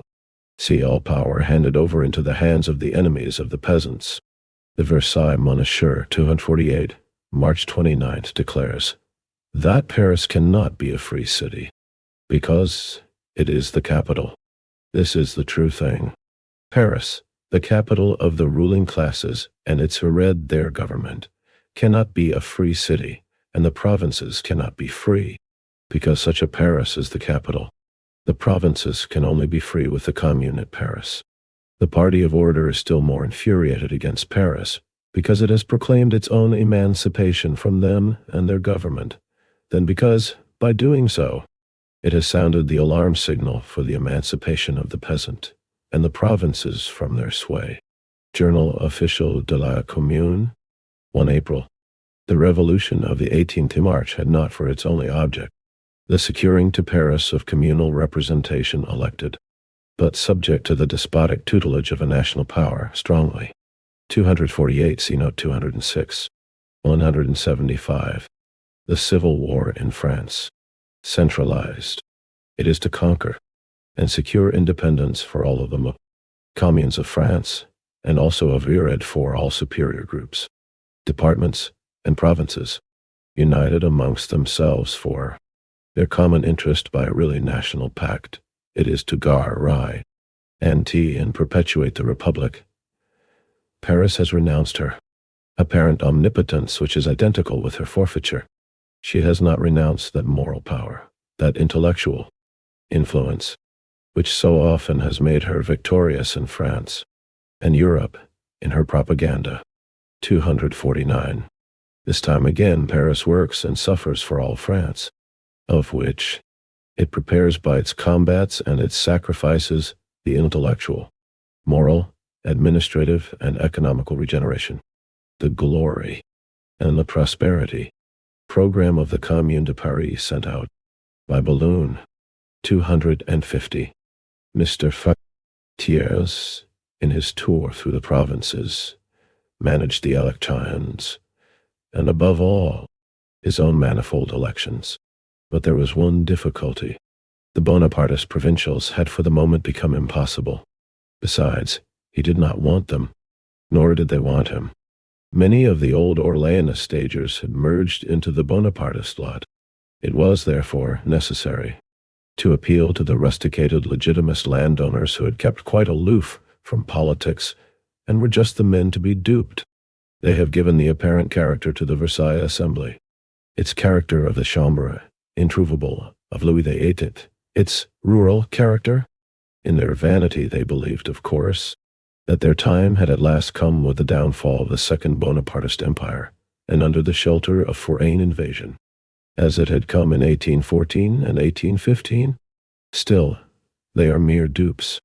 So far as they act, they can only act as elements of the party of order, and its anonymous terrorism, as in 1848 to 1851. Their own party effusions lend only the comical character to that association. They are, therefore, forced to suffer as president the jailer of the Duchess of Berry. 249, quoted from an editorial of the Journal Officiel de la République Française. No. 91, April 1st, 1871. 250, from the Proclamation to the People of France, issued by the Paris Commune on April 19, 1871, and published in the Journal Officiel de la République Française. No. 110, April 20th, 1871. 176. First draft of the Civil War in France. As their ministers, the pseudo-republicans of the Government of Defense, they will be pushed aside as soon as they have done their service. But, trick of history, by this curious combination of circumstances, they are forced to attack Paris, because of revolting against the Republic, un et indivisible, the Republic, one and indivisible. Louis Blanc expresses it so. Thiers calls it unity of France, while their very first exploit was to revolt against unity by declaring for the decapitation and decapitalization of Paris, by wanting the assembly to throne in a provincial town. What they really want is to go back to what preceded the centralized state machinery, become more or less independent of its prefects and its ministers, and put into its place the provincial and local domanial influence of the chateau. They want a reactionary decentralization of France.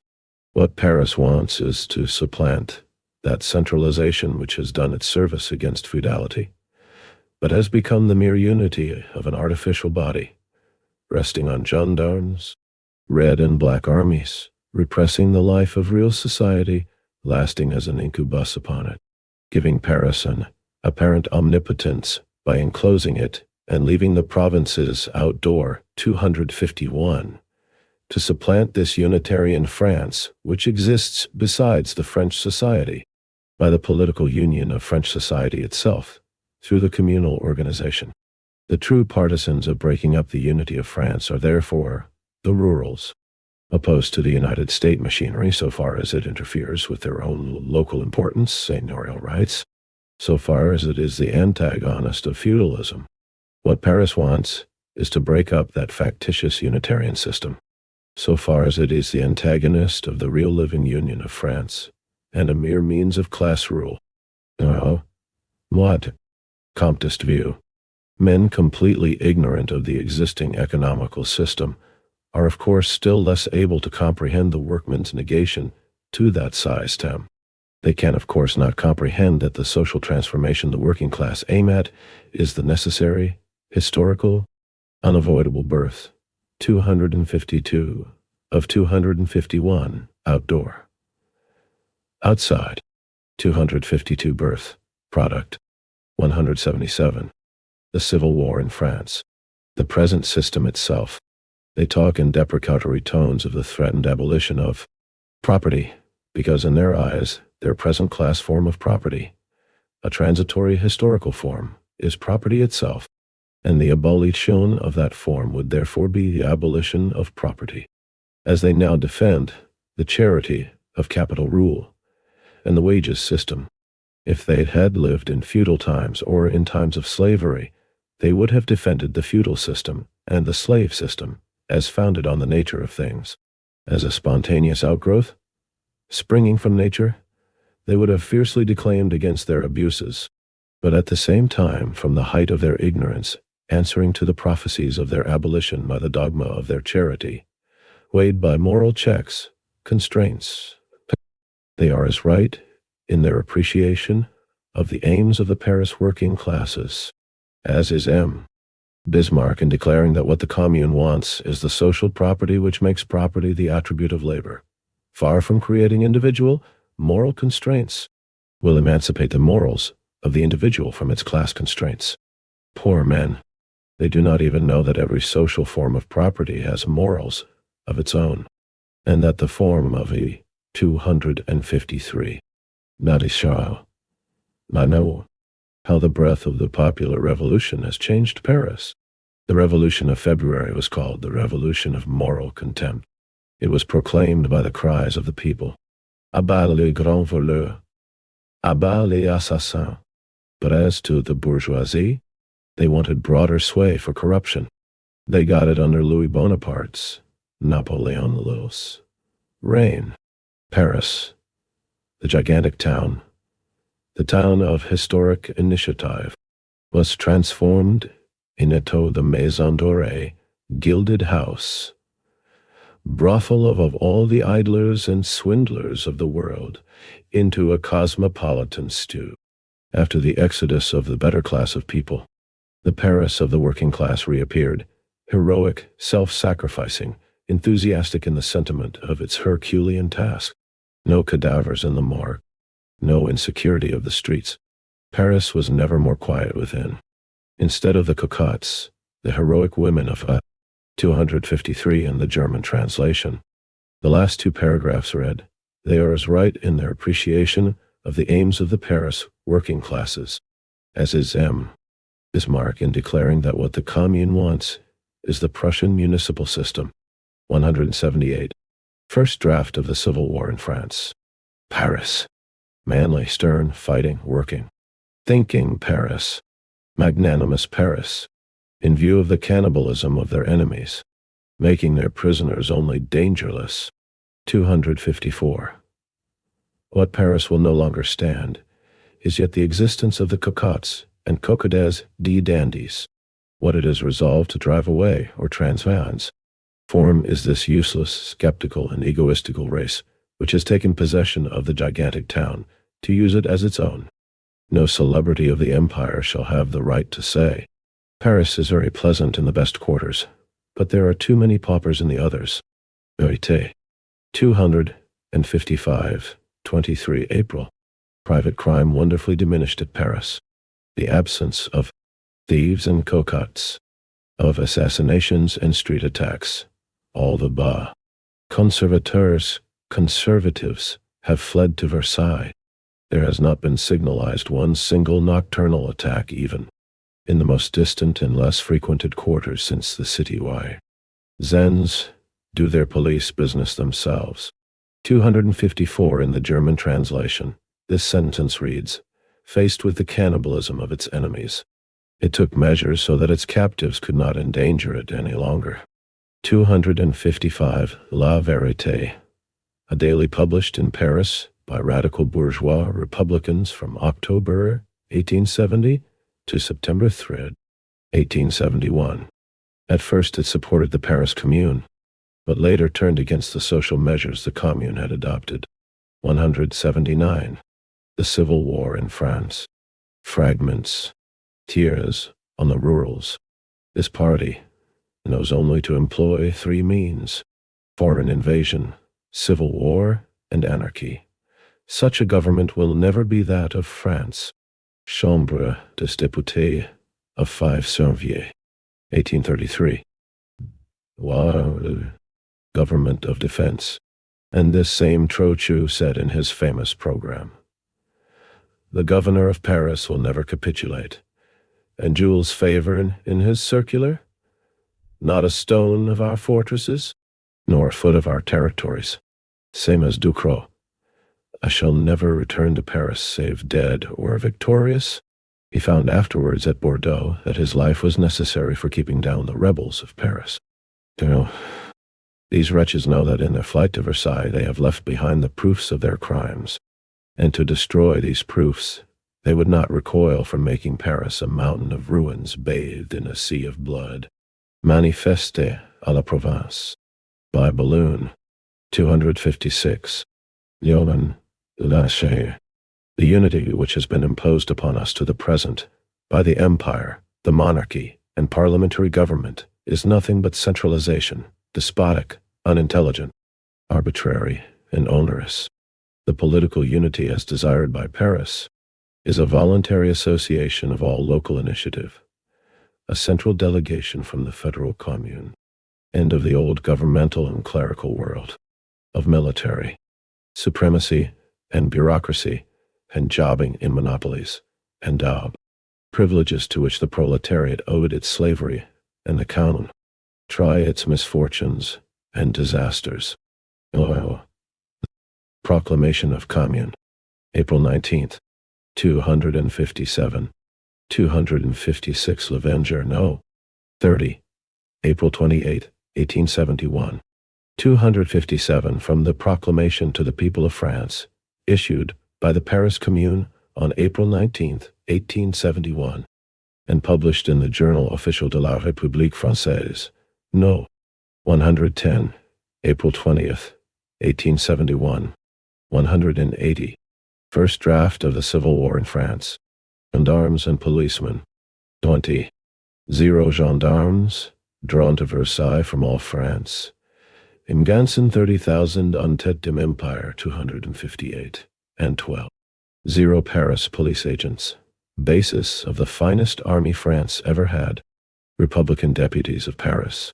The Republican deputies of Paris have not protested either against the bombardment of Paris, or the summary executions of the prisoners, or the calumnies against the people of Paris.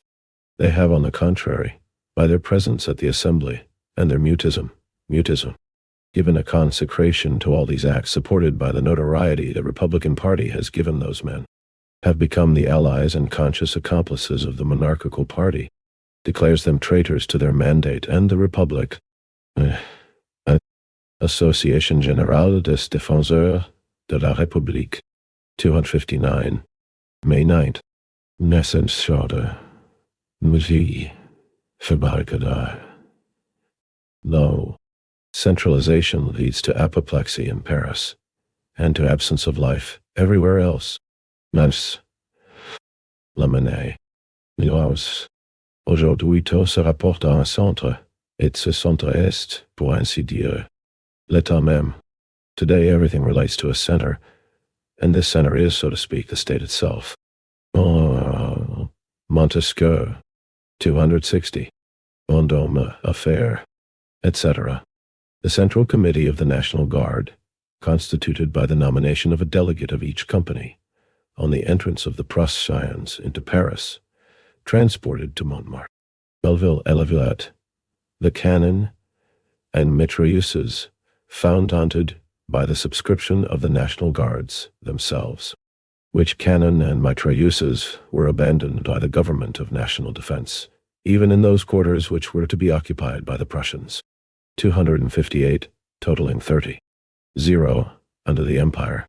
259, Association Générale des Défenseurs de la République, a bourgeois democratic organization, formed in Paris in February 1871 to fight for a republic. The association supported the Commune and criticized the policies of the Versailles government. The resolution of the association quoted here appeared in the journal Officiel de la République Française. No.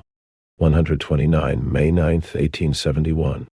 260 Charles Montesquieu, de l'Esprit de Loi, Genève, 1748. Vol. The 2nd, p. 165. 181. The Civil War in France. On the morning of March 18th, the government made an energetic appeal to the National Guard, but out of 400. 0 National Guards, only 300 men answered. On March 18th at 3 o'clock in the morning, the agents of police and some battalions of the line were at Montmartre, Belleville, and La Villette to surprise the guardians of artillery and to take it away by force. The National Guard resisted. The soldiers of the line La Varenne-la Croix-en-l'Air raised the butts of their guns in the air, despite the menaces and the orders of General Lecomte, shot the same day by his soldiers at the same time as Clement Thomas. Troops of the line threw the butts of their muskets in the air, and fraternized with the insurgents. The Bulletin of Victory by Aurel de Paladin was already printed. Also papers found on the Decembrisation 261 of Paris. On the March 19, the Central Committee declared the state of siege of Paris raised. On the 20th, Picard proclaimed it for the department of the Seine-et-Oise. March 18th, still believing in his victory, proclamation of Thiers, placarded on the walls. The government has resolved to act. The criminals who affect to institute a government must be delivered to regular justice. Tice and the cannon taken away must be restored to the arsenal. Nulls. Late in the afternoon, the nocturnal surprise having failed, he appeals to the National Guards. The government is not preparing a coup d'etat. The government of the Republic has not and cannot have any other aim than the safety of the Republic. He will only do away with the insurgent committee. Almost all unknown to the population? No. Not. Late in the evening, a third proclamation to the National Guard, signed by Picard and Aurel. 261 here. Marx means a coup d'etat like that of Louis Bonaparte of December 2nd, 1851. 182. First draft of the Civil War in France. Some misguided men resist formally the National Guard, and the army the government has chosen that your arms should be left to you. Seize them with resolution to establish the cloud, reign of law, and to save the Republic from anarchy. On the 17th, Schulter tries to wheedle them into disarming. No. Proclamation of the Central Committee of the March 19th. The state of siege is raised. The people of Paris is convoked for its communal elections. LID. To the National Guards. You have charged us to organize the defense of Paris and of your rights. At this moment our mandate has expired. We give it back to you. We will not take the place of those whom the higher popular breath vient de renverser hojas, just overthrown. 262. They allowed the members of the government to withdraw quietly to Versailles, even such as they had in their hands like Ferry. The communal elections convoked for the March 22 through the demonstration of the Party of Order. Removed 263 to March 26. March 21st. The Assembly's frantic roars of dissent against the words, Vive la République, at the end of a proclamation, to citizens and army, soldiers, tiers. It might be a very legitimate proposal, etc. Dissent of the rurals. Jules Favre made harangue against the doctrine of the Republic being superior to universal suffrage, flattered the rural majority, threatened the Parisians with Prussian intervention, and provoked the demonstration of the Party of Order. Tiers. Come what may, he would not send an armed force to attack Paris. Tinschau had no troops yet to do it. Le comité central était si peu sûr de sa victoire qu'il accepta avec empressement la médiation des maires et des députés de Paris. L'entête, aussi, ment de Thiers, lui permit au comité de vivre une ou deux. Il aurait alors conscience de ses forces, faute sans nombre des révolutionnaires, au lieu de mettre les sergents de Villehorse d'état de nuit, on leur ouvrit les portes. Ils allèrent à Versailles, où ils furent accueillis comme des sauveurs. On laissa partir le fortifié de ligne, on renvoya dans leur foyer tous les soldats. 262 Journal Official de la République Française. No. 79. March 20th, 1871. 263 removed. Was postponed. 183. The Civil War in France. Qui avait fraternisé avec le peuple. On permet à la réaction de Sorgan, Isa dans Sorgan, Isa dans le centre même de Paris. On laissa tranquille Versailles. Dryden, Jacquard, Varlin, Velant, voulions qu'on alla immédiatement débusquer les royalistes. Favre et Thiers faisaient des démarches pressantes auprès des autorités prussiennes dans le but d'obtenir leurs concours pour réprimer le mouvement insurrectionnel de Paris. The Central Committee was so little sure of its own victory that it hastily accepted the mediation by the mayors and deputies of Paris.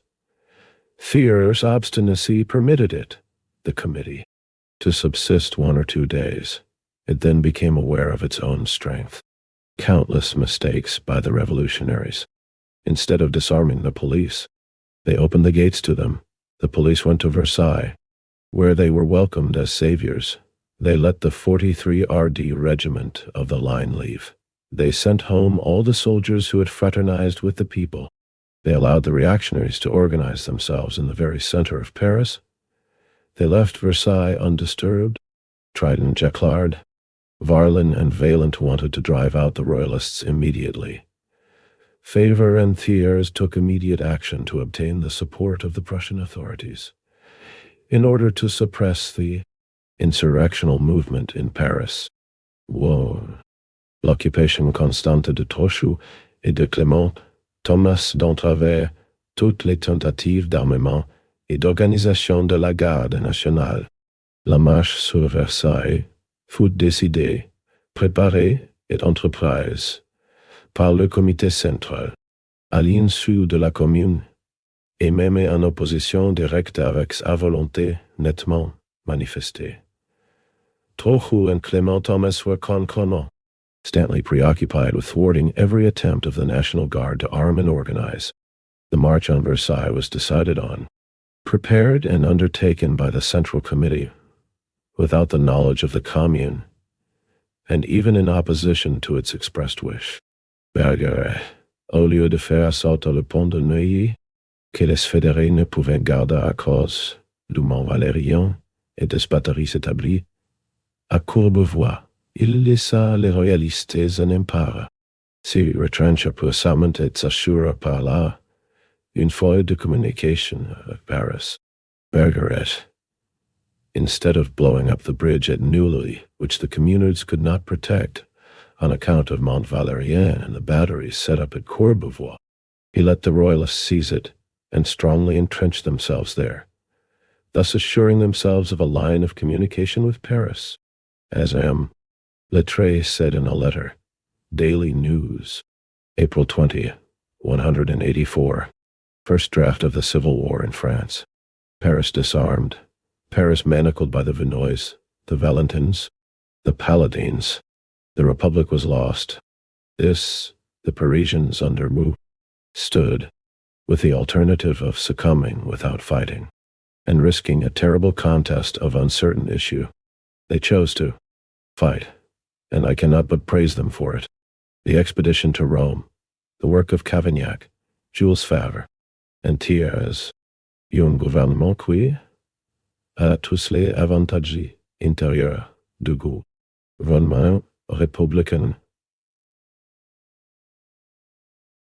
et la force extérieure du gouvernement monarchique. Je parle de la République fédérative.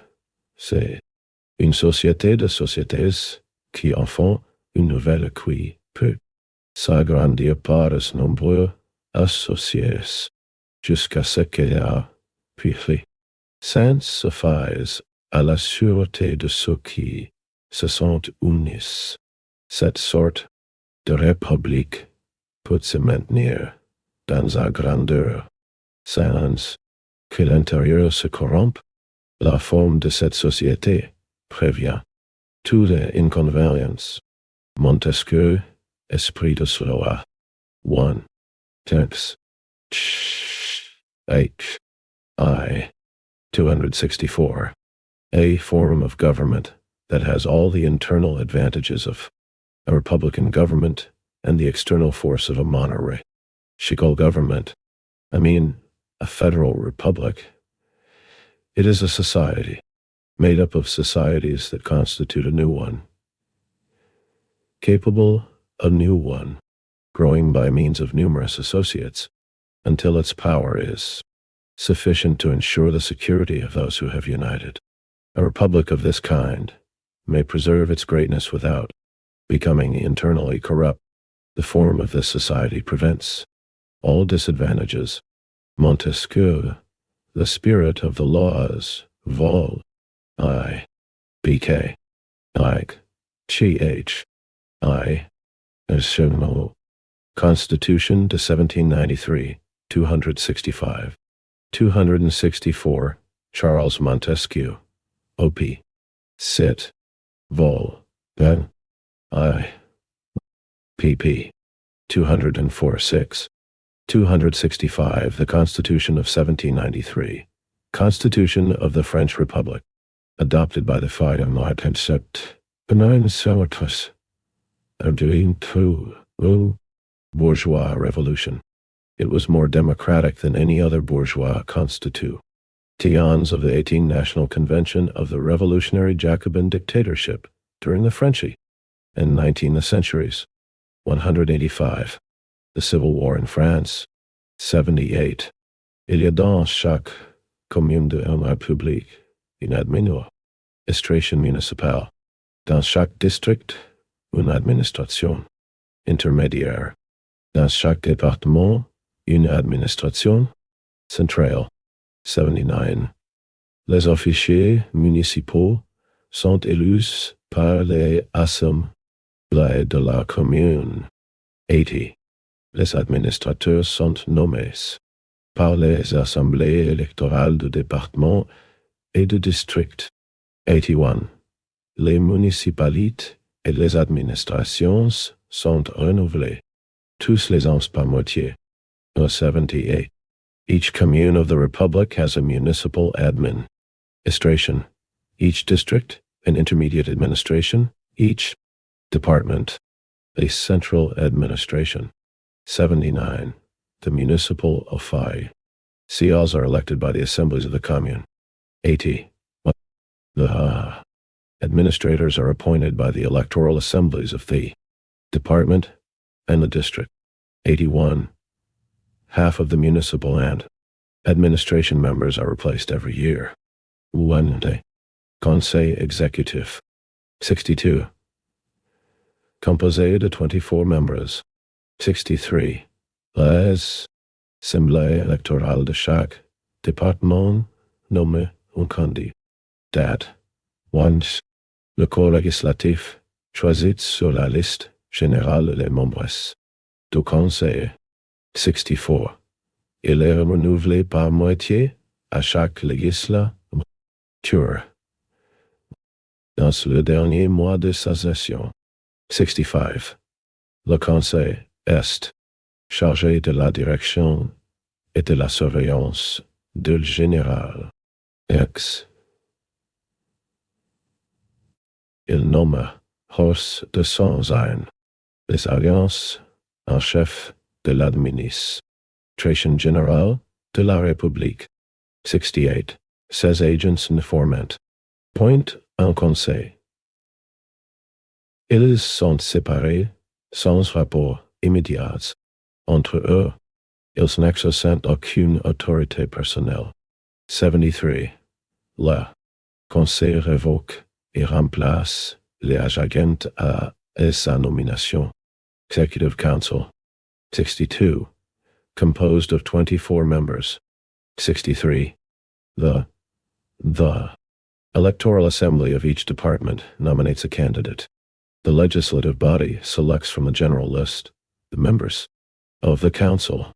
64. In each legislature, the council replaces half of its members in the last month of its session. 65. The council is charged with the direction and supervision of the general administration. 66. It appoints, other than its own, 186. First draft of the Civil War in France. Members, heads of general administration of the Republic. 68. These heads do not form a council. They are separated, without direct connection between them. They do not exercise personal authority. 73. The council removes and replaces the officials it appoints. Roused on the one hand by Jules Favre's call to civil war in the Assembly, he told that the Prussians had threatened to interfere if the Parisians did not give in at once, encouraged by the forbearance of the people and the passive attitude towards them of the Central Committee. The Party of Order at Paris resolved on a coup de main, which came off on March 22 under the etiquette of a peaceful procession, a peaceable demonstration against the revolutionary government, and it was a peaceful demonstration of a very peculiar character. The whole movement seemed a surprise. There were no preparations to meet it. A riotous mob of gentlemen. In their first rank, the familiars of the empire, the Hecarin, Coetlogon, and H. Depin, etc. Ill-treating and disarming National Guards detached from advanced sentinels, sentries, who fled to the place Vendôme, whence the National Guards march at once to the Rue Neuve des Petits Champs. Meeting the rioters, they received order not to fire, but the rioters advance under the cry, "Down with the assassins! Down with the committee!" Insult the guards, grasp at their muskets, shoot with a revolver Citizen Maljournal, Lieutenant d'État Major de la Place, membre du Comité Central, Lieutenant of the Staff at the place, member of the Central Committee. General Bergeret calls upon them to withdraw, disband, retire. During about 5 minutes, the drums are beaten, and the summations, replacing the English reading of the Riot Act, made. They reply by cries of insult. 2 National Guards fall severely wounded. Meanwhile, their comrades hesitate and fire into the air. The rioters try to forcibly break through the lines and to disarm them.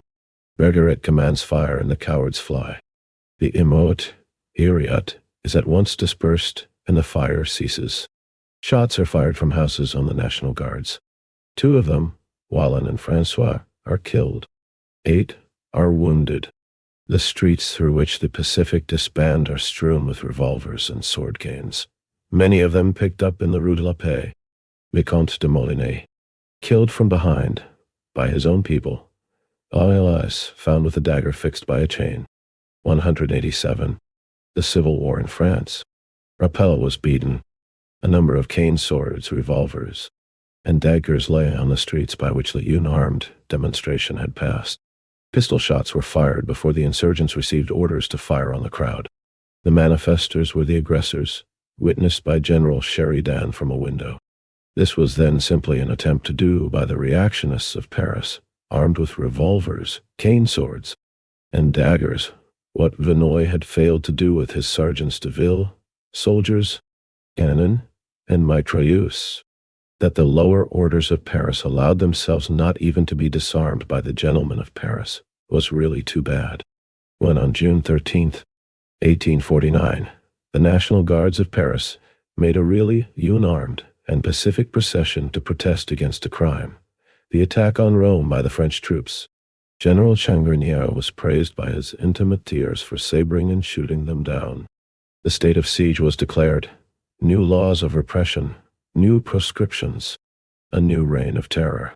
Instead of all that, the Central Committee and the workmen of Paris, strictly kept on the defensive during the encounter itself, allowed the assailers, the gentlemen of the dagger, to return quietly home, and by their indulgence, by not calling them to account for this daring enterprise, encouraged them so much that 2 days later, under the leadership of Admiral Cesset, sent from Versailles, they rallied again and tried again their hands at civil war. And this Vendôme affair evoked at Versailles a cry of assassination of unarmed citizens, reverberating throughout the world. Be it remarked that even Thiers, while eternally reiterating the assassination of the 2 generals, has not once dared to remind the world of this assassination of unarmed citizens. As in the medieval times, the knight may use any weapon whatever against the plebeian, but the latter must not dare even to defend himself. March 27th, Versailles. Thiers. I give a formal contradiction to those who accuse me of leading the way for a monarchical settlement. I found the Republic an accomplished fact. Before God and man I declare I will not betray it. 188. First draft of the Civil War in France. After the second rising of the Party of Order, the Paris people took no reprisals whatever. The Central Committee even committed the great blunder, against the advice of its most energetic members, not to march at once at Versailles, where, after the flight of ADM, Cessay, and the ridiculous collapse of the National Guard of Order, consternation ruled supreme, there being not yet any forces of resistance organized. After the election of the Commune, the Party of Order tried again their forces at the ballot box, and when again beaten, effected their exodus from Paris. During the election handshaking and fraternization of the bourgeois in the courts of the mayoralities with the insurgent National Guards, while among themselves they talk of nothing but decimation en masse, mitraille, frying at Cayenne, wholesale fusillades. No. The runaways of yesterday think today, by flattering the men of the Hôtel de Ville to keep them quiet until the rurals in town. Bonapartist generals, who are gathering at Versailles, will be in a position to fire on them. Thiers commenced the armed attack on the National Guard for the second time in the affair of April Sioux, fighting between Courbevoie and Neuilly, close to Paris. National Guards beaten. Bridge of Neuilly, occupied by Thiers' soldiers. several thousands of National Guards having come out of Paris and occupied Courbevoie, et Puteaux, and the Bridge of Neuilly, routed, many prisoners taken. Many of the insurgents immediately shot as rebels. Versailles troops began the firing. Commune. The government of Versailles has attacked us.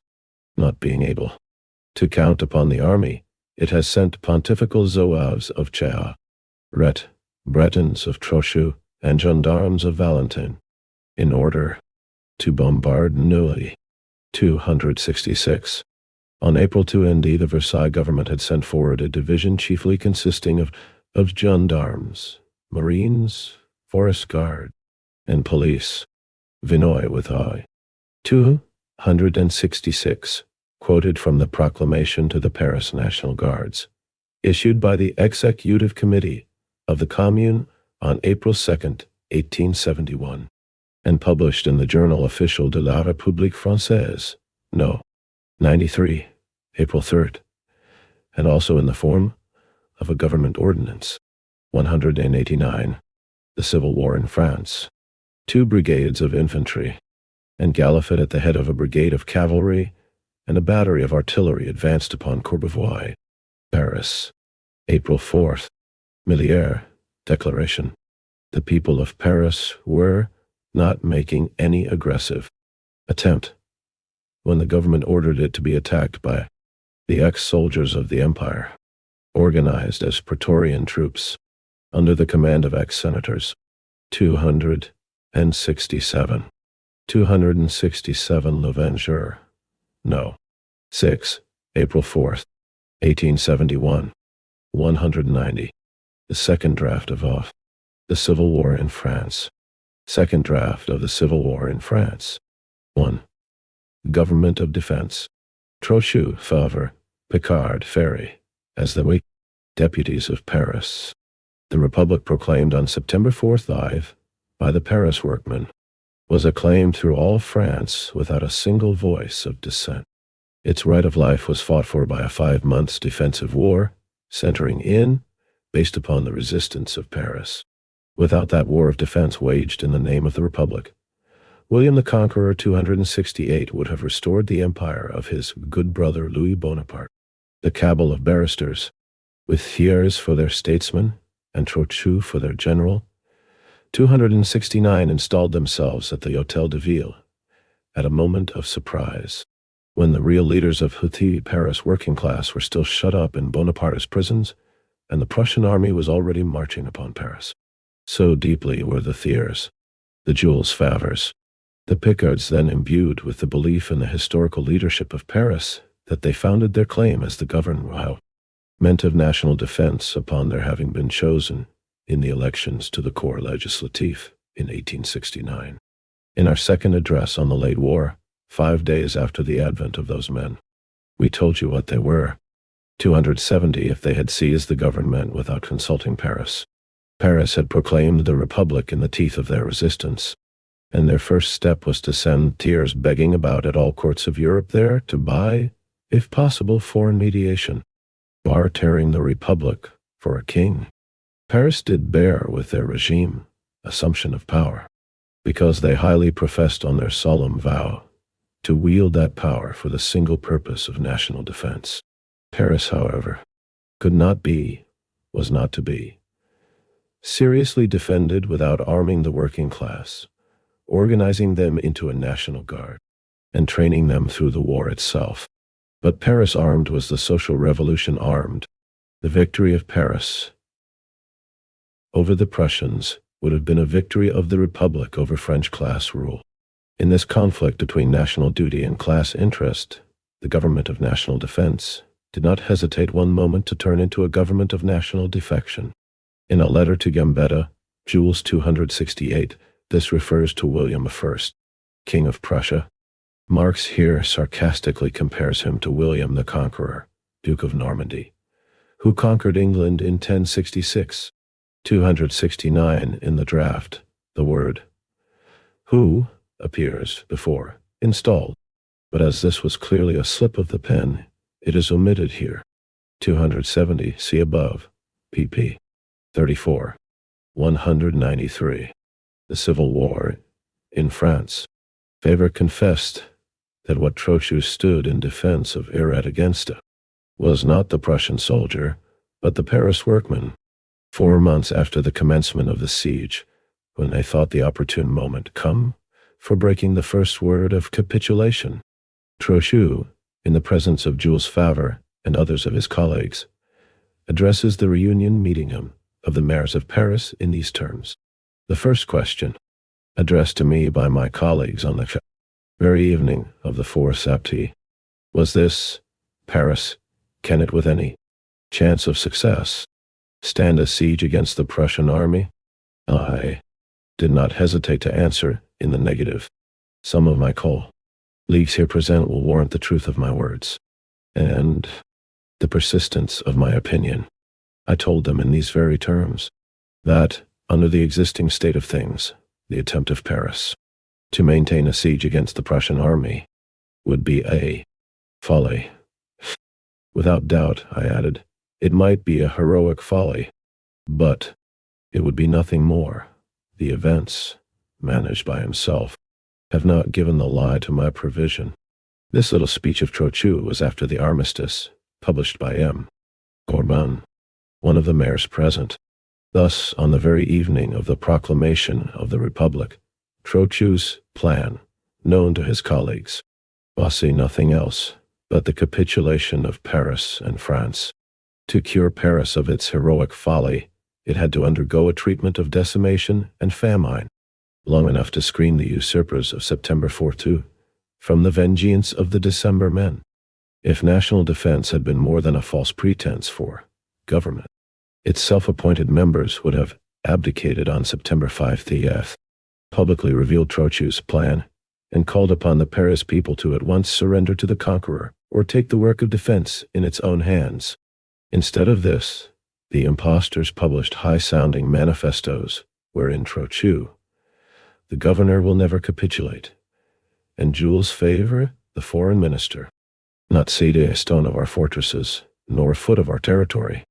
Through the whole time of the siege, Trochu's plan was systematically carried out. In fact, the vile Bonapartist cutthroats, to whose trust they gave the generalship of Paris, cracked in their intimate correspondence rebel jokes at the well-understood farce of the defense. C. F. I. The correspondence of Alphonse Simon Gaillard, 194. Second draft of the Civil War in France. Supreme Commander of the Artillery of the Army of Defense of Paris and Grand Cross of the Legion of Honor, to Suzanne, General of Division of Artillery. Published by the Journal Official of the Commune. The mask of imposture was dropped at the capitulation of Paris.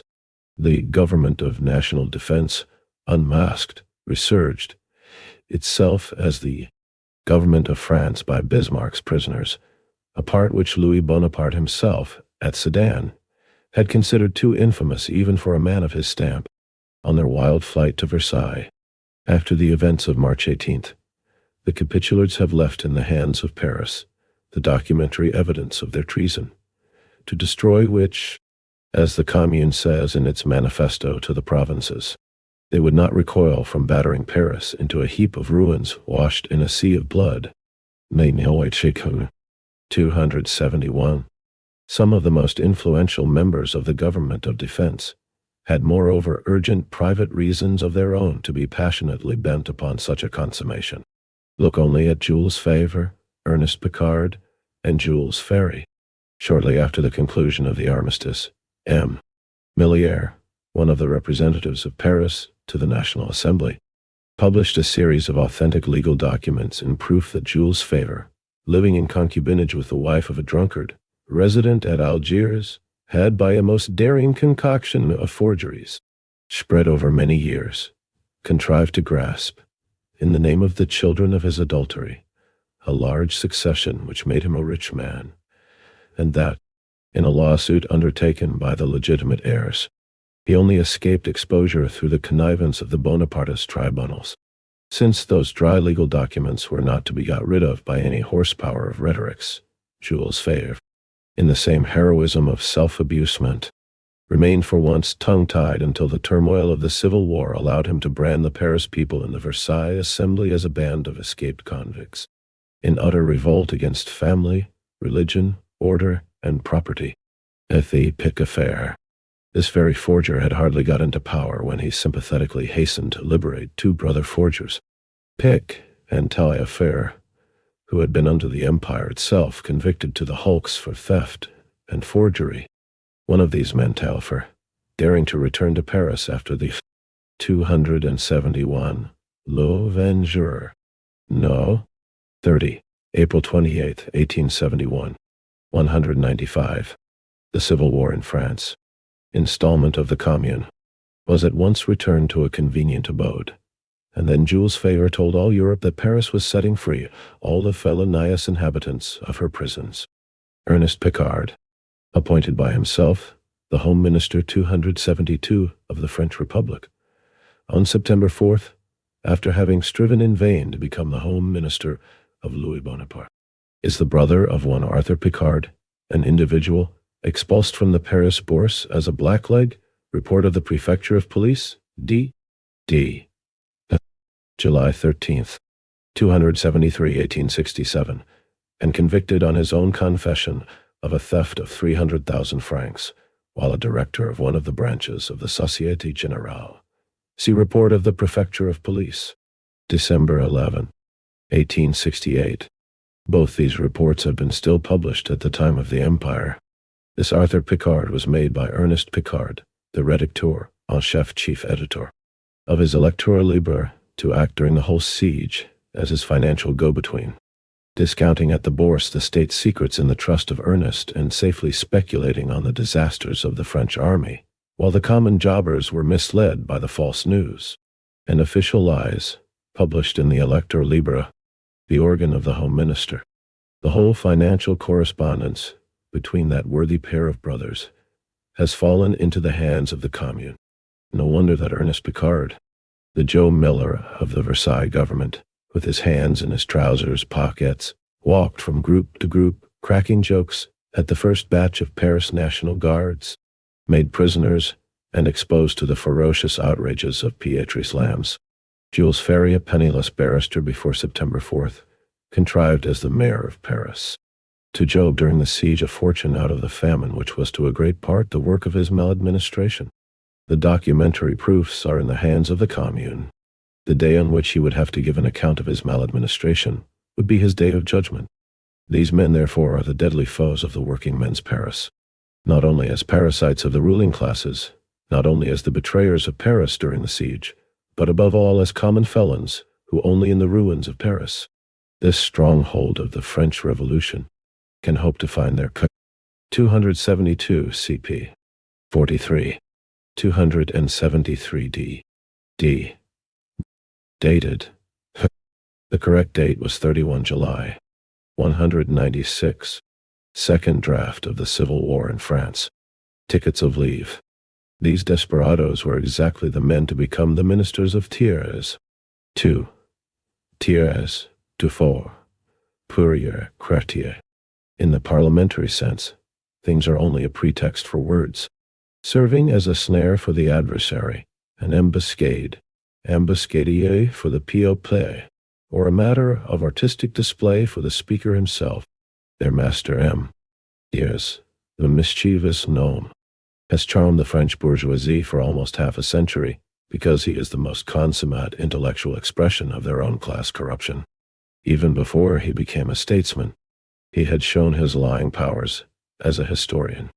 Eager of display like all dwarfish men, greedy of place and pelf, with a barren intellect but lively fancy, Epicurean, skeptical, of an encyclopedic facility for mastering, learning, the surface of things, and turning things into a mere pretext for talk, a word fencer of rare conversational power, a writer of lucid shallowness, a master of small state roguery, a virtuoso in perjury, a craftsman in all the petty stratagems, cunning devices and base perfidies of parliamentary party warfare, national and class prejudices, standing him in the place of ideas, and vanity in the place of conscience, in order to displace a rival and to shoot the people, in order to stifle the revolution, mischievous when in opposition, odious when in power, never scrupling to provoke revolutions. The history of his public life is the chronicle of the miseries of his country, fond of brandishing with his dwarfish arms in the face of Europe the sword of the first Napoleon, whose historical shoeblack he had become. His foreign policy always culminated in the utter humiliation of France, from the London Convention of 1841, 275, to the Paris capitulation of 1871, and the present civil war he wages under the shelter of Prussian invasion. It need not be said that to such a man the deeper underway currents of modern society remained a closed book. But even the most palpable changes at its surface were abhorrent to a brain all whose vitality had fled to the tongue. For instance, he never fatigued to denounce any 274, 1841. 275 France faced the danger of war with an anti-EU French coalition of the European powers, following the conclusion of the Convention of London on July 15, 1840. By Britain, Russia, Prussia, Austria, and Turkey, which agreed to aid the Turkish Sultan against the French-backed Muhammad Ali, governor of Egypt. The French government was forced to withhold support for Muhammad Ali in order to avert the war. 197. The Civil War in France. Deviation from the old French protective system as a sacrilege. Railways he sneeringly derided when a minister of Louis Philippe as a wild chimera, and every reform of the rotten French army system he branded under Louis Bonaparte as a profanation. With all his versatility of talent and shiftiness of purpose, he was steadily wedded to the traditions of a fossilized routine, and never, during his long official career, became guilty of one single, even the smallest measure of practical use. Only the old world's edifice may be proud of being crowned by two such men, as Napoleon the Little and Little Thiers. The so-called accomplishments of culture appear in such a man only as the refinement of debauchery and the 276 of selfishness. Banded with the Republicans under the Restoration, Thiers insinuated himself with Louis Philippe as a spy pawn and the jail accoucheur of the Duchess of Berry. But his activity when he had first slipped into a ministry, 1834-35, centered in the massacre of the insurgent Republicans at the Rue Transnonain and the incubation of the atrocious September laws against the press. 277. Reappearing as the chief of the cabinet in March 1840, he came out with the plot of the Paris fortifications. To the protest of the Republican Party against the sinister attempt on the liberty of Paris, he replied, "What? To fancy that any works of fortification could endanrow liberty. And first of all, you calumniate every government, whatever, in supposing that it could one day try to maintain itself by bombarding the capital, but it would be dread times more impossible after its victory than before. Indeed, no French government whatever save that of M. Thiers himself with his ticket of view, leave ministers and his rural ruminants could have dared upon such a deed. And this, too, in the most classic form. One part of his fortifications in the hands of his Prussian conquerors and protectors. When King Bomba 278 tried his hands at Palermo in January 1848, Thiers rose in the Chamber of Deputies. 276 in the manuscript, some words were missing here. 277 see note 70. 278 see note 66. 198. Second draft of the Civil War in France. You know, gentlemen, what passes at Palermo? You all shocked. 279. With horror, he in the parliamentary sense said when hearing that, during 48 hours, a great town has been bombarded. By whom? Was it by a foreign enemy, exercising the rights of war? No, gentlemen, by its own government. If it had been by its own government, under the eyes and on the sufferance of the foreign enemy, all would, of course, have been right. And why? Because that unfortunate town, city, demanded its rights. Well then, for the demand of its rights, it has had 48 hours of bombardment. If the bombardment had lasted 4 weeks and more, all would have been right. Allow me to appeal to the opinion of Europe. It is doing a service to mankind to come and make reverberate from the greatest tribune perhaps of Europe some words of indignation, indeed, words, against such acts, when the regent, Espartero, who had rendered services to his country, Thiers never did, in order to suppress an insurrection, wanted to bombard Barcelona. There was from all parts of the world a general shriek of indignation. Well, about a year later, this fine-souled man became the sinister suggester and the most fierce defender, apologist, of the bombardment of Rome by the troops of the French Republic, under the command of the legitimist Oudinot. A few days before the Revolution of February, fretting at the long exile from power to which Guizot had condemned him, smelling in the air the commotion, Thiers exclaimed again in the Chamber of Deputies, "I am of the party of revolution, not only in France, but in Europe. I wish the government of the revolution to remain in the hands of moderate men. But if that government should pass into the hands of ardent men, even of the radicals, I, 279 shock Kichi shook, 199, the civil war in France, should not for all that desert abandon my cause. I shall always be of the party of the revolution." The Revolution of February came. Instead of displacing the cabinet Hofe Guizot by the cabinet Hotio, as the little man had dreamt, it displaced Louis Philippe by the Republic. To put down that revolution was M. Thiers' exclusive business from the proclamation of the Republic to the coup d'etat. On the first day of the popular victory, he anxiously hid himself, forgetting that the contempt of the people rescued him from its hatred. Still, with his legendary courage, he continued to shy the public stage until after the bloody disruption of the material forces of the Paris proletariat by Cavaignac, the bourgeois republican. Then the scene was cleared for his sort of action. His hour had again struck. He became the leading mind of the party of order and its parliamentary republic, that anonymous reign in which all the rival factions of the ruling classes conspired together to crush the working class, and conspired against each other, each for the restoration of its own monarchy. The restoration had been the reign of aristocratic landed proprietors, the July monarchy the reign of the capitalist, Cavaignac's republic the reign of the republican fraction of the bourgeoisie. While during all these reigns the band of hungry adventurers forming the Bonapartist party had panted in vain for the plunder of France. That was to qualify them as the saviors of order and property, family and religion.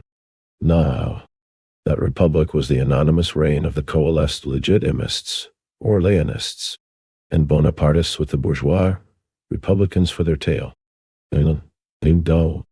3. The Rural Assembly. If this rural assembly, meeting at Bordeaux, made this government, the government of defense men, had beforehand taken good care to make that assembly. For that purpose they had dispatched Thiers on a traveling tour through the provinces, there to foreshadow coming events and make ready for the surprise of the general elections. Thiers had to overcome one difficulty. Quite apart from having become an abomination to the French people, the Bonapartists, if numerously elected, would at once, 200, second draft of the civil war in France, have restored the empire and embaled 280 M. Thiers and co. for a voyage to Cayenne. The Orleanists were too sparsely scattered to fill their own places and those vacated by the Bonapartists. To galvanize the legitimist party had therefore become unavoidable. Thiers was not afraid of his task. The legitimists were impossible as a government of modern France, and therefore contemptible as rivals for place and pelf. Who could be fitter to be handled as the blind tool of counter-revolution than the party whose action, in the words of Thiers, had always been confined to the three resources of foreign invasion, civil war, and anarchy? Speech of Thiers at the Chamber of Deputies of January 5, 1833. A select set of the legitimists, expropriated by the Revolution of 1789, had regained their estates by enlisting in the servant hall of the first Napoleon, who taught the bulk of them by the milliard of indemnity and the private donations of the Restoration. Even their seclusion from participation in active politics Under the successive reigns of Louis Philippe and Napoleon, the little served as a lever to the re-establishment of their wealth. As landed proprietors, freed from court and representation costs at Paris, they had, out of the very corners of provincial France, only to gather the golden apples falling into their chateau from the tree of modern industry, railways enhancing the price of their land, agronomy applied to it by capitalist farmers, increasing its produce, and the inexhaustible demand of a rapidly swollen town population, securing the growth of markets for that produce. The very same social agencies which reconstituted their material wealth and remade their importance as partners of that joint stock company of modern slaveholders, screened them from the infection of the modern ideas and allowed them, in rustic innocence, nothing to forget and nothing to learn. Such people furnished the mere passive material to be worked upon by a man like Thiers, while executing the mission entrusted to him by the government of defense. The mischievous imp overreached his mandataries in securing to himself that multitude of elections which was to convert the defense-men from his opponent masters into his avowed servants. The electoral traps being thus laid, the French people was suddenly summoned by the capitulates of Paris to choose, within 8 days, a National Assembly with the exclusive task, by virtue of the terms of the Convention, 280 emballed, bundled off. 201. The Civil War in France, of January 31 Saint, dictated by Bismarck, to decide on war or peace, quite apart from the extraordinary circumstances under which that election occurred, with no time for deliberation, with one half of France under the sway of Prussian bayonets, with its other half secretly worked upon by the government intrigue, with Paris secluded from the provinces. The French people felt instinctively that the very terms of the armistice, undergone by the capitulates, left France no alternative, but that of a peace à outrance, at any price, and that for its sanction the worst men of France would be the best. Hence the rural assembly emerging at Bordeaux. Still, we must distinguish between the old regime orgies and the real historical business of the rurals, astonished to find themselves the strong guess fraction of an immense majority composed of themselves and the Orleanists, with a contingent of bourgeois republicans and a mere sprinkling of Bonapartists. They vainly believed in the long-expected advent of their retrospective millennium. There were the heels of the foreign invasion trampling upon France. There was the downfall of the empire and the captivity of a Bonaparte. And there they were themselves. The wheel of history had evidently turned around to stop at the Chambre introuvable of 1816, with its deep and impassionate curses against the revolutionary deluge and its abominations, with its decapitation and decapitalization of Paris, its decentralization breaking through the network of state rule by the local influences of the chateau and its religious homilies and its tenets of antediluvian politics, with its gentilhommery, gentility, flippancy, its genealogic spite against the drudging masses, and its oeil de boeuf, 281 views of the world. Still, in point of fact, they had only to act their part as joint stockholders of the party of order, as monopolists of the means of production. From 1848 to 1851, they had only to form a fraction of the interregnum of the parliamentary republic, with this difference that then they were represented by the educated and trained parliamentary champions, the Barrier, the Follot, the La Rochefoucauld, while now they had to ask in their rustic rank and file, imparting thus a different tone in tune to the assembly, masquerading its bourgeois reality under feudal colors. Their grotesque exaggerations, lies 82-8, serve only to set off the bourgeois from all, shut off the shoddy. So, aims the car. Patrol, O1, attitude, way. 281. This refers to the anteroom, decorated with an oval window, in the Versailles Palace, where the courtiers waited for an audience with the king. 282. Homilies, in the German translation. 202. Second draft of the Civil War in France. Liberalism of their banditti government, ensnared into an usurpation of powers beyond their electoral mandates. They live only on the sufferance of their self-made rulers. The foreign invasion of 1814 and 1815, 283 having been the deadly weapon wielded against them by the bourgeois Provenus. They have hidden in judicial blindness, fastened upon themselves the responsibility of this unprecedented surrender of France to the foreigner by their bourgeois foes. The French people, astonished and insulted by the reappearance of all the noble Pourceaugnacs it believed, buried long since, has become aware that besides making the revolution of the 19th century, it has to finish off 284, the revolution of 1789, by driving the 285 to the last goal of all rustic criminals, the shambles. 5. Opening of the Civil War. The March 18th Revolution. The Mont Thomas. Lecomte. The Vendôme affair. The disarmament of Paris. As a mere necessity of the counter-revolutionary plot, might have been undertaken in a more temporizing circumspect manner, but as a clause of the urgent financial treaty, with its irresistible fascinations, it brooked no delay. Thiers had therefore to try his hands at a coup d'etat.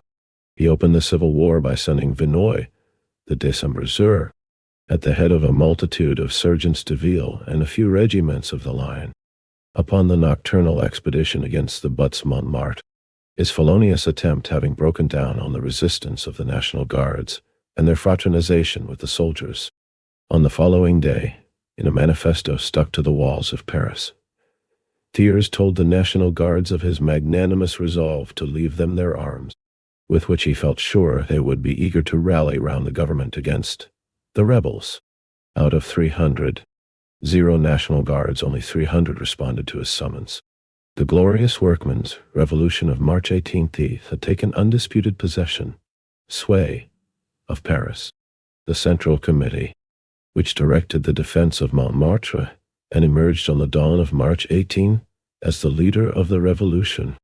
283. This refers to the invasions of France in 1814 and 1815 by the 6th and the 7th anti-French coalition, headed by Britain, Austria, Prussia, and Russia. For the purpose of overthrowing the First Empire of Napoleon and restoring the Bourbons. 284 finish off. Complete. 285. Ruminants in the German translation. 203. The Civil War in France was neither an expedient of the moment nor the offspring of secret conspiracy. From the very day of the capitulation, by which the government of national defense had disarmed France, but reserved to itself a bodyguard of 40,000 troops for the purpose of cowing Paris, Paris stood on the watch. The National Guard reformed its organization and entrusted its supreme control to a central committee consisting of the delegates of the single companies, mostly workmen, with their main strength in the workmen's suburbs, but soon accepted by the whole body save its old Bonapartist formations. On the eve of the entrance of the Prussians into Paris, the Central Committee took measures for the removal to Montmartre, Belleville, and La Villette of the cannon and mitrailleuses treacherously abandoned by the capitulars even in those quarters which the Prussians were about to occupy. It thus made safe of the artillery, furnished by the subscriptions of the National Guard, officially recognized as their private property in the Convention of January 31 St. Far, and on that very title exempted from the general surrender of arms. During the whole interval from the meeting of the National Assembly at Bordeaux to March 18th, the Central Committee had been the people's government of the capital, strong enough to persist in its firm attitude of defense, despite the provocations of the Assembly, the violent measures of the executive, and the menacing concentration of troops. The revolution of September 4th had restored the Republic. The tenacious resistance of Paris during the siege, serving as the basis of a war of defense in the provinces, had wrung from the foreign invader the recognition of the Republic. Its true meaning and purpose were only revealed by the revolution of March 18th. And that revolution was a revolution. It was to supersede the social and political conditions of class rule which had engendered the Second Empire, and in their turn ripened under its tutelage into rottenness. Europe thrilled as under an electric shock. It seemed for a moment to doubt whether, in its recent sensational performances of state and war, there was any reality, and whether they were not the mere hallucination of a long bygone past, upon which the old world system rests. The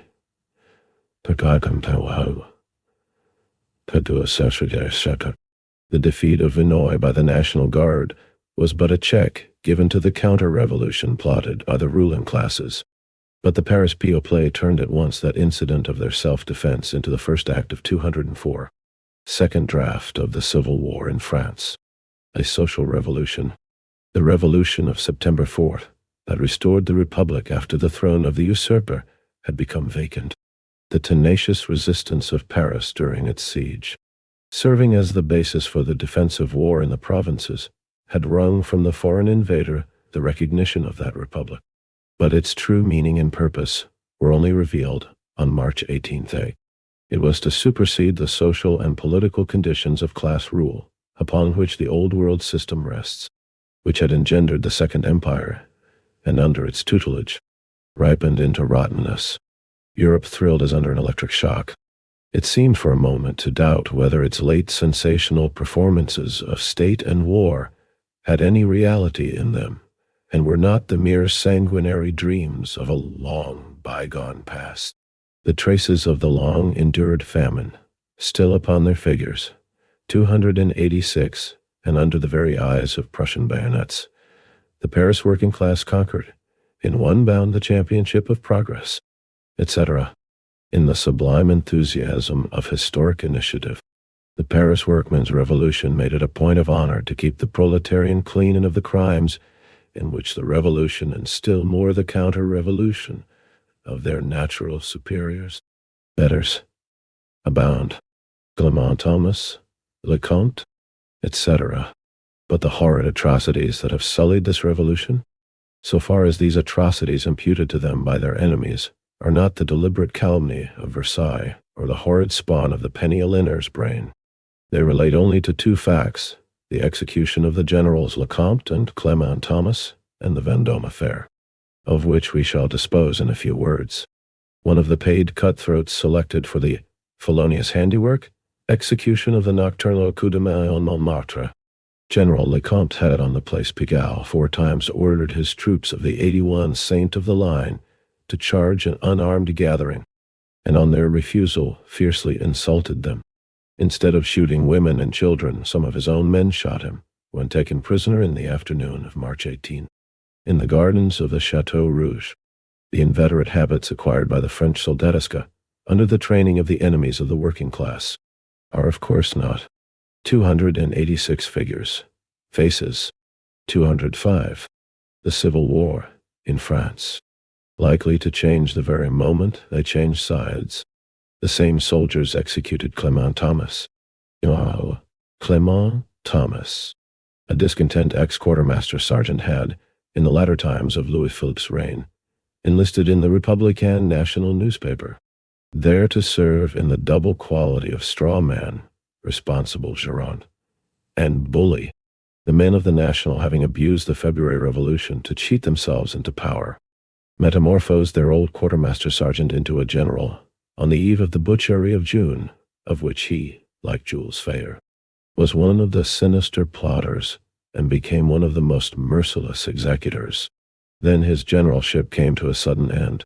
He disappeared only to rise again to the surface on November 1, 1870. The day before, the government of defense, caught at the Hôtel de Ville, had upon their word of honor solemnly bound themselves to Blanqui, Flourens, and the other representatives of the working class, to abdicate their usurped power into the hands of a commune, to be freely chosen by Paris. They broke, of course, their word of honor to let loose the Bretons of Trochu, who had taken the place of the Corsicans of Louis Bonaparte, upon the people guilty of believing in their honor. Talmezier alone refusing to sully his name by such a breach of faith, tendering at once his resignation of the commandership-in-chief of the National Guard. General Clement Thomas was shuffled into his place. During his whole tenure of office he made war not upon the Prussians, but upon the Paris National Guard, proving inexhaustible in pretexts to prevent their retreat its general armament in devices of disorganization by pitching its bourgeois elements against its working men's elements, of weeding out the officers hostile to Trochu's plan, and disbanding under the stigma of cowardice the very proletarian bataillons whose heroism is now astonished while ing their most inveterate enemies. Clement Thomas felt proud of having reconquered his June preeminence as the personal enemy of the Paris working class. Only a few days before March 18th, he laid before the War Minister Lafleur a plan of his own for finishing off la fine fleur, the cream of the Paris Canal. And he, as if haunted by the June specters, he must needs appear in the quality of an amateur detector, detective, on the scene of action after Vinoy's rout. 206. Second draft of the Civil War in France. The Central Commune 287 tried in vain to rescue these two criminals, Lecomte and Clement Thomas, from the soldiers' wild lynch justice, of which they themselves and the Paris workmen were as guilty as the Princess Alexandra of the people crushed to death on the day of her entrance in London. Jules Favre, with his forged pathos, flung his curses upon Paris, the den of assassins. The rural assembly mimicked hysterical contortions of sensible sentimentality. These men never shed their crocodile tears, but as a pretext for shedding the blood of the people. To handle respectable cadavers as weapons of civil war has always been a favorite trick with the party of order. How did Europe ring in 1848 with their shouts of horror at the assassination of the Archbishop of Paris, 288, by the insurgents of June, while they were fully aware from the evidence of an eyewitness, M. Jacques Aimé, the Archbishop's vicar, that the bishop had been shot by Cavaignac's own soldiers. Through the letters to Thiers of the present Archbishop of Paris, 289, a man with no martyr's vein in him, there runs the shrewd suspicion that his Versailles friends were quite the men to console themselves of his prospective execution in the violent desire to fix that amiable proceeding on the Commune. However, when the cry of assassins had served its turn, Thiers coolly disposed of it by declaring from the tribune of the National Assembly that the assassination was the private deed of a very few obscure individuals, the men of order, the reactionists of Paris.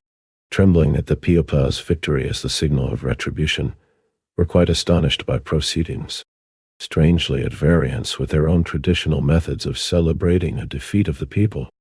Even the sergeants de ville, instead of being disarmed and locked up, had the doors of Paris flung wide open for their safe retreat to Versailles, while the men of order, left not only unhurt, were allowed to rally quietly and to lay hold on the strongholds in the very center of Paris.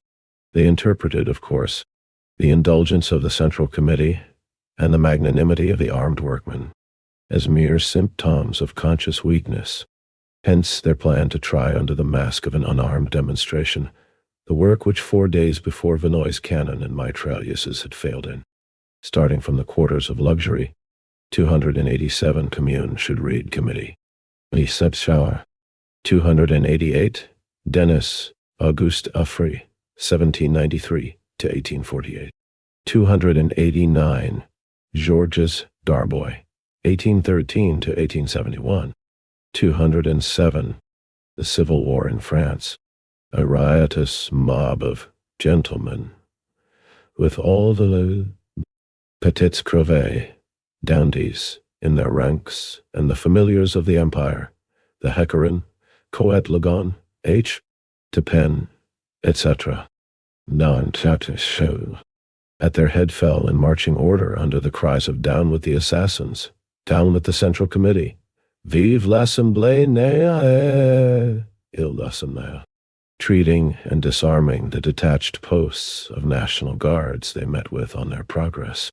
When then at last debouching into the Place Vendôme, they tried, under shouts of ribald insults, to dislodge the National Guards from their headquarters, forcibly break through the lines.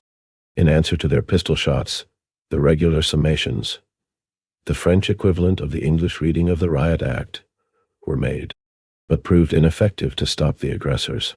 Then fire was commanded by the General of the National Guard, 290, and these rioters dispersed in wild flight.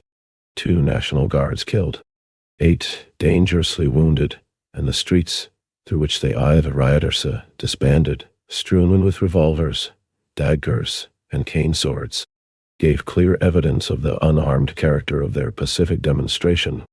When, on the June 13th, 1849, the National Guards of Paris made a really unarmed demonstration of protest against the felonious assault on Rome by French troops, Changarnier, the general of the Party of Order, had their ranks sabred, trampled down by cavalry, and shot down. The state of siege was at once proclaimed. New arrests, new prescriptions, a new reign of terror set in. But the lower orders managed these things otherwise.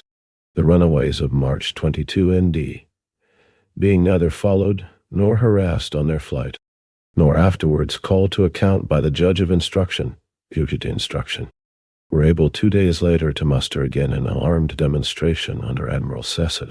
Even after the grotesque failure of this, their second rising, they were, like all other Paris citizens, allowed to try their hands at the ballot box for the election of the Commune. When succumbing in this bloodless battle, they at last purged Paris from their presence by an unmolested exodus, dragging along with them the Cocottes, the Lazzaroni, and the other dangerous class of the capital. The assassination of the unarmed citizens on March 2210 is a myth which even Thiers and his rurals have never dared to harp upon, entrusting it exclusively to the servants' hall of European journalism. 290 Jules Bergerate, 1831 to 1905. 208. Second draft of the Civil War in France. If there is to be found fault with in the conduct of the Central Committee and the Paris workmen towards these men of order, from March 18 TF to the time of their exodus, it is an excess of moderation bordering upon weakness.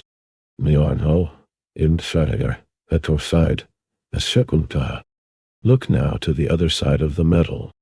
After the failure of their nocturnal surprise of Montmartre, the Party of Order began their regular campaign against Paris in the commencement of April, for in inaugurating the Civil War by the methods of December, the massacre in cold blood of the captured soldiers of the line, an infamous murder of our brave friend Duval, Vinoy, the runaway, is appointed by Thiers Grand Cross of the Legion of Honor. Galifet, the fancy man of that woman so notorious for her shameless masquerades at the orgies of the Second Empire, boasts in an official manifesto of the cowardly assassination of Paris National Guards with their lieutenant and their captain made by surprise and treason. Desmarais, the gendarme, is decorated for his butchery-like chopping of the high-souled and chivalrous Florins, the encouraging particulars of whose death are triumphantly communicated to the assembly of Thiers. In the horribly grotesque exultation of a Tom Pouce, playing the part of Timur Tamerlane, Thiers denies the rebels, against his littleness, all the rights and customs of civilized warfare, even the right of ambulances. When the Commune had published on April 7th the decree of reprisals, declaring it its duty to protect itself against the cannibal exploits of the Versailles banditti, and to demand an eye for an eye, a tooth for a tooth, the atrocious treatment of the Versailles prisoners, of whom Thiers says in one of his bulletins, never had more degraded countenances of a degraded democracy met the afflicted gazes of honest men, did not cease, but the fusillades of the captives were stopped. Hardly, however, had he and his Decembrist general become aware that the Commune's decree was but an empty threat, that even their spying gendarmes caught in Paris under the disguise of National Guards, that even their sergeants de ville captured with explosive bombs upon them were spared, when at once the old regime set in again wholesale, and has continued to this day. The National Guards who had surrendered at Belle Epine to an overwhelming force of chasseurs, 209, the Civil War in France, were then shot down one after the other by the captain of the peloton Upioatun on horseback. Houses to which Parisian troops and National Guards had fled were surrounded by gendarmes, inundated with petroleum, and then set on fire, the calcinated corpses being afterwards transported by Paris ambulance, the bayoneting of the National Guards surprised by treason in their beds, at the redoubt of Moulins-Saquet, the Federals surprised in their beds asleep. The massacre, fusillade of Clamart prisoners wearing the line uniform shot offhand. All these high deeds flippantly told in Thiers' bulletin are only a few incidents of this slaveholders' rebel lion. But would it not be ludicrous to quote single facts of ferocity in view of this civil war, fermented amidst the ruins of France by the conspirators of Versailles, from the meanest motives of class interest, and can view off the bombardment of Paris under the patronage of Bismarck, in the sight of his soldiers?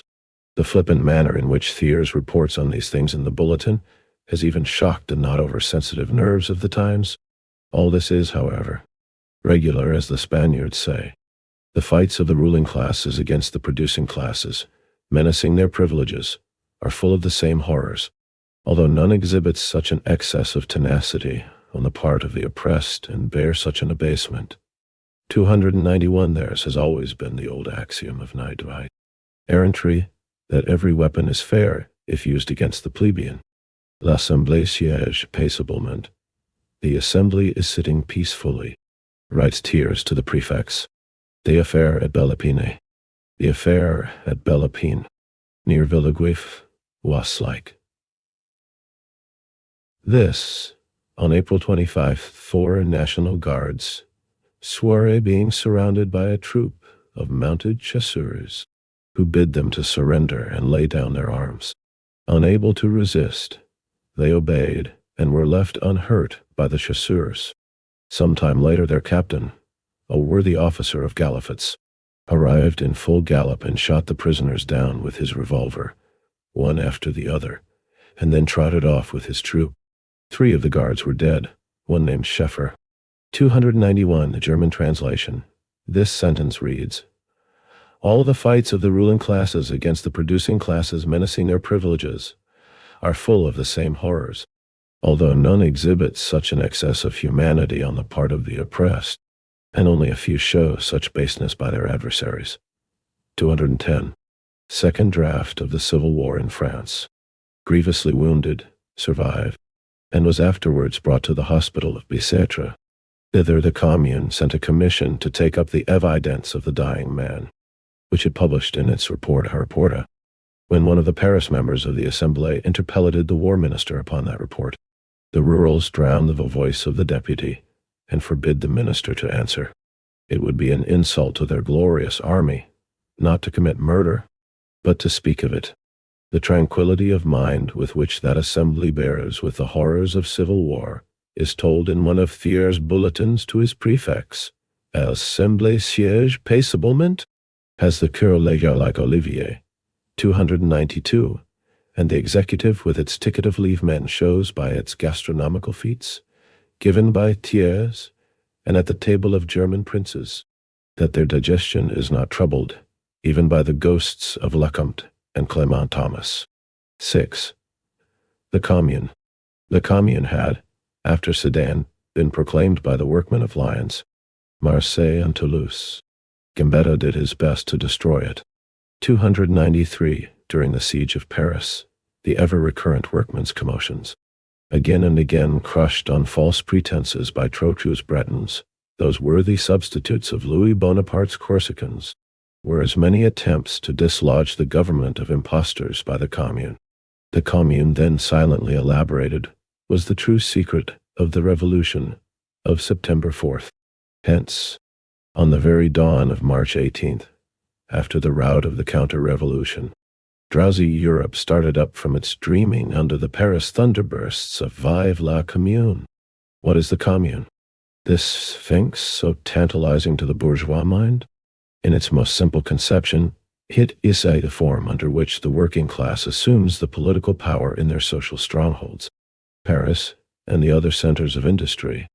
The proletarians of the capital, said the Central Committee, in its proclamation of March 20th, have, in the midst of the malcours, failures and treason of the ruling classes, understood that for 292 see note 177, 293 see note 220, 211, the Civil War in France, Then the hour had struck to save the situation by taking into their own hands the direction of public affairs. They have understood that it was their imperious duty and their absolute right to take into their own hands their own destiny by seizing upon the political power, state power. 294. But the proletariat cannot, as the ruling classes and their different rival fractions have done in the successive hours of their triumph, simply lay hold on the existent state body and wield this ready-made agency for their own purpose. The first condition for the holding of political power is to transform the working machinery and destroy it, an instrument of class rule, that huge governmental machinery, entoiling like a boa constrictor, the real social body in the ubiquitous meshes of a standing army, hierarchical bureaucracy, an obedient police, clergy, and a servile magistrature, was first forged in the days of absolute monarchy as a weapon of nascent middle-class society in its struggles of emancipation from feudalism. The first French Revolution, with its task to give full scope to the free development of modern middle-class society, had to sweep away all the local, territorial, townish, and provincial strongholds of feudalism, prepared the social soil for the superstructure of a centralized state power, with omnipresent organs ramified after the plan of a systematic and hierarchic division of labor. But the working class cannot simply lay hold on the ready-made state machinery and wield it for their own purpose. The political instrument of their enslavement cannot serve as the political instrument of their emancipation. The modern bourgeois state is embodied in two great organs, Parliament and the government. Parliamentary omnipotence had, during the period of the Party of Order Republic, from 1848 to 1851, engendered its own negative, the Second Empire. And imperialism, with its mere mockery of parliament, is the regime now flourishing in most of the great military states of the continent? At first view, apparently the usurpatory dictatorship of the governmental body over society itself, rising alike above and humbling alike all classes. It has, in fact, on the European continent at least, become the only possible state form in which the appropriating 294 Journal Officiel de la République Française, No. 80, March 21st, 1871, 212, second draft of the Civil War in France. Class can continue to sway it over the producing class. The assembly of the ghosts of all the defunct French parliaments which still haunts Versailles wields no real force save the governmental machinery as shaped by the Second Empire. The huge governmental parasite, entoiling the social body like a boa constrictor in the ubiquitous meshes of its bureaucracy.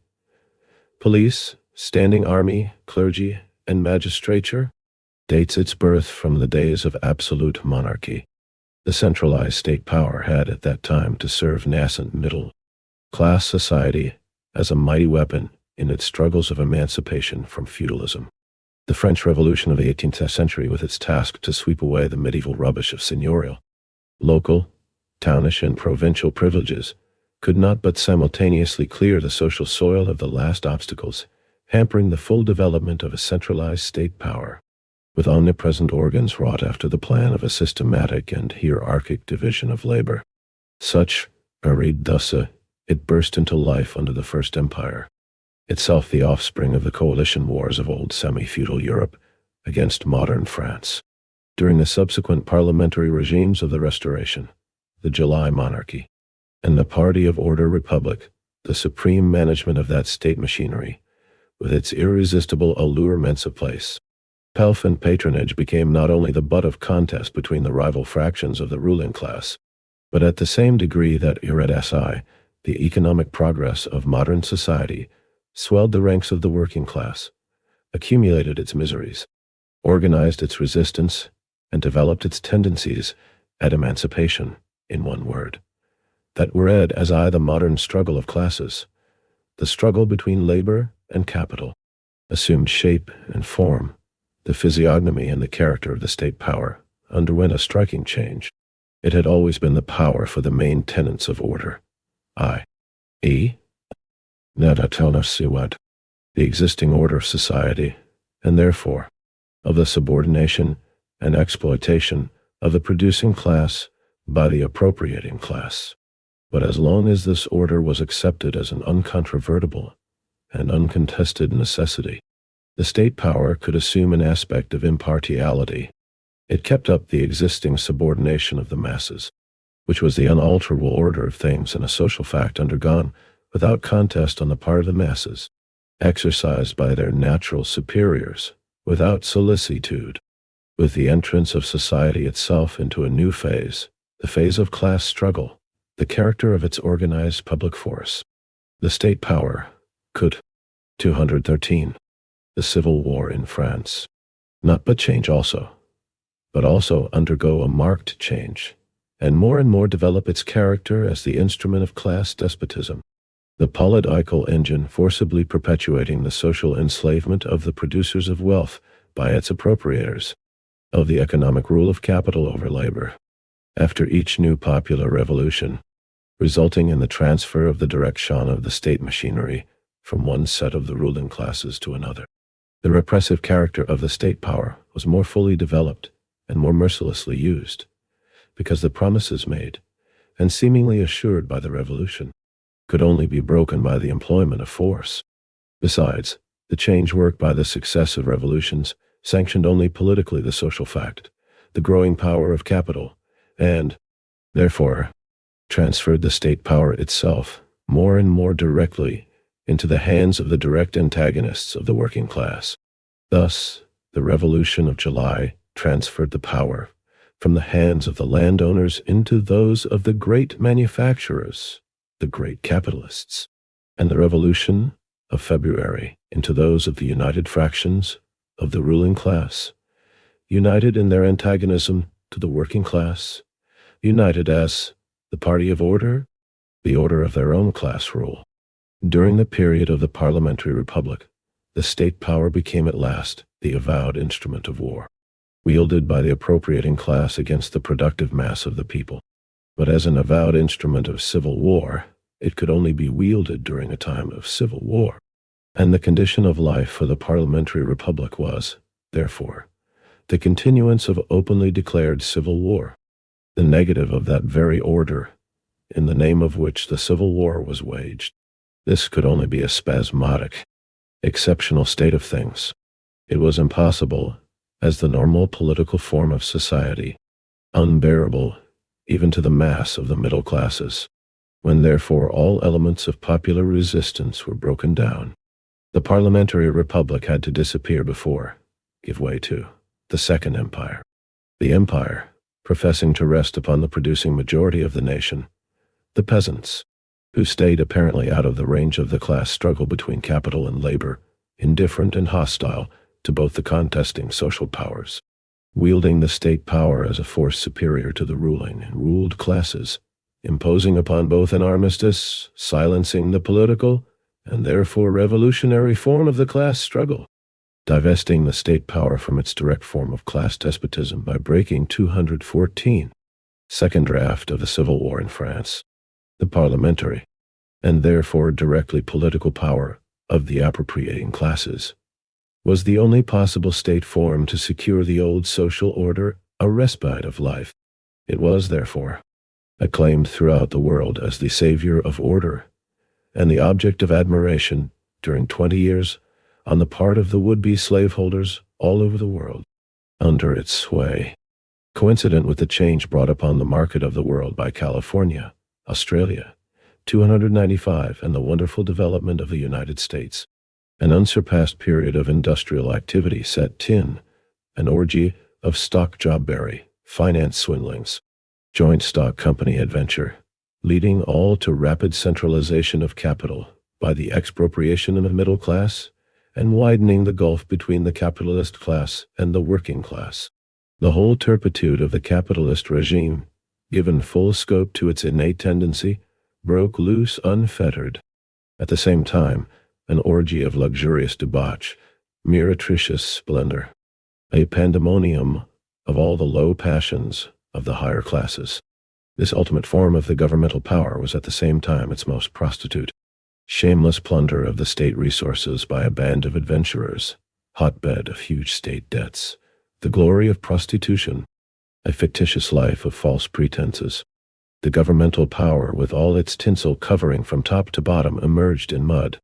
The maturity of rottenness of the state machinery itself, and the putrescence of the whole social body, flourishing under it, were laid bare by the bayonets of Prussia, herself only eager to transfer the European seat of that regime of gold, blood, and mud from Paris to Berlin. This was the state power in its ultimate and most prostitute shape, in its supreme and basest reality, which the Paris working class had to overcome, and of which this class alone could rid society. As to parliamentarism, it had been killed by its own charges, 296, and by the empire. All the working class had to do was not to revive it. What the workmen had to break down was not a more or less incomplete form of the governmental power of old society. It was that power itself, in its ultimate and exhausting shape. The empire. The direct opposite to the empire was the Commune, 295. This refers to the influence exerted on the development of international trade by the discovery of gold mines in California and Australia in the mid-19th century. 296 in the German translation. Charges reads, Victory. Trace. 215. The Civil War in France.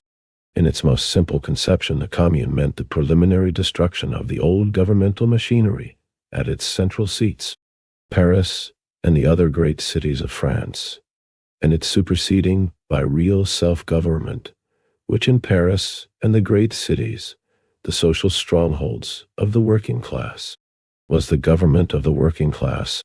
Through the siege, Paris had got rid of the army, which was replaced by a national guard, with its bulk formed by the workmen of Paris. It was only due to this state of things that the rising of March 18th had become possible. This fact was to become an institution, and the National Guard of the great cities, the people armed against governmental usurpation, to supplant the standing army defending the government against the people. The Commune was to consist of the municipal councillors of the different arrondissements. As Paris was the initiator and the model, we have to refer to it, chosen by the suffrage of all citizens, responsible and revocable in short terms. The majority of that body would naturally consist of workmen or acknowledged representatives of the working class. It was to be a working, not a parliamentary body, executive and legislative at the same time. The police agents, instead of being the agents of a central government, were to be the servants of the Commune, having, like the functionaries in all the other departments of administration, to be appointed and always revocable by the Commune. All the functionaries, like the members of the Commune itself, having to do their work at workmen's wages. The judges were also to be elected, revocable, and responsible. The initiative in all matters of social life to be reserved to the Commune. In one word, all public functions, even the few ones that would belong to the central government, were to be executed by communal agents, and therefore, under the control of the Commune. It is one of the absurdities to say that the central functions, not of governmental authority over the people, but necessitated by the general and common wants of the country, would become impossible. These functions would exist, but the functionaries themselves could not, as in the old governmental machinery, raise themselves over real society, because the functions were to be executed by communal agents, and therefore, always under real control. The public functions would cease to be a private property bestowed by a central government upon its tools, with the standing army and the governmental police. The physical force of repression was to be broken by the disestablishment of all churches, as 216. Second draft of the Civil War in France. Proprietary bodies and the banishment of religious instruction from all public schools, together with the introduction of gratuitous instruction into the recesses of private life, there to live upon the alms of the faithful, and by the devisement of all educational institutes from governmental patronage and servitude, the mental force of repression was to be broken. Science made not only accessible to all, but freed from the fetters of government pressure and class prejudice. The municipal taxation to be determined and levied by the Commune. The taxation for general state purposes to be levied by communal functionaries, and dispersed by the Commune itself for the general purposes, its disbursement for the general purposes to be supervised by the Commune itself. The governmental force of repression and authority over society was thus to be broken in its merely repressive organs, and where it had legitimate functions to fulfill. These functions were not to be exercised by a body superior to the society, but by the responsible agents of society itself. 7. 297 Class.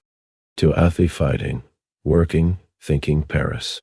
Electrified by the enthusiasm of historic initiative, full of heroic reality, the new society in its throes, there is opposed at Versailles the old society, a world of antiquated shams and accumulated lies.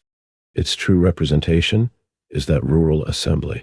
Pio pled with the gibberish ghouls of all the defunct regimes into arid inne, which class rule had successively embodied itself in France. At their head a senile mountebank of parliamentarism, their sword in the hands of the imperialist capitulards, bombarding Paris under the eyes of their Prussian conquerors. The immense ruins which the Second Empire, in its fall, has heaped upon France, are for them only an opportunity to dig out and throw to the surface the rubbish of former ruins, of legitimacy, or Orleanism. The flame of life is to burn in an atmosphere of the sepulchral exhalation of all the bygone immigrations. The very air they breathe is the sepulchral exhalation of all bygone emigrations. Man, there is nothing real about them but their common conspiracy against life, their egotism of class interest, their wish to feed upon the car. 297 Conclusion. 217. The Civil War in France. Caste of French society, their common slaveholders' interests, their hatred of the present, and their war upon Paris. Everything about them is a caricature, from that old fossil of Louis Philippe's regime, Count Joubert, exclaiming in the National Assembly, in the palace of Louis XIV, "We are the state, that is ourselves." 298. They are in fact the state's spectre in its secession from society. And Red Toe, the Republican fawners upon tiers, holding their reunions meetings in the Salle de Jeu de Paume, tennis court, to show their degeneracy from their predecessors in 1789. Tiers at the head, the bulk of the majority split into these two groups of legitimists and Orleanists. In the tail, the Republicans of Houthe, old style. Each of these fractions intrigues for a restoration of its own. The Republicans for that of the Parliamentary Republic, building their hopes upon the senile vanity of Thiers, forming in the meantime the fair republican decoration of his rule, and sanctioning by their presence the war of the Bonapartist generals upon Paris. After having tried to coax it into the arms of Thiers and to disarm it under Cesset, knights of the sad figure, the humiliations they voluntarily bear with, show what republicanism, as a special form of class rule, has come down to. It was in view of them that Thiers said to the assembled mayors of the Seine and Oise, what could they more want? Was not he, a simple citizen, at the head of the state?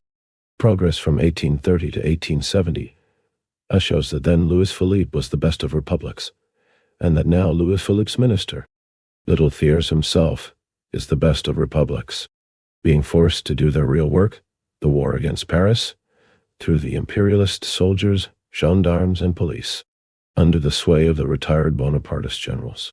They tremble in their shoes at the suspicion that, as during their regime of 1848-51, they are only forging the instrument for a second restoration of the empire.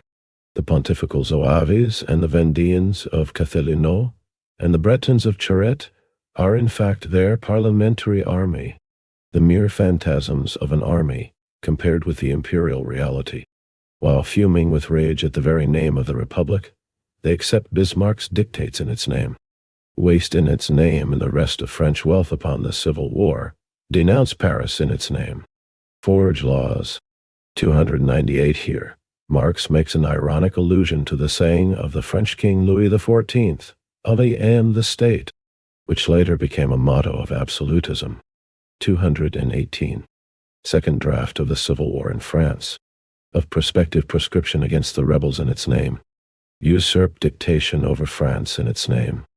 Their title, Tis, the general suffrage, which they had always opposed during their own regimes from 1815 to 1848, Tantanda abolished in May 1850, after it had been established against them by the Republic, and which they now accept as the prostitute of the empire, forgetting that with it they accept the empire of the plebiscites.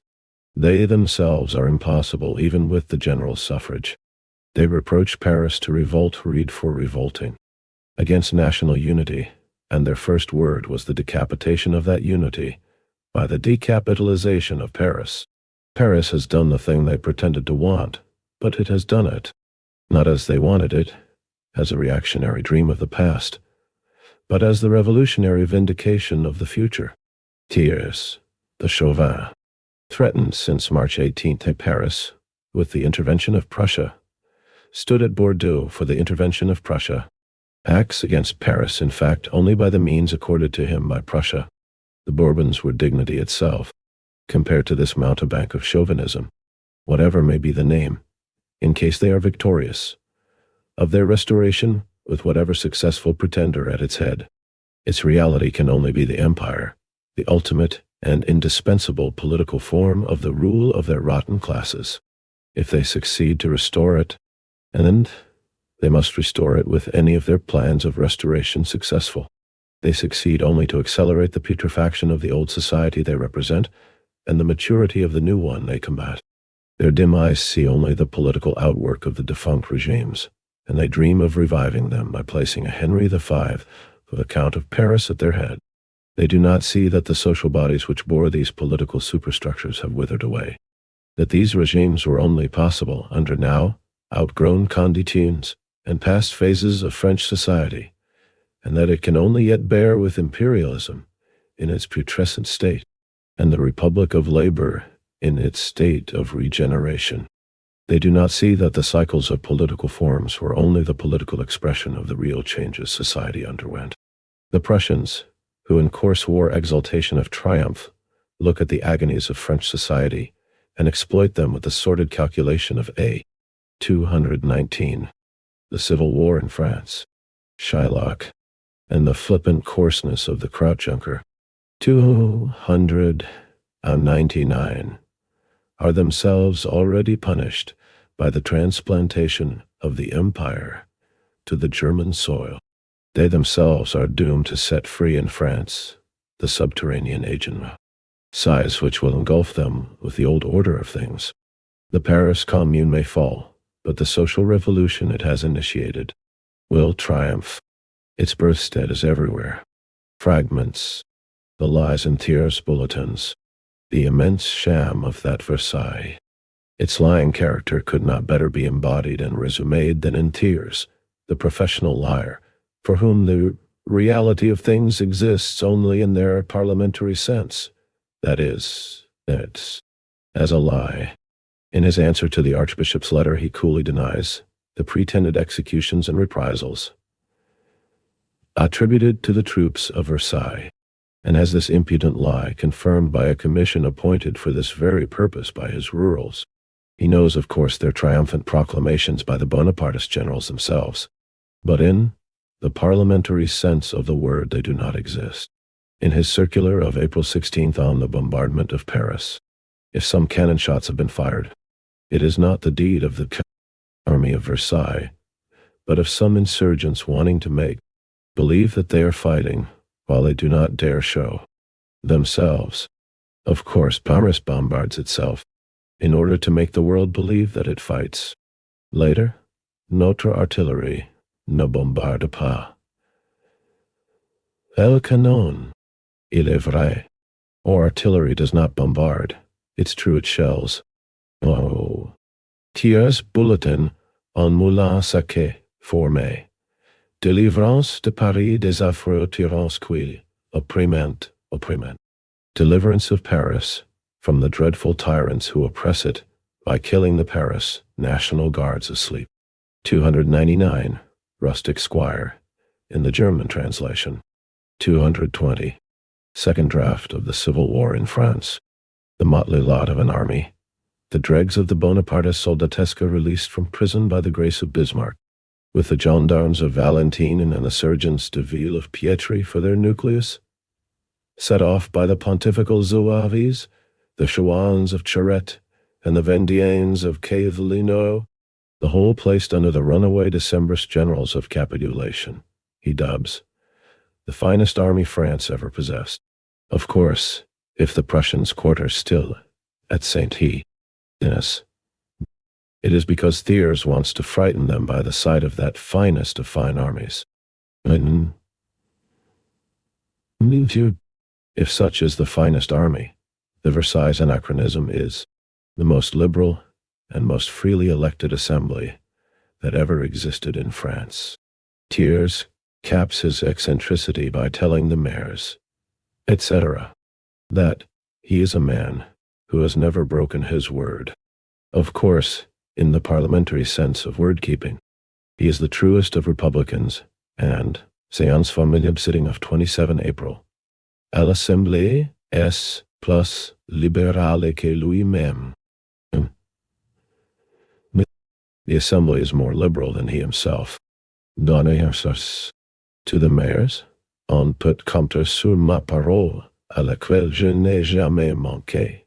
You may rely upon my word, which I have never broken, in an unparliamentary sense, which I have never kept.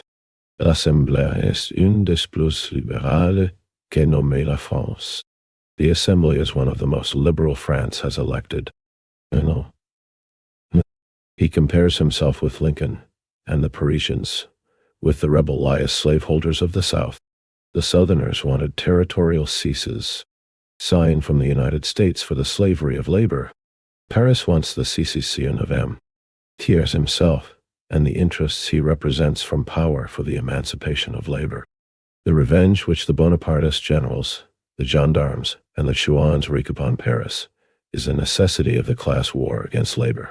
But in the little byplay of his bulletins, Thiers turns it into a pretext of caricaturing his idol, the first Napoleon, and make himself the laughing-stock of Europe by boldly affirming that the French army through its war upon the Parisians has regained the renown it had lost in the war against the Prussians.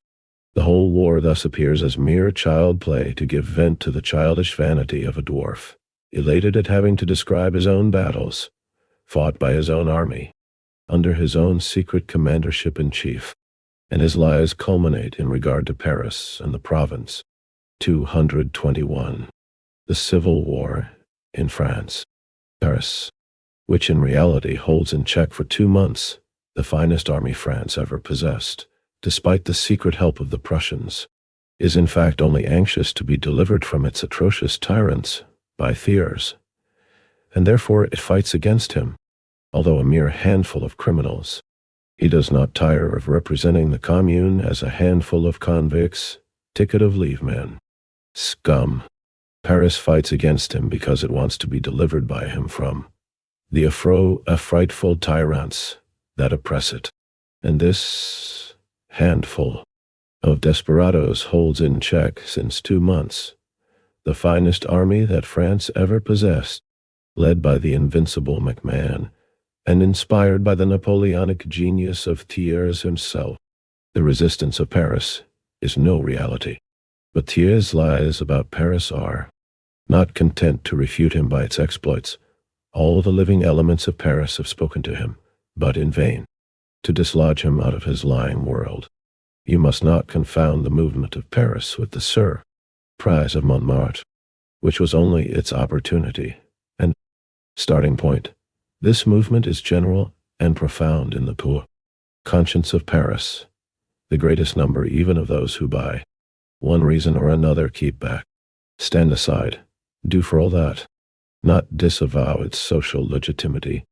By whom was he told this? By the delegates of the syndical chambers, speaking in the name of 780 merchants and industrials. 300 they went to tell it him personally at Versailles. Thus the League of the Republican Union. Thus the Masons' lodges 301 by their delegates and their demonstrations. But he sticks to it.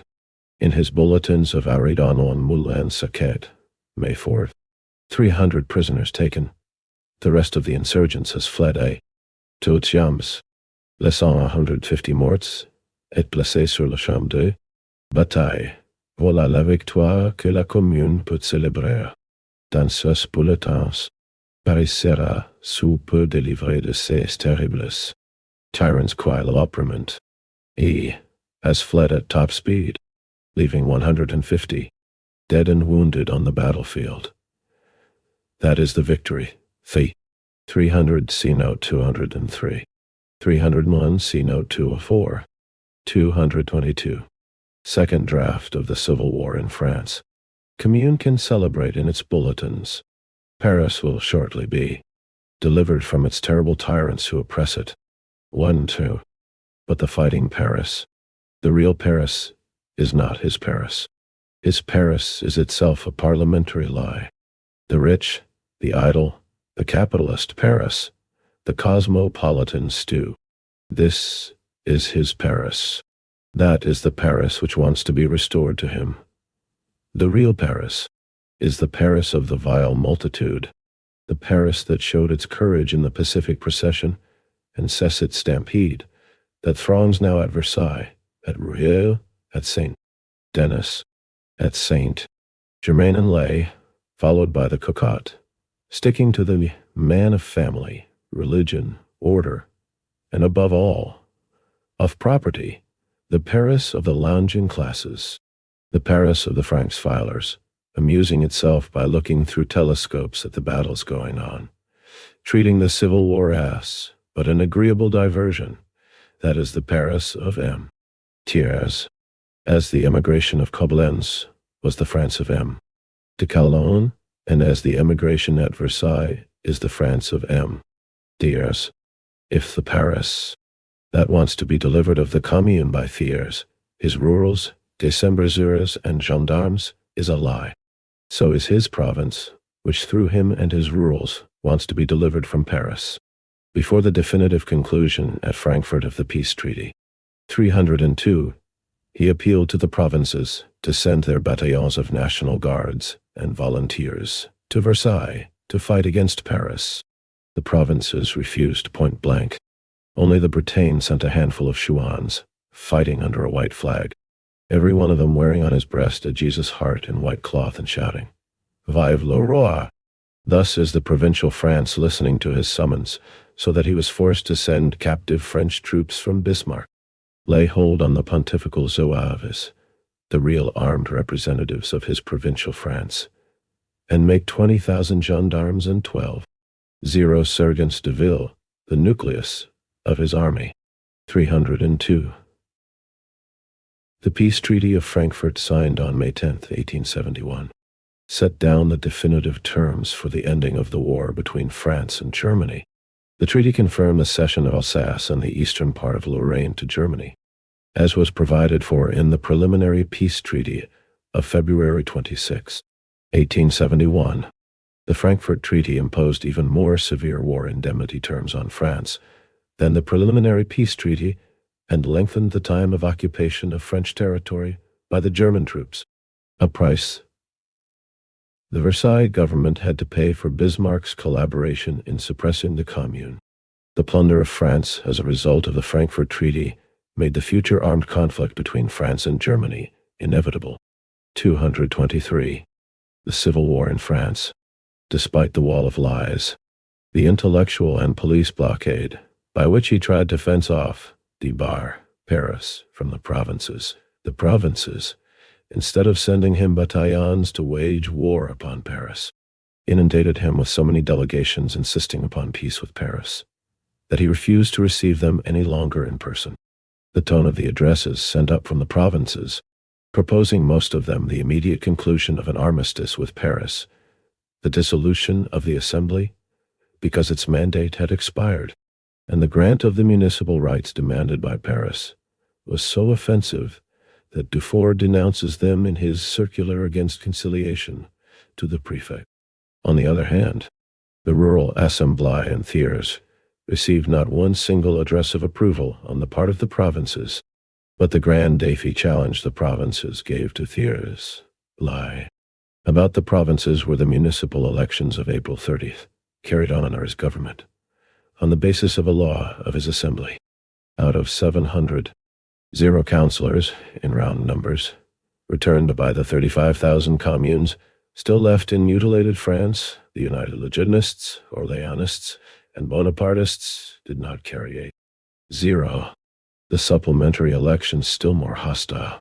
This showed plainly how far the National Assembly, chosen by surprise and on false pretenses, represents France, provincial France. France minus Paris. But the plan of an assembly of the municipal delegates of the great provincial towns at Bordeaux, forbidden by Thiers on the ground of his law of 1834, and an imperialist one of 1855.303, forced him to avow that his provinces are a lie, as Paris is. He accuses them of resembling the false Paris, of being eagerly bent upon laying the fundaments of communism and rebellion. Again, he has been answered by the late resolution of the municipal councils of Nantes, Vienne, Chambéry, Limoux, Carcassonne, Angers, Carpentras, Montpellier, Privas, Grenoble, etc., insisting upon peace with Paris, the absolute affirmation of the Republic, the recognition of the communal right, which, as the Municipal Council of Counts 303, this probably refers to the Municipality Law of 1831, which rigorously restricted the power of municipal councils, and that of 1855, which prohibited connections between municipal councils. For the planned Bordeaux Congress of Delegates of the Municipal Councils, see Note 213, 224. Second draft of the Civil War in France. Vienne says, the Élus of the 8 février promised dans leur sire très gloire, lorsqu'ils étaient candidats pour faire cesser la guerre étrangère, elle, à l'Assemblée nationale, a cédé 2 provinces, et promis 5 milliards à la Prusse. Que ne doit-elle pas faire pour mettre fin à la guerre civile? The elected of February 8 promised in their circular while they were candidates, in order to end the foreign war. It, the National Assembly,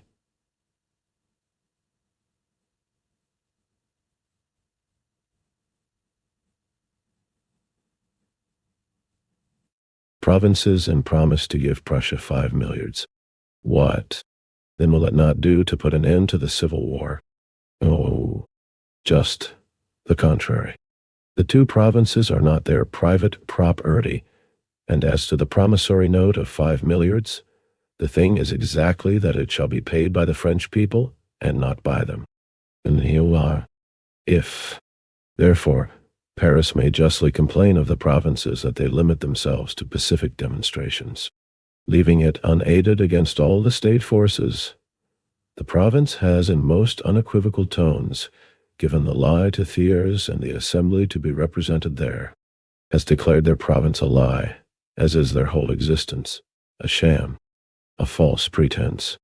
The General Council feels proud of the prominent part the Paris branches of the International have taken in the glorious revolution of Paris, not, as the imbeciles fancy, as if the Paris or any other branch of the International received its mot d'ordre from a center, but the flower of the working class in all civilized countries belonging to the International, and being imbued with its ideas, they are sure everywhere in the working class movements to take the lead. No. From 304, the very day of the capitulation by which the government of Bismarck's prisoners had signed the surrender of France, but, in return, got leave to retain a bodyguard for the express purpose of cowing Paris. Paris stood on its watch. The National Guard reorganized itself and entrusted its supreme control to a central committee elected by all the companies, battalions and batteries of the capital, save some fragments of the old. 304 beginning from here. 3 pages of the manuscript were minus their page numbers. 225. The Civil War in France. Bonapartist formations. On the eve of the entrance of the Prussians into Paris, the Central Committee took measures for the removal to Montmartre, Belleville, and La Villette of the cannon and mitrailleuses, treacherously abandoned by the capitulars in the very quarters the Prussians were about to occupy. Armed Paris was the only serious obstacle in the way of the counter-revolutionary conspiracy. Paris was, therefore, to be disarmed.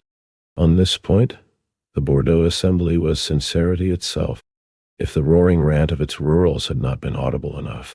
The surrender of Paris handed over by Thiers to the tender mercies of the triumvirate of Vinoy, the Decembriser, Valentin, the Bonapartist gendarme, and Aurel de Paladins, the Jesuit general, would have cut off even the last subterfuge of doubt as to the ultimate aim of the disarmament of Paris.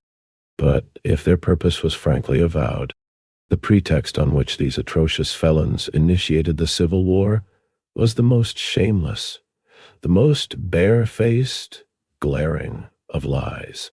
The artillery of the Paris National Guard, said Thiers, belonged to the state, and to the state it must be returned. The fact was this: from the very day of the Caput ulation by which Bismarck's prisoners had signed the surrender of France, but reserved to themselves a numerous bodyguard for the express purpose of cowing Paris. Paris stood on its watch. The National Guard reorganized themselves and entrusted their supreme control to a central committee elected by their whole body, save some fragments of the old Bonapartist formations. On the eve of the entrance of the Prussians into Paris, their central committee took measures for the removal to Montmartre, Belleville, and La Valette of the cannon and mitrailleuses, treacherously abandoned by the capitulars in the very quarters the Prussians were about to occupy.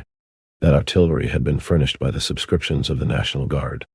As their private property, it was officially recognized in the convention of the January 28th, and on that very title exempted from the general surrender of arms belonging to the government into the hands of the conqueror. And Thiers dared initiate the civil war on the mendacious pretext that the artillery of the National Guard was state property. The seizure of this artillery was evidently but to serve as the preparatory measure for the general disarmament of the Paris National Guard. 226. Second draft of the Civil War in France, and therefore of the Revolution of September 4th. But that revolution had become the legal status of France. Its republic was recognized in the terms of the capitulation itself by the conqueror. It was after the capitulation acknowledged by the foreign powers. In its name, the National Assembly had been summoned. The Revolution of the Paris Workmen of September 4th was the only legal title of the National Assembly seated at Bordeaux and its executive. Without it, the National Assembly had at once to give room to the corps législatif, elected by general suffrage and dispersed by the arm of the Revolution. Thiers and his ticket of leave men would have had to capitulate for safe roll, conducts and securities against a voyage to Cayenne. The National Assembly, with its attorney's power to settle the terms of peace with Prussia, was only an incident of the Revolution.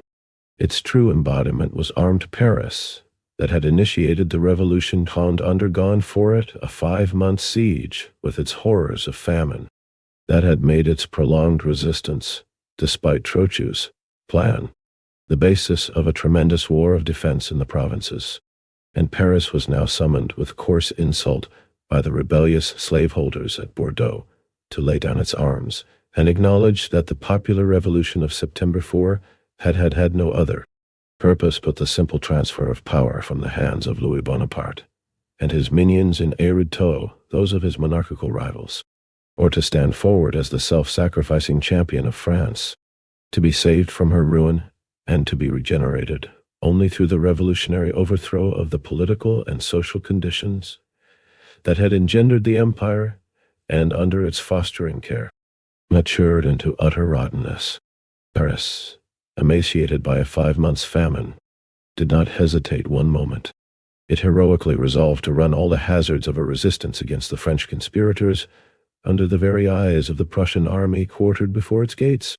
But in its utter abhorrence of civil war, the popular government of Paris, the Central Committee of the National Guard, continued to persist in its merely defensive attitude, despite the provocations of the Assembly, the usurpations of the executive, and the menacing concentration of troops in and around Paris. On the dawn of the March 18th, Paris arose under thunderbursts of Vive la Commune. What is the Commune? That sphinx so tantalizing to the bourgeois mind. 227. The Civil War in France. The proletarians of the capital, said the Central Committee, in its manifesto of the 18th of March, have, in the midst of the failures and treasons of the ruling classes, understood that for them the hour has struck to save the situation by taking into their own hands the direction of public affairs. They have understood that it is their imperious duty and their absolute right to take into their own hands their own destinies by seizing the political power.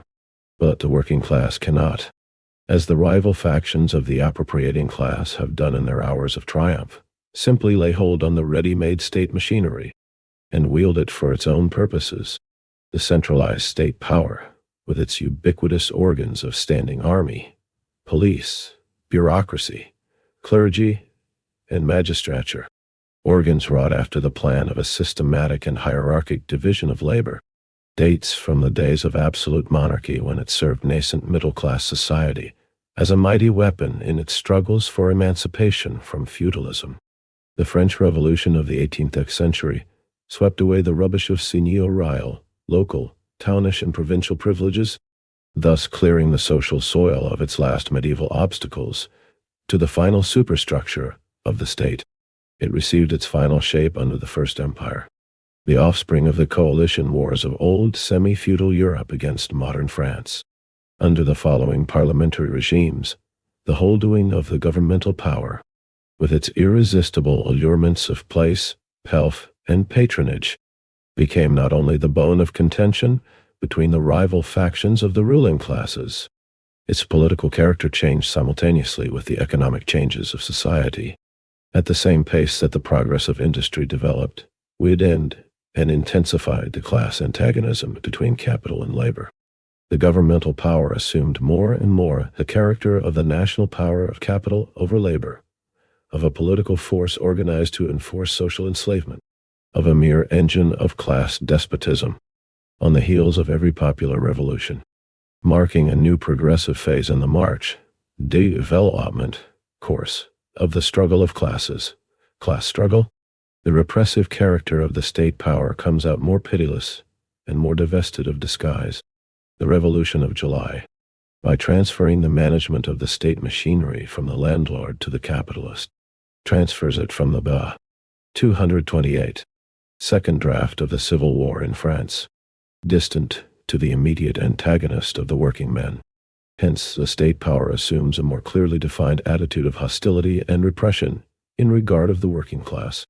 The Revolution of February hoists the colors of the social republic, thus proving at its outset that the true meaning of state power is revealed, that its pretense of being the armed force of public welfare, the embodiment of the general interests of societies rising above, and keeping in their respective spheres the warring private interests, is exploded, that its secret as an instrument of class despotism is laid open, that the workmen do want the republic, no longer as a political modification of the old system of class rule, but as the revolutionary means of breaking down class rule itself. In view of the menaces of the social republic, the ruling class feel instinctively that the anonymous reign of the parliamentary republic can be turned into a joint stock company of their conflicting factions. While the past monarchies by their very title signify the victory of one faction and the defeat of the other, the prevalence of one section's interest of that class over that of the other, land over capital or capital over land, in opposition to the working class, the hitherto ruling class, in whatever specific forms it may appropriate the labor of the masses, has one and the same economic interest, to maintain the enslavement of labor and reap its fruits directly as landlord and capitalist, indirectly as the state parasites of the landlord and the capitalist, to enforce that order of things which makes the producing multitude a vile multitude, serving carried serva as a mere source of wealth and dominion to their betters. Hence, legitimists, Orleanists, bourgeois, republicans, and the Bonapartist adventurers, eager to qualify themselves as defenders of property by first pilfering it, club together, and merge into the party of order. The practical upshot of that revolution made by the proletariat under enthusiastic shouts of the social republic. The parliamentary republic of the party of order is not only the reign of terror of the ruling class. The state power becomes in their hand the avowed instrument of the civil war in Tuthead, hand of the capitalist and the landlord, their state parasites, against pithy revolutionary aspirations of the producer.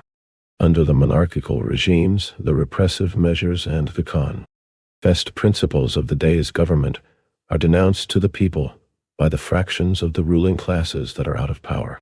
The opposition ranks of the ruling class interest the people in their party feuds by appealing to 229. The Civil War in France. Its own interests. By their attitudes of aridacy tribunes of the people, by the reivindication of popular liberties, but in the anonymous reign of the Republic, while amalgamating the modes of repression of old past regimes, taking out of the arsenals of all past regimes the arms of repression, and wielding them pitilessly, the different fractions of the ruling class celebrate an orgy of renegation. With cynical effrontery, they deny the professions of their past, trample underfoot their so-called principles, curse the revolutions they have provoked in their name, and curse the name of the Republic itself, although only its anonymous reign is wide enough to admit them into a common crusade against the people. Thus, this most cruel is at the same time the most odious and revolting form of class rule, wielding the state power only as an instrument of civil war.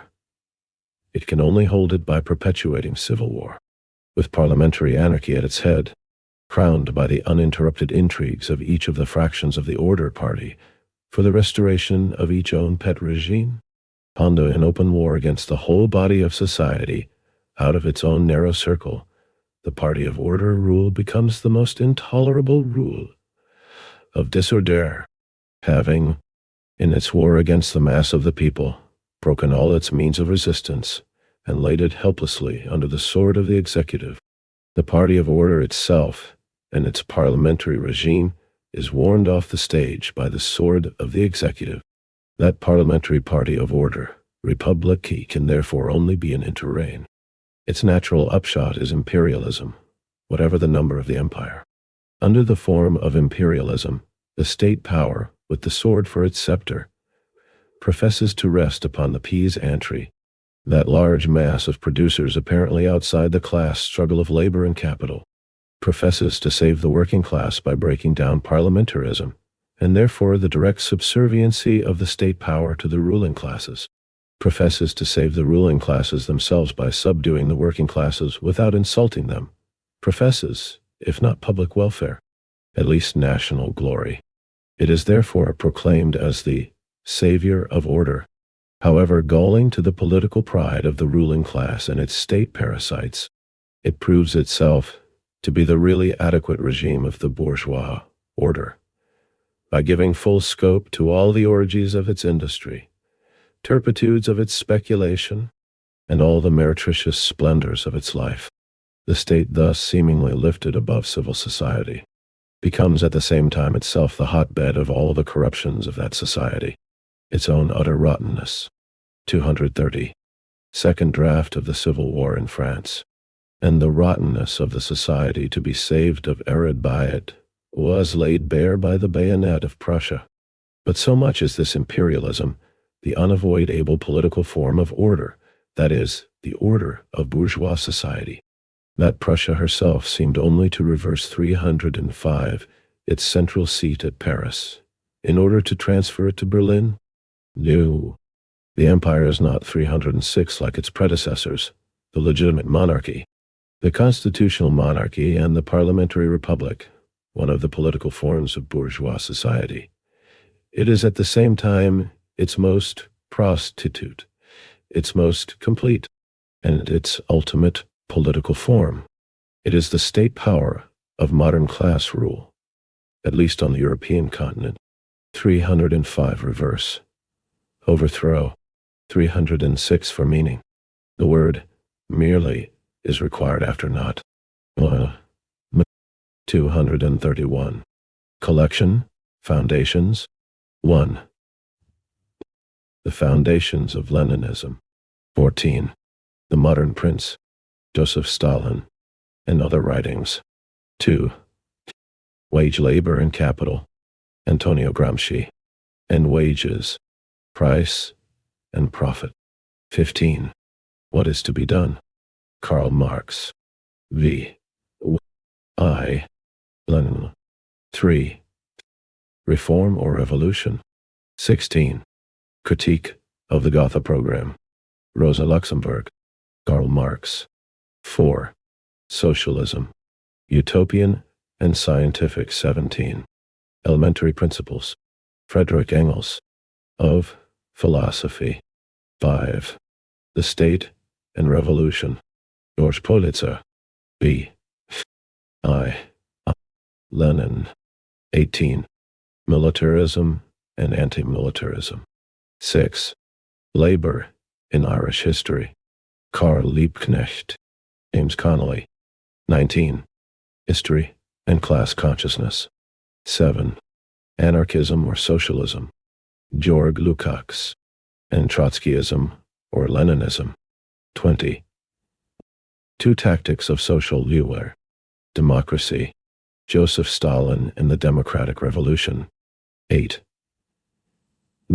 Manifesto of the Communist Party, v. I. Lenin, and Principles of Communism. 21. Dialectical and Historical, Karl Marx and Friedrich Engels, Materialism and Questions of Who. 9. Essays in Historical Materialism, Leninism, George Plekhanov, Joseph Stalin. 10. The Fascist Offensive. 22. The Reconquest of Ireland and Unity of the Working Class, James Connolly, George Dimitrov. 23. The 18th Brumaire of Os. 11. Imperialism, the Highest, Louis Bonaparte, Stage of Capitalism, Karl Marx, v. I. Lenin. 24. The Right to be Lazy. 12. The Origin of the Family, Private and Other Studies, Property and the State, Paul Lafargue, Friedrich Engels. 25. The Civil War in France. 13. The Housing Question, Karl Marx, Friedrich Engels. 26. Anti-High, Urine, Friedrich Engels. Alge d'imprimer, par Pixart Printing, Spa, via 1° Maggio 8, 3002, 0 quarto d'Albinos, v. Dépôt Legal. September 2021. Imprimé en Italie.